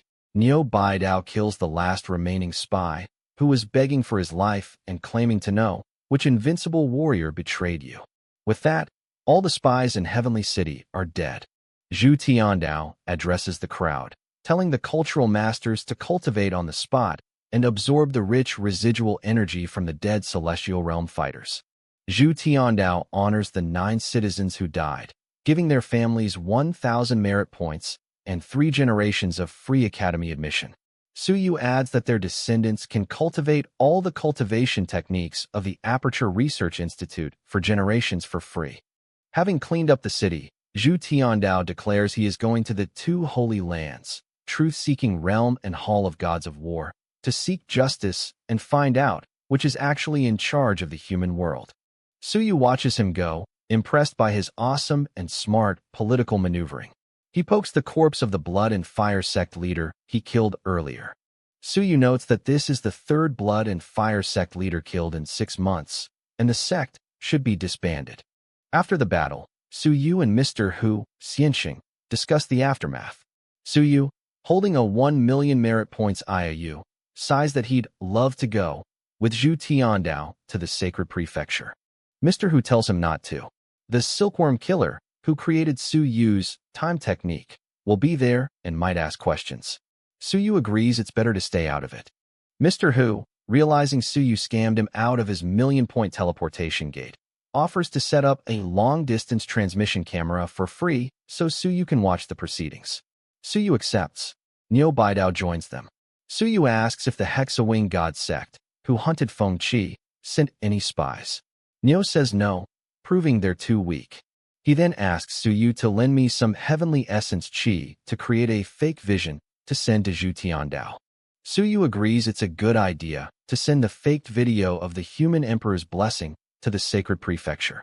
Niu Baidao complains the real blessing was mean and only gave 20 portions of qi. Suyu gives Niu Baidao 30 portions of his own heavenly essence qi. He then asks if any spies are left, and Niu offers to give me several if Suyu catches the remaining scouts. Suyu asks for permission to extract essence blood from the dead celestial realm fighters to check their memory fragments. Niu Baidao is shocked. You can extract memories? Suyu confirms he can. Niu Baidao agrees, but gives a strict warning.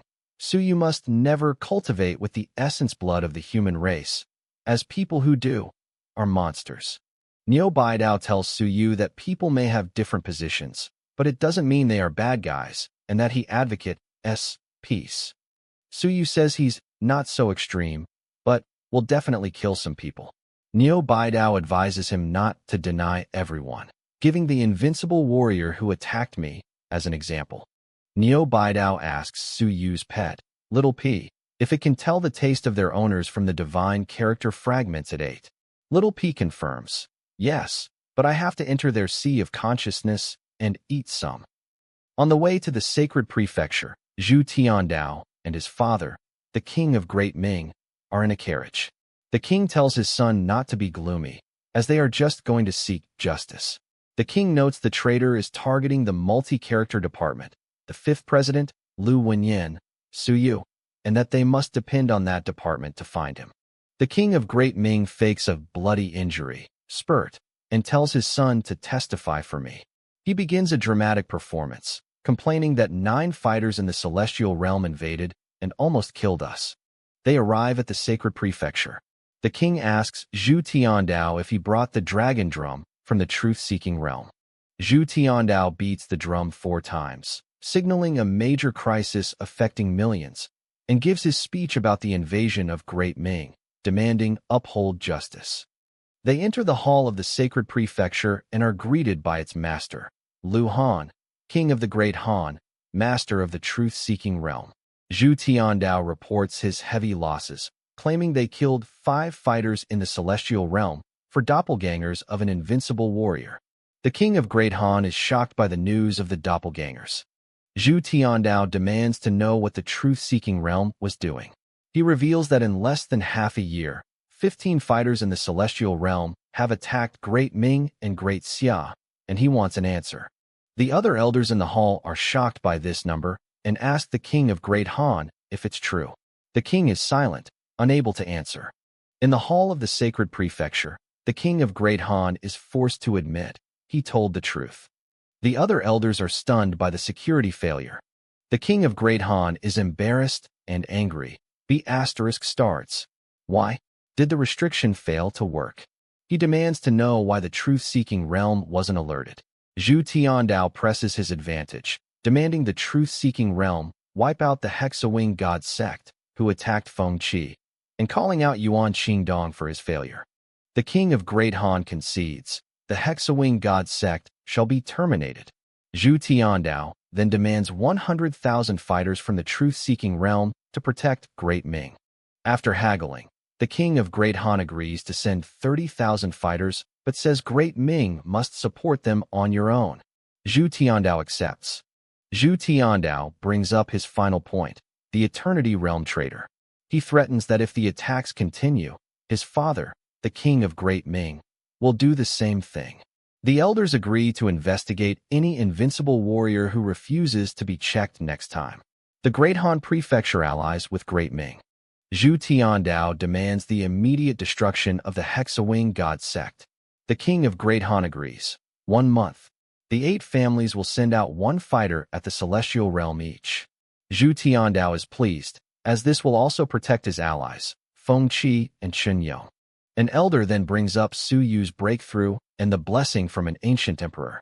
Zhu Tiandao bursts out laughing. Ha ha, you idiots. Zhu Tiandao asks, do you really think it was true? Blessing from an ancient emperor? Are you nuts? He calls in Mr. Zhou. Zhu Tiandao has Mr. Zhou build your body to show these idiots how impressive our technologies are. Using projectors, sound effects, and faked golden lights, Zhu Tiandao's team completely fakes the human emperor's blessing. The elders are stunned. What? It is artificial. Zhu Tiandao boasts that the fake can also be true, and that he used this counterfeiting technology to lure out and kill 9 celestial realm spies. The elders are left speechless at his audacity and cunning. The king of Great Han is furious that the vision was all fake, and that Zhu Tiandao wasted precious heavenly essence fruits on the trick when his own brother died lacking them. The king of Great Han praises Su Yu's revolutionary techniques, but complains he received no rewards. Zhu Tiandao immediately begins haggling on Su Yu's behalf. The silkworm killer elder offers Su Yu a 10-year spot at the Hall of Gods of War. Zhu Tiandao explodes. Screw you. Trying to steal him away from me. You wish. The king of Great Han offers to trade manuscripts of invincible warriors for Su Yu's techniques. Zhu Tiandao demands 30 or 50 foot. They haggle, and Zhu Tiandao also demands 5 chances to build bodies in the Hall of Gods of War. Zhu Tiandao boasts about his top talents and scoffs at the king's offer of heavenly essence fruits, claiming his old man chopped down a tree in the god's words secretly. The elders yell, F***CKOFF. The elders finally agree to give Great Ming 10 books in all. Zhu Tiandao then pressures the silkworm killer to write down his understanding of time technique for Su Yu, as Su Yu is your student in some way. The silkworm killer pretends not to hear, but Zhu Tiandao calls him Little Fatty. The elder relents. Ahem. Surely I can give him my notes. He secretly resents being exposed. Zhu Tiandao concludes the meeting, claiming he must rebuild my prefecture from his huge loss of 9 ordinary people. The elders are furious at his lies. Zhu Tiandao then collects the 30,000 warriors he was promised and leaves. An elder from Great Xia, who is left panicking, wondering if Lord Xia will behead me for the 50,000 warriors he was supposed to take. Zhu Tiandao leaves the sacred prefecture, so happy today, and mockingly sends his regards to Ho. Hope his legs will recover soon, referring to the elder whose leg Wu Lan broke with a trap. A young man, implied to be from the Xia family, confronts the great Xia elder, who, and tells him his father's new orders. Fight back, and being shameless really works everywhere. In the wave-hearing pavilion, Su Yu and Principal Niu Baidao watch a projection of Prefect Zhu Tiandao's negotiations at the truth-seeking realm. Su Yu notes the projection can't detect the eternity-level traitor, and Niu Baidao explains that the powerful elders are aware they are being spied on, but are simply ignoring them. Niu Baidao is satisfied, as the truth-seeking realm now officially defines the traitor as a serious problem. He explains to Su Yu that they must suppress the traitor with numbers and united opposition, making him an enemy of everyone. Su Yu asks if it's possible for someone to reach the eternity realm silently by using the ruins of a deceased eternity-level cultivator. Niu Baidao confirms this is true, which is why the ruins are so valuable, but they become useless after one person ascends. Su Yu realizes this is why the king of Great Han wanted to prevent Prefect Xia Longwu from using the ruins. He then asks Niu Baidao about the differences between the 3 places to reach the eternity realm: the small world, the original world, human world, and the all heavens world. Niu Baidao explains that ascending in a small world binds the cultivator to it. If the world is destroyed, they will be wounded and fall to a lower realm. He states that ascending in the original world makes one stronger, which is why most prefects choose it. He tells Su Yu it's too early for him to worry about this. Su Yu asks why the Myriad Clans seem to have more celestial-level fighters. Niu Baidao clarifies they don't, and that 300 years ago, humans had many celestial fighters, but few new ones have emerged in the last 50 years. Su Yu then asks about the ancient war when the all-heavens battlefield path first opened. Niu Baidao recounts the history. When the path opened, powerful humans seized the best ruins, leaving scraps for others. The Myriad Clans invaded, at first pretending to be friends to discover the location of ruins, but soon began assassinating human talents and plundering. Wars erupted, but the Myriad Clans also fought each other, which gave humans time to recover. Niu Baidao continues, explaining that as humans developed devastating and celestial realm fighters, an eternity realm enemy appeared and slaughtered many. However, human eternity realm fighters also emerged. The king of Great Qin and other human leaders then led a brutal counter-invasion into the god's world, slaughtering smaller clans to force the enemy Eternity Realm fighters to withdraw from the human world. Niu Baidao explains the war was so vast it shattered small worlds, and the humans' brutal counterattack is why there have been no major wars in recent years. After this, the Immortal Clan intervened to broker a peace agreement. Suyu immediately identifies the Immortals as another potential threat. Niu Baidao confirms the Immortals are not good people, as they plundered human resources and treasures during the negotiations. After the gods and demons left, the king of Great Qin blew up some ruins, killing over 1,000 immortals, an act Niu Baidao jokingly claims was a natural explosion. Suyu understands the immortals are also a threat. He then asks Niu Baidao, as a cultural master, about his progress toward the cloud riding realm. Niu Baidao says his mind power is at rank 2 and he's in no rush, as his divine characters and sense apertures still need to be intensified and expanded. Suyu calculates that it will take him at least 6 months or even a year to accomplish the same. Niu Baidao is impressed, noting that Suyu will likely be a true cloud-riding realm cultivator by next year. Niu Baidao asks Suyu's age, which is 19. He tells Suyu he will soon be granted the title of senior researcher, which will allow him to accept students and receive subsidies from the academy. Suyu humbly replies that he is but a man standing on the shoulder of the mighty. Hu Xiansheng, listening in, is comically envious that Suyu will get subsidies. Suyu says he will probably be too busy with his own studies to accept students. He then asks Principal Niu to please help him contact his teacher, Mr. Bai, by phone, on the All Heavens battlefield and try to bring him back to Great Ming. Back at the Aperture Research Institute, Mr. Hu Xiansheng finds Suyu and tells him to come with him. He explains that Ms. Hu Qi, the elderly weapon forging master, is going to die and wants to see him. They go to the hall of the Enlightenment Department, where Ms. Hu Qi is sitting, surrounded by other elderly researchers, including Niu Baidao and Mr. Wang. Niu Baidao morbidly jokes that if she dies, her divine character could form a high-class secret field. Mr. Wang also complains that his body is failing. Ms. Hu Qi accepts her fate. Mr. Wang jokes that Niu Baidao is only healthy because he's a timid person who avoids fights. Ms. Hu Qi greets Suyu as he arrives. Ms. Hu Qi greets Suyu, noting that she heard he is also a weapon forger. Suyu humbly replies that he just learned a little from Mr. Zhaoli. Ms. Hu Qi praises Zhaoli, saying he is quite talented and would be an Earth rank master if not for his strong personality. Ms. Hu Qi announces that she will forge an Earth rank cultural weapon today as a final lesson for Suyu. She asks if he understands the true difference between the ranks of cultural weapons. Suyu states that higher-ranked weapons are firmer and work better with their master's divine characters. Ms. Hu Qi says that's not all, explaining that the 100 Paths Pavilion is a top-tier cultural weapon capable of easily killing Celestial Realm enemies. Ms. Hu Qi lists the best weapon forgers, the Weapon Forging King, Eternity Realm, and then Zhao Tianding. She notes Suyu's strong mind power and his divine expanding hammer make him a good forger. She asks the others to leave so she can impart her private knowledge to Suyu. Niu Baidao and Zhu Tiandao are reluctant to leave. Zhu Tiandao asks Suyu why Celestial Realm cultivators like Ms. Hu, who should live for 1,000 years, are dying so young.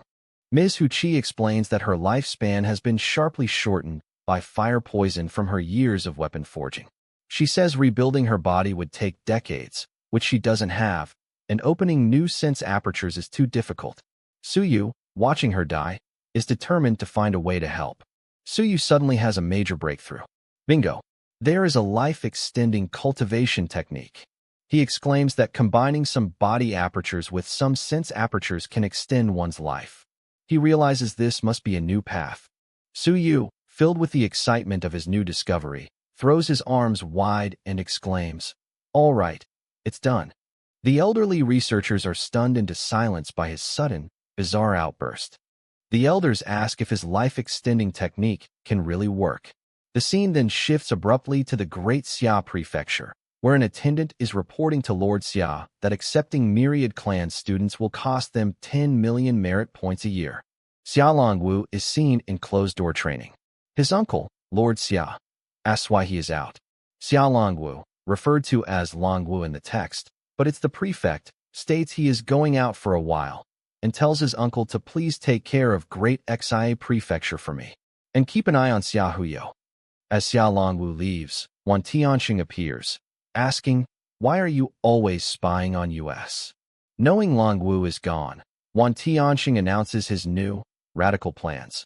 "I'd like to recruit more students from the Myriad Clans. 300 at least. Bring them for exchanges, and ask Hong Tan to reopen the multi-character department." Lord Xia's uncle, the acting prefect, is furious. "Don't try to fool me. If you do this, Great Xia Prefecture will be the center of turmoil again." Wan Tianxing replies that it has been the center already, and that he's just making the situation tenser because Great Ming Prefecture keeps stealing our thunder. He declares Great Xia should be the core and focus of the Myriad world. Wan Tianxing leaves, telling Lord Xia's uncle to try harder to reach the 9th stage of the celestial realm, and calling him a little bit slow. The uncle is left alone, musing on Great Xia's former glory and worrying. Will we fall with glory? At the Aperture Research Institute, Wu Lan and the team present their findings to Suyu. They have sorted the data and found 74 species that have a long lifespan and powerful self-healing ability that can be used to cure wounds.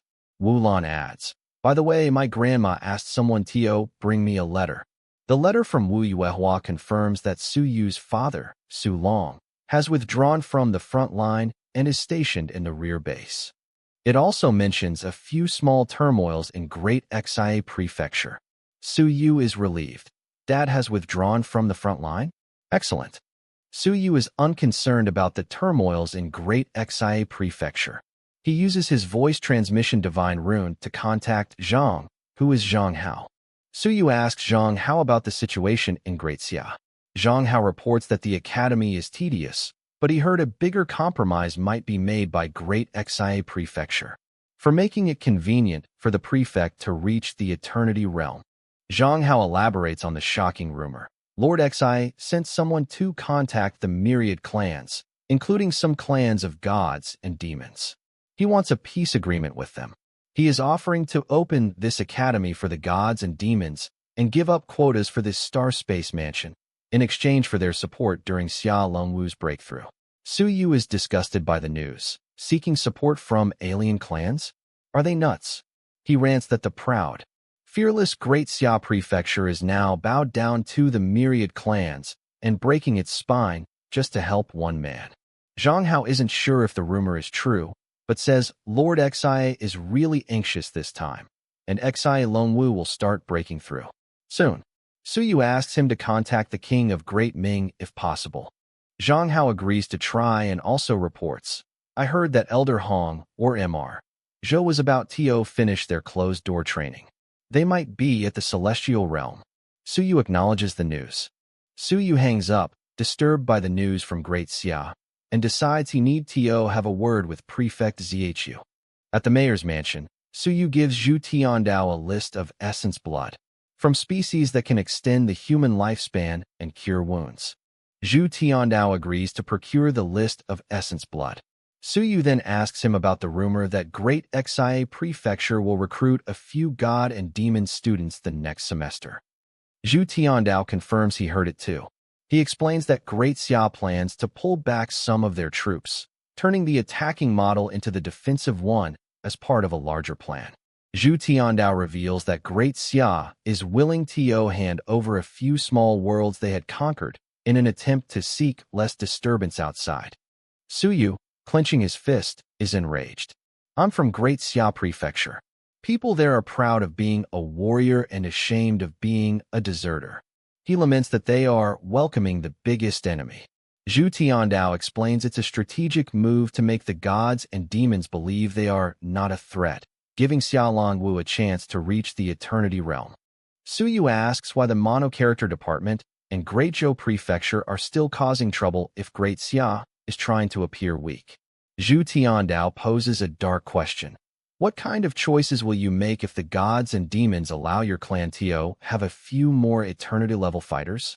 Under such a condition, The human clan only needs to keep suppressing the multi-character department. Zhu Tiandao continues. How many people do you think the multi-character department has? What kind of choices will you make if you can get 3 or 5 people at the Eternity Realm by suppressing Lu Wenyan and the others? Suyu has a horrifying realization. Do you mean? They know what you said. Yet they all agree on mono-character department suppression. He understands it's not a simple departmental struggle, but of fighting for spaces in which they can reach the Eternity Realm. The Xia family's protection of the multi-character department is what has dragged the feud out for decades. Suyu concludes, I never expected that the multi-character department would be the source of chaos. Turns out, they just want the disappearance of the multi-character department.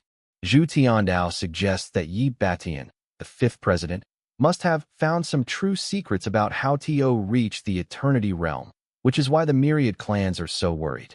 Suyu then deduces that the powerful Eternity-level interceptor from the Star-Falling Mountain battle must have been from the Immortal clan. Zhu Tiandao tells him to hide your dividing technique well. Outside the Xia family residence in Great Xia, massive protests have erupted. Citizens are chanting, overthrow Xia Shower, Lord Xia, and restore the honor of Great Xia Prefecture. They call Lord Xia a parasite, whose name will go down in history forever for his shameful policies. Inside, Lord Xia, Xia Shower, is seen writing his own infamous epitaph. He laments that he colluded with his family's enemies, but will die on All Heaven's battlefield. He ends with a personal plea, don't die, Lone Wu.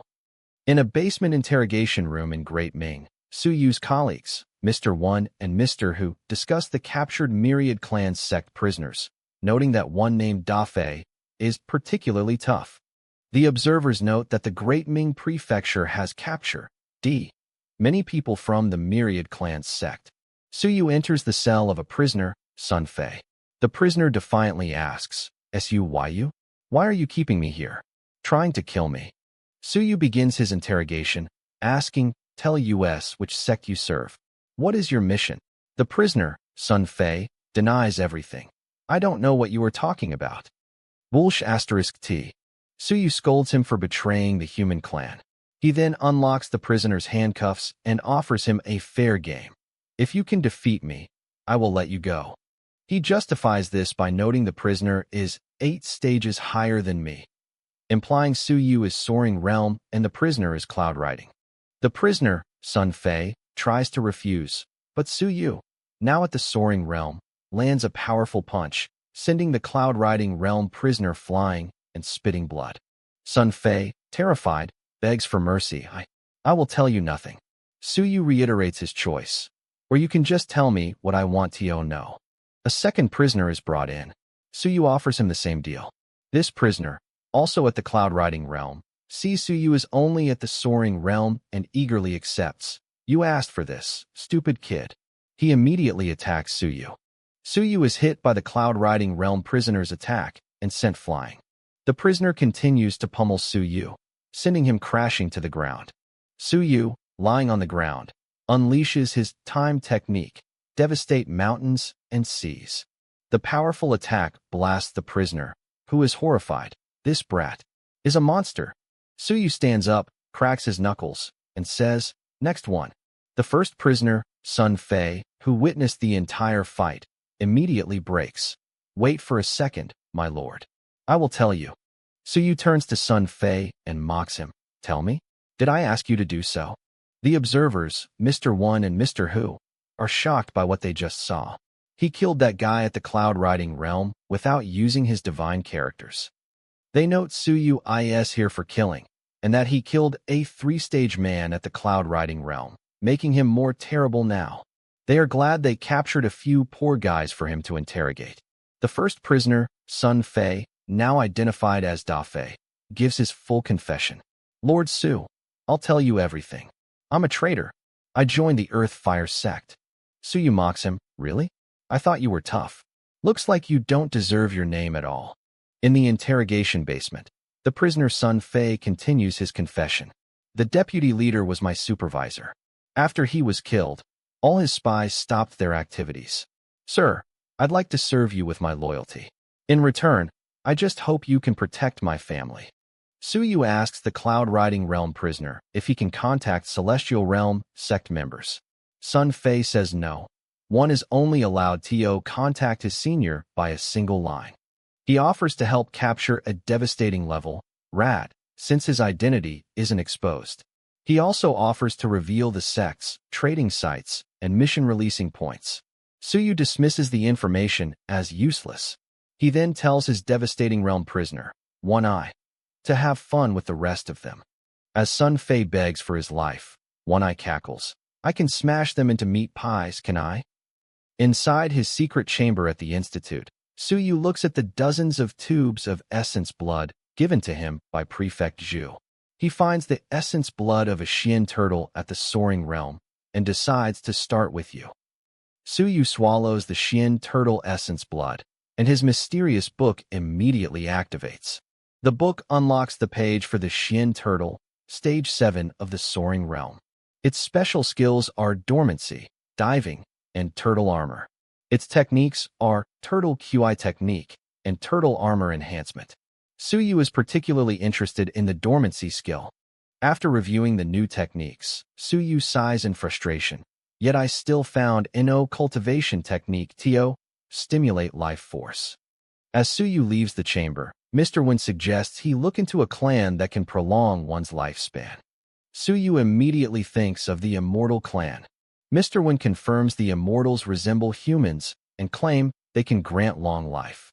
Suyu recalls a crucial piece of information. Qin Zhen of the Great Qin Prefecture said he planned to kill a female immortal. He decides, I'm going to have a word with him now. Mr. Wen watches him go, sighing. He has done so much for us. The scene shifts to March at the Great Xia Prefecture. The sky is dark with two moons, visible high in the sky.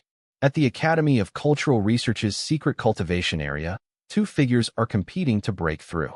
A group of elders watches the phenomenon, noting it is not easy for them to break through the celestial realm. Both of them are strong. Another elder worries that it's not a good thing for them to break through at the same time. One elder argues that it's been a long time since this last happened. The second prefect's mount, the ancient dragon/turtle creature, tells the other elders to give them a helping hand. The elders agree and give the order to open the original QI field and the SEA of Consciousness secret field to provide the massive amount of energy needed for the breakthroughs. The elders also order people at the celestial realm shall guard us in case someone else makes trouble here. A protective barrier is formed around the two ascending cultivators as they absorb the energy from the secret fields. Massive waves of energy erupt from the two figures. The observers recognize the techniques. That's Hong Tan's fighting tactics of divine character. He is going to break through. So is Zhou Mingren. Outside the secret field in Great Xia, the observers watch the breakthrough. Look, that's Hong Tan's bright moon. Zhou Mingren's giant sun is over there. The powerful energy waves from the breakthroughs wash over the academy. A nearby elder exclaims, Hong Tan made it, and notes that the residual energy is improve my strength as well. The two powerful cultivators, Hong Tan and Zhou Mingren, emerge from their cultivation, having both successfully broken through to the celestial realm. Hong Tan, now a celestial realm master, looks around. Something is wrong. He wonders why none of my disciples came to congratulate me. He can't find Qinyong, Suyu, or Wujia. Hong Tan searches for his disciples. He flies to the library, and one is in the library. He then goes to the research center. Wujia is still here. But why does she look like this? Implying she is still injured or absent. He goes to Suyu's old dorm room, only to find it covered in cobwebs. Suyu doesn't live there. Confused and angry, he flies off, yelling Wuhua, where are my disciples? Why didn't they come to pick me up? Wu Yuehua appears and delivers the bad news. Qin Yong is on a mission outside. As for Suyu, he has left Great Xia Prefecture. She explains Suyu is in Great Ming and that Qin Yong is missing while trying to save Feng Qi. Meanwhile, Zhou Mingren learns from his student, Hu Wensheng, that his own elders are dead as well. Zhou Mingren asks what happened. Hu Wensheng explains that someone attacked Suyu at the Star-Falling Mountain, and Prefect Zhu Tiandao killed a few traitors in person. Hong Tan is furious at Su Yu for leaving. Go to hell, Suyu. Zhou Mingren is left as a general without an army. Yuan Qingdong, the new deputy principal, congratulates Hong Tan and Zhou Mingren. He then tells Hong Tan that they will rebuild the multi-character merging academy, with Hong Tan as headmaster, stating, "That's a deal we made with Suyu." Hong Tan is surprised Suyu had that kind of influence. Yuan Qingdong then asks Hong Tan about his dividing technique of divine characters. Hong Tan is internally furious. This B***starred wants to screw with me. He knows if he admits to having it, all the bad guys will come to me. Hong Tan cautiously lies. Principal Yuan, I can rebuild the academy. As for the dividing technique, it is useful only for cultivators at the soaring realm. Yuan Qingdong presses him. Do you mean? You do have mastered this technique. Hong Tan, cornered, replies, it's just an attempt. The other elders are shocked by this admission. Well, looks like he has mastered it for sure. They immediately begin plotting. We must get it from him. Zhou Mingren is also shocked. So bold. Hong Tan, realizing he has no disciples left, by phone. Suyu, Qinyong are all gone, stalls for time. It will still take me 3 to 5 years before I can make it perfect. He then demands 1 million merit points to continue the research. At the Aperture Research Institute in Great Ming, Wu Lan tells Suyu. The principal told us that Elder Hong and Zhou Mingren have all come out of closed-door cultivation. Suyu asks if they reached the celestial realm. Wu Lan replies, well, not yet. This contradicts 476, implying the news is unclear. Suyu asks Wu Lan to visit the Bai family with him to research the body sense aperture. He plans to give him some essence blood of the gods and demons, referring to Bai Junxing, as a gift to ask for some information. Wu Lan asks about the turmoil in Great Xia. Suyu says he needs to collect as much information as he can. He feels something big is about to happen in the human world. The scene shifts to the Great Barren Mountain, east of the human world.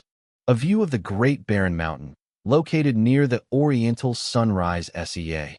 At a camp in the Great Barren Mountain, Chen Yong, Suyu's martial uncle, is cooking meat over a fire. He is with Feng Qi, the spy Suyu helped. Chen Yong tosses a piece of meat to Feng Qi, who he calls Feng. Chen Yong says after they eat, they will go to the Sunrise Sea to kill some people, some enemies of mine. Feng Qi, a man of few words, just says, okay. Chen Yong, incorrectly labeled as Feng Qi, asks Feng Qi if he knows who they are going to kill. Feng Qi says, I don't. Chen Yong asks, then why did you agree? Feng Qi, incorrectly labeled as Chen Yong, explains, I would have been dead if it weren't for you. You saved my life. So no matter who you want to kill, I will go with you. Chen Yong, labeled as Feng Qi, then asks if he remembers Little Hat.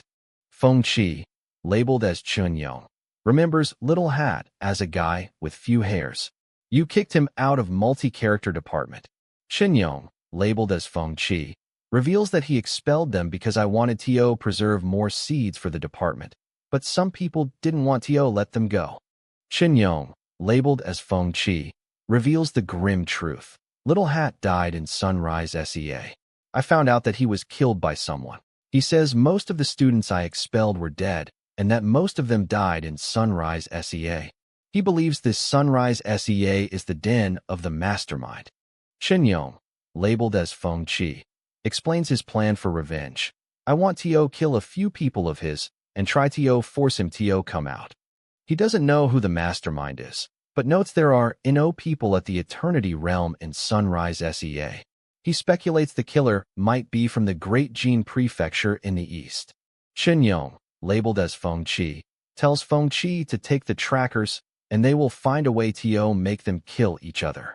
Elsewhere, the leader of the Hexawing God sect is tracking them. They just left. It's still warm.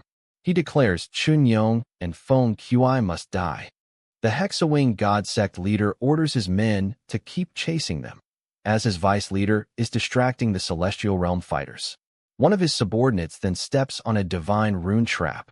Suyu arrives at the weapon forging college of Great Ming. The students whisper, Yach, the ruthless killer is here. Bai Junsheng, Bai Feng's cousin, greets him. Suyu, are you here for me? Bai Junsheng proudly shows off the weapon he just forged. It's at the primary level of the yellow rank, and it has 7 golden patterns. Suyu, unimpressed, replies, that's acceptable. Other students note Bai Junsheng's talent. Bai Junsheng is offended by Suyu's lack of enthusiasm. What do you mean by acceptable? He boasts his skills are excellent and dismisses the weapon forging major in Great Xia as having declined, noting Zhao Li is just at the dark rank. Suyu grabs a hammer and says, To forge a weapon. He states that Zhao Li taught him for less than 5 hours, but he can do better than you. The other students are skeptical, thinking Suyu only knows how to kill people. Suyu begins hammering the metal, infusing it with wind, all metal, water, and fire divine characters. The students find his movements unprofessional. Suyu continues to hammer the weapon for 20 minutes, then 30 minutes. The students are shocked by his endurance. How much mind power does he have? They wonder if he's using a legendary technique. After 3 hours of continuous hammering, Suyu is finished. He presents his weapon. I'm not very good at this, so it only has 18 golden patterns. The students are stunned. The middle level of the yellow rank. And this is his first work. Unbelievable. An old man, Mr. Wang, approaches, and oh wonder Mr. Zhao took you as his last disciple. My teacher always talks about you. The old man introduces himself as a student of HUQI and asks Suyu to stay and exchange our views on weapon forging. Suyu politely declines. Outside the college, Suyu grabs a terrified Bai Junsheng, who panics. Suyu, calm down. Suyu just says, let's go visit my teacher's father and your father. Bai Junsheng is relieved. Bai Junsheng warns Suyu that his dad and my uncle might throw you out. Suyu says he's a guest of Mr. Zhu, but Bai Junsheng is still scared, as Suyu threatens to punch you every single day if he gets him in trouble. They arrive at the Bai family residence. Suyu meets a little girl, who Bai Junsheng introduces as My cousin's biological sister, Bai Yi. The little girl, Bai Yi, asks, Are you Suyu? My brother's disciple. She then immediately asks, Suyu, please tell me, did my brother find a girlfriend?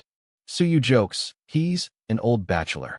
In the reception room of the Bai family residence, Suyu meets General Bai Zhani, who is Bai Feng's uncle and the vice leader of the Great Ming Army. Suyu is intimidated by his terrifying military aura. Suyu politely introduces himself. My name is Suyu. It's an honor to meet you, General Bai.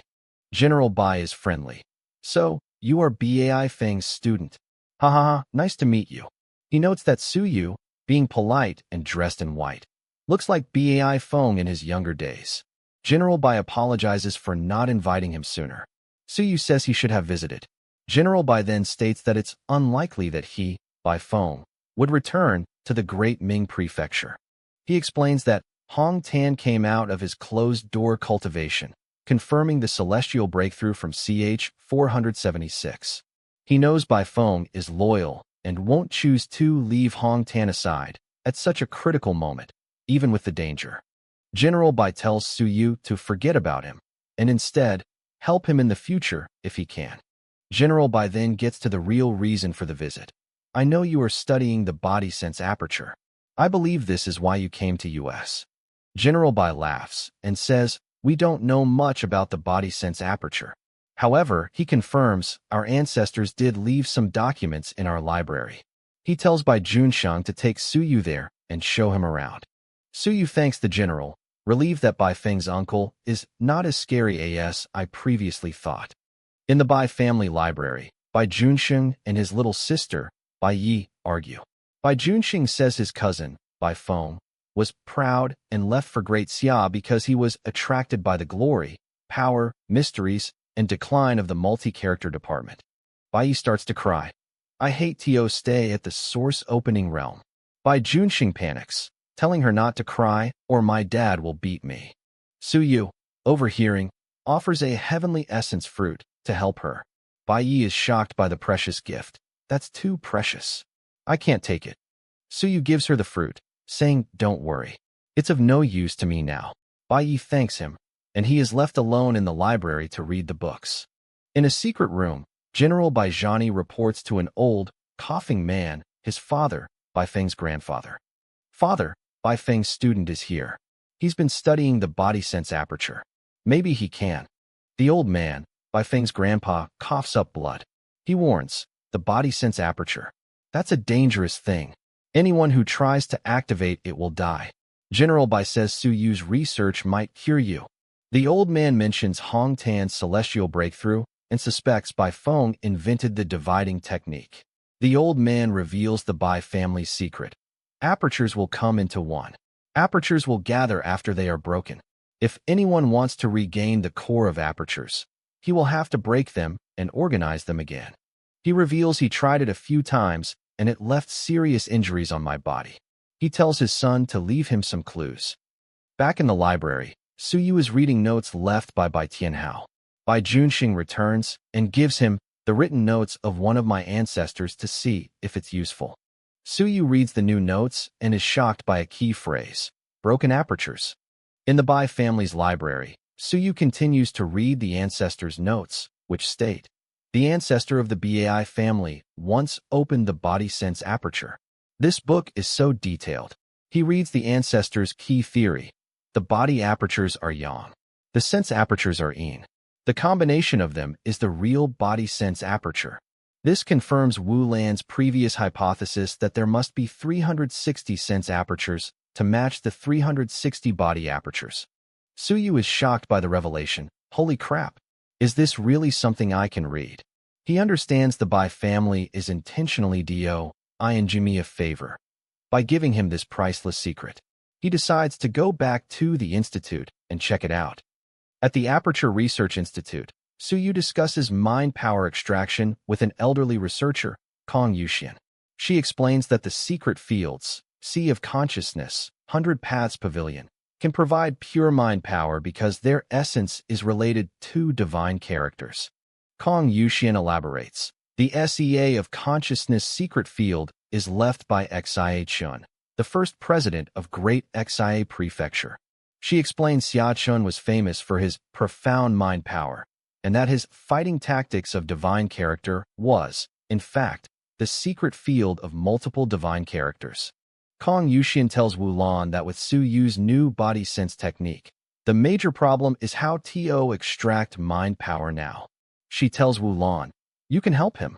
Kong Yuxian proposes a new research direction for Wu Lan.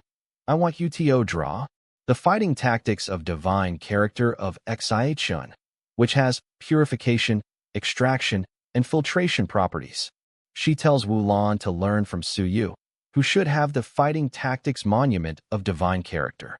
Kong Yuxian explains that the fighting tactics monument of divine character is a consumable treasure, and its templates disappear after being inherited.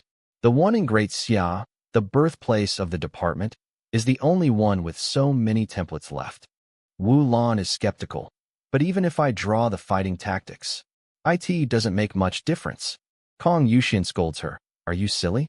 If you can become a mobile cultural master of the Sea of Consciousness secret field just like Xia Chun, the whole cultural master world will need you."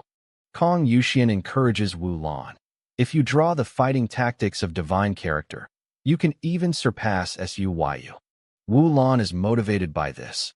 "Okay, I understand. As long as I become as powerful as Xia Chun, Su Yu will admire and beg me." She runs off. "I'll contact Su Yu to learn." Right now, Wu Lan bursts into Su Yu's secret chamber. "Su Yu, I want to learn the fighting tactics of divine character of Xia Chun." Su Yu is annoyed. "What?" He tells her Xia Chun's tactic has 20 divine characters. "That will be too difficult for you." Wu Lan is furious. "Are you looking down on me?" She boasts that when she learns it, she'll be able to extract mind power and become a master with many followers. "And you'll have to beg me." "Huh." Su Yu sighs. "W Lan. Not everyone can learn fighting tactics, unless you can attract it." Just then, an attendant arrives. Su Yu. The essence blood of the little fairies sent by the Great Qin Prefecture is here. Wu Lan is immediately distracted. "What? Little Fairy's Essence Blood. In a secret chamber, Suyu prepares to use 10 drops of Soaring Realm Essence Blood from a female immortal, noting it has a special aura. His mysterious book unlocks the Immortal Clan page. He's excited to see it includes a heaven-rank bodybuilding technique and 2 life-saving innate skills, Flesh and Blood Rebirth and Vitality Boost. Suyu decides to try the Vitality Boost technique and feels his body become more energetic as he cultivates. He has a major realization. The technique automatically extracts heavenly essence chi and provides vitality. He theorizes this is the secret to the immortal's power and that he could gain control over others with it.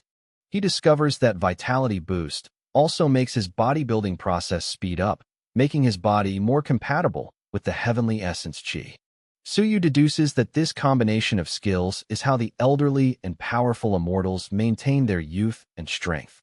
This makes him realize that the king of Great Qin, who sees the heavenly essence fruit tree from the immortal's world, must have done so to find out how many of these ancient, powerful immortals truly exist. He dismisses the larger political implications as not my concern and decides to focus on studying the Vitality Boost technique for himself.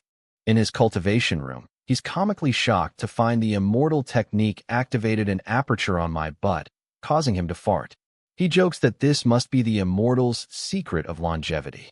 He notes that while the skill is embarrassing, it's very effective. However, it requires opening 108 apertures, making it difficult for elderly cultivators like Mrs. Hu to use without heavenly essence chi. A montage shows Suyu's body sense technique, spreading rapidly through all the academies, with students everywhere eagerly cultivating it.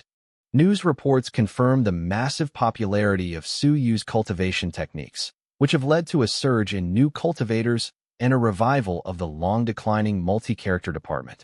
In the Great Zhou Prefecture, the Academy's conference room is in an uproar.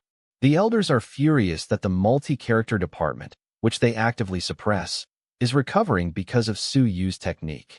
The elders of Great Zhou debate their next move, realizing they must suppress Suyu's influence and the rising popularity of the multi-character department. The conference in the Great Zhou Prefecture continues, with the elders debating the rise of the multi-character department due to Suyu's new techniques. Some argue that the new technique will make the human clan stronger, while others worry about the cost and risks of war associated with the department's revival. After heated debate, the decision is made that they must reopen their own multi-character department to keep up, but they must ask the president to make the final decision. The president of the Great Zhou Prefecture, Zhou Polong, declares that his top disciple, Shan Xiong, must challenge Suyu to settle the long-standing grievance between their departments and avenge his grandfather, Shan Tianhao. Shan Xiong, a gifted cultivator from the mono-character department of Great Zhou, arrives at the city gate of the Great Ming Prefecture. He is intercepted by Shang Tianjiao, the princess of the Great Shang Prefecture, who knows he has come to fight Suyu. Shang Tianjiao desperately tries to stop him, warning him that Suyu is a vicious and ruthless person and that the fight is too dangerous. Shan Xiong gently refuses, explaining that the feud is between the Great Xia and Great Zhou prefectures, and he doesn't want to drag the Great Shang Prefecture into it. He realizes her uncle, the king of Great Shang, must have sent her to stop him. He argues that Suyu's ruthlessness is merely proof of his talent. Shang Tianjiao, refusing to be left behind, declares that she will go with him and avenge your death if he loses and dies. He tells her not to be silly, but she insists, reminding him that Suyu is not only physically strong but also uses innate skill essence blood. Shan Xiong remains resolute, stating that he has to do this as he is an official and a subject of the Great Zhou Prefecture. He states that even if he knows he might die, he must fulfill his duty. He then asks her if she is so sure he will lose, reminding her that he is lucky. Shang Tianjiao is moved by his determination, replying, "You're an official and a subject." She finishes her thought, "But you are also my husband." This confirms their relationship and her deep fear for his safety. In the Four Seasons building in Great Ming, Principal Niu Baidao meets with Suyu, warning him that his challenger, Shan Xiong, will come to kill you. Niu Baidao emphasizes the danger, stating that Shan Xiong is at the 9th stage of the Soaring Realm and has already defeated powerful geniuses like Bai Feng and Xia Yuan. He explains that Shan Xiong is famous for defeating multi-character masters and asks Suyu how much he knows about divine character fighting skills. Suyu jokes that he knows nothing except for using a small hammer to hit people. Niu Baidao grows serious, warning Suyu that chaos will fall in the human world, and the Myriad Clans sect will use everything to deal with you. He reveals the dire situation. The invincible warriors of the Myriad Clans want to kill you, and will pay a heavy price to do so. Niu Baidao explains the Myriad Clans have even offered to stop anyone from entering the Eternity Realm if the humans are willing to hand over those people, the multi-character department. Suyu is shocked, realizing that those people refers to his masters and himself. Niu Baidao explains that the Myriad Clan's fear stems from the multi-character department being the key to activating the suppression force of the human world, a feat the fifth president, Yi Badian, almost achieved before he failed. Suyu understands the political situation. The multi-character department holds the key to humanity's ultimate defense, but the rest of the human race has no faith in us. Niu Baidao confirms this is why the gods and demons suppress their department, as they're protecting themselves from a fully defended human world. He elaborates that with the suppression force active, the human world would become an impregnable fortress, allowing them to attack at will while being immune to invasion. However, who can guarantee the multi-character department will succeed? Niu Baidao tells Suyu he's not trying to drive him away, but is worried Great Ming can't protect him. He notes Suyu's and Hong Tan's techniques are causing a revolution, but Great Xia Prefecture is soon to become the center of chaos. Niu Baidao concludes that Bai Feng, Suyu's teacher, will undoubtedly go back to Great Xia Prefecture to support his master, Hong Tan, in the coming chaos. Suyu, feeling the immense pressure, asks if the 100 Paths Pavilion has enough mind power, as he needs to challenge it again. He recalls the envoy's warning.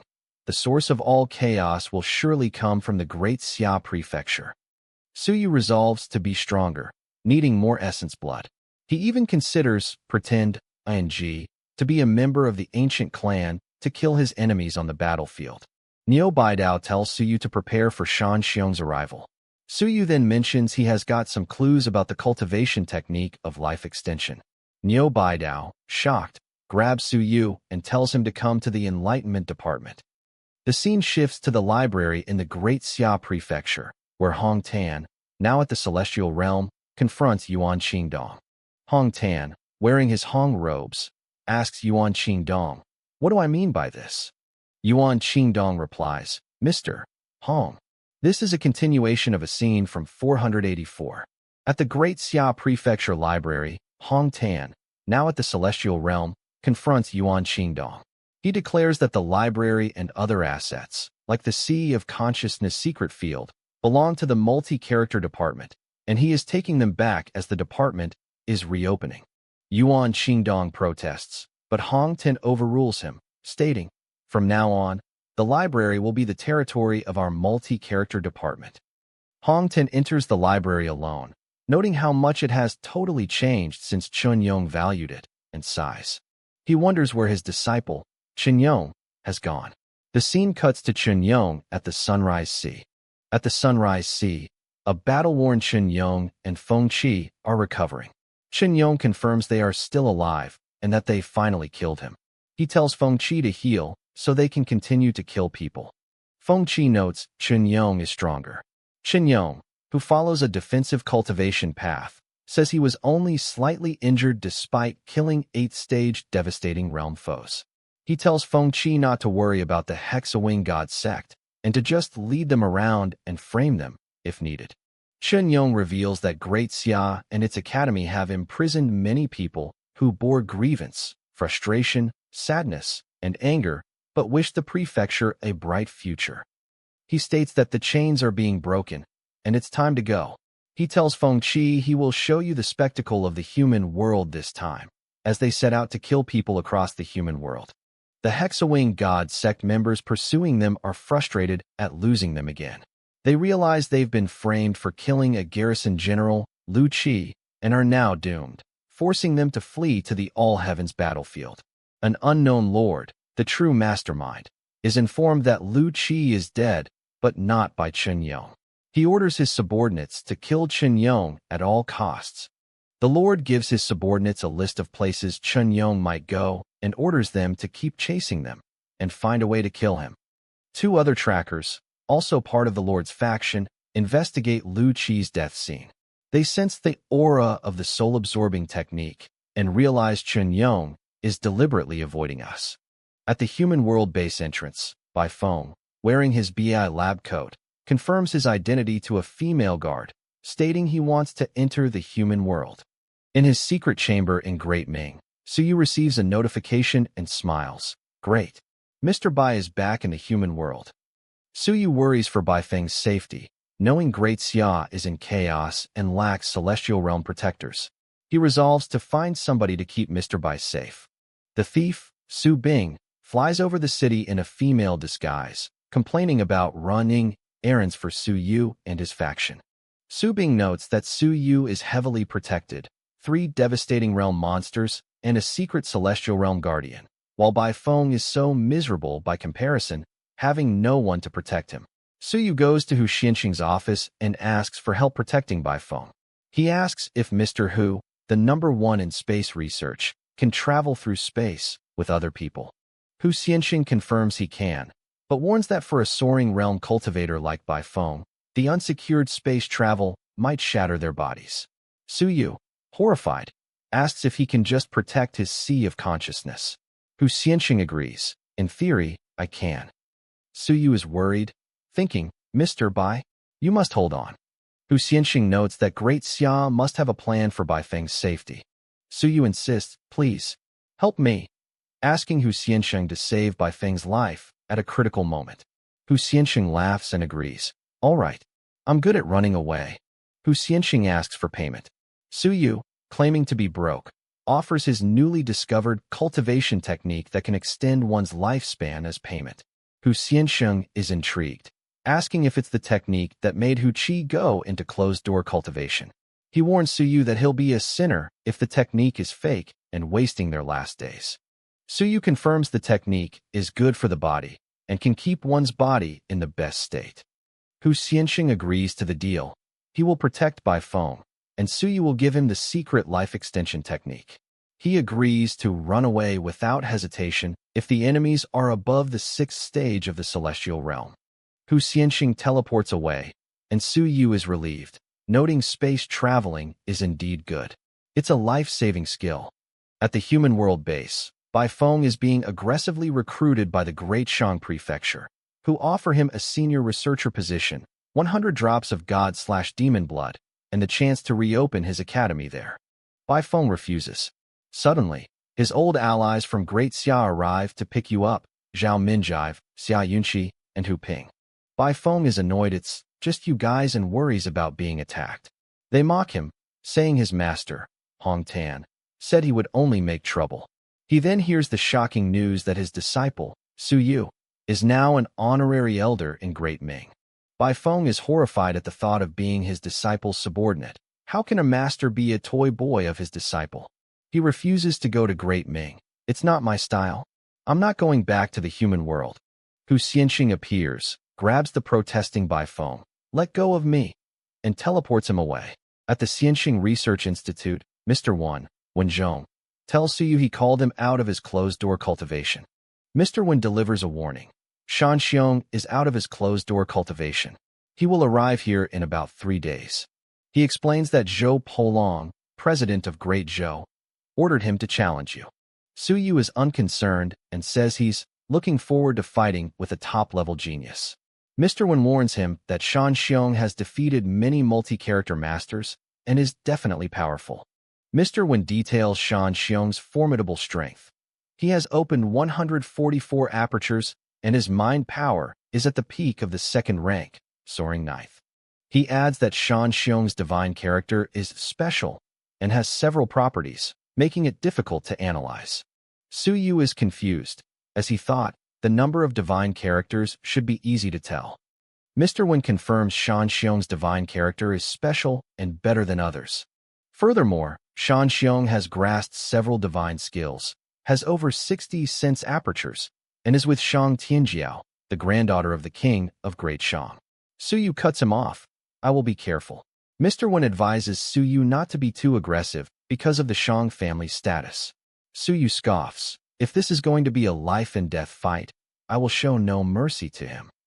Mr. Wen reminds Suyu, you're in the Great Ming Prefecture, and that it won't be a big deal if you really kill Shan Xiong. He and Mr. Jin then take their leave.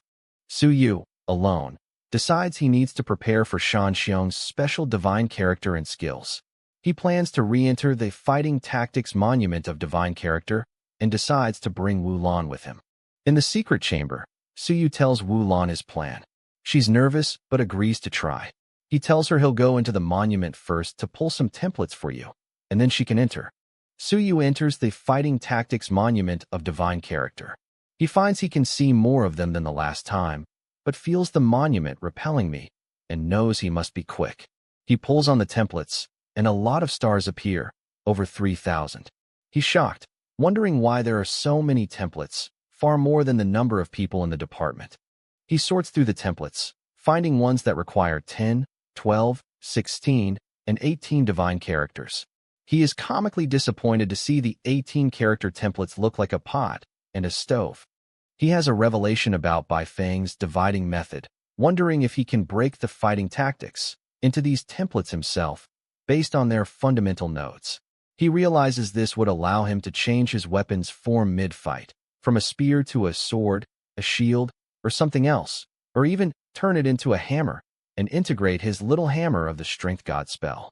He searches for Xia Chen's 20-character template for Wu Lan, but can't find it. He realizes it must be too deep in the monument for a person at the willpower training stage to reach. Inside the monument, Suyu is frustrated, wondering, is this a test? He's being repelled and can't find the 20-character template. He sees Wu Lan has fallen asleep outside. He decides to let her sleep and reflects on the monument's value, calling it the real foundation of the multi-character department. He thinks Qin Yong was out of his mind to give it to him. He decides to just pull them all over and let Wu Lan choose a 20-character template for herself. He exits the chamber and wakes up Wu Lan, telling her to go into the monument and try to learn some of the fighting tactics. A nervous Wu Lan enters the monument. Suyu tells her to be quick and don't force yourself. With Wu Lan in the monument, Suyu decides to experiment. He summons his pet, Little Furball, Little P, and offers it 2 drops of Heavenly Essence Chi in exchange for being hit with my hammer once. Little P, excited by the Heavenly Essence Chi, sleepily agrees to the deal. Okay, can you give me 2? Suyu hits his pet with the Strength God spell hammer. Little P is fine and says the hammer feels good, as it almost digested the things it couldn't digest before. It excitedly wants to eat the hammer. Suyu gives it the 2 drops of Heavenly Essence Chi. He has a revelation about Bai Feng's dividing method, realizing it can merge my hammer with the fundamental nodes of divine characters, which he calls amazing and great. He realizes this is the key to creating versatile fighting tactics, swords, stoves, portals. He senses Wu Lan is in trouble inside the monument. He theorizes about different divine character focuses: shake, 5 elements, defense, kill/break, space. Suddenly, his fire divine character, which he has been neglecting, blazes and promotes to the 3rd rank. He feels the comfortable rush of power as the fire character is promoted. Wu Lan exits the monument, glowing, and announces, Suyu, look, I succeeded. She whispers that she was surrounded by fire and realized it was you. She comically blames him for being so energetic that she couldn't fall asleep and had to get up to do research. Suyu asks why she's looking at him like that. She proudly boasts she has drawn 20 divine characters, while she heard he only have 18. Suyu internally calls her a silly girl and naive. The scene shifts to the city gate of the Great Ming Prefecture, where a group of visitors, led by Shan Xiong, has arrived. At the city gate of Great Ming, a group of visitors arrives on a large green dragon. A guard orders them to come down here, as outsiders are banned from flying on monsters in Heavenly City. An elder from the group protests, we're from the Truth-Seeking Academy. According to the previous agreement, we don't need to get off. The city guards are adamant. Whether it's the Hall of Gods of War or the Truth-Seeking Realm, all of you must get off. Another group arrives, led by Elder Qi from the Great Xia Prefecture, along with people from the Academy of Gods of War. A golden eagle descends, carrying Jiang Tao, the first disciple of Zhou Polong from the Great Zhou Prefecture. The crowd notes all these powerful people are here for the Su Yu versus Shan Xiong fight. Niu Baidao greets the arriving dignitaries, noting many young friends are here.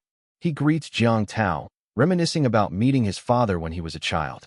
Niu Baidao tells the visitors they are all here to watch the Su Yu versus Shan Xiong fight, and must not fight with others in Heavenly City. A student from Great Xia immediately declares, "I'm going to challenge Su Yu. I'm the first one." Zhu Hongliang mocks the student. "You are no match for him. Why don't you give up? After all, life is precious." Niu Baidao is asked if Shan Xiong has arrived. He says no, and that Su Yu, who is in closed-door cultivation, might not accept the challenge. A visitor from Great Zhou is confused by the title Elder Su.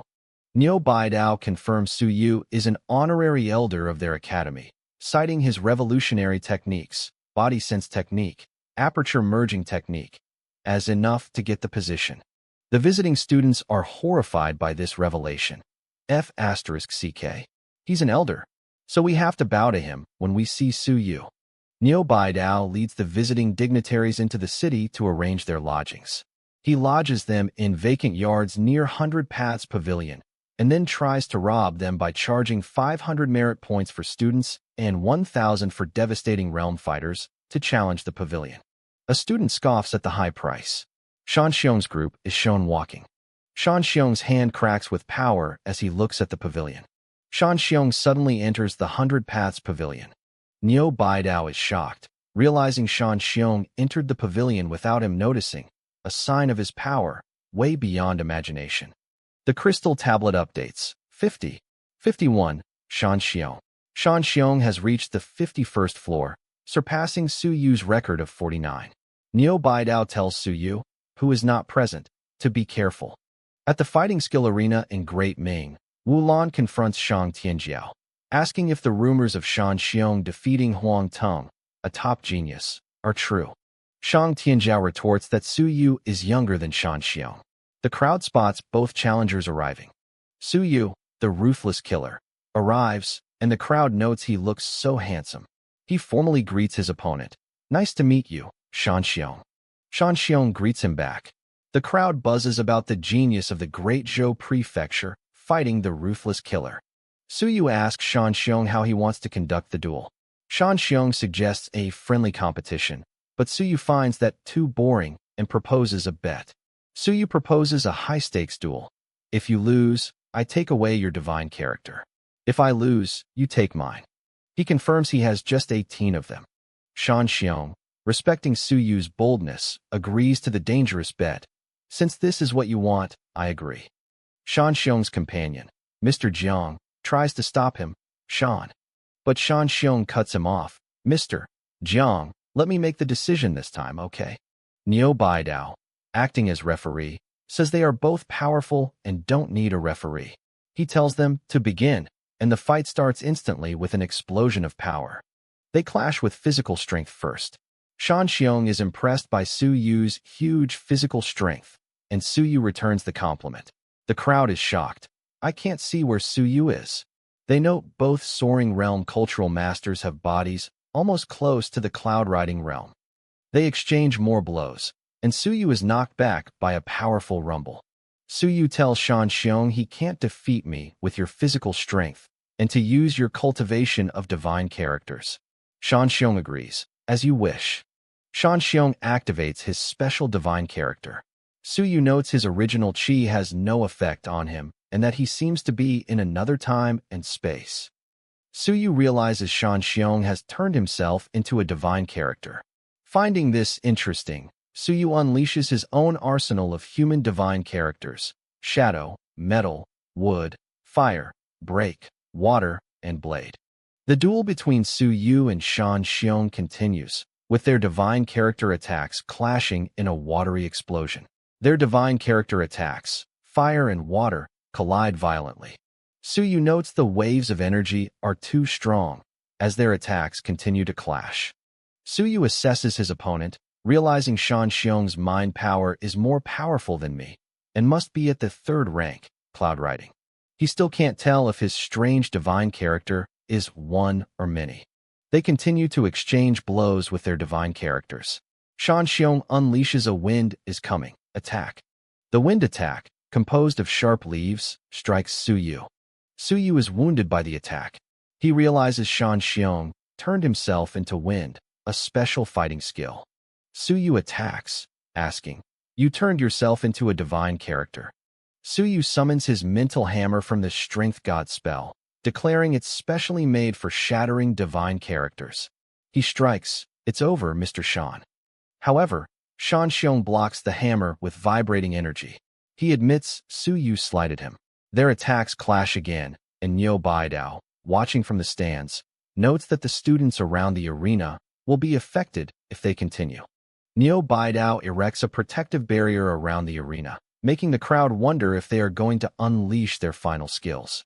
Suyu finds an opening and lands a powerful blow, sending Shan Xiong crashing to the ground.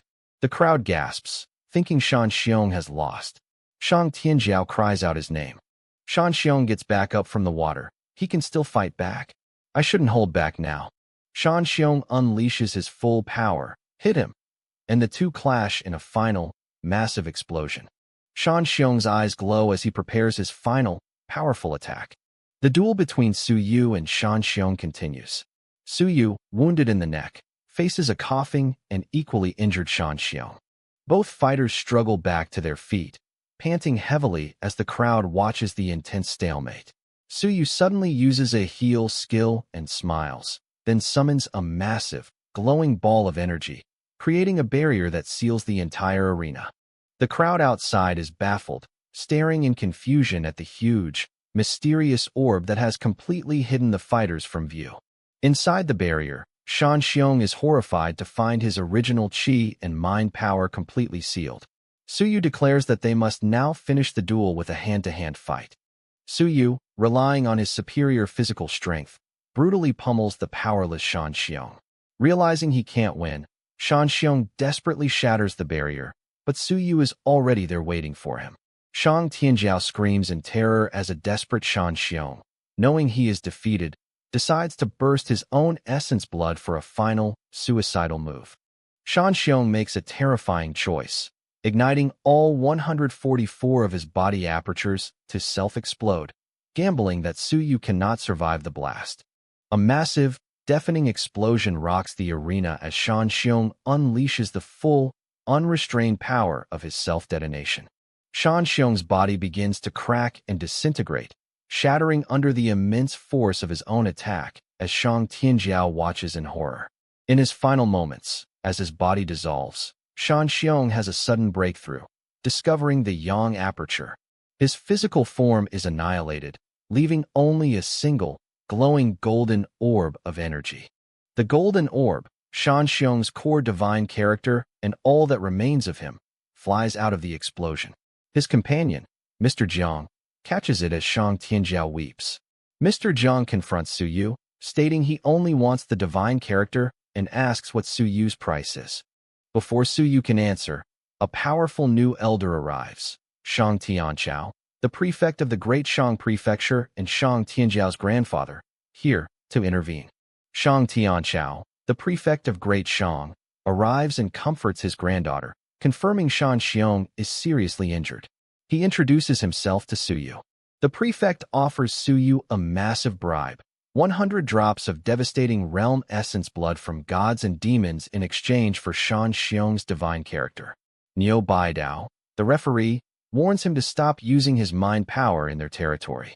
Niu Baidao scolds Prefect Shang, reminding him that snatching an opponent's trophy after a life-and-death duel is taboo and a grave insult. Shang Tianjiao orders his granddaughter, Tianjiao, to give the divine character orb to Suyu. She tearfully and defiantly refuses. From within the orb, Shan Xiong's weak voice instructs her, "Let him take my divine character." Shang Tianjiao cries, "No, I don't want you to die," and accuses Suyu of being a cold-blooded murderer. Suyu angrily retorts that he didn't force the challenge and that Shan Xiong's grandfather, Shan Tianhao, was the one who tried to kill his masters. He warns Tianjiao that he would have killed her for stealing his trophy, if not for her high status. The tense standoff is interrupted by the arrival of another, even more powerful elder, Zhou Polong, the president of the Academy of Cultural Research of Great Zhou. Shan Xiong's divine character orb floats over to Zhou Polong, his grandmaster. His voice weakly admits, "Mr. Zhou, I lost to him." Zhou Polong, the formidable leader of the mono-character department, looks at the orb and calmly states, "It doesn't matter." Zhou Polong, identified as the main reason for the multi-character department's suppression, praises Su Yu's immense talent, admitting that even he or Xiaolong Wu would have struggled against him at the Soaring Realm. Zhou Polong offers Su Yu a political exchange. He will give Su Yu the divine characters that Lu Wenyin inherited from the fifth president, Yi Batian, in exchange for Shan Xiong's divine character, to settle this grievance between their factions. Su Yu agrees to the exchange, freeing his teacher from the Zhou family's debt. He then drops a political bombshell, publicly announcing Shan Xiong's deepest secret, that he was hiding his multi-character ability and faked his self-explosion to cover up for himself. The crowd is stunned as Su Yu reveals Shan Xiong is from the multi-character department and can merge divine characters, implying he has the potential to reach the Eternity Realm. Zhou Polong, realizing Su Yu has just exposed his department's greatest secret and made them a primary target for the entire Myriad clans, immediately teleports away, declaring the grievance over. Shang Tianchao understands Zhou Polong fled to avoid the political fallout. Zhu Tiandao, prefect of Great Ming, seizes the opportunity, offering the shy Shan Xiong a place in his prefecture. Shang Tianchao quickly does damage control, publicly denying Su Yu's claim. Shan Xiong is not from the multi-character department. He insists Shan Xiong just has a special divine character that has many properties.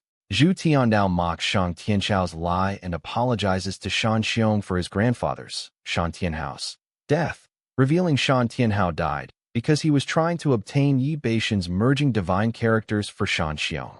The crowd is shocked by this revelation. Zhu Tiandao then offers Shan Xiong a spot in the sacred prefecture for bodybuilding, as a gift from Su Yu. Shan Xiong refuses. Shan Xiong and his allies quickly flee the Great Ming prefecture, knowing that the secret of many divine characters can be merged into one will make the Myriad clans target Zhou Polong. The rumor spreads like wildfire, twisting the story.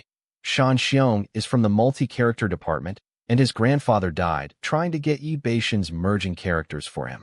Niu Baidao congratulates Su Yu on his good job. Niu Baidao gives Su Yu a gift for the good job he did in stirring up trouble for the Great Zhou prefecture. The gift is a massive, bloody wing from a monster at the 5th stage of the Celestial Realm. Su Yu is overjoyed. Niu Baidao then kills Jiang Tao's, from Great Zhou, mount as a final insult. At the truth-seeking realm, the king of Great Han and the silkworm killer discuss the trouble.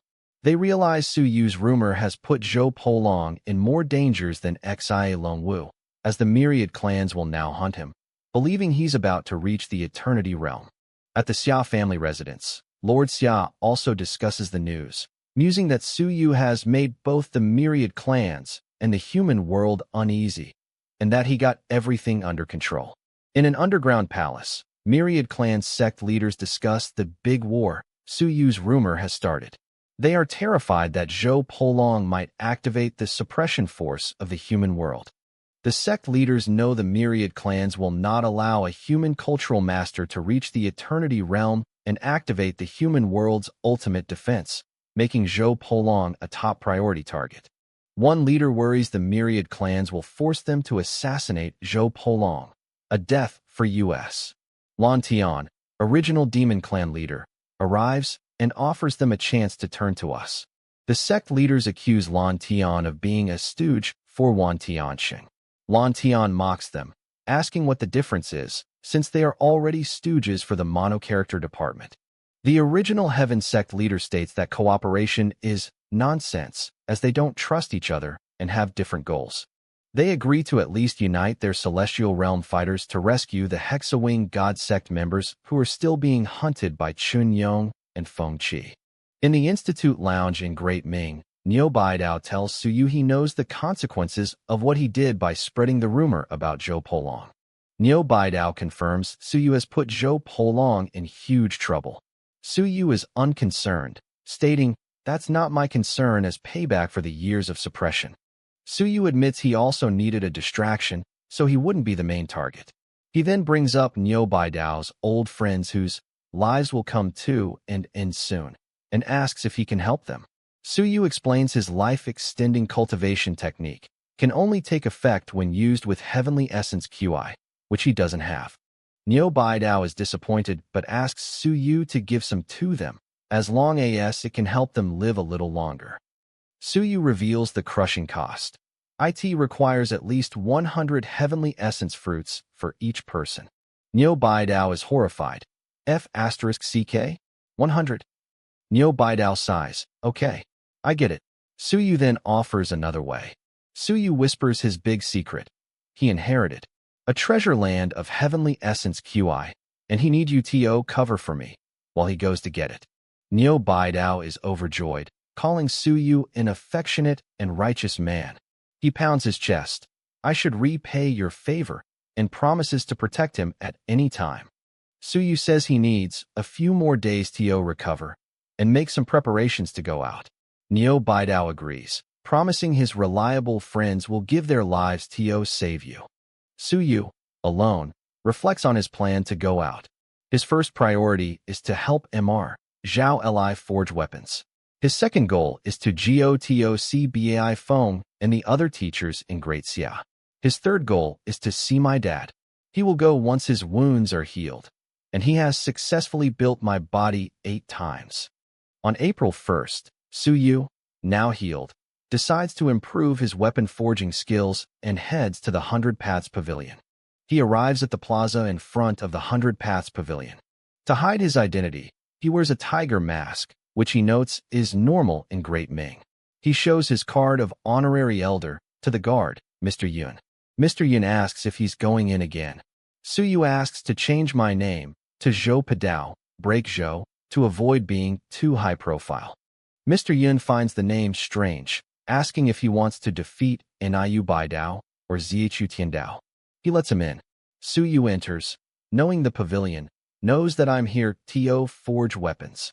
On the second floor, he finds a forge, anvil, and materials, realizing the test is to forge a martial weapon.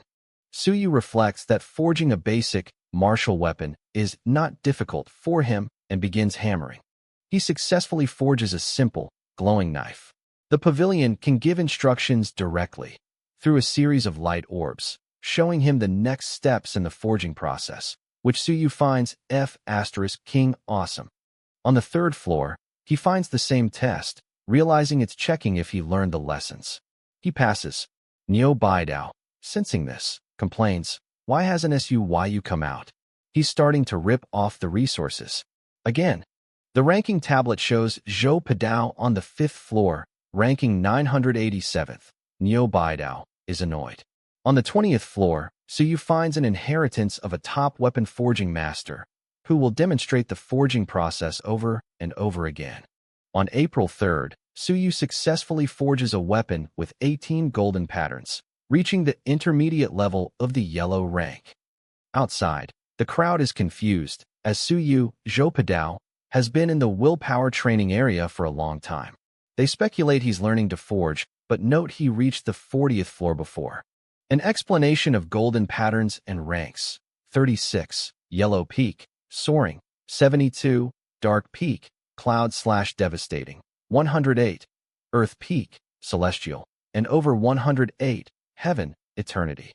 On the 41st floor, Suyu realizes he has to forge a cultural weapon at the Dark Rank TO Pass. He has failed twice and must succeed this time. On April 5th, Suyu finally exits the pavilion. Mr. Yin checks the record. Zhou Padao? The 51st floor. He's stunned. He's a weapon forging master at the intermediate level of the Dark Rank. At the Aperture Research Institute, Wulan yawns, stretching. She sees Su Yu and is shocked. Why you? When did you get out? He says he went out this morning. Wulan says she's been playing with Fur Ball, Little P, and didn't see him. Little P corrects Su Yu. I went out last night. Wulan is comically outraged. You stayed out all night. Su Yu, you're shameless. Su Yu asks for news. Wulan reports.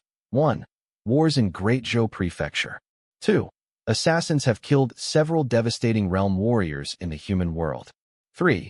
The Myriad Clans sect formed a parliament of sect leaders. Wulan delivers her last piece of news. The Great Xia Prefecture is recruiting students from the God Clan and the Demon Clan. How shameless Lord Xiao is. Su Yu is troubled, wondering if it's really Lord Xia's idea.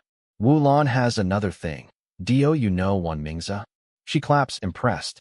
She reports Wan Mingze is traveling the human world.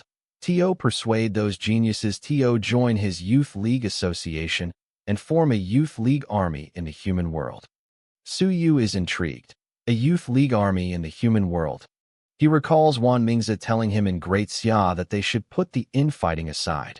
Wulan says he's still traveling and has convinced 7 or 8 people.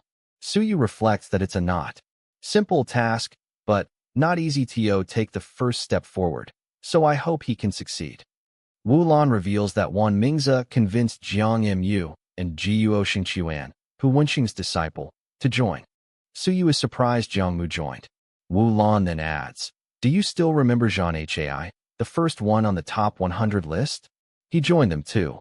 Su Yu is impressed by Wan Mingze's capability. Wulan then asks, didn't you come to the Great Ming Prefecture with me too? Implying he's just as persuasive. In the back garden of the mayor's mansion, Zhu Tiandao's granddaughter, Zhu Qingyan, sees Su Yu. Suyu. She blushes. What's with that look? Su Yu, remembering Zhu Tiandao offered her in marriage, thinks, women are all roadblocks. I should leave quickly. Su Yu walks away, thinking, I think Wu Lan is better. She won't look at me like that. Zhu Tiandao appears and asks why he looks angry and if he's recovered. Su Yu says he'll be fine in a few months. Zhu Tiandao calls him out. I am not blind. You have completely recovered.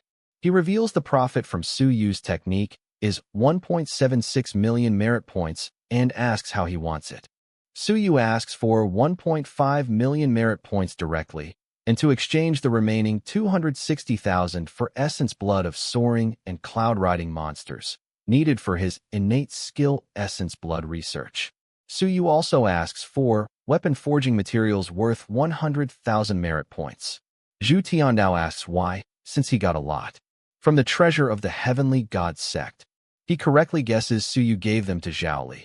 It is so cool to have such a disciple. Zhu Tiandao asks, is there anything else you need?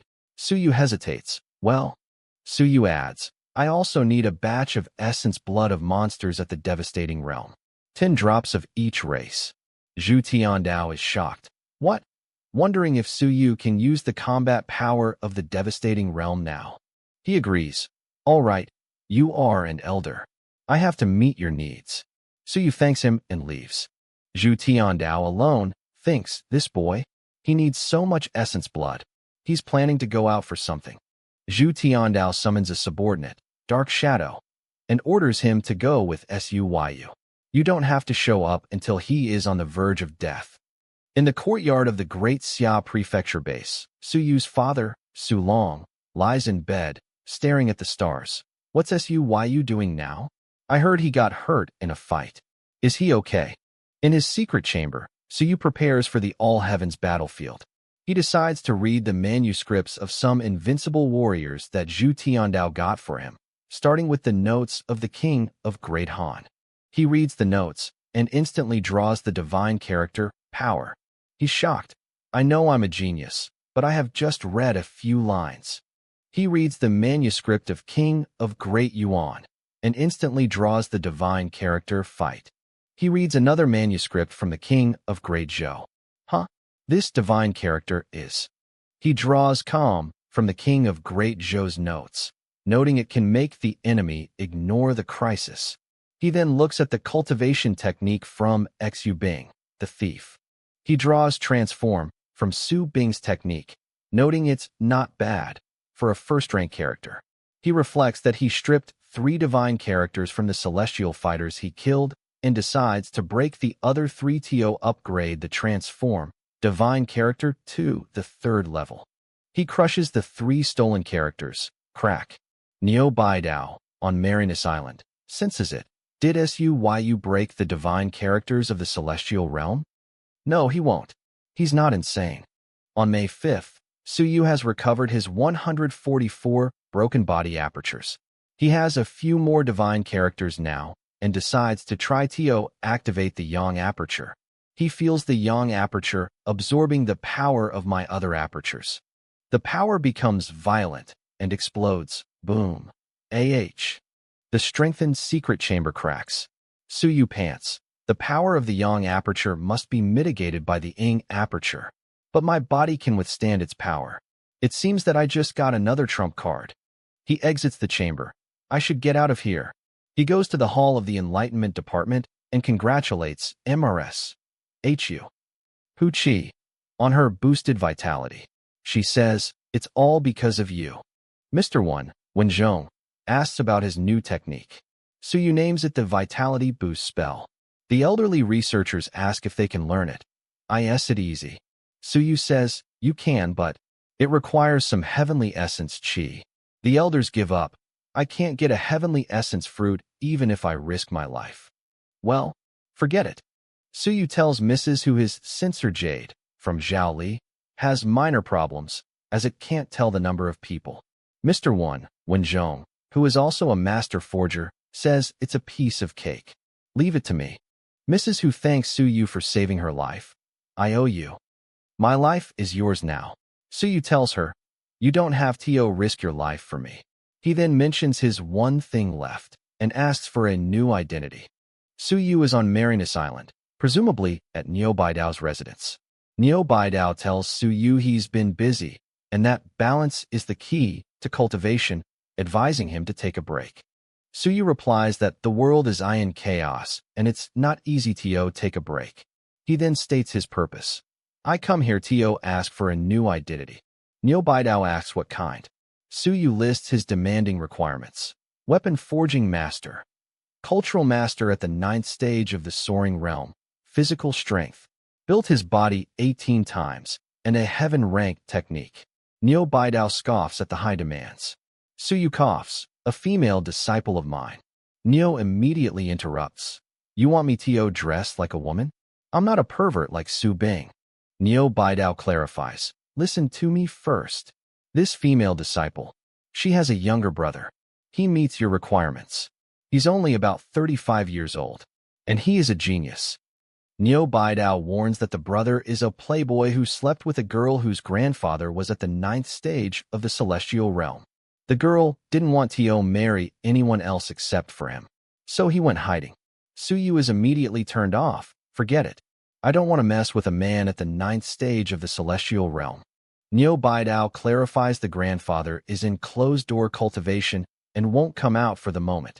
He reveals the grandfather is Chung Mo, the former Minister of Education of the Great Tang Prefecture, a major powerhouse.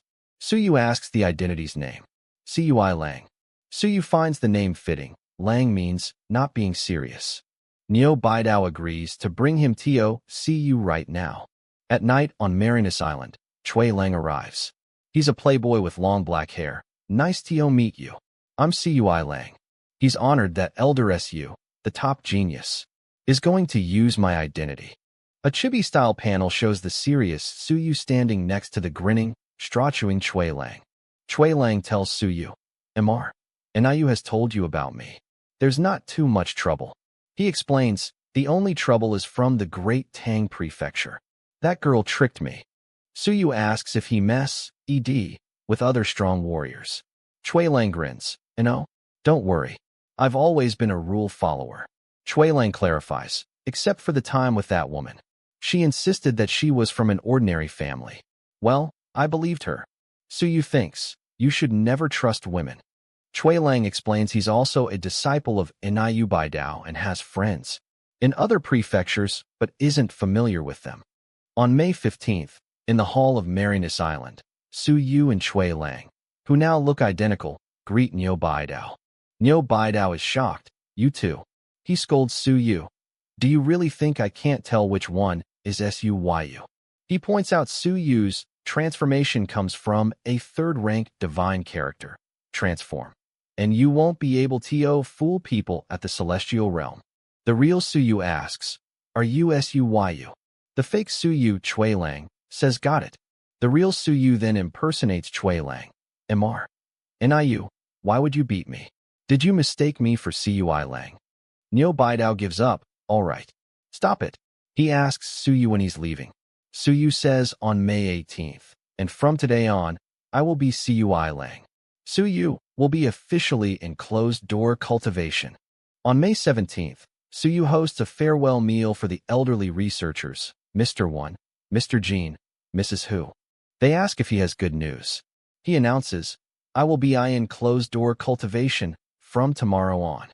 He explains he hasn't fully recovered yet and needs to study the body sense aperture.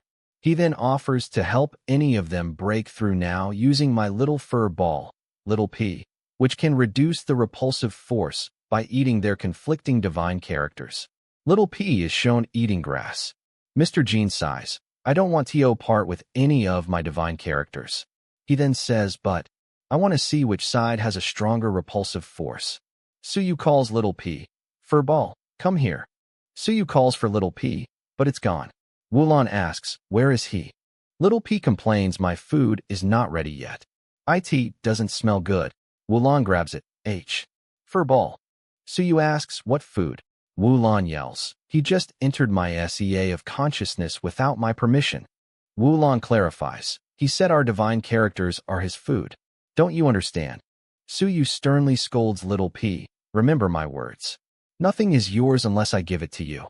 If you enter other people's sea of consciousness, I think I will be happy to absorb you.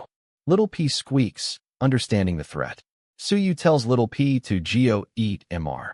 Jin's human divine characters. But don't eat anything else. Mr. Jean sighs, lamenting the effort he put into his divine characters, which was hard to upgrade. Little P approaches Mr. Jean, who looks on in shock. Little P hiccups. Mr. Jean is shocked. What the hell? Where are my human divine characters? They are gone in 1 second. He then realizes the repulsive force is gone. He has broken through and celebrates. Let's drink some wine. Su Yu reflects on his time in Great Ming, nearly half a year. I'll only have myself to rely on after I go out. Wulan confronts him, reminding him of his last farewell meal and asking where he's going this time. He finally says, there's nothing to worry about. I just want to see my father. Wulan yells, you can't leave. He tells her he left heavenly essence chi and merit points for her.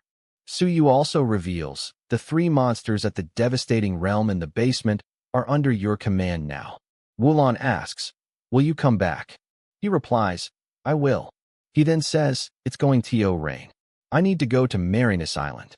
Wulan warns, if that happens, if he doesn't come back, I will sell the institute and go back to the great Xia prefecture. And I will never talk to you again. We will be strangers. Su Yu just thinks, you silly girl, as he prepares to leave. He walks away from the institute, leaving Wulan behind in the rain. Wulan watches him go. The sense aperture merging technique is not done yet. I have come up with a name for it. Why can't you stay and help me with it? She continues to watch him disappear into the rain. A final shot of the rain-soaked institute as Su Yu departs. In Balian City, near Star Falling Mountain, people in a tea house discuss chaos. A devastating realm elder from the Great Shang Prefecture was assassinated. They note 4 gallant generals have died in recent months, all former commanders from the All Heavens battlefield. One man whispers that the general from Great Shang was not a good guy and used cultural masters as bait. The people in the tea house wonder if the multi-character department is behind the cross-prefecture assassinations. In the Ministry of Education in Great Xia, an elder, implied Wan Tiansheng, looks at a file for Hulu, the dead general from Great Shang. He muses, Chun Yong, do you understand how crazy you are now? The elder, Wan Tiansheng, reflects on Chun Yong's killing spree. You killed 4 people at the devastating realm. He knows Chun Yong is trying to tell the man behind the scene that you have known something. He decides he should do something in secret to help you. 50 miles from Nanyuan City, a person in a carriage pulled by dragon-like beasts rides through the woods. The person in the carriage, Suyu disguised as Chui Lang, feels nervous as he gets closer to Nanyuan City. A man greets the carriage. This is the way to the great Xia prefecture. Are you going there? Suyu, as Chui Lang, confirms.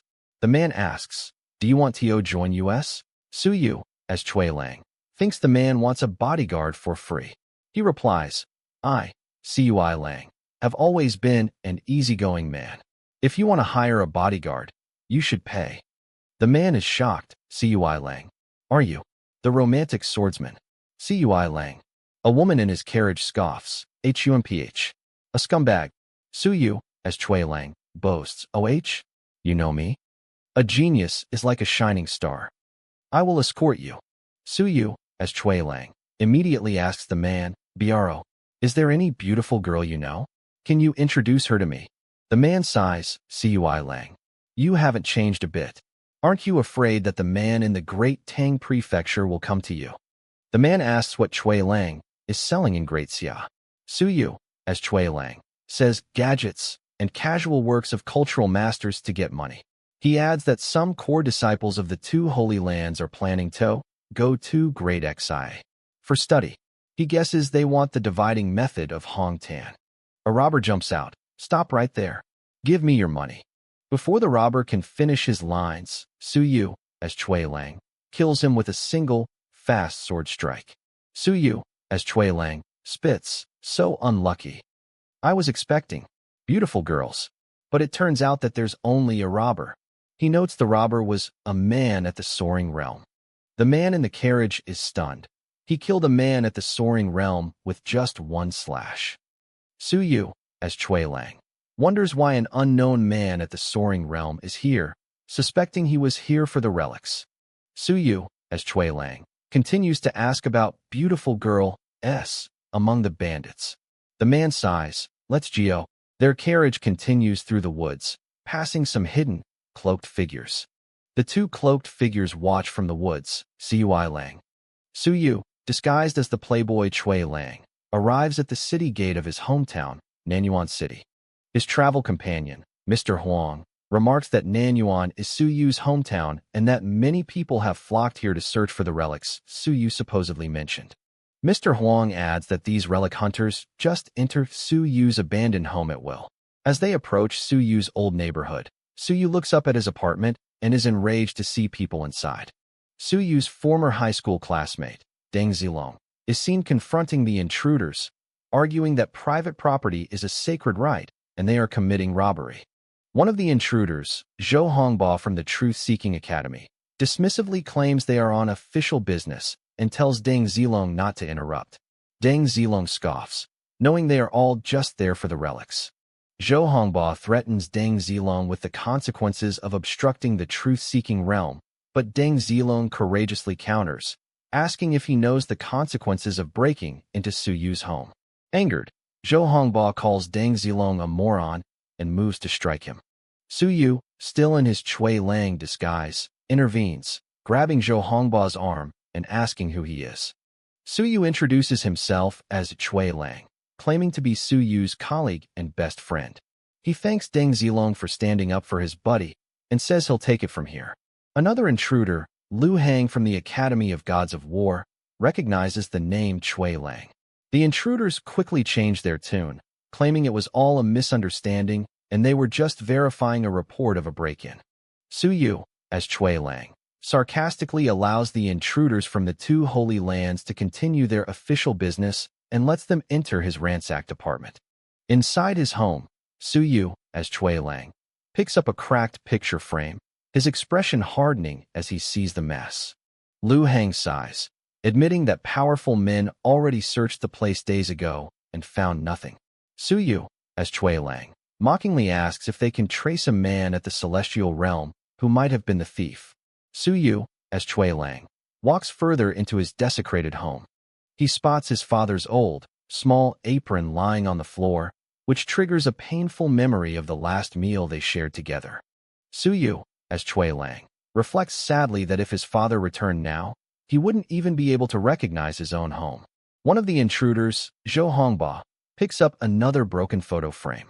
The intruders decide to leave, mockingly telling Chui Lang he can do the cleaning since he's Suyu's friend. Chui Lang retorts that at least he's there under a pretext that will earn Suyu's good opinion. The intruders from the two Holy Lands and the Great Xia Prefecture are seen leaving Nanyuan City. Alone in his home, Suyu holds a swirling wisp of energy, a remnant of a mind power probe left by an intruder, furious that they entered without permission. Suyu feeds the energy wisp to his pet, Little P, Furball, telling it to eat divine characters and remember the 5 flavors so it can identify the intruder later by entering their sea of consciousness. Suyu vows, good. I will kill the guy who did this to my home. He decides to add to the chaos already brewing in Nanyuan City. On a street in Nanyuan City, Suyu, as Chui Lang, and Mr. Huang find the broken house from the relic rumor. Chui Lang then asks Mr. Huang to take him to a place of pleasure. Half an hour later, Chui Lang finds himself at a foot massage house. Mr. Huang tells him to enjoy himself and leaves for the next room, leaving Suyu, as Chui Lang, annoyed. Alone in the massage room, Suyu, as Chui Lang, activates his blood divine character to create an illusion of himself and his calm, divine character to conceal his movements, preparing for a good time for killing. He checks his sensor jade, confirming no one is watching his location. He notes that 5 people visited his home earlier and heads out, warning them to hope you don't run into me tonight. One of the intruders, a soaring realm cultivator, is secretly searching an underground area near Suyu's home, believing he might find something others missed. Suyu appears behind him, his eyes filled with cold anger, thinking that while they see his home as a shabby place, to him, they are my memory and my life. Elsewhere, a guard, Mr. Xie, notes that the aura of that man at the soaring realm just disappeared suddenly. His subordinate finds a storage ring. The subordinate cries out, recognizing the ring as belonging to his young master. Mr. Xie wonders who could kill a soaring realm master so swiftly and if a powerful, unknown person has slipped into the city.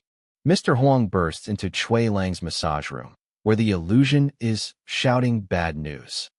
Zhang Heng is dead. Chui Lang feigns ignorance. Chui Lang pretends not to know Zhang Heng, the son of a general from the Great Jing Prefecture. He agrees to leave with Huang and pays for the massage with original qi extract. As they leave, the real Suyu reflects that his illusion worked well.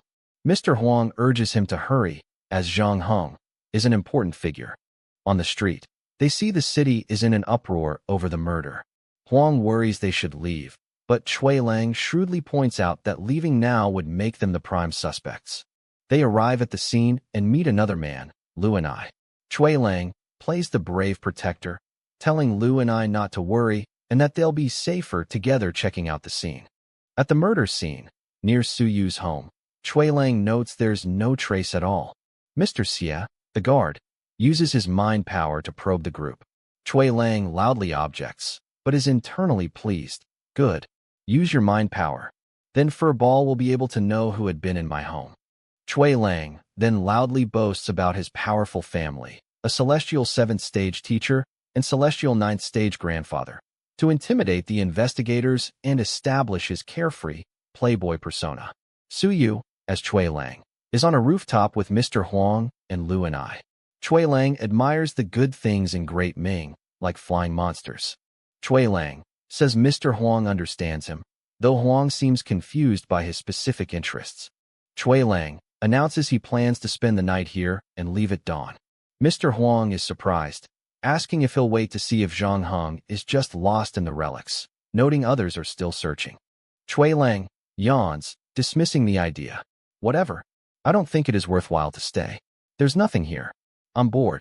Chui Lang tells his 2 companions not to disturb his cultivation, as too many people have shown up and there won't be any big news. Alone, Suyu, as Chui Lang, thinks to himself, I'll wait till the censor jade tells me that there isn't any powerful man watching me secretly. At daybreak, Suyu checks his censor jade and confirms, No powerful men are spying on me within a kilometer. Time to take action.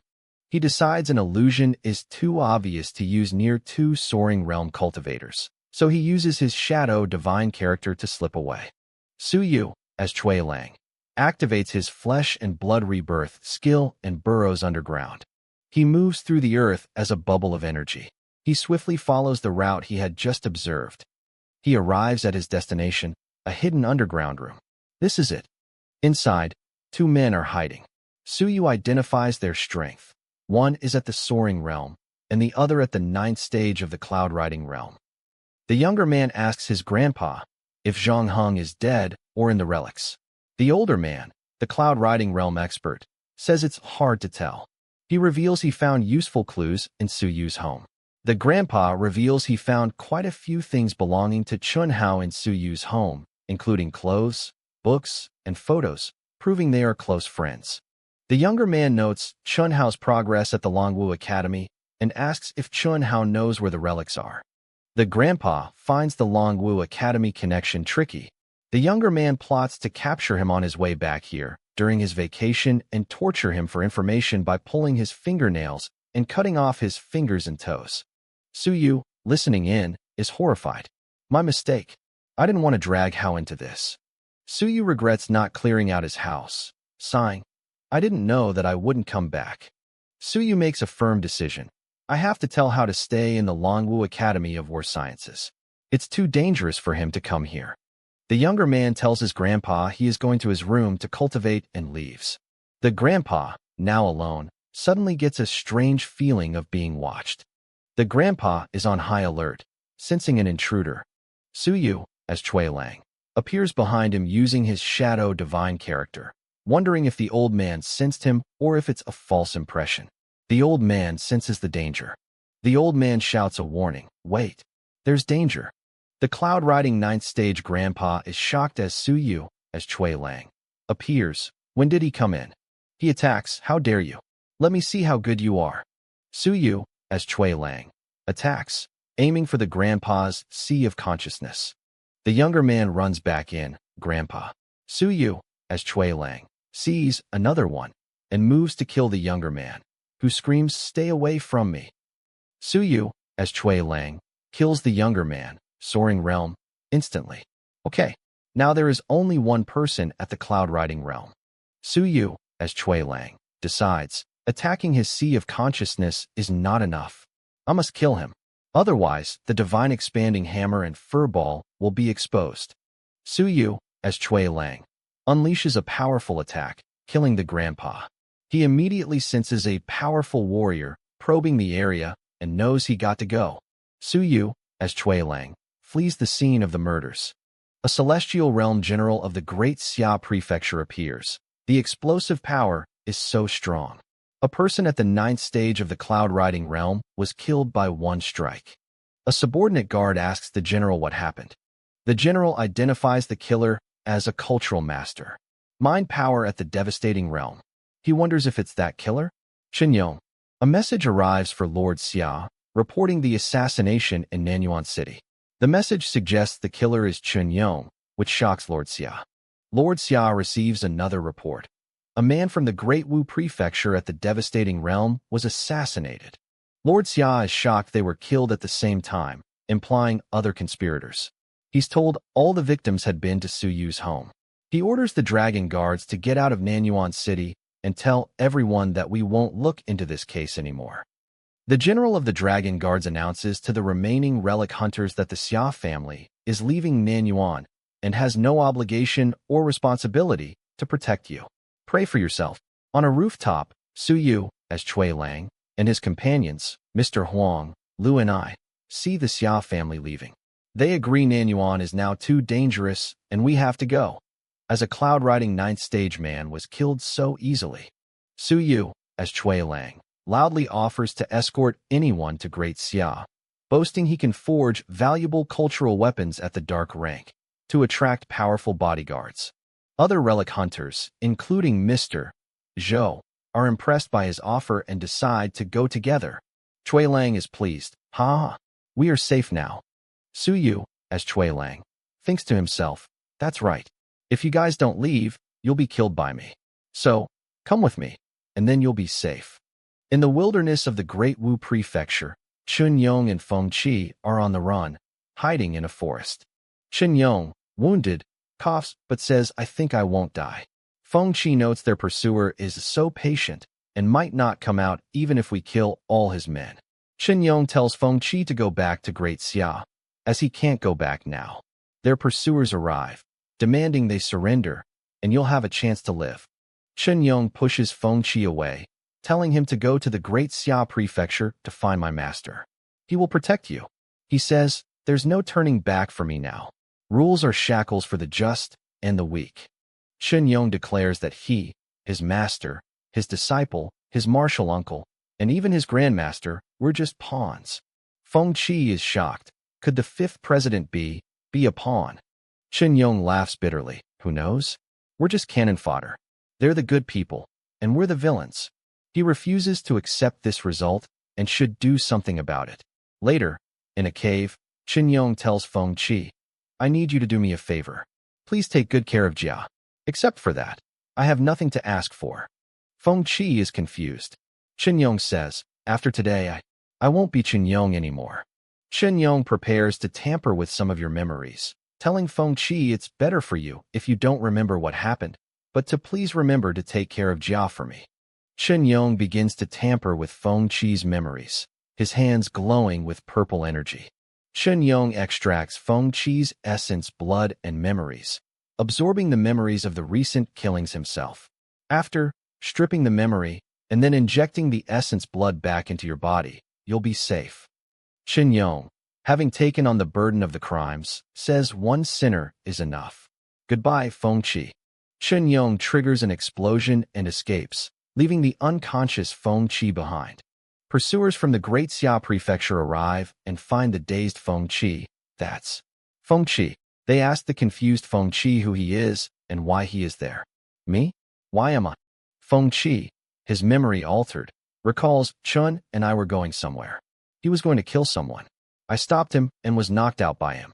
Feng Qi remembers Chun Yong's final, implanted, request to take good care of Jia, but can't remember anything else. Feng Qi, now believing he is the killer, shouts, "Yeah, it's me. I killed those people. I killed them." The pursuers ask where Chun Yong is. Feng Qi, his memory wiped, says, "I haven't seen him for years." They threaten him, saying Eternity Realm masters can pry into your mind and trace back to the past. Outside Nanyuan City, Su Yu, as Cui Lang, is leaving with his new group of protected relic hunters. He's annoyed.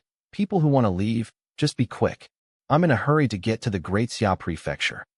Cui Lang hears the news. Mr. Feng was arrested? Invincible Warrior's public trial. He wonders why. Is it for revenge? What will happen to him?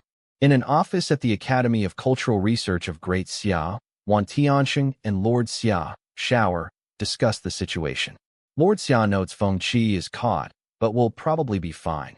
But since Chun Yong didn't choose to come back, he had made his decision. Wan Tianxing asks Lord Xia what he wants to know. Lord Xia reminisces about taking Chun Yong as his disciple 37 years ago, treating him as my son. Wan Tianxing, the elder is Wan Tianxing, not Lord Xia, says, "I know that the multi-character department has long been abandoned. So, tell me, why are you still doing all these things?" Lord Xia, Shower, insists, "Stop talking nonsense. Who's gonna abandon you guys? You're our hope." Wan Tianxing replies, "No, we are not the hope. It should be the multi-character department." Lord Xia insists they are the department. Wan Tianxing sighs, "Shower, you are such a good liar. You have been good at lying since you were young." Wan Tianxing, crying, laments, "I always thought we could keep struggling. But my disciple is gone. Can he live to that day? Will they let him off the hook?" Wan Tianxing declares, "Shao, I want to kill some people." Lord Xia is shown sweating, clearly nervous about Wan Tianxing's declaration. Lord Xia agrees, "I know. We will be able to do that. We will kill many people." Wan Tianxing says, "We have no choice now. The time will come when I'll live for myself." Wan Tianxing reflects, "Chun Yong, I thought you could keep bearing it. How come you have become as impulsive as Su Yu?" At the mind-cultivating pavilion, Wan Tianxing muses, Yi Batian, you idiot. You are dead, but you have left me in trouble. What am I supposed to do?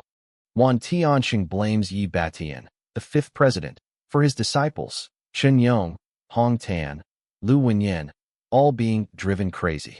It's all because of you. Wan Tianxing concludes, maybe that's a good thing. Maybe this is the last craziness. He decides to figure out who should be killed. Wan Tianxing has a glimpse of the future, a great war, and wonders, will it be my work? Maybe I'm the unforgivable sinner. On the way from Nanyuan to Great Xia, Su Yu, as Chui Lang, is flying with Mr. Zhou and Lu and I, who are gossiping about the news. They call Chen Yong a ruthless traitor for the Fengqi incident. They connect the Nanyuan murders to Chen Yong, speculating he's allied with the Hexawing God sect and that the multi-character department are all weirdos. Chui Lang objects, well, we are still not sure about who did that, right? The others continue to blame the multi-character department for Great Xia's awkward position. Su Yu, as Chui Lang, thinks, so, we are the bad guys in everyone's opinion. They don't think that the Xia family has done anything wrong to us. Su Yu, as Chui Lang, continues his thought, and we are the source of trouble. Mr. Zhou asks Chui Lang what he's thinking about. Chui Lang immediately replies, girls, of course. Mr. Zhou looks exasperated. Chui Lang maintains his playboy persona, saying those things are for the big shots to worry about. We do what we have to do. Mr. Zhou calls him optimistic. Mr. Zhou asks Chui Lang, since he knows Su Yu, if the Great Ming Prefecture will take action if Chen Yong is the murderer. Su Yu, as Chui Lang, thinks, Su Yu, maybe he wants to do something, but he's too weak. What can he do? He then thinks, whatever, it's none of my business. He looks conflicted. Grandmaster, Mr. Chun, can you tell me, are we wrong? Or are most people wrong? Su Yu, as Chui Lang, is traveling with Mr. Zhou and Lu and I. He mentions he's only one step away from the cloud riding realm. Mr. Zhou asks if Chui Lang is from the Great Zhou Prefecture. Chui Lang evasively says sort of. Mr. Zhou explains that families with invincible warriors, like the Zhou family, are divided into two branches, one in the prefectures, one in the Holy Land. He's from the Holy Land branch. Chui Lang asks if he's met the first son of the prefect of Great Ming, who is in the truth-seeking realm. Mr. Zhou confirms he sees him every day. Mr. Zhou complains that the Great Ming prefect's son is ridiculous and is leading 10,000 soldiers to farm in the Holy Land. He adds that the king of Great Han was so annoyed by the farming that he moved the gate of the Holy Land 1,000 miles away. A woman traveling with them, Lu and I, laughs at the story. Chui Lang, Su Yu, immediately asks if there are any good-looking and talented girls in the Holy Land. The woman scoffs, saying they are all descendants of people at the Celestial Realm or Eternity Realm. Chui Lang boasts, I'm not afraid of the descendants of people at the Celestial Realm. How many of them can fight me? You shouldn't look down on me. The woman is angry. Mr. Zhou reminds Chui Lang that he's also a disciple of a Celestial Realm man and might be a son-in-law of a Celestial Ninth Stage man, so he shouldn't be arrogant. Chui Lang flies off, annoyed by the conversation. Chui Lang. Another man, Mr. Li, tells Chui Lang to think twice before you speak. Chui Lang apologizes, claiming, I'm from the Great Ming Prefecture. That's how we talk. And I was just telling the truth.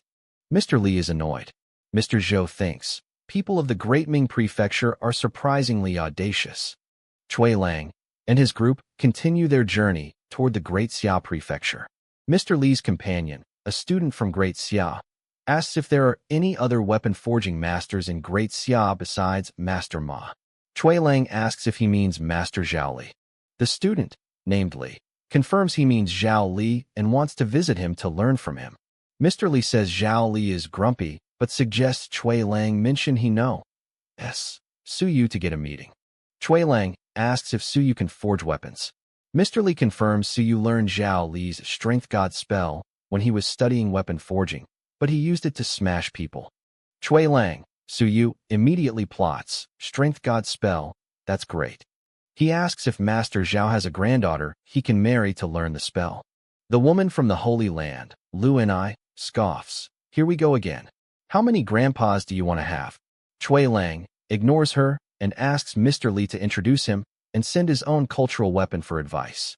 Mr. Li happily agrees. No problem, Mr. Chui. They arrive at the Weapon Forging College Academy of Cultural Research of Great Xia, outside Zhao Li's laboratory. Zhao Li's student tells him they have a visitor. Zhao Li, inside, grunts. I don't want to see anyone. The student explains the visitor is a master from Great Ming who knows Su Yu and sent a cultural weapon. Zhao Li, hearing Su Yu's name, says, "Let me see it." Zhao Li looks at the weapon Chui Lang sent. This is... Su Yu is back. Zhao Li examines the dark rank weapon. Is this a weapon forged by Su Yu? He is good at forging weapons. I knew I was right about him. He then tells his student to ask that guy to come in. Look at this trash he made. The student is happy his master is finally seeing visitors. Su Yu, as Chui Lang, arrives at the gate of the Academy of Cultural Research of Great Xia. He thinks, it's been almost half a year. I'm back in this place again. Unfortunately, I'm not the Su Yu they know anymore. He worries if Mr. Wan Tiansheng is still watching me in secret. Wan Tiansheng, in the mind-cultivating pavilion, senses Su Yu's return. He's almost at the cloud-riding realm. He has a vision of the future, cloud-riding realm. Fight with someone at the devastating realm. He panics. Damn, I have spent 100 years of my lifespan in peeping into the future. It will happen soon. No way. Su Yu, as Chui Lang, enters Zhao Li's laboratory. Zhao Li's student, Mr. Li, says Zhao Li praised his work. Chui Lang asks, did Master Zhao say it was trash? Mr. Li confirms, ha ha ha.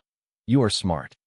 Zhao Li appears and says, generally speaking, it's hard to forge a cultural weapon like that at your age. But if you were an experienced weapon forging master, it would be sheer trash. Su Yu, as Chui Lang, politely greets Master Zhao.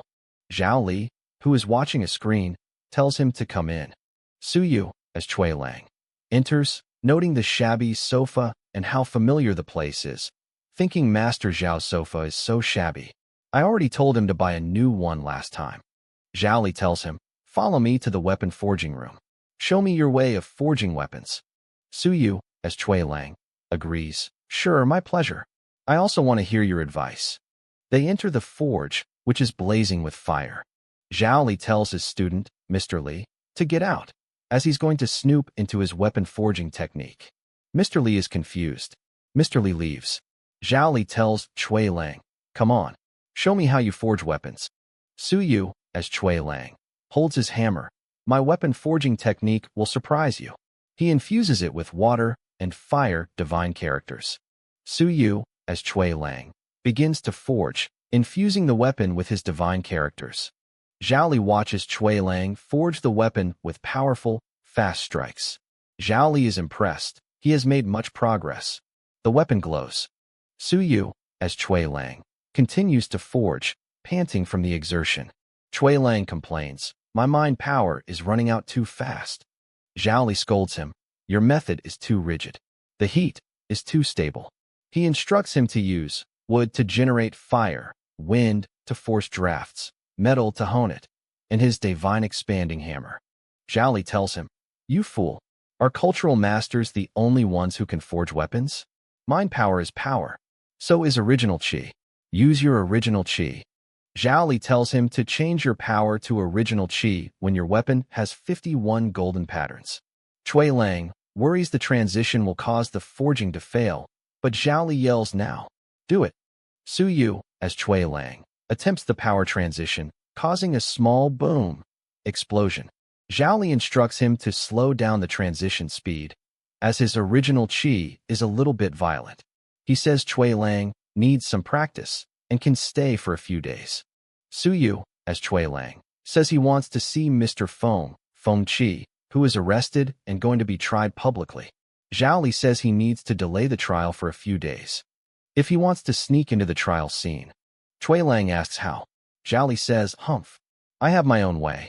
He goes to the original chi field. At the original chi field, Zhao Li tells the guard, Mr. Huang, to give me the original chi mirror. I want to forge a weapon.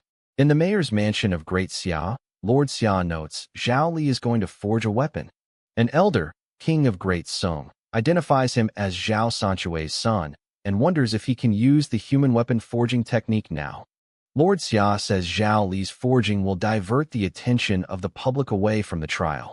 The king of Great Sung is impressed by his courage.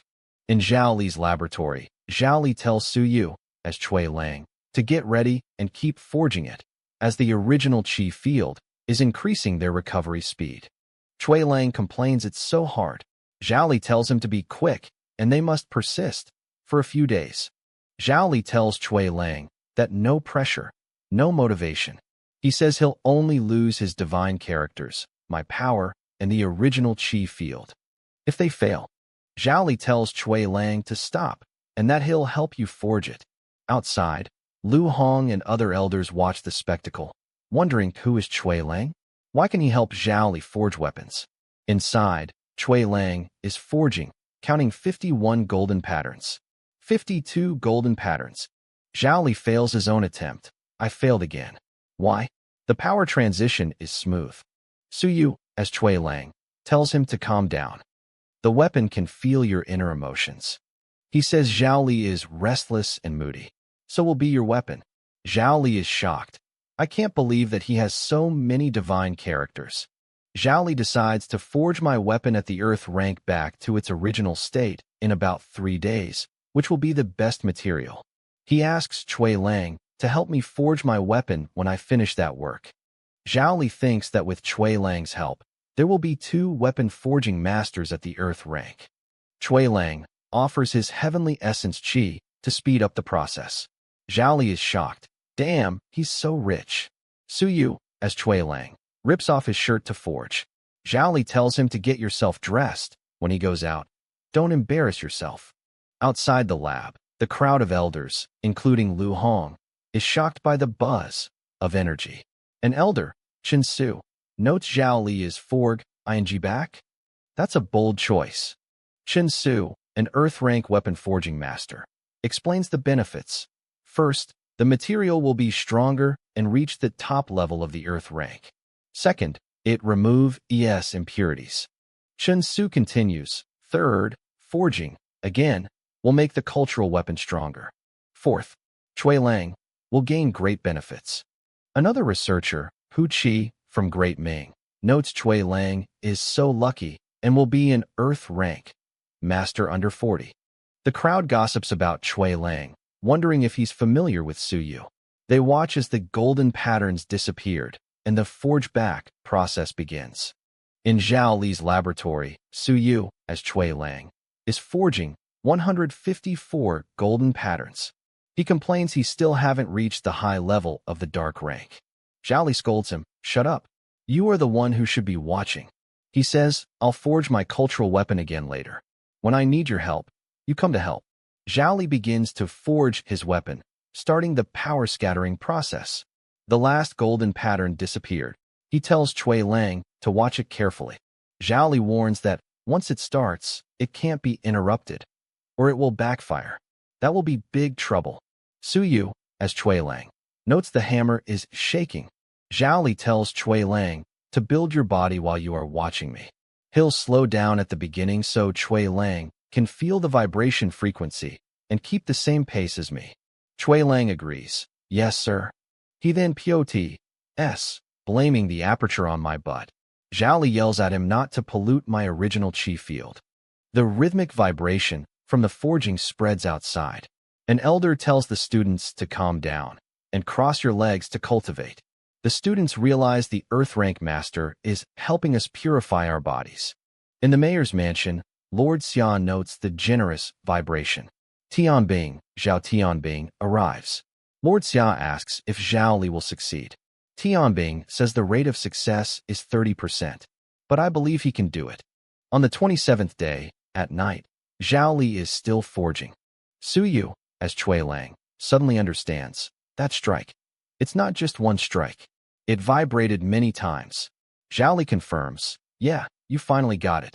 Cui Lang is excited. It's the vibrating of the hammer. I want to have a try too. Zhao Li agrees. Okay. And instructs him. Follow my vibration. Cui Lang thinks he can use that kill on my enemies. Su Yu, as Cui Lang, masters the technique. You can vibrate your hammer 9 times in such a short time. You're really talented. Zhao Li then boasts. I'm F*** King amazing. You geniuses really made me jealous. On the 28th day, the 36th inscription is about to appear. Zhao Li tells Cui Lang to join me at the right moment. They forge it together. Outside, the crowd notes it's Cui Lang. Someone has joined the forging process. They see Cui Lang has reached the high level of the dark rank now. Inside, Cui Lang asks Zhao Li why his body is stronger than mine. Zhao Li says he's physically stronger. Cui Lang reveals, I have the explosive power of 4,000 apertures now. Zhao Li is shocked. F***CK. Cui Lang boasts, I will be as strong as you if I build my body a few more times. He then says, I need to be away for a while.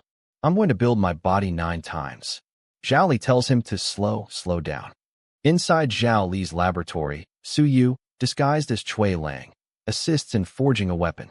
He notes they have reached the 57th inscription, but the process is difficult, and he feels the chance of success is only 30%. Outside the Academy of Cultural Research of Great Xia, a crowd of elders watches the phenomenon. They are stunned to see the hammer has 63 golden patterns, surpassing the earth rank, and are amazed that Cui Lang can keep up with the forging. In the mind-cultivating pavilion, Wan Tiansheng observes the forging. He notes that Zhao Li and Cui Lang timed this difficult forging perfectly, as it will delay the public trial of Feng Qi. Wan Tiansheng reflects that the longer the trial is delayed, the farther the real culprit, Chen Yong, will run. He is suddenly surprised by a vision from heaven, realizing the earth rank weapon they are forging is of the highest quality and might even become a heaven rank weapon. Inside the lab, Su Yu, as Cui Lang, is shocked as he feels an innate divine character forming. Zhao Li is also stunned, asking if Cui Lang felt it, realizing he is comprehending a divine character while forging a weapon simultaneously. Su Yu, as Cui Lang, confirms he has drawn the divine character Shake. Zhao Li, seeing Cui Lang's immense talent, feels his own confidence as a master forger waver. Su Yu, as Cui Lang, panting from the exertion of the forging and drawing a new divine character, tells Zhao Li that his energy is depleted and he needs to recover. Su Yu, as Cui Lang, pulls out a glowing orb, a celestial realm divine character. He internally wonders if breaking such a valuable item just to recover his energy will be noticed by the elders outside. Zhao Li is horrified, asking Cui Lang if he's really going to break a celestial realm divine character. Su Yu, as Cui Lang, casually confirms it, dismissing it as just a celestial realm character and saying they won't be sensed. Su Yu, as Cui Lang, crushes the orb and absorbs the immense power. His newly acquired Shake divine character is instantly promoted to the 2nd rank. He tells a stunned Zhao Li that their chance of success is now 50%. Outside the laboratory, a vision from heaven erupts as the forging nears completion. The watching crowd is stunned, realizing Zhao Li and Cui Lang are about to succeed in forging the earth rank weapon. Inside, Zhao Li is ecstatic, believing heaven and earth are helping them. The forging is a success, and the new earth rank weapon is complete. Zhao Li is shocked to see that his own hammer has gained 3 new inscriptions as a reward from heaven. He tells Su Yu, as Cui Lang, that his sea of consciousness is being destroyed by the new weapon's power and he needs Cui Lang to enter his mind to help. Inside Zhao Li's sea of consciousness, Su Yu, as Cui Lang, sees the newly forged earth rank cultural weapon. He realizes it's rampaging and that Zhao Li's sea of consciousness is about to be shattered by it. He decides he has to beat it until it surrenders. Inside Zhao Li's sea of consciousness, Su Yu, disguised as Cui Lang, prepares to battle the newly forged, rampaging earth rank hammer. Zhao Li, his sea of consciousness cracking, tells Cui Lang he can leave, as he's learned all he can. He plans to seal the dangerous weapon. Cui Lang dismisses his concern. It's just an earth rank weapon. I don't want it. Su Yu, as Cui Lang, refuses to leave, telling Zhao Li the forging isn't done. He insists that together, they can defeat the weapon and make it surrender. Inspired by Cui Lang's resolve, a determined Zhao Li yells, "All right, fight," and grabs the rampaging hammer. As they struggle, Su Yu, as Cui Lang, recalls Professor Lu mentioning sense apertures. He worries that Zhao Li's sea of consciousness will break before the hammer's energy is used up. Su Yu, as Chui Lang, tells Zhao Li to follow his lead, warning him that if he dies, he'll get a decent funeral, but if he survives, he'll be stronger. He tells him to make it go up, confusing the annoyed Zhao Li. Su Yu, as Chui Lang, tells Zhao Li he is activating his apertures, a forcible method he claims Professor Lu Wenyan used at the willpower training stage. He reasons that since Mr. Lu is still alive, Zhao Li won't die either. Zhao Li reluctantly agrees to the dangerous idea. In a flashback to the All Heavens battlefield, Lu Wenyan tells by phone that he did forcibly activate his apertures, but it nearly shattered his sea of consciousness. He was only saved because the king of Great Xia was present to stabilize him. Back in Zhao Li's mind, Su Yu, as Chui Lang, uses the hammer to strike one of Zhao Li's sense apertures, successfully activating it. A shocked Zhao Li cries out as the aperture opens. Zhao Li panics, yelling that Chui Lang's forcible activation is making his sea of consciousness disintegrate even faster. He accuses Chui Lang of trying to kill him to inherit the cultural weapon. Chui Lang tells him to try activating more 5 elements techniques. Su Yu, as Chui Lang, tells Zhao Li to hold on while he briefly leaves to draw a divine character of treatment to stabilize his sea of consciousness. Zhao Li is left confused and then erupts in anger, furious that Chui Lang ran out in the middle of the fight. A moment later, a chibi Su Yu, as Chui Lang, returns, and Zhao Li is shocked at how fast he was. Su Yu, as Chui Lang, admits the new divine character isn't for healing, but can only help maintain the sea of consciousness. He offers to go try again, but a terrified Zhao Li stops him, yelling that he'll be killed sooner or later. Chui Lang then uses other skills to bind the hammer, shocking Zhao Li with his ability to change fighting tactics. Su Yu, as Chui Lang, tells Zhao Li to help him drag the bound hammer to the next sense aperture. Su Yu, as Chui Lang, claims he knows how to draw the fighting tactics for a big hammer and tells Zhao Li to watch and remember it. Zhao Li agrees to try. Su Yu, as Chui Lang, instructs Zhao Li to lock up and capture the hammer using his own fighting tactics. He explains this will not only contain the hammer, but also make Zhao Li's own tactics stronger. Zhao Li, filled with new determination, closes his eyes and agrees to follow Chui Lang's instructions. Outside the laboratory, hours have passed. The crowd of elders waiting is confused. The golden patterns on the weapon aren't increasing or decreasing, leaving them unable to tell if the forging has succeeded or failed. Inside Zhao Li's sea of consciousness, the 90-second sense aperture is activated. This connects 2 full sets of the 5 elements techniques. Zhao Li is shocked as the 2 cultivation techniques begin to surge through his mind, the energy from the hammer almost used up. The 2 techniques successfully connect and stabilize his entire sea of consciousness. Zhao Li is overcome with emotion, realizing that Su Yu, as Chui Lang, has solved the problem that plagued him for decades, finally allowing him to merge his apertures. At the Academy of Cultural Research of Great Xia, Zhao Li emerges from his breakthrough. The crowd of elders watches as his weapon's inscriptions flash, stopping at 107, then 108 golden patterns. It's an Earth rank weapon. The crowd is stunned as Zhao Li's weapon stabilizes at the Earth rank. They realize Master Zhao has successfully broken through to the devastating realm. They wonder if the mysterious Chui Lang was the one who forged it. Su Yu, still disguised as Chui Lang, also emerges, holding his own newly forged cultural weapon. He dismisses it as just a cultural weapon at the peak of the dark rank, boasting that he'll make dozens of them later, which awes the crowd. Lord Xia and another elder, Zhao Tianbing, appear and congratulate Zhao Li on his success. Zhao Li, now in a jovial mood, humbly deflects, instead praising Chui Lang, Su Yu, and predicting he will become an Earth rank master within a year.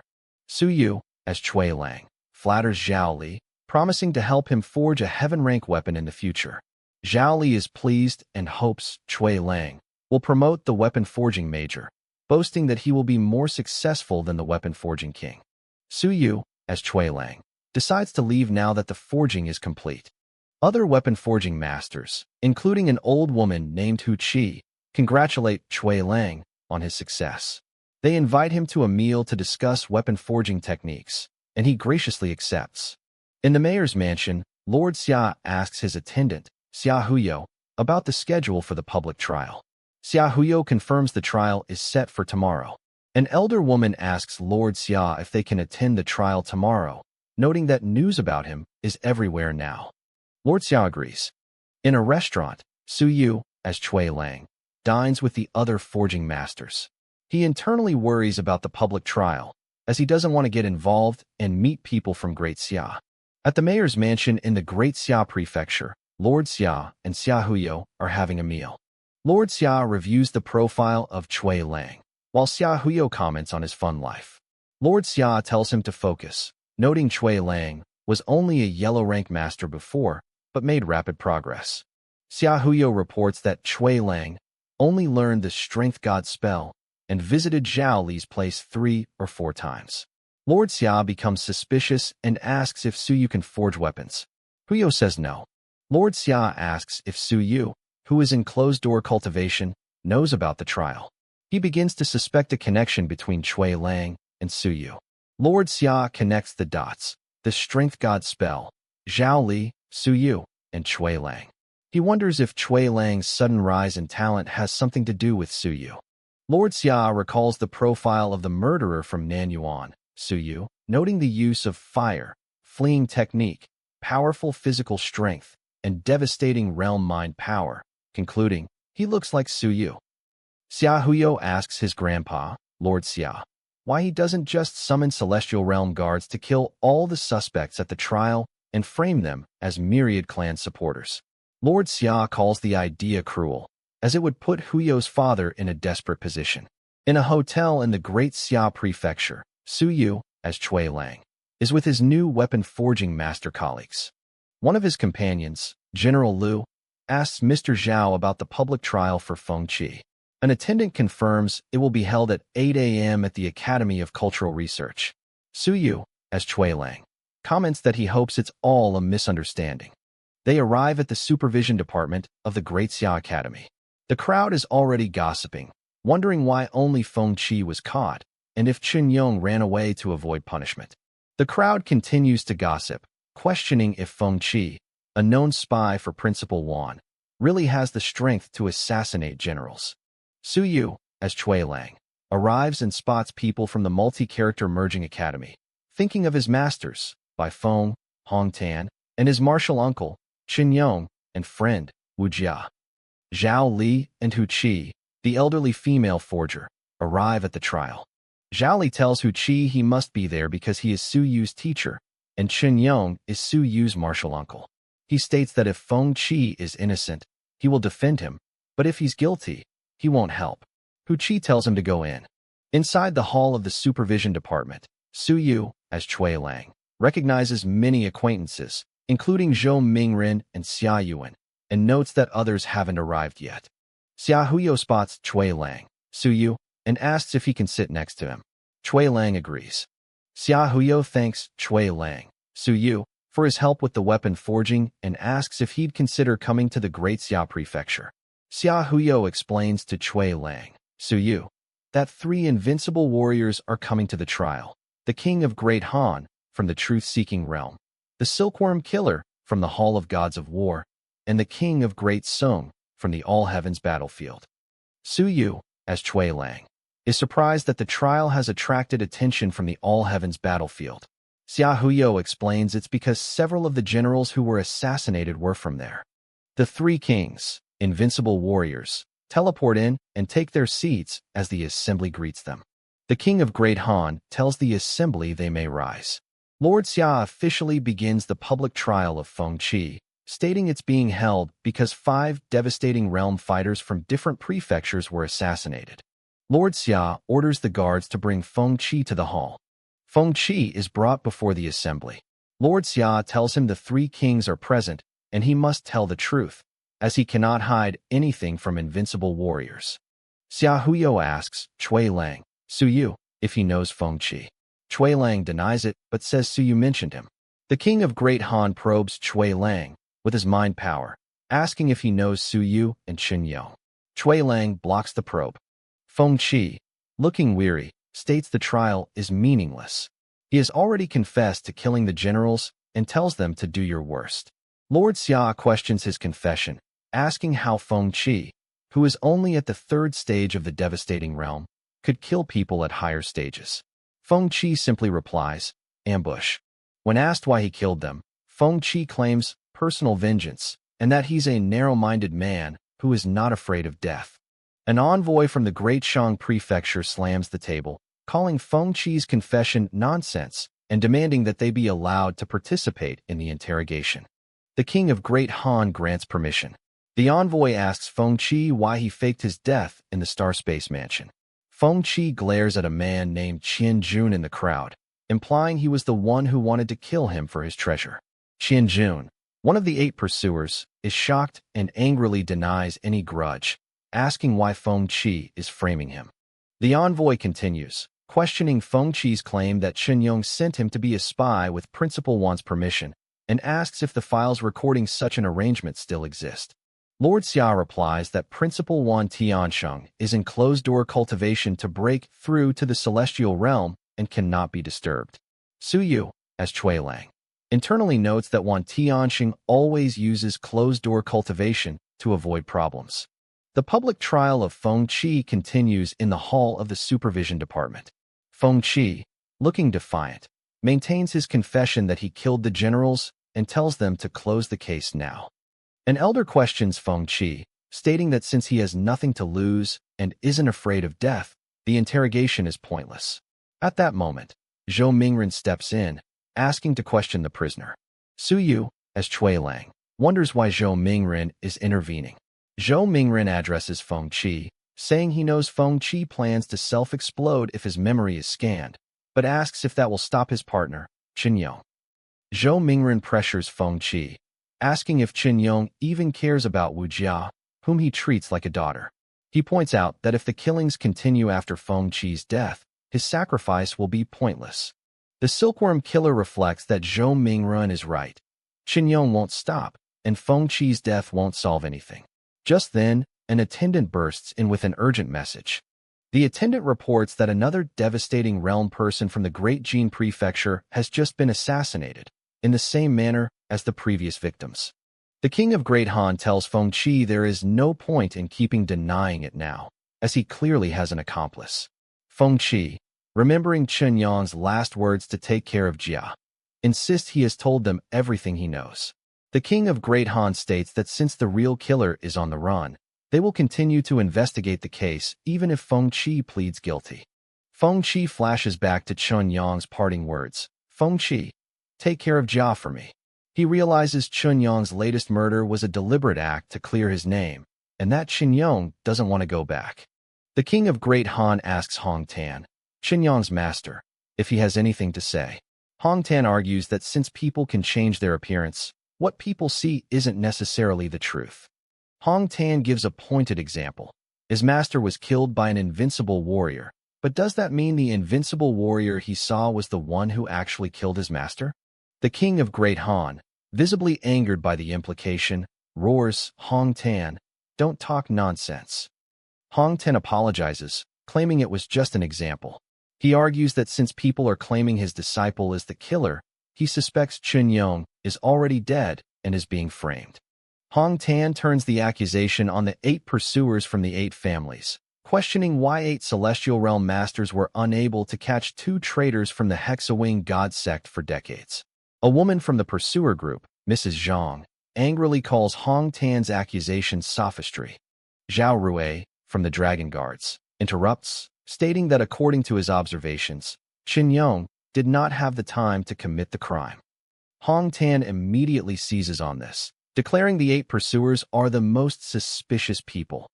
Hong Tan argues that the 8 pursuers followed the fugitives for months, but never caught them, questioning if they were avoiding the fugitive deliberately. The pursuers angrily deny the slander.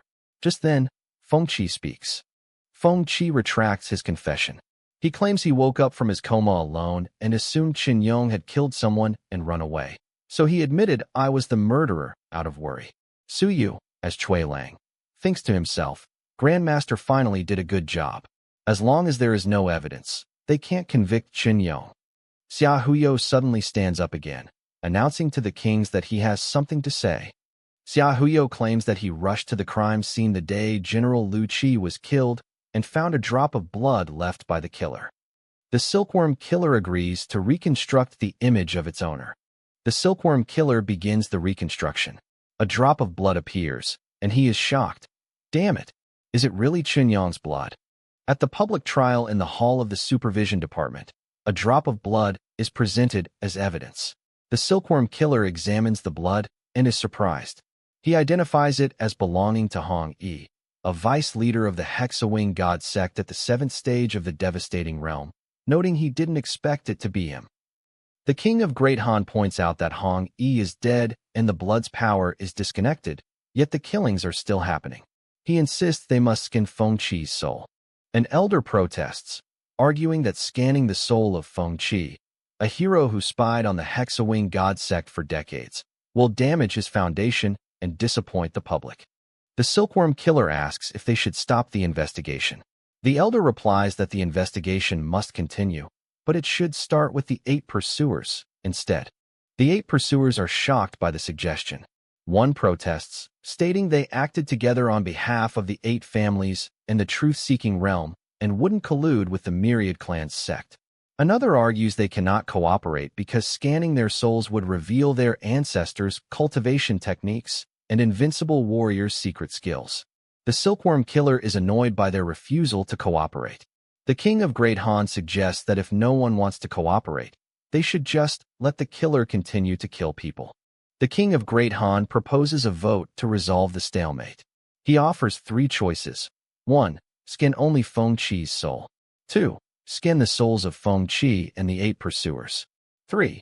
Skin no one, but the investigation will take longer. The king of Great Han explains the voting process. The 36 prefectures and 2 holy lands get 38 votes.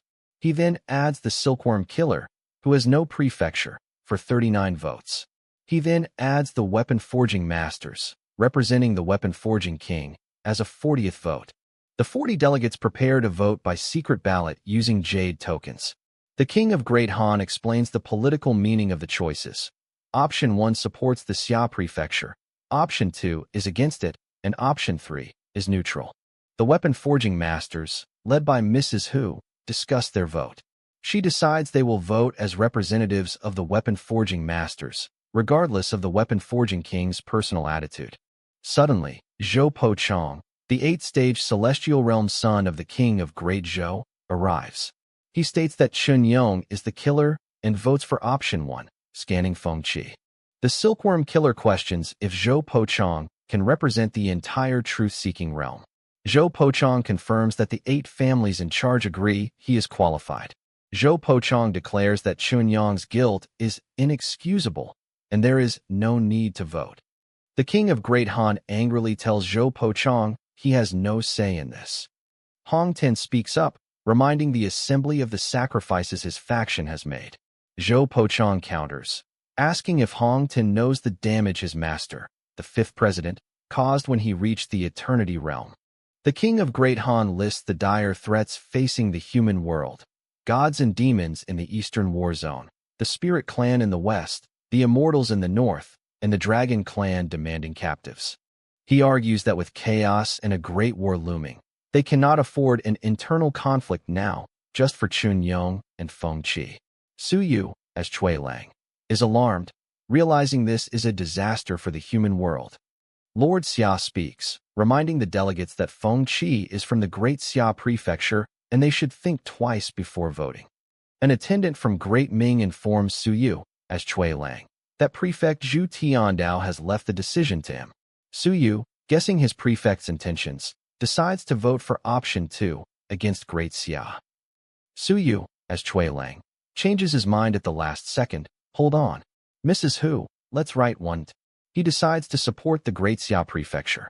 An elder asks if 1 was chosen, which means scanning only Feng Qi.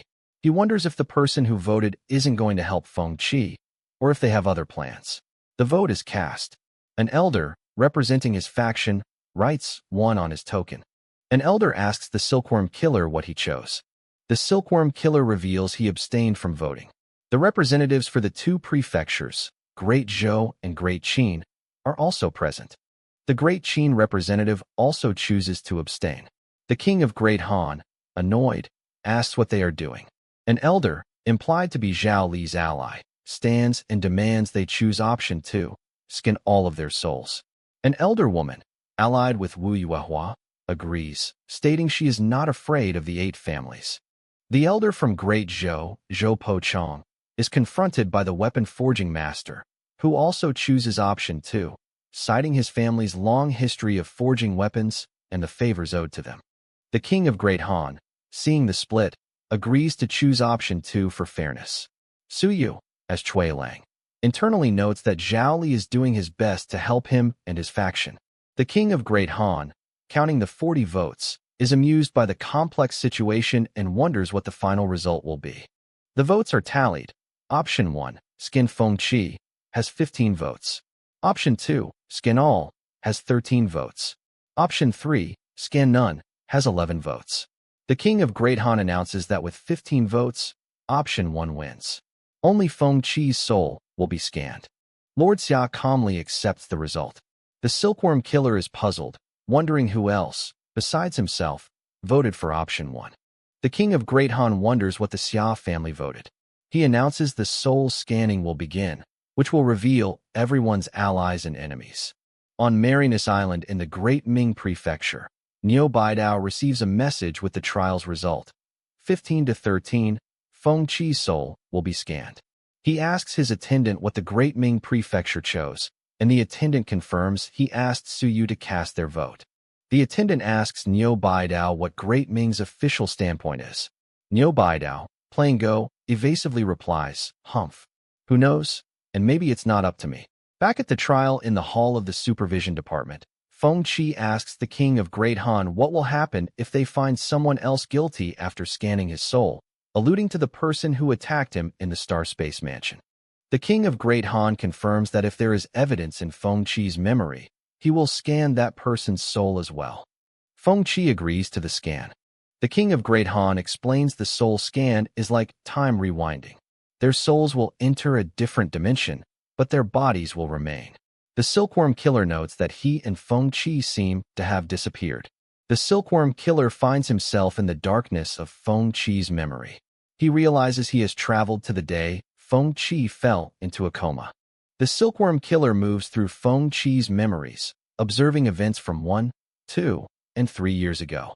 He sees a memory of Chun Yong carrying the dying Feng Qi away from the All Heavens battlefield 10 years ago. The silkworm killer probes deeper into Feng Qi's memory, searching for the incident in the Star Space Mansion. He finds the memory. A powerful force, which he identifies as an invincible warrior's power, attacks Feng Qi. The silkworm killer confronts the attacker, recognizing him as Wang Hu, his former name, and Dragon Silkworm King, realizing they are fated to meet. A flashback explains that Wang Hu, an invincible warrior in charge of the Hall of Gods of War, was once swallowed by the Dragon Silkworm King. He managed to escape only because the monster had a nature call. This event was a lifelong humiliation for him, causing him to change his name to the Silkworm Killer.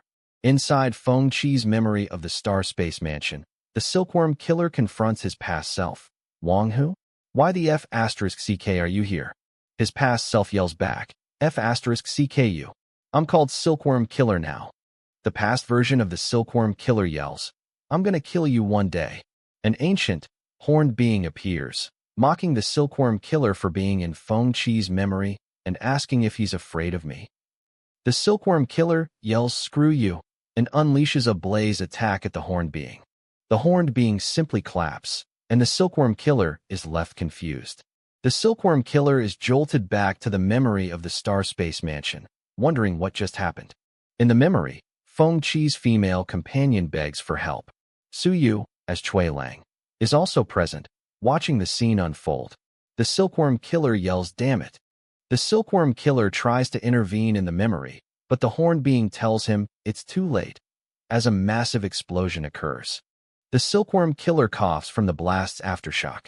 Feng Qi is also shown in the memory, looking on. The Silkworm Killer is frustrated, as he can't even find Feng Qi's past in the Star Space Mansion, calling the place weirder.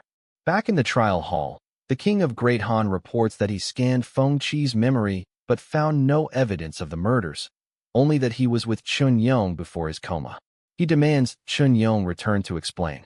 The king of Great Han adds that he saw something else in the memory, but what he saw was not necessarily true. He sighs, stating that further investigation is needed.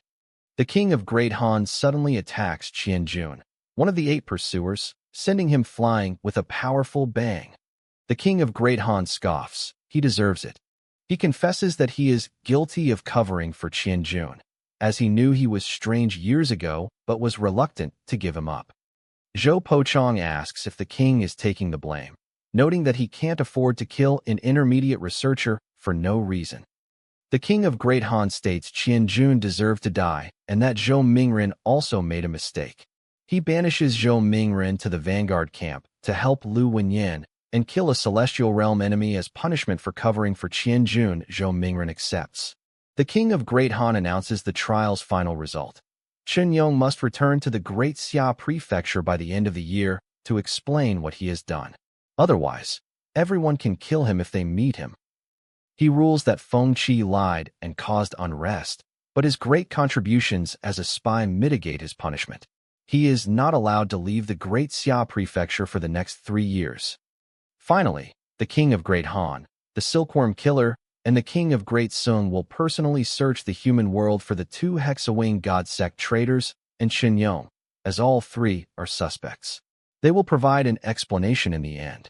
Su Yu, as Cui Lang, sighs in relief. Phew. I thought Feng Qi would be executed. Su Yu, as Cui Lang, reflects that Chun Yong now has about 6 months of freedom, which is the best result. He wonders why the Silkworm Killer helped them, speculating it's due to his friendship with the king of Great Xia. The Silkworm Killer then asks Hong Tan how his research on the dividing method is going. Hong Tan replies that those in the soaring realm can use it to form new fighting tactics, but the method is not perfect yet. The Silkworm Killer is intrigued and asks for a copy for the truth-seeking realm, promising to file it and not make it public. Hong Tan refuses, stating it's the hope of the rise of the multi-character department, and he needs to perfect it in case of sabotage. The king of Great Han tells him to be careful and that the Great Xia Prefecture will assist him. In the mind-cultivating pavilion, Wan Tiansheng is glad the war didn't break out. After the public trial, the Silkworm Killer walks through the hall of the Supervision Department. He tells Lord Xia, Shower, that the trial is over and asks when Xia Longwu will return. Lord Xia confirms that Longwu is in closed-door cultivation. The Silkworm Killer warns him not to be too willful, as the human world and the all-heavens battlefield are turbulent, and nothing bad should happen during Longwu's cultivation. Lord Xia understands. The Silkworm Killer and the King of Great Sung take their leave and teleport away. The King of Great Han also leaves, stating he must return to his prefecture and that the truth-seeking realm will search for the Hexawing God Sect. He warns Zhou Pochong not to bring any trouble for him. As Su Yu, as Cui Lang, sits in the trial hall, he is suddenly addressed by the Silkworm Killer, who calls him bold for comprehending my time technique in front of me, and warns him never regard an invincible warrior as an idiot. The Silkworm Killer gives Cui Lang, Su Yu, a warm tip. The Great Ming Prefecture may not always be his support, and Zhu Tiandao is an ambitious man. He warns him to be careful not to fall into his trap, and to leave the chaotic Great Xia Prefecture as soon as possible. Su Yu, as Cui Lang, is left alone, wondering what the Silkworm Killer meant by the Great Xia Prefecture being in chaos. Su Yu, as Cui Lang, asks Lord Xia what the Silkworm Killer meant by his warning. Cui Lang, Su Yu, asks Lord Xia why he voted to skin Feng Qi's memory, option 1, and why he asked about Xia Longwu before leaving. Lord Xia dismisses Cui Lang's questions, saying it's not your concern. He claims the vote was fine and scanning memories wasn't necessary, as killing Qin Yong would turn the Xia family against them. He says he was just reminding Shower, an elder, not himself, not to mess around. The King of Great Han interrupts, asking about his views on the situation. The King of Great Han suggests they declare war on them now, the gods and demons, rather than wait for their minor emperors to break through. Zhou Pochong asks if he means a full-scale war. The King of Great Han clarifies, no, but we have to give them some trouble. They've crossed the line, and they have to pay the price. He states the war of invincible warriors will come eventually. Lord Xia confronts Zhou Pochong, angrily asking why he's making trouble for his men, the Xia family, when he's not good at doing something serious or killing people of the Myriad Clans sect. Lord Xia yells at Zhou Pochong to cut the crap and get out of here, reminding him that he's in the Great Xia Prefecture and to not blame me for being rude to you. Zhou Pochong tries to argue that he just wanted to uphold justice. Lord Xia clenches his fist and tells him not to make one more enemy, as Longwu will reach the Eternity Realm soon. Zhou Pochong and his attendants leave the hall. Zhao Li and Hu Qi also say their goodbyes to Lord Xia. Cui Lang, Su Yu, asks to have a private talk with Lord Xia. Lord Xia tells Cui Lang, Su Yu, he's lucky he didn't mess up my plan. He warns him to leave Great Xia, as the place is dangerous now, and he's been told not to stay here for too long. Su Yu, as Cui Lang, asks about the pursuers. Lord Xia states they can't leave. He explains they are the triggers, and wherever they are, they will cause chaos. Su Yu, as Cui Lang, wonders if he made things worse by showing up. Lord Xia tells him not to overestimate himself, as their fate was decided on the day Lu Wenyin left Nanyuan City. Cui Lang then angrily asks why his, Su Yu's, house was turned into an exhibition hall for anyone to enter. Lord Xia dismisses it as nothing but a house and steel and concrete. But Su Yu, as Cui Lang, retorts that he lived there with his father for more than 10 years and the house is full of my memory. Lord Xia calls him a kid and suggests he release more cultivation techniques to make the relics in Nanyuan seem more attractive. He explains this will attract the attention of some invincible warriors and it'll be fun. Su Yu, as Cui Lang, is shocked. Attract the attention of some invincible warriors. He asks why he should cooperate with this plan. Lord Xia explains that they, his allies, are under so much pressure and overwhelmed. He asks Cui Lang, Su Yu, how about we share some of the burdens? In the hall of the supervision department, Su Yu, still disguised as Cui Lang, confronts Lord Xia. He asks, Lord Xia, what exactly do you want to do? Are you my friend or foe? What's the attitude of the Xia family? Lord Xia explains his great plan, which will help the multi-character department, but warns that any reform needs to be done with blood, and that he, Longwu, or even his father might die. He then suggests Cui Lang, Su Yu, should donate some heavenly essence qi to help the cause. Xia Huyo greets Cui Lang, Su Yu, and invites him to stay in the Great Xia Prefecture for a few more days, tempting him with the news that a group of beautiful girls of the powerful God clan and the demon clan will come to the academy. Cui Lang is surprised by this news. Xia Huyo confirms the God and demon clan students will soon arrive. Cui Lang, Su Yu, agrees to stay for a few more days, and Huyo says then it's settled. Lord Xia warns Cui Lang, Su Yu, not to run around for the next few days.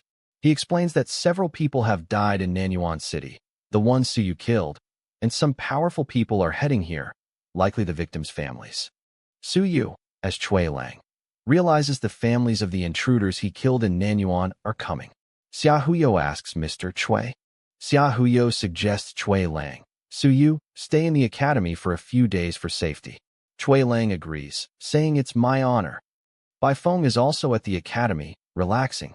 He complains to his master, Hong Tan, that Cui Lang, Su Yu, a mere dark-rank weapon-forging master, is being treated like a distinguished guest, while he, a celestial realm master, doesn't feel as important. Hong Tan tells Bai Feng that Cui Lang, Su Yu, doesn't look like an ordinary person. Bai Feng thinks he seems amiable. Bai Feng corrects himself, saying it's not Cui Lang who is amiable, but something on him. Bai Feng identifies the feeling. What is it? The only thing that gave me the same feeling before was the tablet of fighting tactics of divine character. Bai Feng is puzzled, thinking to himself, isn't that tablet supposed to be with Su Yu? In the villa area of the willpower training campus, Xia Huyo is having a meal with Su Yu, as Cui Lang. Huyo asks, dude, do you know what I'm talking about? Cui Lang replies, I don't. Xia Huyo sighs, calling Cui Lang, Su Yu, a heartless man for not knowing what he's thinking. He then says, actually, there's something I want, and I need your help. Chui Lang asks, do you want heavenly essence chi? Both are shocked by the accurate guess. Xia Huyo, stunned, immediately confirms, you're right. I want it. I want to buy all of it. Name your price. Su Yu, as Chui Lang, slaps him, yelling bullsh asterisk T. He tells Huyo to get back to the thing you talked about just now. Huyo, embarrassed, clarifies he wants some cultivation techniques that can boost my body strength and be used together. Xia Huyo explains his request, using the soul-destroying bug as an example. He doesn't want the soul-absorbing technique itself, but a set of cultivation techniques. Su Yu, as Chui Lang, understands Xia Huyo's request. You want to defeat your enemies by number. Am I right? I get it. Xia Huyo confirms, yeah, that's the cultivation technique I want. He asks Chui Lang, Su Yu, if he has a technique that can bring 10,000 people's fighting abilities together. Chui Lang asks why he needs this when the Xia family already has the dragon guards. Xia Huyo explains his ambition. I have to recruit some subordinates for myself. He says he must do it fast, as his family, father, granduncle, great-grandfather, are all prepared for a political struggle. Su Yu, as Chui Lang, asks if the millions of soldiers in the Dragon Guards and Demon-Subduing Corps aren't enough. Xia Huyo says no. He explains the prefecture soldiers are weak, and the Dragon Guards are talented young people he must preserve. He plans to mainly recruit people who are older, unattached, and loyal to the Xia family. Chui Lang asks if he's trying to usurp power. Xia Huyo confirms yes, stating his ambition is to bring the Xia family forward and ensure the great Xia prefecture thrives and doesn't disappear. In my generation. Xia Huyo says he needs to build a strong private army and needs heavenly essence chi to build my body. He heroically offers to take my soldiers to save you in the future. Su Yu, as Chui Lang, bluntly replies, no, I don't need it. Xia Huyo changes the subject, offering to introduce Chui Lang, Su Yu, to the beauties of the God clan and the Demon clan that are arriving soon. Chui Lang just says, you've changed. Huyo laments that he can no longer be a harmless little fatty and must become a playboy and smarter to work with the immortals, as his father will soon reach the eternity realm. Xia Huyo calls Chui Lang, Su Yu, a brat for not understanding him. Chui Lang gives Huyo a package to deliver to his master, Zhao Li, but tells him not to give it to him now, as it might hurt his feelings. Su Yu, as Chui Lang, tells Xia Huyo to collect information about the people Mr. Chen killed, find out who had been to my home, and give him a complete list of the ancient clans. Huyo asks if he's going to the All Heavens battlefield. Chui Lang replies, being too smart will bring you danger. At the Academy of Cultural Research of Great Xia, Su Yu, disguised as Chui Lang, is approached by Lu Hong, who acts overly friendly and asks if Chui is there to see the new students from the God and Demon clans. Maintaining his playboy persona, Chui Lang deliberately embarrasses Lu Hong by loudly remembering that Lu Hong owes him money from a visit to a brothel years ago. Lu Hong, needing to gain Chui Lang's favor, is forced to awkwardly play along with the false and embarrassing accusation, claiming Chui has a good memory. Lu Hong tries to change the subject by offering Chui Lang a lucrative business deal forging and selling cultural weapons. Chui Lang rudely dismisses the offer, claiming he is lazy, not interested in money, and finds forging weapons boring. He also rejects Lu Hong's offer of pretty girls. Desperate, Lu Hong makes one last attempt, offering Chui Lang something he thinks he will like. Lu Hong presents a map of Star Space Mansion.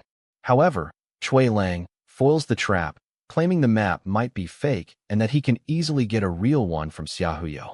As Lu Hong follows him, Chui Lang, Su Yu, observes the arrival of the new students from the God and Demon clans. He assesses the new Myriad Clan students, noting their high cultivation levels, with most being at the Soaring Realm and a few even at the Cloud Riding Realm. A student from the Mountain-Breaking Cattle Clan glares angrily at Chui Lang, Su Yu, who has consumed a large amount of his clan's essence blood. A blonde-haired student from the God Clan tells the Cattle Clan member to be calm, and the group walks away from Chui Lang. Xia Huyo arrives to officially greet the Myriad Clan students, introducing himself as their guide. The students recognize him as the son of the Blood Slaughter King, Xia Longwu. Xia Huyo welcomes the new students, including members from the Immortal Clan, and instructs them to live in peace with the others. He politely directs the new students, including one from the God Clan, to proceed to the Myriad Clan College. The God Clan student informs Xia Huyo that they were invited to join the new multi-character merging academy.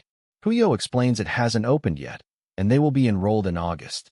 An unseen observer from the Great Qin Prefecture sneers at the sight, noting that Great Xia's compromise with the God and Demon clans means the toughest prefecture has finally surrendered. Cui Lang, Suyu, watches the new students, feeling unimpressed and thinking the girls are not as pretty as the ones he saw on the All Heavens battlefield. Lu Hong, still trying to build a connection, asks Cui Lang, Suyu, if he is interested in the dividing technique of divine characters, a secret of the multi-character department. In a hotel room, a cloaked Lu Hong meets with a Mr. Zhang, offering to sell him the dividing technique of divine characters for 50,000 merit points. Mr. Zhang, who is from a family with an invincible warrior, agrees to the price, but warns Lu Hong of the severe consequences if the technique is fake. After Mr. Zhang leaves, Lu Hong removes his disguise. Lu Hong celebrates his scam, revealing he has already made 300,000 merit points and that the dividing technique he's selling is a fake one that he wrote himself. He looks out over the city, musing that the place is getting dangerous and it's time for him to leave, as even Zhou Mingren has already fled. Lu Hong reflects that it's fortunate Suyu isn't around, as Suyu is more reliable than me in selling things and would be competition for his scam.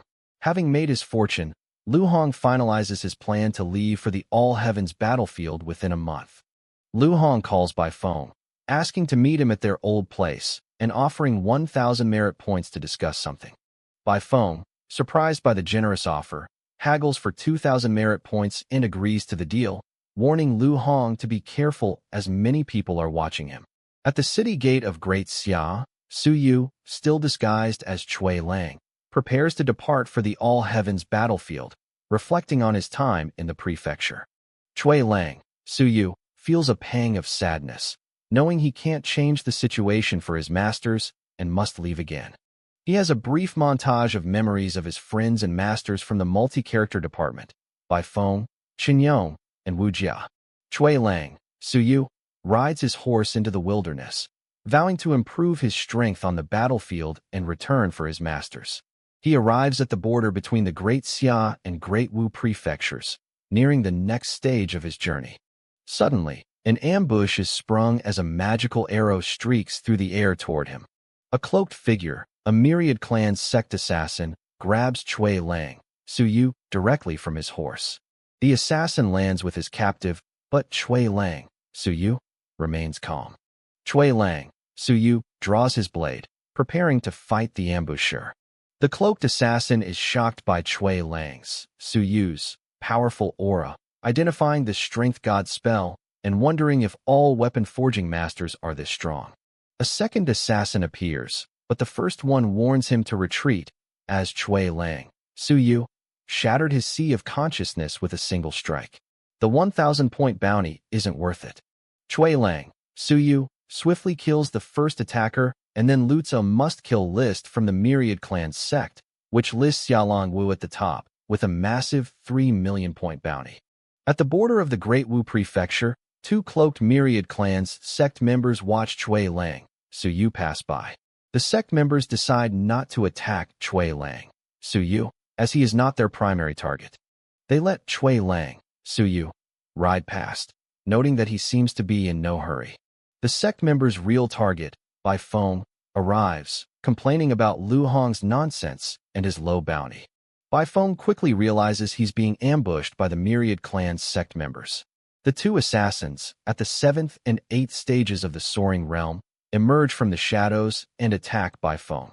The sect members recognize Bai Feng and his connection to the notorious Suyu.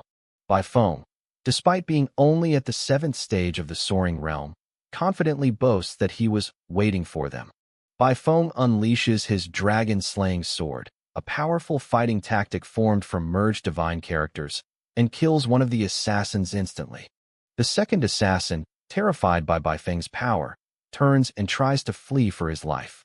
Bai Feng easily catches and kills the fleeing sect member, finishing the fight in seconds. Bai Feng searches the bodies and finds another copy of the must-kill list, noting the sect's new, integrated list. He reads the human must-kill list, seeing Xia Longwu at the top. He is shocked to find his own name, Bai Feng, also on the list. Bai Feng is furious that his bounty is only 10,000 contribution points, while Lu Hong's is 30,000. He then notices a name he doesn't recognize, Chui Lang, 1,000 points. Who is Chui Lang? Bai Feng immediately calls Lu Hong to ask who Chui Lang is. Lu Hong, who is in a tea house, begins a new scam, lying that Chui Lang is a top-level weapon forging master at the Earth rank. Bai Feng is shocked. Lu Hong continues the lie, claiming Chui Lang is powerful and mysterious and might even be Hong Tan's illegitimate son, with 36 divine characters. Lu Hong piles on the deception, claiming Chui Lang is so powerful and secretive that even he failed to persuade him to sell the dividing technique. Bai Feng, completely fooled by Lu Hong's elaborate lie, is now terrified of this monster Chui Lang, who is actually his own student, Su Yu. Bai Feng hangs up, wondering why his master, Hong Tan, never mentioned an illegitimate son. He decides to avoid this dangerous Chui Lang at all costs. Lu Hong celebrates his successful manipulation of Bai Feng. He earned 2,000 merit points and spread a confusing rumor that will protect his own scam of selling fake techniques. Lu Hong decides to keep a low profile for a while and plans to leave for the All Heavens battlefield. Chui Lang, Su Yu, arrives at the border of the Great Jing Prefecture. He notes the strong blood smell from his recent killings and needs to find the calming spring to wash it off before going to the battlefield. At the gate of Jingxin City, Chui Lang, Su Yu, discovers that people from Great Xia Prefecture are being barred from the calming spring by order from a big shot. A guard explains that the general's son was recently killed in Great Xia, and the general is using the calming spring to track down the murderer by their blood smell. Chui Lang, Su Yu, the real killer, realizes he's in trouble. Forced to change his plan, Chui Lang, Su Yu, asks a guard to take him to the residence of Master Chun, a local weapon forging master, as a pretext. The guard confirms Master Chen Qizhong is in town and asks for his name. Chui Lang, Su Yu, introduces himself. At the residence, Master Chun greets Chui Lang, Su Yu, who claims he left hastily the other day and had to rush back overnight. Chui Lang, Su Yu, spins a lie, claiming Master Zhao Li advised him to use the calming spring to dissipate his restlessness from forging. He asks Master Chun to seal the place for him. Master Chun is hesitant to seal off the popular spring, as hundreds of people use it every day. Chui Lang, Su Yu, immediately bribes him, offering one cultural weapon for one day and a lottery of weapons for the public to sign up for. Master Chun is delighted by the generous offer, realizing tens of thousands of people will want to sign up for the lottery, solving his political problem. Chui Lang, Su Yu, adds that he'll forge simpler martial weapons as well, as their murderous spirits will help wash away my restlessness. The plan is set for tomorrow. On June 12th, Chui Lang, Su Yu, and Master Chen arrive at the calming spring. The public is buzzing with excitement over the weapon lottery. Chui Lang, Su Yu, tells Master Chun to not let anyone get in and enters the spring. He submerges himself in the water of the calming spring. Chui Lang, Su Yu, reflects on the benefits of his disguise. Being a weapon forging master is good. He can get private access to the spring. To maintain his cover story, he begins to forge a weapon while submerged in the spring. He notes that the blood smell from his many killings has penetrated my bones, and that even his blood divine character can't completely erase it. As he forges and the spring water cleanses him, his blood divine character begins to reach the 4th rank. He successfully forges a weapon with 66 inscriptions. At the same time, the combined cleansing and forging process triggers his breakthrough to the cloud riding realm. Chui Lang, Su Yu, continues to forge his weapon in the calming spring. Outside the calming spring, General Zhang Ho, Celestial Realm, senses the weapon forging, noting 70 golden patterns and that a master is breaking through. General Zhang Ho, whose son was killed in Nanyuan, confronts the spring, enraged. He heard the person inside. Chui Lang, Su Yu, just came from there. A voice from the spring, Chui Lang, Su Yu, warns General Zhang Ho of the consequences of interrupting a weapon forging master breaking through to the earth rank. Chui Lang, Su Yu, dares the general to try to get in. The crowd outside panics, warning that offending the weapon forging king is a disaster. General Zhang Ho is forced to apologize. It's a misunderstanding. The crowd whispers, accusing the general of disgusting behavior, trying to stop a master's breakthrough just because of his son's death. General Zhang Ho is furious, but knows he can't interfere. He plots, as long as I can get his blood, I can know whether he has anything to do with it. Original Qi is drawn to the calming spring as Chui Lang's, Su Yu's, breakthrough continues. As Chui Lang, Su Yu, strains, blood mixes with the water. General Zhang Ho sees it. Great. It's his blood.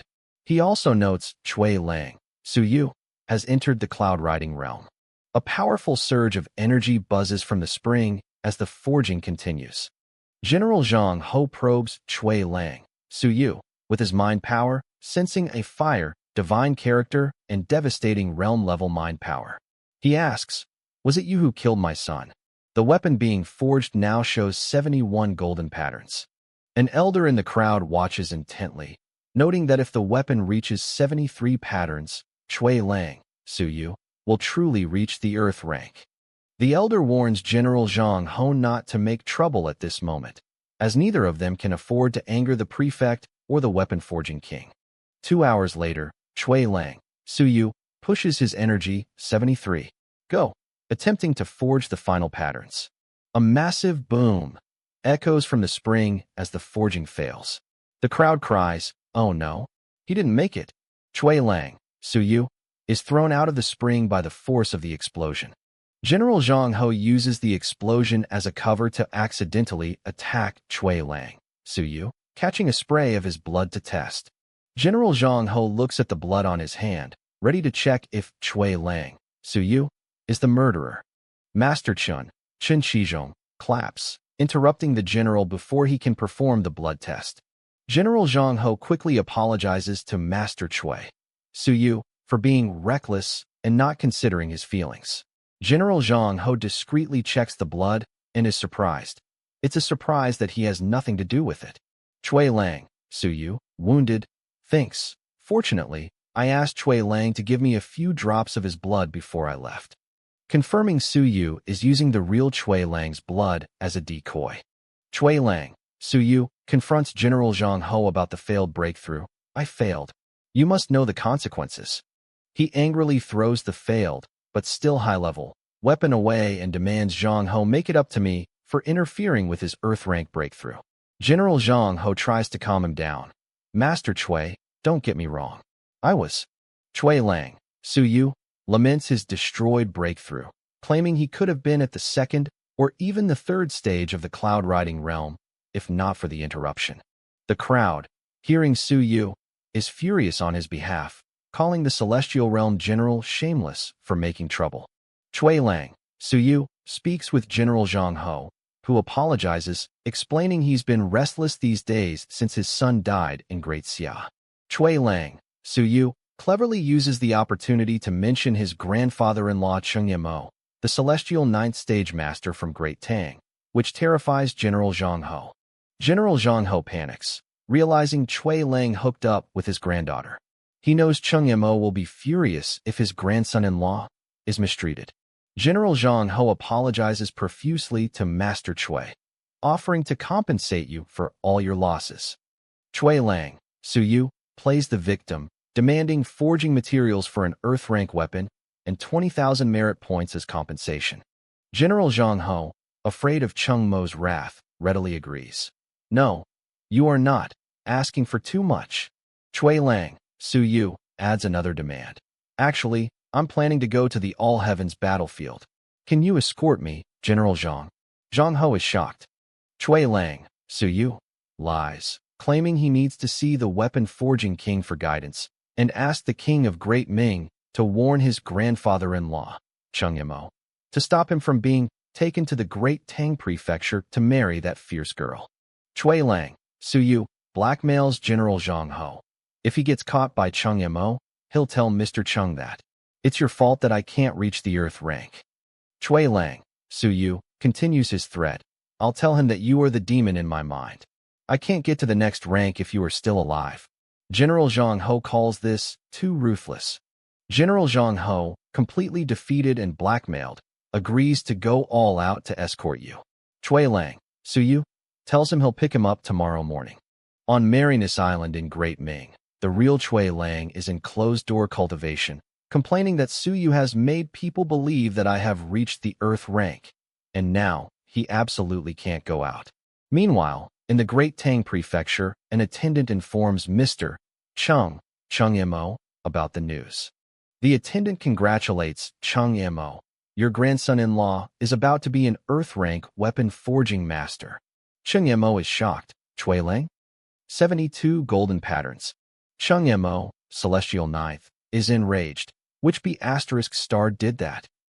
How dare he interrupt my grandson-in-law? I will kill him.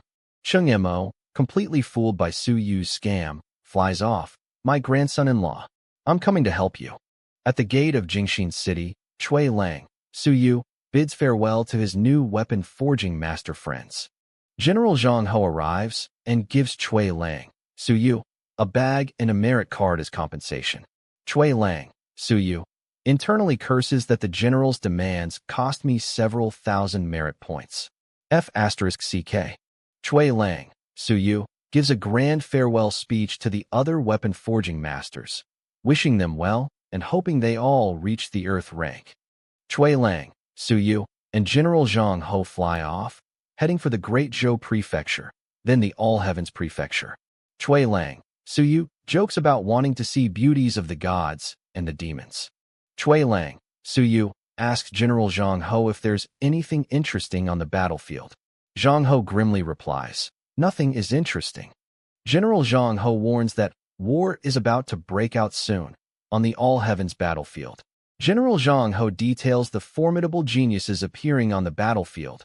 A Demon Clan cultural master, Cloud Riding Forth. A Heaven Clan physical genius, built body 36 times. And top human geniuses like Qin Fong, Great Qin, and Huang Tong, Great Xia. Chui Lang, Su Yu, asks about Great Ming. Zhang Ho. They arrive at the border of the Great Zhou Prefecture. A border guard's automated system targets them as illegal intruders. The guard stops them. General Zhang Ho identifies himself and their purpose of passing by and heading to the All Heavens battlefield. Chui Lang, Su Yu, identifies himself as a weapon forging master from Great Ming, under orders from Niu Baidao. The guard lets them pass, warning them not to fly over cities. Chui Lang, Su Yu, and Zhang Ho fly off, thanking the guard. The Great Zhou border guards watch them leave and plot to sell Chui Lang's, Su Yu's, whereabouts to Mr. Cheng Yemo, from the Great Tang Prefecture, who is hunting him. Mr. Cheng Yemo, himself appears, demanding Cheng Yemo, can take care of my own business. The guards are terrified. The guards, terrified, tell Cheng Yemo that Zhang Ho is escorting Chui Lang. Cheng Yemo claims he's there for Zhang Ho, for deliberately stop a weapon forging master from reaching the Earth rank. The guards confirm Zhang Ho and Chui Lang are heading all the way toward the All Heavens Prefecture. Cheng Yemo is confused, wondering why Chui Lang, who he thinks is cloud riding, is going to the dangerous battlefield, as he's not a cultural master who is good at fighting. Cheng Yemo flies off in pursuit, ordering the guards to notify the people ahead to stop them, lest they really get into the All Heavens battlefield. Chui Lang, Su Yu, looks back, sensing the pursuit. Chui Lang, Su Yu, and Zhang Ho are flying at high speed. Chui Lang, Su Yu, senses they're being chased and tells Zhang Ho to move faster. I feel a little worried.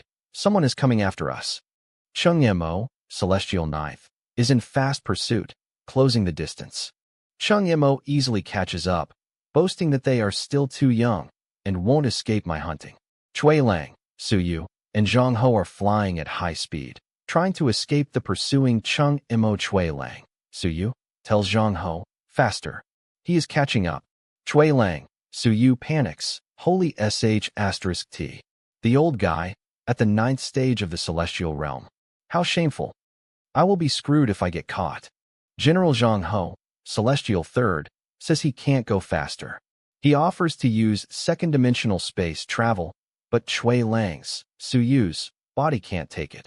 Chui Lang, Su Yu, realizes Zhang Ho is testing him to see if he killed his son. Zhang Ho says he'll try my best to get rid of him.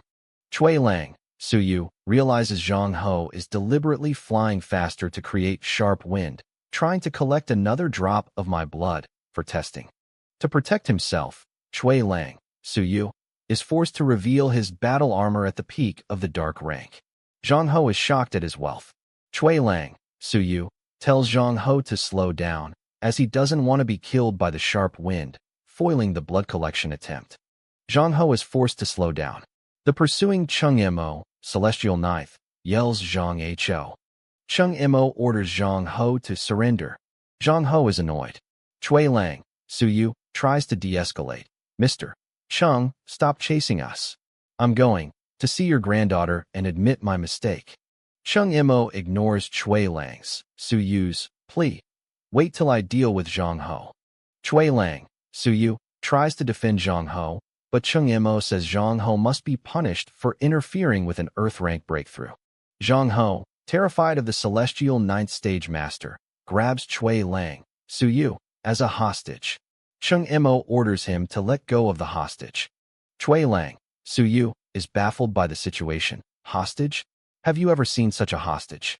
Chui Lang, Su Yu immediately yells for help, claiming Director Chung Mo is going to kill me as they approach the Great Zhou Prefecture border.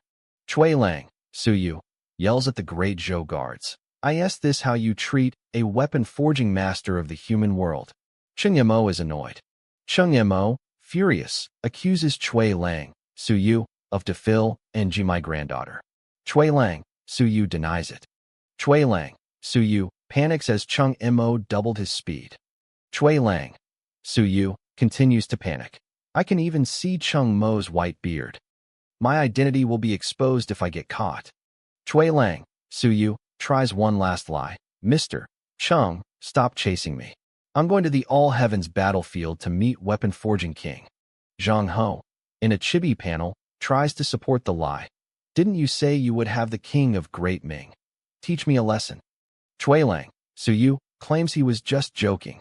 Chung Mo threatens to kill Zhang Ho's family and accuses Chui Lang, Su Yu, of collusion with the Myriad Clans sect. Chui Lang, Su Yu, makes a wild counter-accusation. Mr. Chung is the leader of the original demon sect. Go catch him. He even colluded with Lan Tian. They finally arrive at the gate of the All Heavens Prefecture. A guard orders them to stop. At the entrance to the All Heavens Prefecture, a guard stops the chase. All of you stop. Get down here. No flying. A new elder, the general of the Gods of War Army, mocks Chung Mo for failing to catch a celestial third-stage fighter. He then asks Chui Lang, Su Yu, I asked that young man the one who slept with your granddaughter. Chung Mo tells the general to mind your language. The general offers to kill him for you. Chui Lang, Su Yu panics. Damn it. Here comes another person who wants to stop me. Zhang Ho gives up. I give up. My friend, don't blame me. He lets go of Chui Lang, Su Yu. Chui Lang, Su Yu, immediately changes his tune. Mr. Chung, you misunderstood me. I wasn't running away. I wanted to go to see your granddaughter. Chung Mo is furious. The general, Gods of War Army, mocks Chui Lang, Su Yu, for looking down on a primary level Earth rank weapon forging master. The general agrees with Chui Lang, Su Yu, that a primary Earth rank master is useless and only an intermediate level can forge for Celestial Realm fighters. Chui Lang, Su Yu, begs to see the weapon forging king, but Chung Mo offers to invite the king to Great Tang to teach him after he marries his granddaughter. Chui Lang, Su Yu says, I miss your granddaughter. I want to go see her. The general, Gods of War Army, identifies himself as the head of 300,000 soldiers and tells Chung Mo to give up resisting and go back to Great Tang. The general claims he and Chung Mo are sworn brothers and tells him to go back to Great Tang. Chui Lang, Su Yu, tries a new lie. His master, Niu Baidao, gave him a mission to capture a female immortal. Chung Mo asks, how did you know that? Chui Lang, Su Yu, panics and yells that Chung Mo and the general are trying to capture him, asking for any powerful person from Great Ming to help. A woman's voice asks, who dares to take Great Ming Prefecture's people? She appears, and Chui Lang, Su Yu, identifies her as Amar, Ayu's wife. Her name is Hongyan. Hongyan asks Chui Lang, Su Yu, why he didn't greet her. Chui Lang, Su Yu lies, well, he did mention you. He talked about you every day. He missed you so much. Hongyan grabs Chui Lang, Su Yu, by the head. Come with me. We'll talk. After we enter the All Heavens Prefecture, Hongyan teleports away with Chui Lang, Su Yu, in a beam of light, leaving Chung Mo and the general behind, yelling, Hongyan. The general and Chung Mo are left behind, realizing they can't afford to mess with her, as she took him away. Hongyan flies with Chui Lang, Su Yu, asking if Niu Baidao asked Edu to bring some words to me. Chui Lang, Su Yu, lies again. Yes, he did. He said he missed you. She slams him. Don't try to fool me. He would be happy if I stay here forever. Chui Lang, Su Yu asks, are you really Mr. Niu's wife? She replies, I was. But I broke connections with him 50 years ago. Chui Lang, Su Yu, asks about Yi Batian, the 5th president. Hongyan reveals, Beishan is my only family member. He's my nephew. I view him as my own son. Chui Lang, Su Yu, reacts to the shocking news. She's Yi Beishan's aunt. He realizes this means Mr. Niu is the 5th president's paternal uncle. In Yi Hongyan's mansion, she dismisses her servants. Hongyan asks Chui Lang, Su Yu, if he's going to the battlefield to see the weapon-forging king. He confirms. Chui Lang, Su Yu, trying to cover his lies, claims Niu Baidao's bedroom is closed now, and he didn't see any portraits at all. Hongyan realizes this kid is not Cui Lang. 4-leaf flowers and the portrait are things I made up. She asks if he knows any invincible warrior who can help you on the turbulent battlefield. Chui Lang, Su Yu, names the king of Great Ming, or king of Great Xi. Hongyan says they are not around, as they have gone to check something. Chui Lang, Su Yu, suggests the king of Great Qujin. Hongyan says he would be okay. Hongyan tells him to stand up and warns him that high-stage celestial realm masters will notice something. She tells him the king of Great Qin will reward some soldiers the day after tomorrow. You can go. Then, Hongyan tells Chui Lang, Su Yu, to stay in your room. Don't go outside. She thinks, this kid, he's bold enough to go to the battlefield, and powerful men from the Myriad Clans will definitely try to kill him. A servant brings Chui Lang, Su Yu, books about the All Heavens battlefield. He asks the servant for Mrs. Niu's surname. The servant reveals her full name is Yi Hongyan. Chui Lang, Su Yu, thanks her, confirming, so she is the 5th president's aunt. Chui Lang, Su Yu, begins reading the books about the All Heavens battlefield. He reads about the Star Space Mansion in the Star Sea, and that the human clan occupies the Eastern War Zone. He reads the special rule of the battlefield. People who can kill someone who is at a higher rank will have a certain chance of receiving some rewards from heaven and earth. Chui Lang, Su Yu, is thrilled by this rule. *T. Killing people will be rewarded? It's so cruel, but I like it. It's a place for killing. Chui Lang, Su Yu, meditates. I need to do some cultivation, as there will be killing once I enter the All Heavens battlefield. He decides to let them reach the next rank, and his divine characters, Blood and Fire, are promoted to the 4th rank.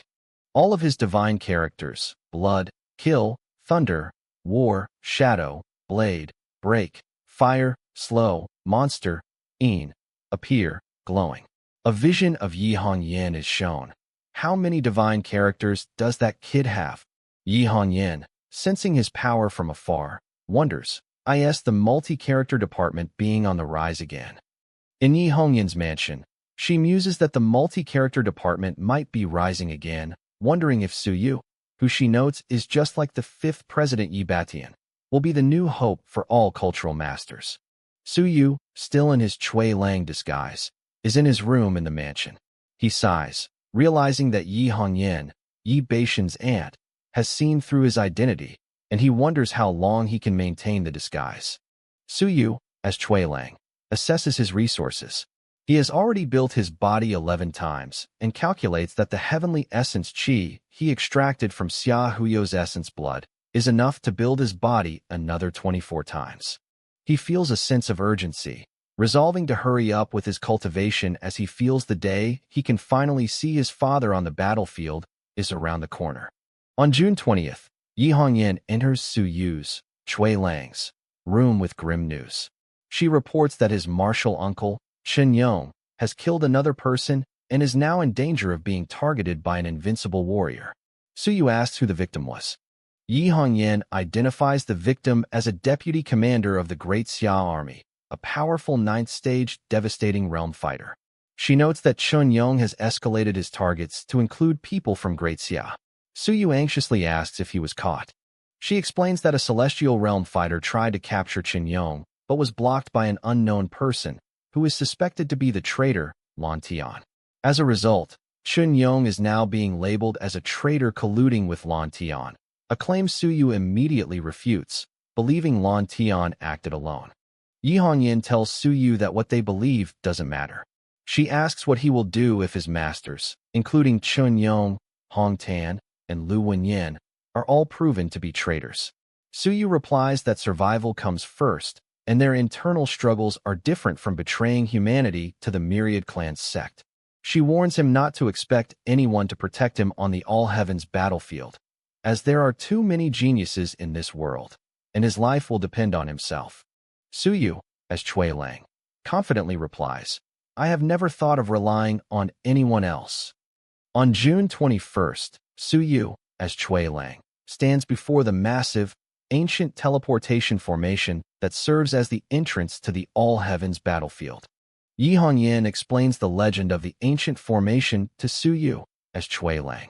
She then instructs her subordinate, General Yi, to escort him through.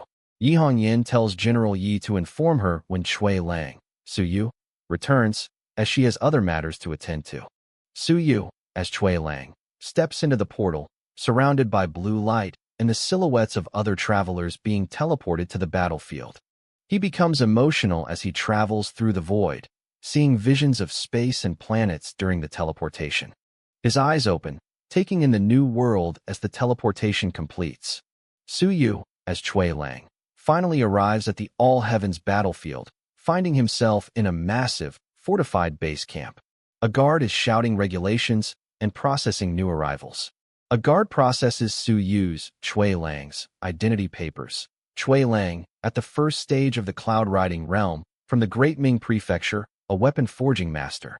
The guard offers him a position in the army, but Su Yu, as Cui Lang, declines, stating he wants freedom to travel the world. The guard then asks Cui Lang, Su Yu, if he knows the whereabouts of Zhu Hongwan, the Prince of Great Ming. Cui Lang, Su Yu, replies that he doesn't know. The guard finishes processing him. Okay, thank you, General. The guard gives a final warning that this is the All-Heavens battlefield, and after leaving the base camp of Dongli City, his life depends on yourself. Inside the military hall, a ceremony held by the King of Great Qin concludes, rewarding soldiers for their contributions. The king spots Su Yu, as Cui Lang, entering the hall. The King of Great Qin, an invincible warrior, instantly sees through Su Yu's disguise, sensing the aura of Niu Baidao and Yi Hongyan. He muses, it's Su Yu. This is a bold move. Why is he on the All-Heavens battlefield? The King of Great Qin also senses the golden light of the key, or relic, that Su Yu is carrying. He correctly identifies the relic as the Fighting Tactics Monument of Divine Character from the Multi-Character Department. The king then senses Su Yu's hidden pet, Little P, identifying it as the ancient god-devouring clan. He decides against sending Su Yu back and instead formulates a plan, summoning General Chen Long. The King of Great Qin offers Chen Long a significant contribution reward. An Earth-rank weapon forging master has just arrived in Dongli City, and Chen Long has the first right to recruit him.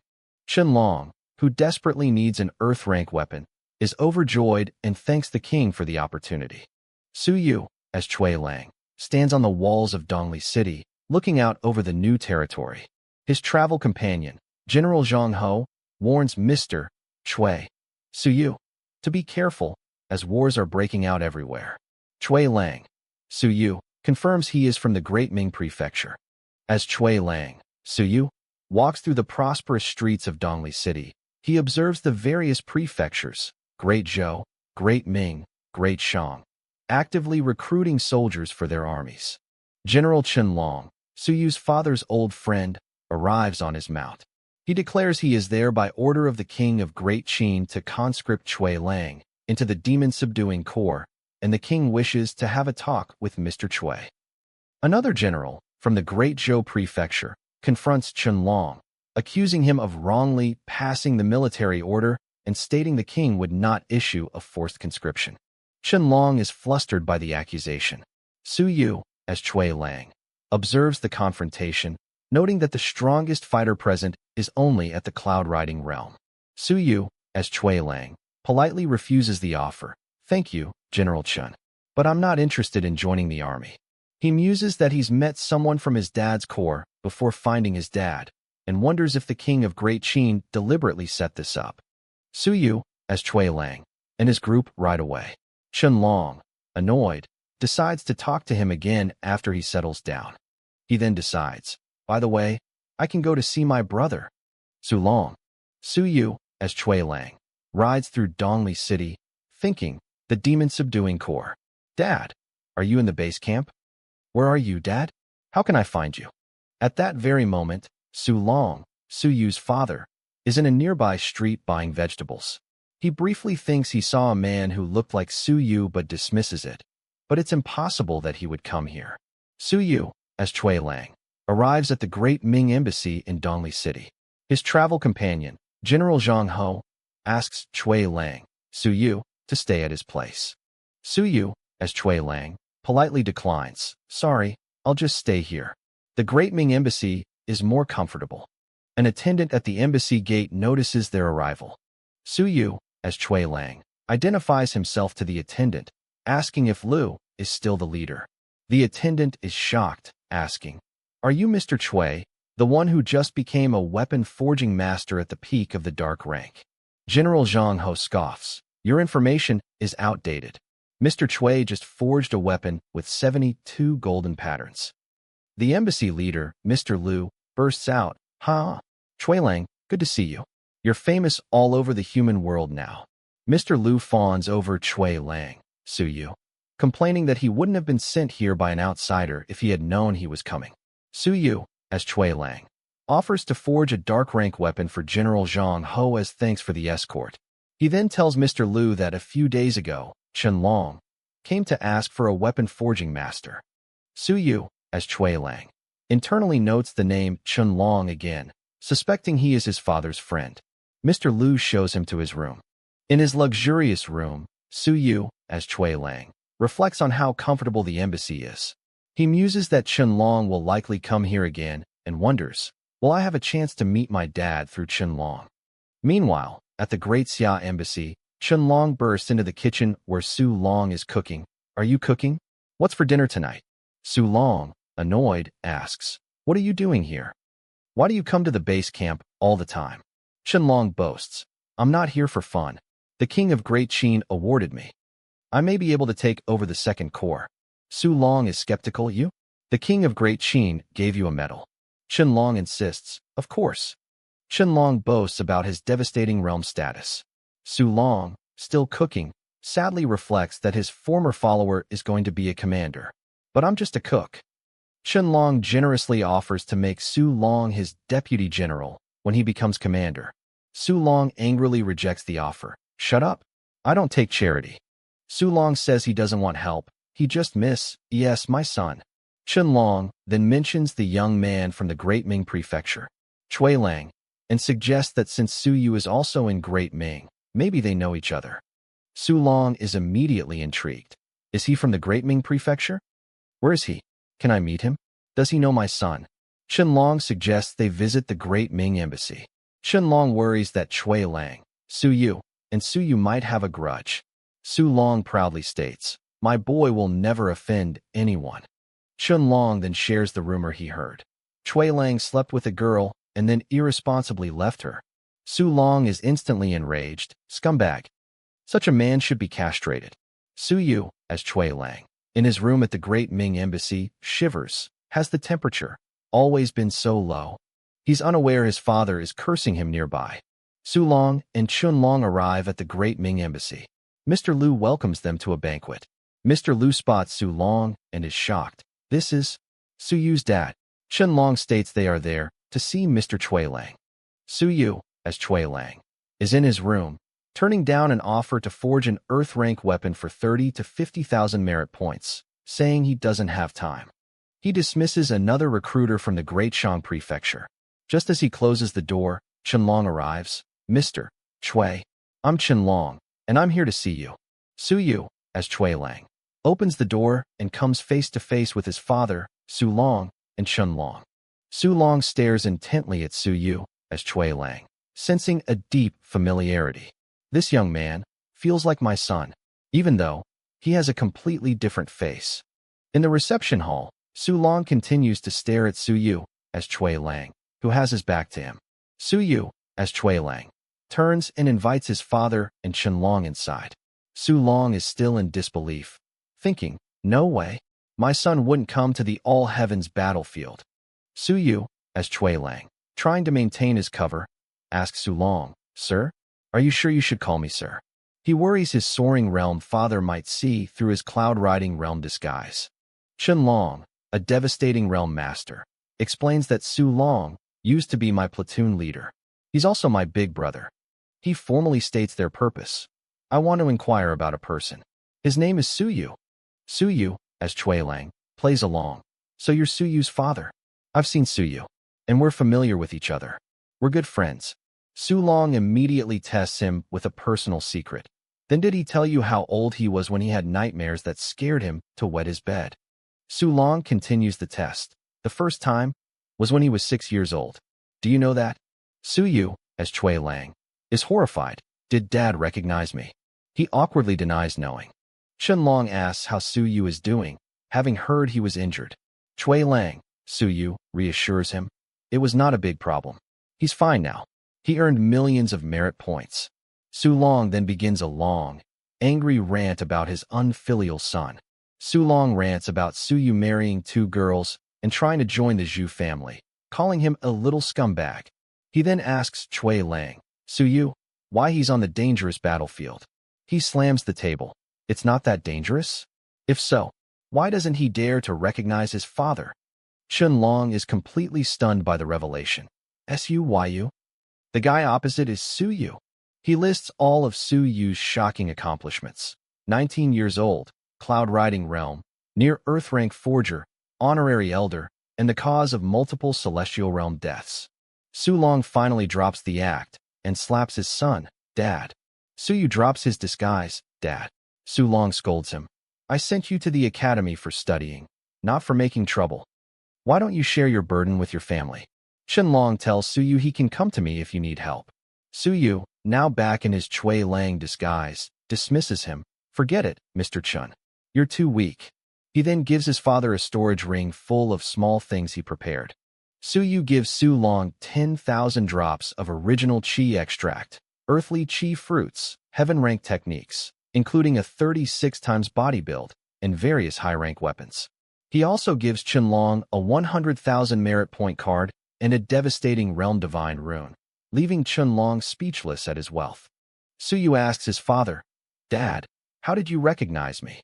Su Long replies, Silly boy, I raised you myself. Even if you were burned into ashes, I would still know you. In the reception hall of the Great Ming Embassy, Su Long offers to cook for Su Yu, as Chui Lang. Su Yu, touched, requests red braised pork belly. Su Yu, as Chui Lang, becomes emotional, remembering this was the last meal they shared before his father left for the battlefield. Su Long jokes that Su Yu is finally relieving me of this burden. In the embassy yard, Su Long serves his son the meal. Taste it. Su Yu, as Chui Lang, eats the pork belly and then complains, Dad, the meat is too tough, and there's no salt. It's not very tasty. Su Yu, as Chui Lang, begins to cry. You don't cook as well as you used to do. His father, Su Long, also emotional, replies, Brat, I'll cook better next time. Su Long tells his son to eat more and take care of himself, saying he won't come to see you again, as it's too suspicious. He jokes that he don't have a grandchild yet, as a reason to stay safe. Su Yu, as Chui Lang, leaves the Great Xia Embassy, where he had the meal. Chun Long and his companion, seeing Chui Lang, Su Yu, leave, are confused that he didn't make a deal. Su Yu, as Chui Lang, returns to the Great Ming Embassy and lies to the leader, Mr. Liu, claiming Chun Long offered a ridiculously low price and was probably really poor. He's from the Great Xia Prefecture. They laugh at Great Xia's poverty. Mr. Liu asks Chui Lang, Su Yu, if he wants to go out, but warns it's not safe. Chui Lang, Su Yu, replies in character, I want to go find a girl of the God Clan or the Demon Clan and have fun. Mr. Liu, humoring him, gives Chui Lang, Su Yu, a file, warning him about the Genius Hunting Pavilion, an organization that kills geniuses. Mr. Liu explains that the organization is just a scapegoat. When the ally of the human clan and the immortal clan kill a genius, the two clans can just blame it on Genius Hunting Pavilion. Mr. Liu explains that everyone can be a member and warns Chui Lang, Su Yu, that he may be on their genius hunting list. Chui Lang, Su Yu asks what that is. It's a list of people who they want to kill, divided into heaven, earth, dark, and yellow ranks. Mr. Liu gives Chui Lang, Su Yu, a copy of the list. He first sees yellow rank list and 36 WUQI, a cloud riding 3rd stage cultural master from Great Xia, who has killed a cloud riding 7th stage fighter. He looks for other names he knows and finds earth rank list and 1 Huang Tung from Great Xia, a cloud riding 5th stage fighter who has killed a devastating 2nd stage. He's surprised Huang Tung is only earth rank. He then finds heaven rank list and 18 Qin Fong from Great Qin, a cloud riding 6th stage who has killed a devastating 3rd stage. He checks the top of the heaven rank list. Number 1 is Mo Duona, original demon clan, and number 2 is Zhan Wushuang, original heaven clan, devastating 8th, killed a celestial 1st. He is relieved that the names of Chui Lang and Su Yu are not on the list for the time being. Su Yu, as Chui Lang, returns the list and tells Mr. Liu to prepare an earth dragon monster, as he's going out. On the night of June 26th, Mr. Liu brings the monster and gives Chui Lang, Su Yu, a final warning. It's very dangerous outside. Don't cross the front line. You will be on the land of death. Su Yu, as Chui Lang, reassures him, I know.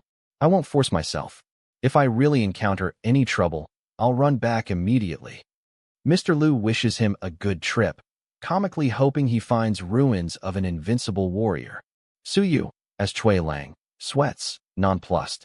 Su Yu, as Chui Lang, rides his new Earth Dragon monster out, thinking, the All Heavens battlefield is full of geniuses. It's time for me to show my strength. On a plane of the All Heavens battlefield, Su Yu, as Chui Lang, decides where to have his first battle. He chooses to head southeast, towards the mountain-breaking cattle's army camp. He encounters a military intelligence team from the Great Xia camp, who order idlers to retreat. A soldier identifies Chui Lang, Su Yu, as a cultural master and warns him that the vanguard camp is fighting the spirit clan in a war between devastating realm fighters, and he should retreat quickly. The soldier gives Chui Lang, Su Yu, a final warning to watch out for the vultures, as they might attack him if they see he's alone. Su Yu, as Chui Lang, identifies the vultures as scavengers who collect treasures from corpses. He decides it's okay to watch at the edge of the battlefield. He spots a group of vultures hiding and watching him from the rocks. He confronts the vultures, asking why they are following him. To wait for me to be killed and collect my body. A vulture elder denies it, claiming they are following you for safety. Chui Lang, Su Yu scoffs and tosses the elder a vial. The elder catches it, and Chui Lang, Su Yu, says it's original qi extract, not poison. The elder, Eye of Death, recognizes his white robe and Earth Dragon mount are from Dongli City, where fighters lack actual combat experience and are easier to kill. The vulture elder warns Chui Lang, Su Yu, that he's easy to kill and will be the first one to be killed if a powerful fighter sneaks up. Chui Lang, Su Yu, asks if any vultures have given up the business. The elder says yes, but they're miserable, and tells the story of the Lu family. They were vultures, but Mr. Lu gave up the business, established Lu City and guarded the human world, but now there are few living people left, and they're having a miserable life. Su Yu, as Chui Lang, is shocked. The Lu family that Mr. Lu is from. He recalls Xia Huyo mentioning it once. The elder recounts how the king of Great Xia persuaded the Lu family to stop, and they planned an alliance by marriage, but the Lu family was destroyed before the marriage. Su Yu, as Chui Lang, asks if the elder knows Lu Wenyan from the Lu family. The elder confirms, of course. Who doesn't know Lu Wenyan?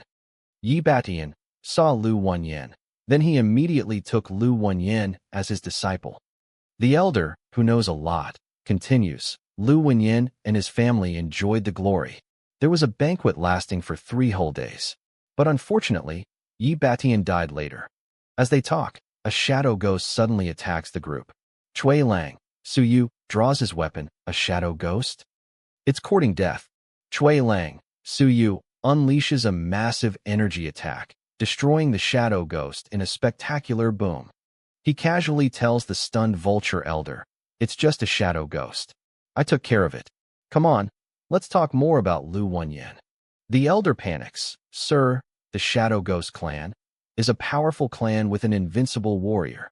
Chui Lang, Su Yu scoffs. "Well, the Shadow Ghost clan just has one invincible warrior." The elder, terrified that Celestial Realm fighters will be about to come, quickly says, "Let's talk next time, and we have to go." The vultures quickly flee the scene. "You'd better leave immediately." Su Yu, as Chui Lang, watches them go, amused. "Gosh, they're running away so fast." Su Yu, as Chui Lang, muses, "Someone at the Celestial Realm from the Shadow Ghost clan would come here just because I killed one Shadow Ghost? Is it the rule of the All Heavens battlefield?" Hidden from view, an elder from the Genius Hunting Pavilion watches Su Yu, as Chui Lang, leave.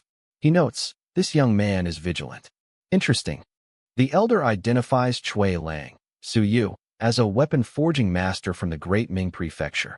He orders his subordinate to put him on the Genius Hunting list. Make him number 360 on the 360 people yellow rank list. A general from the Evil Eliminating Army, a human allied force, spots the Genius Hunting Pavilion members. The general identifies them as from the 4th Department of Genius Hunting Pavilion, and that they are here to investigate Chui Lang's power. He orders his men to keep chasing them. Kill them all. Su Yu, as Chui Lang, now hidden, realizes he was being watched by a Celestial Realm fighter and that he ran away just in time. He then curses that his Earth Dragon monster was stolen, killed and taken while he was distracted. Meanwhile, Huang Tong, a top genius from Great Xia, is seen carrying the stolen Earth Dragon monster. "We have food." Some idiot left an Earth Dragon monster. His companion, Wu Qi, calls him lame. Huang Tong tells Wu Qi he saw the Evil Eliminating Army hunting members of the Genius Hunting Pavilion, wondering if they are there to kill us. Wu Qi tells Huang Tong to piss off and stop following her. He claims he's just worried about her safety, as she's on the Genius Hunting list. He offers to attract some geniuses and let me kill them. Wu Qi scoffs. "You think I'll be afraid of them?" Huang Ting warns her that the original demon clan is coming and can easily defeat you. Meanwhile, Su Yu, as Chui Lang, is hiding in the bushes, keeping a low profile. He hears a boom and senses a battle nearby, but decides to keep a low profile and escape if something is wrong. He sees a woman, Jing Biyue, from Great Jing Prefecture, kill a cloud-riding 7th stage monster. He notes she is also on the yellow rank list and higher than Wu Qi's. As Jing Biyue celebrates her kill, an arrow, a sneak attack, flies towards Su Yu, as Chui Lang. He activates his Tribulation divine character. The attacker is so slow. Su Yu, as Chui Lang, easily dodges and counterattacks with his slow divine character. "You're too weak." The attacker is confused. The attacker, Yuan Shihao, a psycho from Great Yuan, is confused by the slow effect, but Chui Lang, Su Yu, dismisses him. "Chui Lang, you're too weak. Go away now. Yuan Shihao tells Chui Lang, Su Yu, to come with me, as he's too weak and can be used as bait to lure them out. Su Yu, as Chui Lang, is left speechless. The psycho attacker, Yuan Shihao, is still chasing Su Yu, as Chui Lang. F***CK? He's still after me. I should just beat you up. Chui Lang, Su Yu, senses his aura disappeared.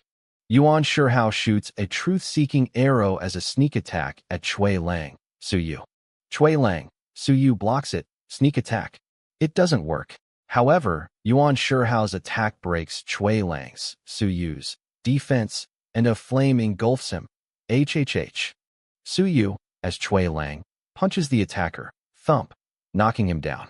Chui Lang, Su Yu, tells the attacker, Boy, you were still a child when I was traveling the world. I will kill you if you follow me again. Yuan Shihao just finds it interesting and leaves. Chui Lang, Su Yu, flies away, sneezing, ACHO. Is that psycho cursing me? He decides he should go to the Vanguard camp first. He arrives at the East Rift Valley, where the Dragon Clan is attacking the human Vanguard camp. Give us the dragons you captured. An elder, Lu Wenyan, tells his nephew, implied, to take care of the defense while he, Zhou Mingrun, and others fight. The elder, Lu Wenyan, reflects that the battle is getting more and more fierce, and that Bai Feng is lucky he's not here. He refuses to run away to the rear, as he can't activate my divine characters there. The retreating drums sound, and the monsters pull back. Lu Wenyan orders his men to treat the wounded first. Su Yu, as Chui Lang, arrives at the East Rift Valley, the meat grinder on the front line. He spots a familiar man running in a comical, disheveled state. Holy crap, that's my teacher. Bai Feng. How did he end up like that? A soldier, General Hong Du, confronts Chui Lang. Su Yu, you came to the front line without reporting TOUS. Leave now. Another soldier, Lu Wenyan, also calls him a silly kid. Chui Lang, Su Yu, is startled. *T. Who is it? He quickly identifies himself as Cui Lang, a weapon forging master. I came here to collect materials. I'll leave immediately. He's relieved his teacher, Bai Feng, is safe. A new voice, Mr. Cao, a celestial realm general, intercepts him, Cui Lang. My weapon needs repairing. You are conscripted now. Chui Lang, Su Yu panics, conscripted? Somebody help me. At the Vanguard camp, Su Yu, as Chui Lang, is confronted by General Chao. Chui Lang, Su Yu, internally panics. I don't want to meet this guy. He negotiates, agreeing to stay in Vanguard camp for 3 days, but will receive heavy punishment if his work is perfunctory. General Hong Du, from 538, greets Mr. Chui, Su Yu, and leads him into the camp. Chui Lang, Su Yu scoffs, HUMPH. He's annoyed he was left behind. General Hong Du explains they desperately need weapons repaired, as they've suffered a heavy casualty. Chui Lang, Su Yu, reflects that the Vanguard camp is an army of sinners. Chui Lang, Su Yu, threatens them. I will only stay for 3 days. If you dare to stop me, I will add something to your weapons. They will explode. Hong Du nervously tries to calm him. Chui Lang, Su Yu, then points to a soaring realm soldier. Buddy, your voice was the loudest. I won't repair your weapon for you. The soldier is shocked. General Hong Du introduces the old, disheveled man Su Yu saw earlier, from 538 Mr. Thui. You probably know him. His name is Lu Wenyan, from Great Xia Prefecture. Su Yu, as Chui Lang, is shocked to see his old teacher in this state. Chui Lang, Su Yu asks General Hong Du why a ready-to-be weapon forging master at the Earth rank, himself, has to fight a soldier. Hong Du explains it was Mr. Zhang's request, the previous forger. Chui Lang, Su Yu, complains about his dark rank status being questioned. General Hong Du clarifies that Mr. Cao, Celestial Fifth, is the one who conscripted him, and the chief general is Mr. Qin Guang, Celestial Eighth, the second son of the king of Great Qian. They arrive at the Broken Soul Mountain, which is the weapon forging palace of Vanguard Army. Hong Du explains their previous Earth rank master, Mr. Zhang, died on the battlefield. Su Yu, as Chui Lang, is shocked. Even a weapon forging master at the Earth rank died here. He realizes how dangerous the battlefield truly is. They enter the forge, which has a huge pile of weapons that can't be repaired. A new man, Wang, greets them, saying his master can repair weapons at the peak of the dark rank. General Hongdu introduces Mr. Chui Suyu as a ready TOB. Earth rank master, here to repair those high-rank weapons. Chui Lang, Suyu, looks at the new master and his apprentice, Mr. Cui. He recognizes his old enemy, Cui Lang. This is a mistake. He recognizes Zheng Yuming. Wang mocks Chui Lang. Suyu, aren't you at the yellow rank? This is a joke. But General Hong Du confirms Chui Lang, Suyu, is capable. Wang insists his master is at the high level of the dark rank and will know if you are capable. Chui Lang, Suyu, is furious at Wang's arrogance. Wang, if you don't apologize, I will ask General Chao to kill you. Chui Lang, Suyu, internally decides he should consider yourself capable if you don't get humiliated. Inside the weapon forging hall, the master, Zheng Yuming, greets Chui Lang, Suyu, offering to repair weapons below the high level of the dark rank. Wang, his apprentice, identifies Chui Lang, Suyu, as an earth rank weapon forging master. Really? Chui Lang, Suyu decides he have to show my ability, and thinks Zheng Yuming is bluffing. Chui Lang, Suyu, begins to forge, instantly melting the material. Wang is shocked by his fourth-rank divine character. The master, Zheng Yuming, is stunned and yells for everyone, "Come and take a closer look." The other forgers are stunned as Chui Lang, Suyu, forges a rough embryo so easily. Zheng Yuming recognizes the Zhao family's weapon forging technique and calls him master. After 6 hours, Chui Lang, Suyu, has 64 golden patterns. After 8 hours, he reaches 72 golden patterns. The master, Zheng Yuming, is stunned, as he can only forge 63.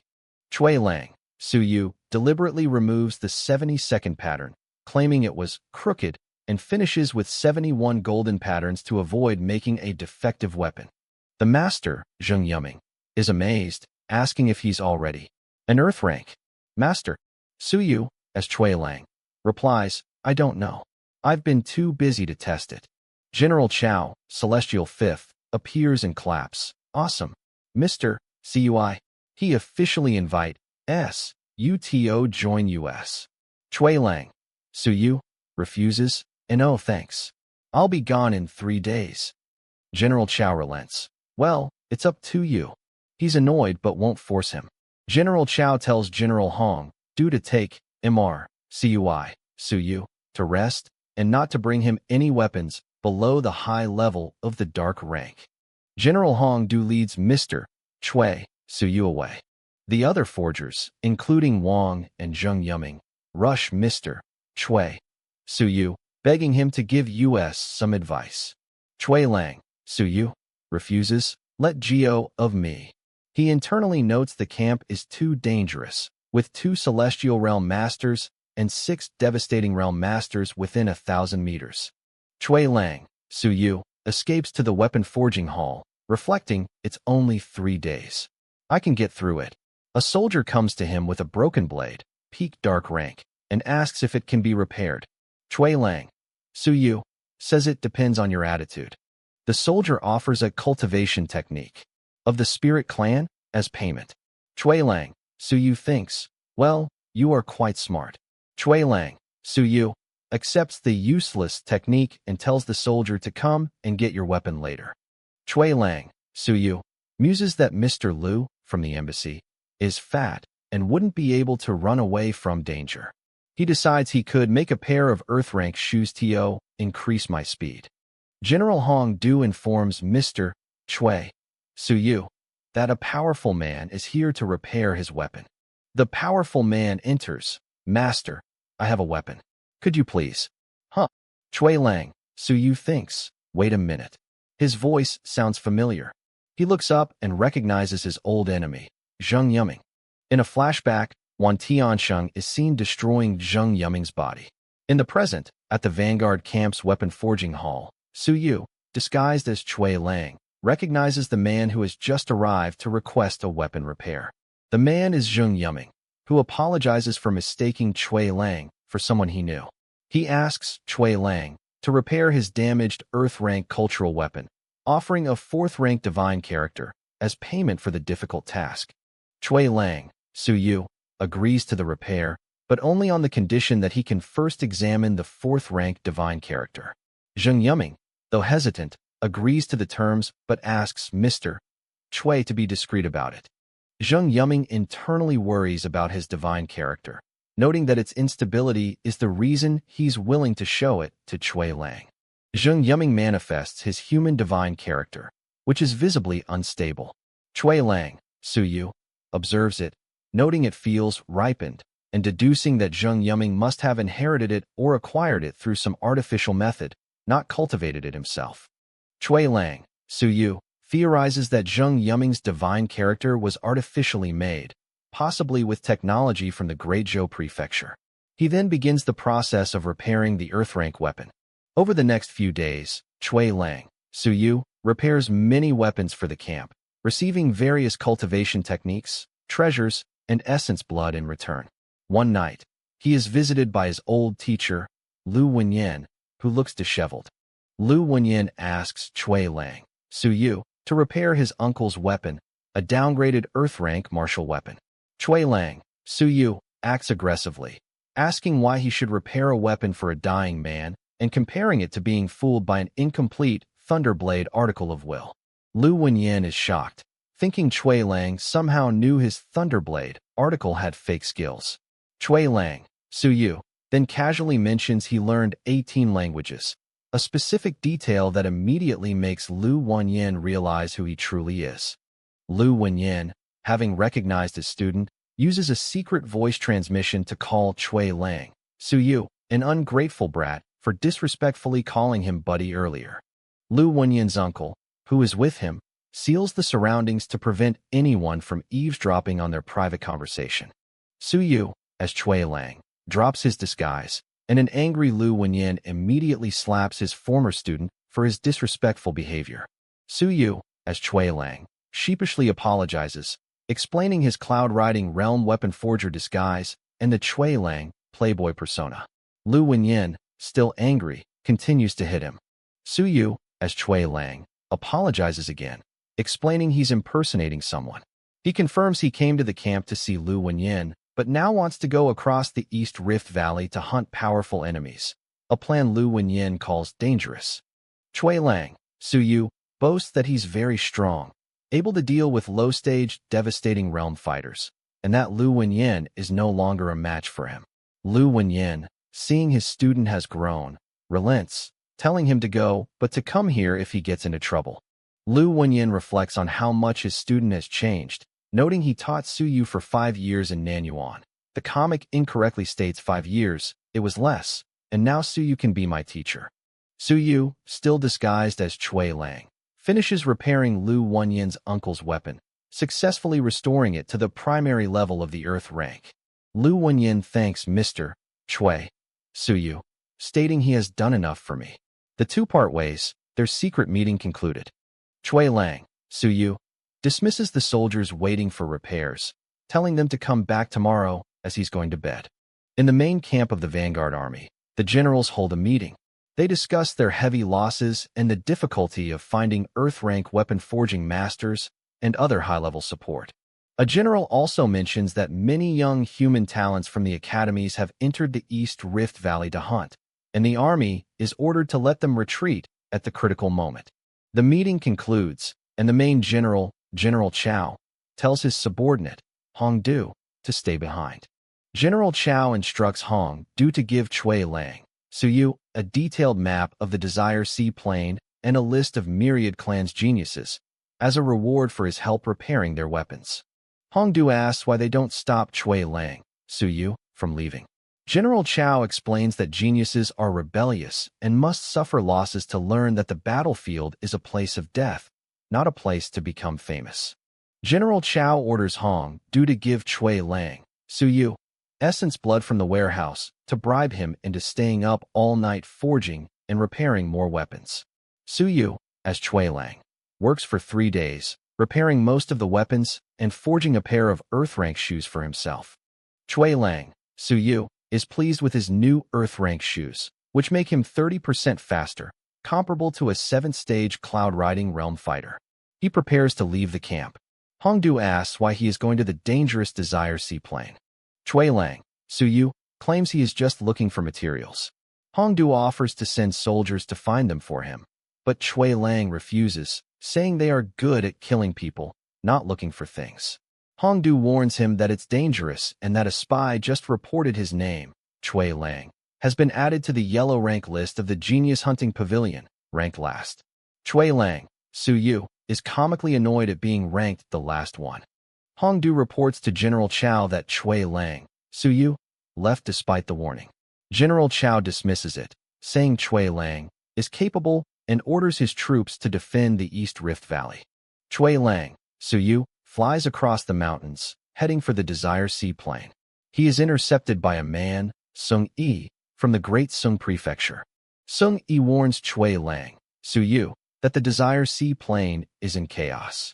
He reveals that the human geniuses Wu Qi and Huang Tong, from Great Xiao, were almost killed and are being hunted by the brother of a demon clan genius Wu Qi had previously killed. Sung Yi, needing to investigate, tells Chui Lang, Su Yu, to leave the area for his own safety and flies off. Chui Lang, Su Yu, gets Sung Yi's name and then continues his journey, crossing the mountains. Chui Lang, Su Yu, arrives at the Desire Seaplane, noting that the territory doesn't belong to humans. Chui Lang, Su Yu, marvels at the dense original Qi and senses someone spying on him with mind power. An armored warrior appears, asking Chui Lang, Su Yu, if it's his first time here. He then declares, "Human boy, you've been captured. From now on, you are a captive of Taimi City." Chui Lang, Su Yu, is completely baffled, asking how he became a captive just by flying over a mountain. The armored soldier from the Black Armor clan insists that Chui Lang, Su Yu, is now a captive of Taimi City. Chui Lang, Su Yu, questions why they are capturing people. The soldier states that these are the rules of the area, and that even humans at the Eternity Realm can't interfere. The soldier from the Black Armor clan attacks, but Chui Lang, Su Yu, easily dodges the blow. Chui Lang, Su Yu, taunts the soldier, "What clan are you from? You run pretty fast." The soldier is angered by his arrogance. The soldier uses a sensor jade to track Chui Lang, Su Yu, and attacks with poisonous iron thorns. Chui Lang manages to dodge and escape the attack, fleeing the scene. Chui Lang, Su Yu, checks his own sensor jade and senses other powerful people nearby. He decides it's better to leave for now. Chui Lang, Su Yu, is frustrated that he, a cloud-riding realm master, suffered a little loss against a 7th-stage opponent. He vows, "That man in armor, you must die today." Chui Lang, Su Yu, uses his pet, furball, Little P, to track the armored soldier by the scent of the poisonous iron thorn. Little P points him to the left. After chasing for a while, Chui Lang, Su Yu, loses the trail. His Tribulation divine character suddenly activates, warning him of nearby danger. Chui Lang, Su Yu, checks his sensor jade and confirms more than one enemy is nearby, including someone at the peak of the cloud-riding realm. Chui Lang, Su Yu, uses his water transformation skill to hide and approach secretly. He spots the group of armored soldiers and identifies their leader as a fish, a water spirit, at the peak of the cloud-riding realm. The soldier's leader senses his presence. A small, powerful golden dragon, close to the devastating realm, suddenly bursts from the water where the fish was and attacks the armored soldiers. Chui Lang, Su Yu, is shocked, realizing the fish was just a disguise for the incredibly powerful baby dragon. The dragon attacks the soldiers, who flee. The dragon's leader, Long Wuyo, orders it to stop chasing them. Chui Lang, Su Yu, is baffled by this stupid dragon's behavior. The dragon's voice then calls out, "Hey, come out. I sensed you." The baby golden dragon speaks to Chui Lang, Su Yu, identifying the soldiers as the Armor Clan, who capture and possess powerful spirits. Believing Su Yu is from the Water Spirit Clan, due to his transformation skill, the dragon proposes they cooperate. A shot shows the small golden dragon sitting on a cliff under a starry sky. Chui Lang, Su Yu, remains hidden, ignoring the dragon's offer. The dragon gets frustrated, calls him a coward, and flies off to hunt the Armor Clan members on its own. Chui Lang, Su Yu, learns that the enemies are from the Armor Clan, one of the top 100 clans, who are known for capturing spirits to possess them. He deduces that the Armor Clan was trying to capture the powerful golden dragon to increase their strength greatly.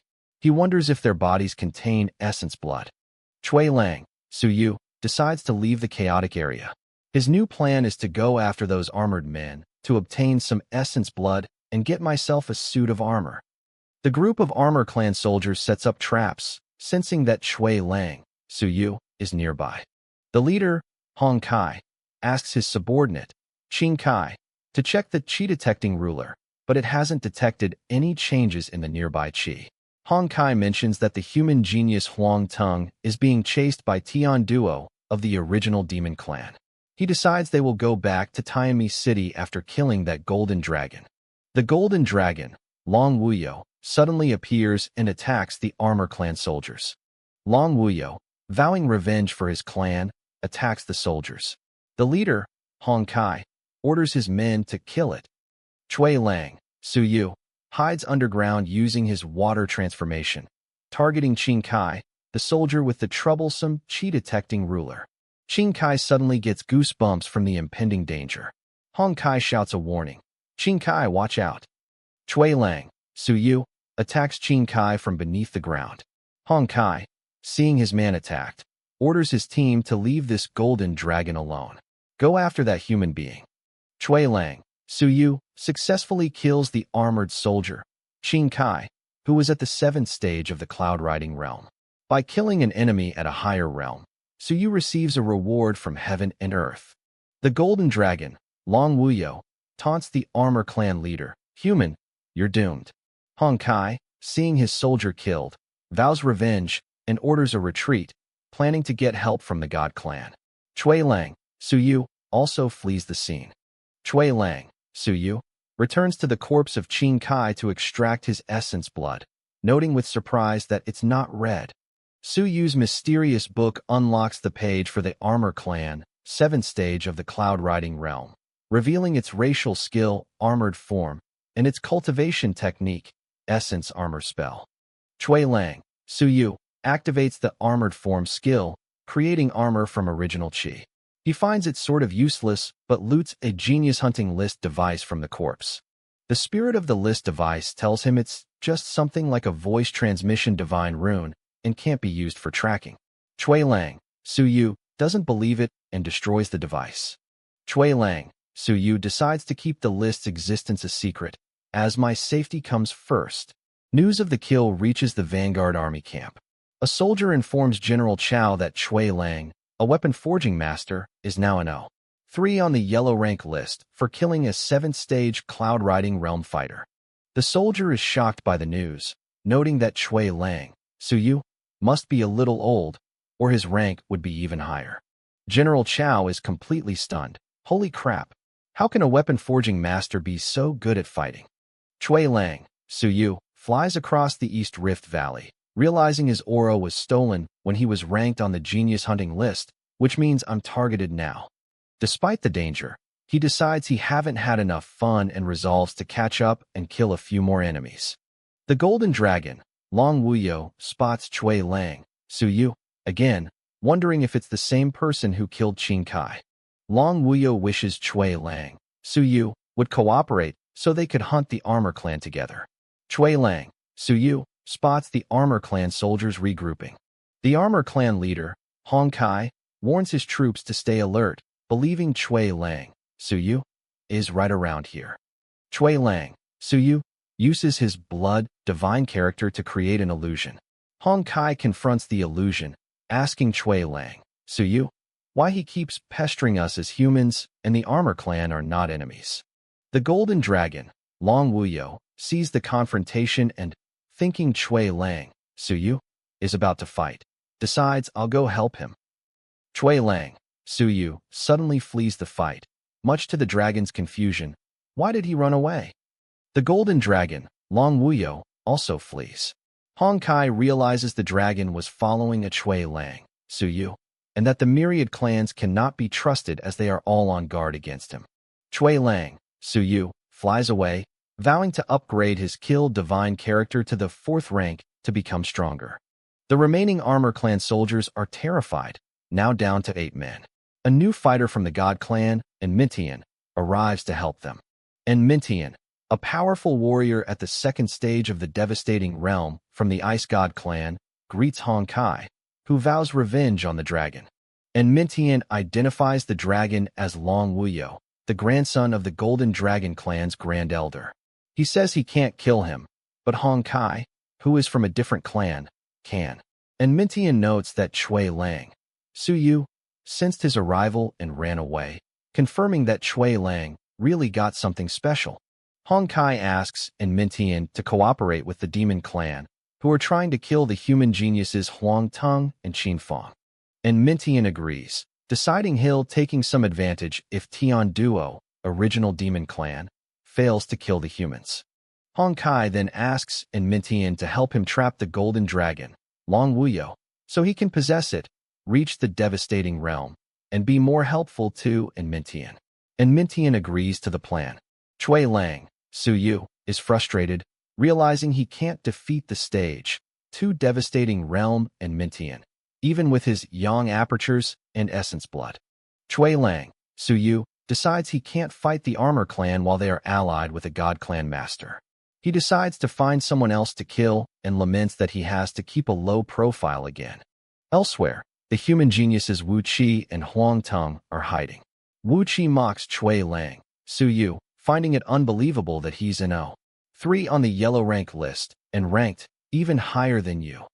Huang Tong tells Wu Qi to stop reading the list and run, as their enemy, Mo Erba, is coming. They flee, with Huang Ting wondering if he can kill them together with Qin Fong. 3 hours later, Chui Lang, Suyu, has killed another monster, a tiger, and successfully gotten its essence blood. Chui Lang, Suyu, loots another genius hunting list from the tiger's body, confirming I'm in 3 on the yellow rank list, and that someone captured my aura. That's why I'm on the genius hunting list. Chui Lang, Suyu, realizes that his aura was stolen, which is why he's on the genius hunting list.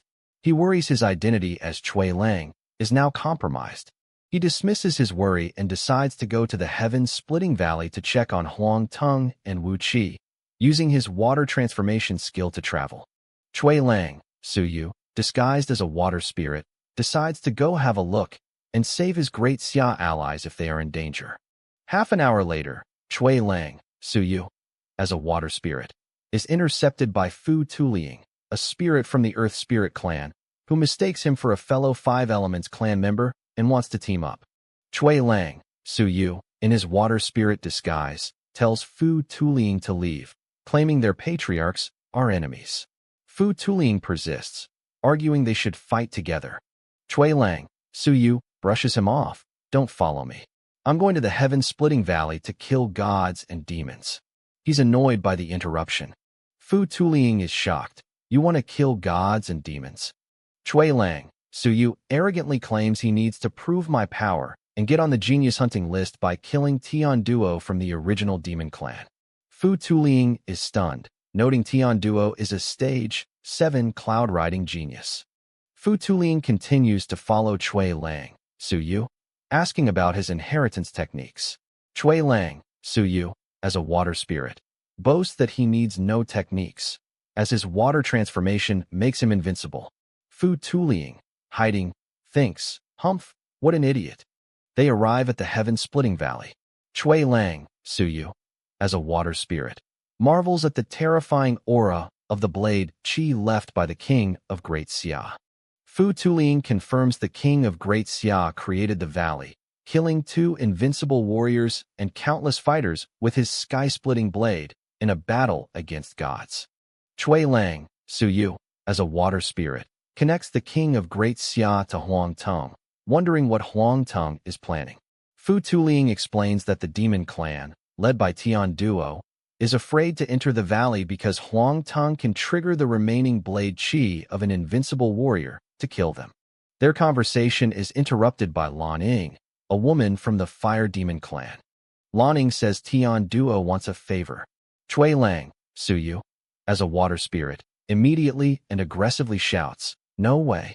Piss off." Fu Tuliang is once again shocked by his allies' brave and reckless behavior.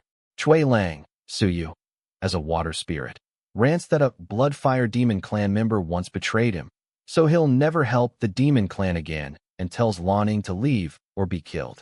Lan Ying is annoyed, noting the Blood Fire Demon clan has spoiled the reputation of the whole demon clan. Lan Ying agrees to leave them alone, but warns the Five Elements clans not to be too arrogant and departs. Chui Lang, Suyu, as a water spirit, is annoyed at being targeted by the demon clan.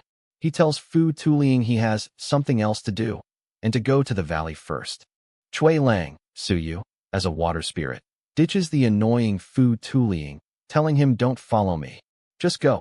Chui Lang, Suyu, now alone and back in his Chui Lang form, is relieved. He's finally gone.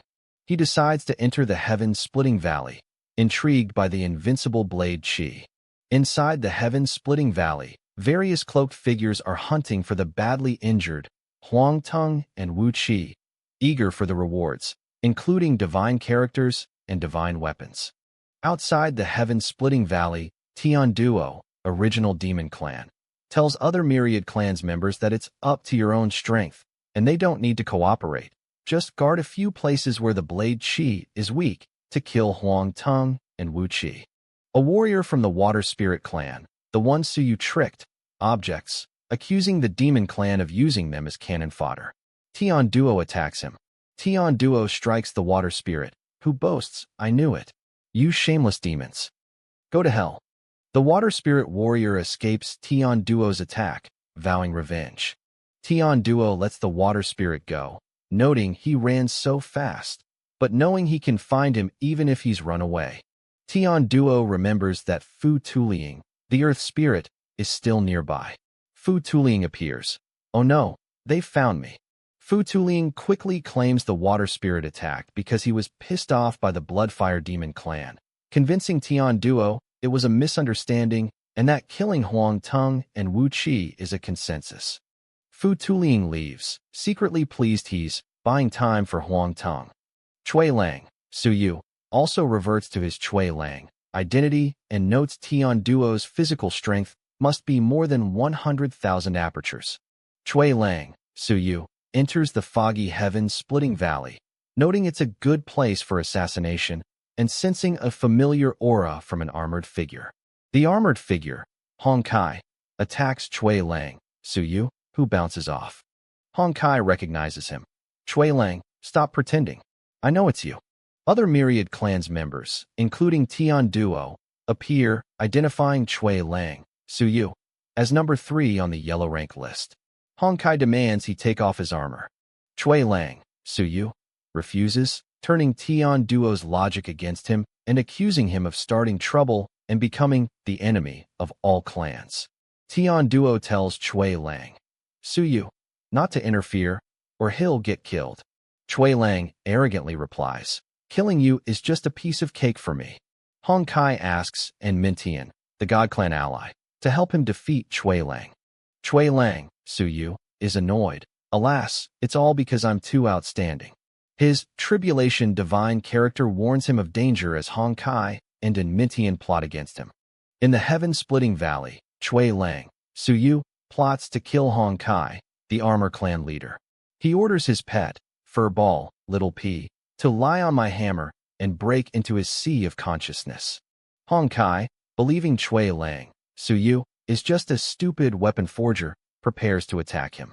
Chui Lang, Suyu, feigns weakness. "As long as I pretend to be weak, you will take the bait," luring Hong Kai deeper into the valley. Hong Kai follows Chui Lang, Suyu, into the heaven-splitting valley. Other Myriad Clans members watch, thinking the human genius won't be able to leave. Little P, Furball, complains, "No divine character here.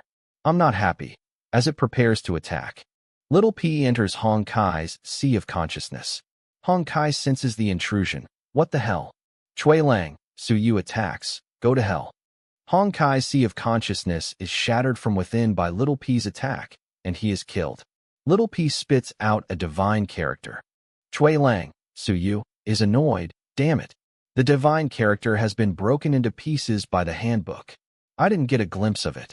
He decides to flee as other Myriad Clans members are coming. The Golden Dragon, Long Wuyo, appears and sees Hong Kai's body. He's angry. Hong Kai was killed by Cui Lang. He confronts and Mintian, God Clan, accusing him. And Mintian tells Long Wuyo to piss off and threatens him. Chui Lang, Su Yu, has already escaped. Another dragon, Long Zhan, arrives to support Long Wuyo, warning and Mintian. The factions clash briefly and then retreat from the valley. News of the kill spreads instantly. The genius hunting list is updated. That human boy Cui Lang is NO.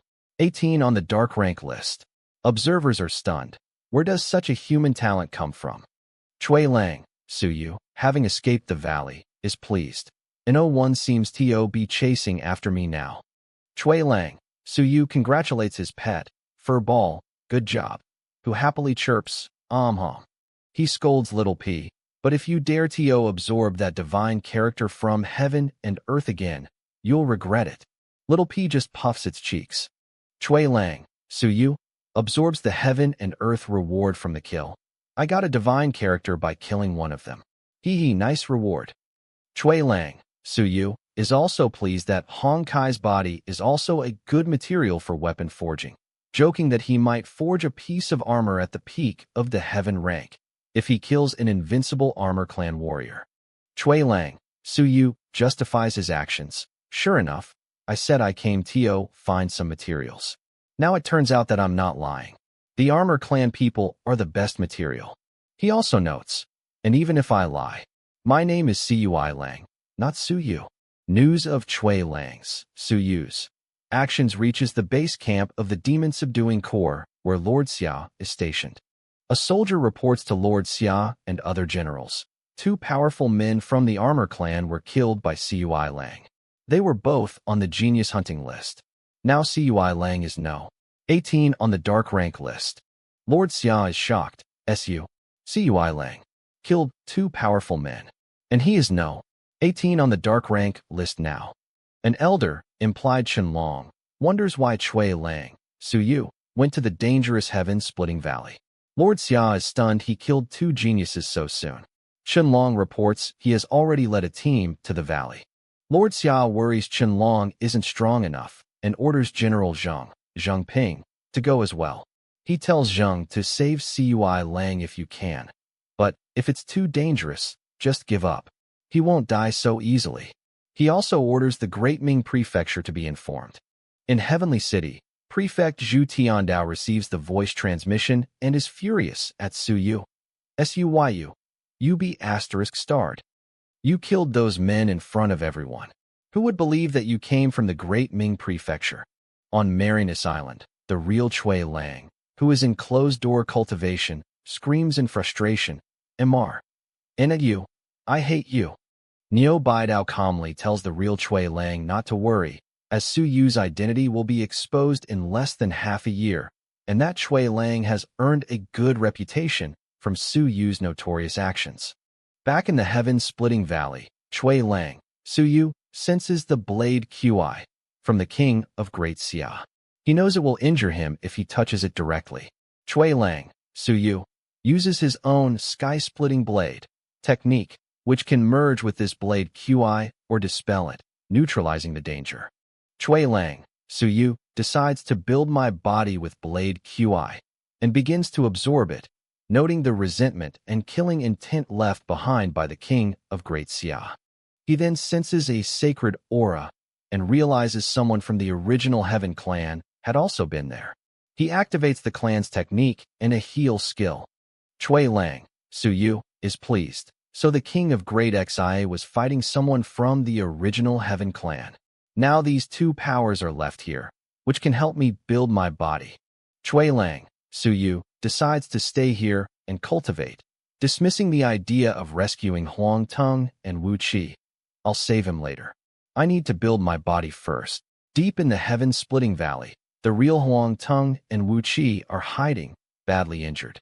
Wu Qi notes someone is coming and is activating the blade QI. She wonders if it's Xia Yuan from the Xia family. Huang Tong says few in the Xia family have the top-level sky-splitting blade needed to resonate with the Qi. He knows someone who can use it. Wu Qi suggests Suyu. Huang Tong connects the dots. Suyu. Cui Lang. According to the genius hunting list, Cui Lang had just killed someone nearby. He wonders if the Xia family would pass the technique to Cui Lang. Huang Tong has a sudden enlightenment. Wait. That guy, Cui Lang, is also a weapon forging master. Is Suyu impersonating Cui Lang? Wu Qi is shocked. Stop making wild guesses. How could that boy improve so fast? I don't believe it.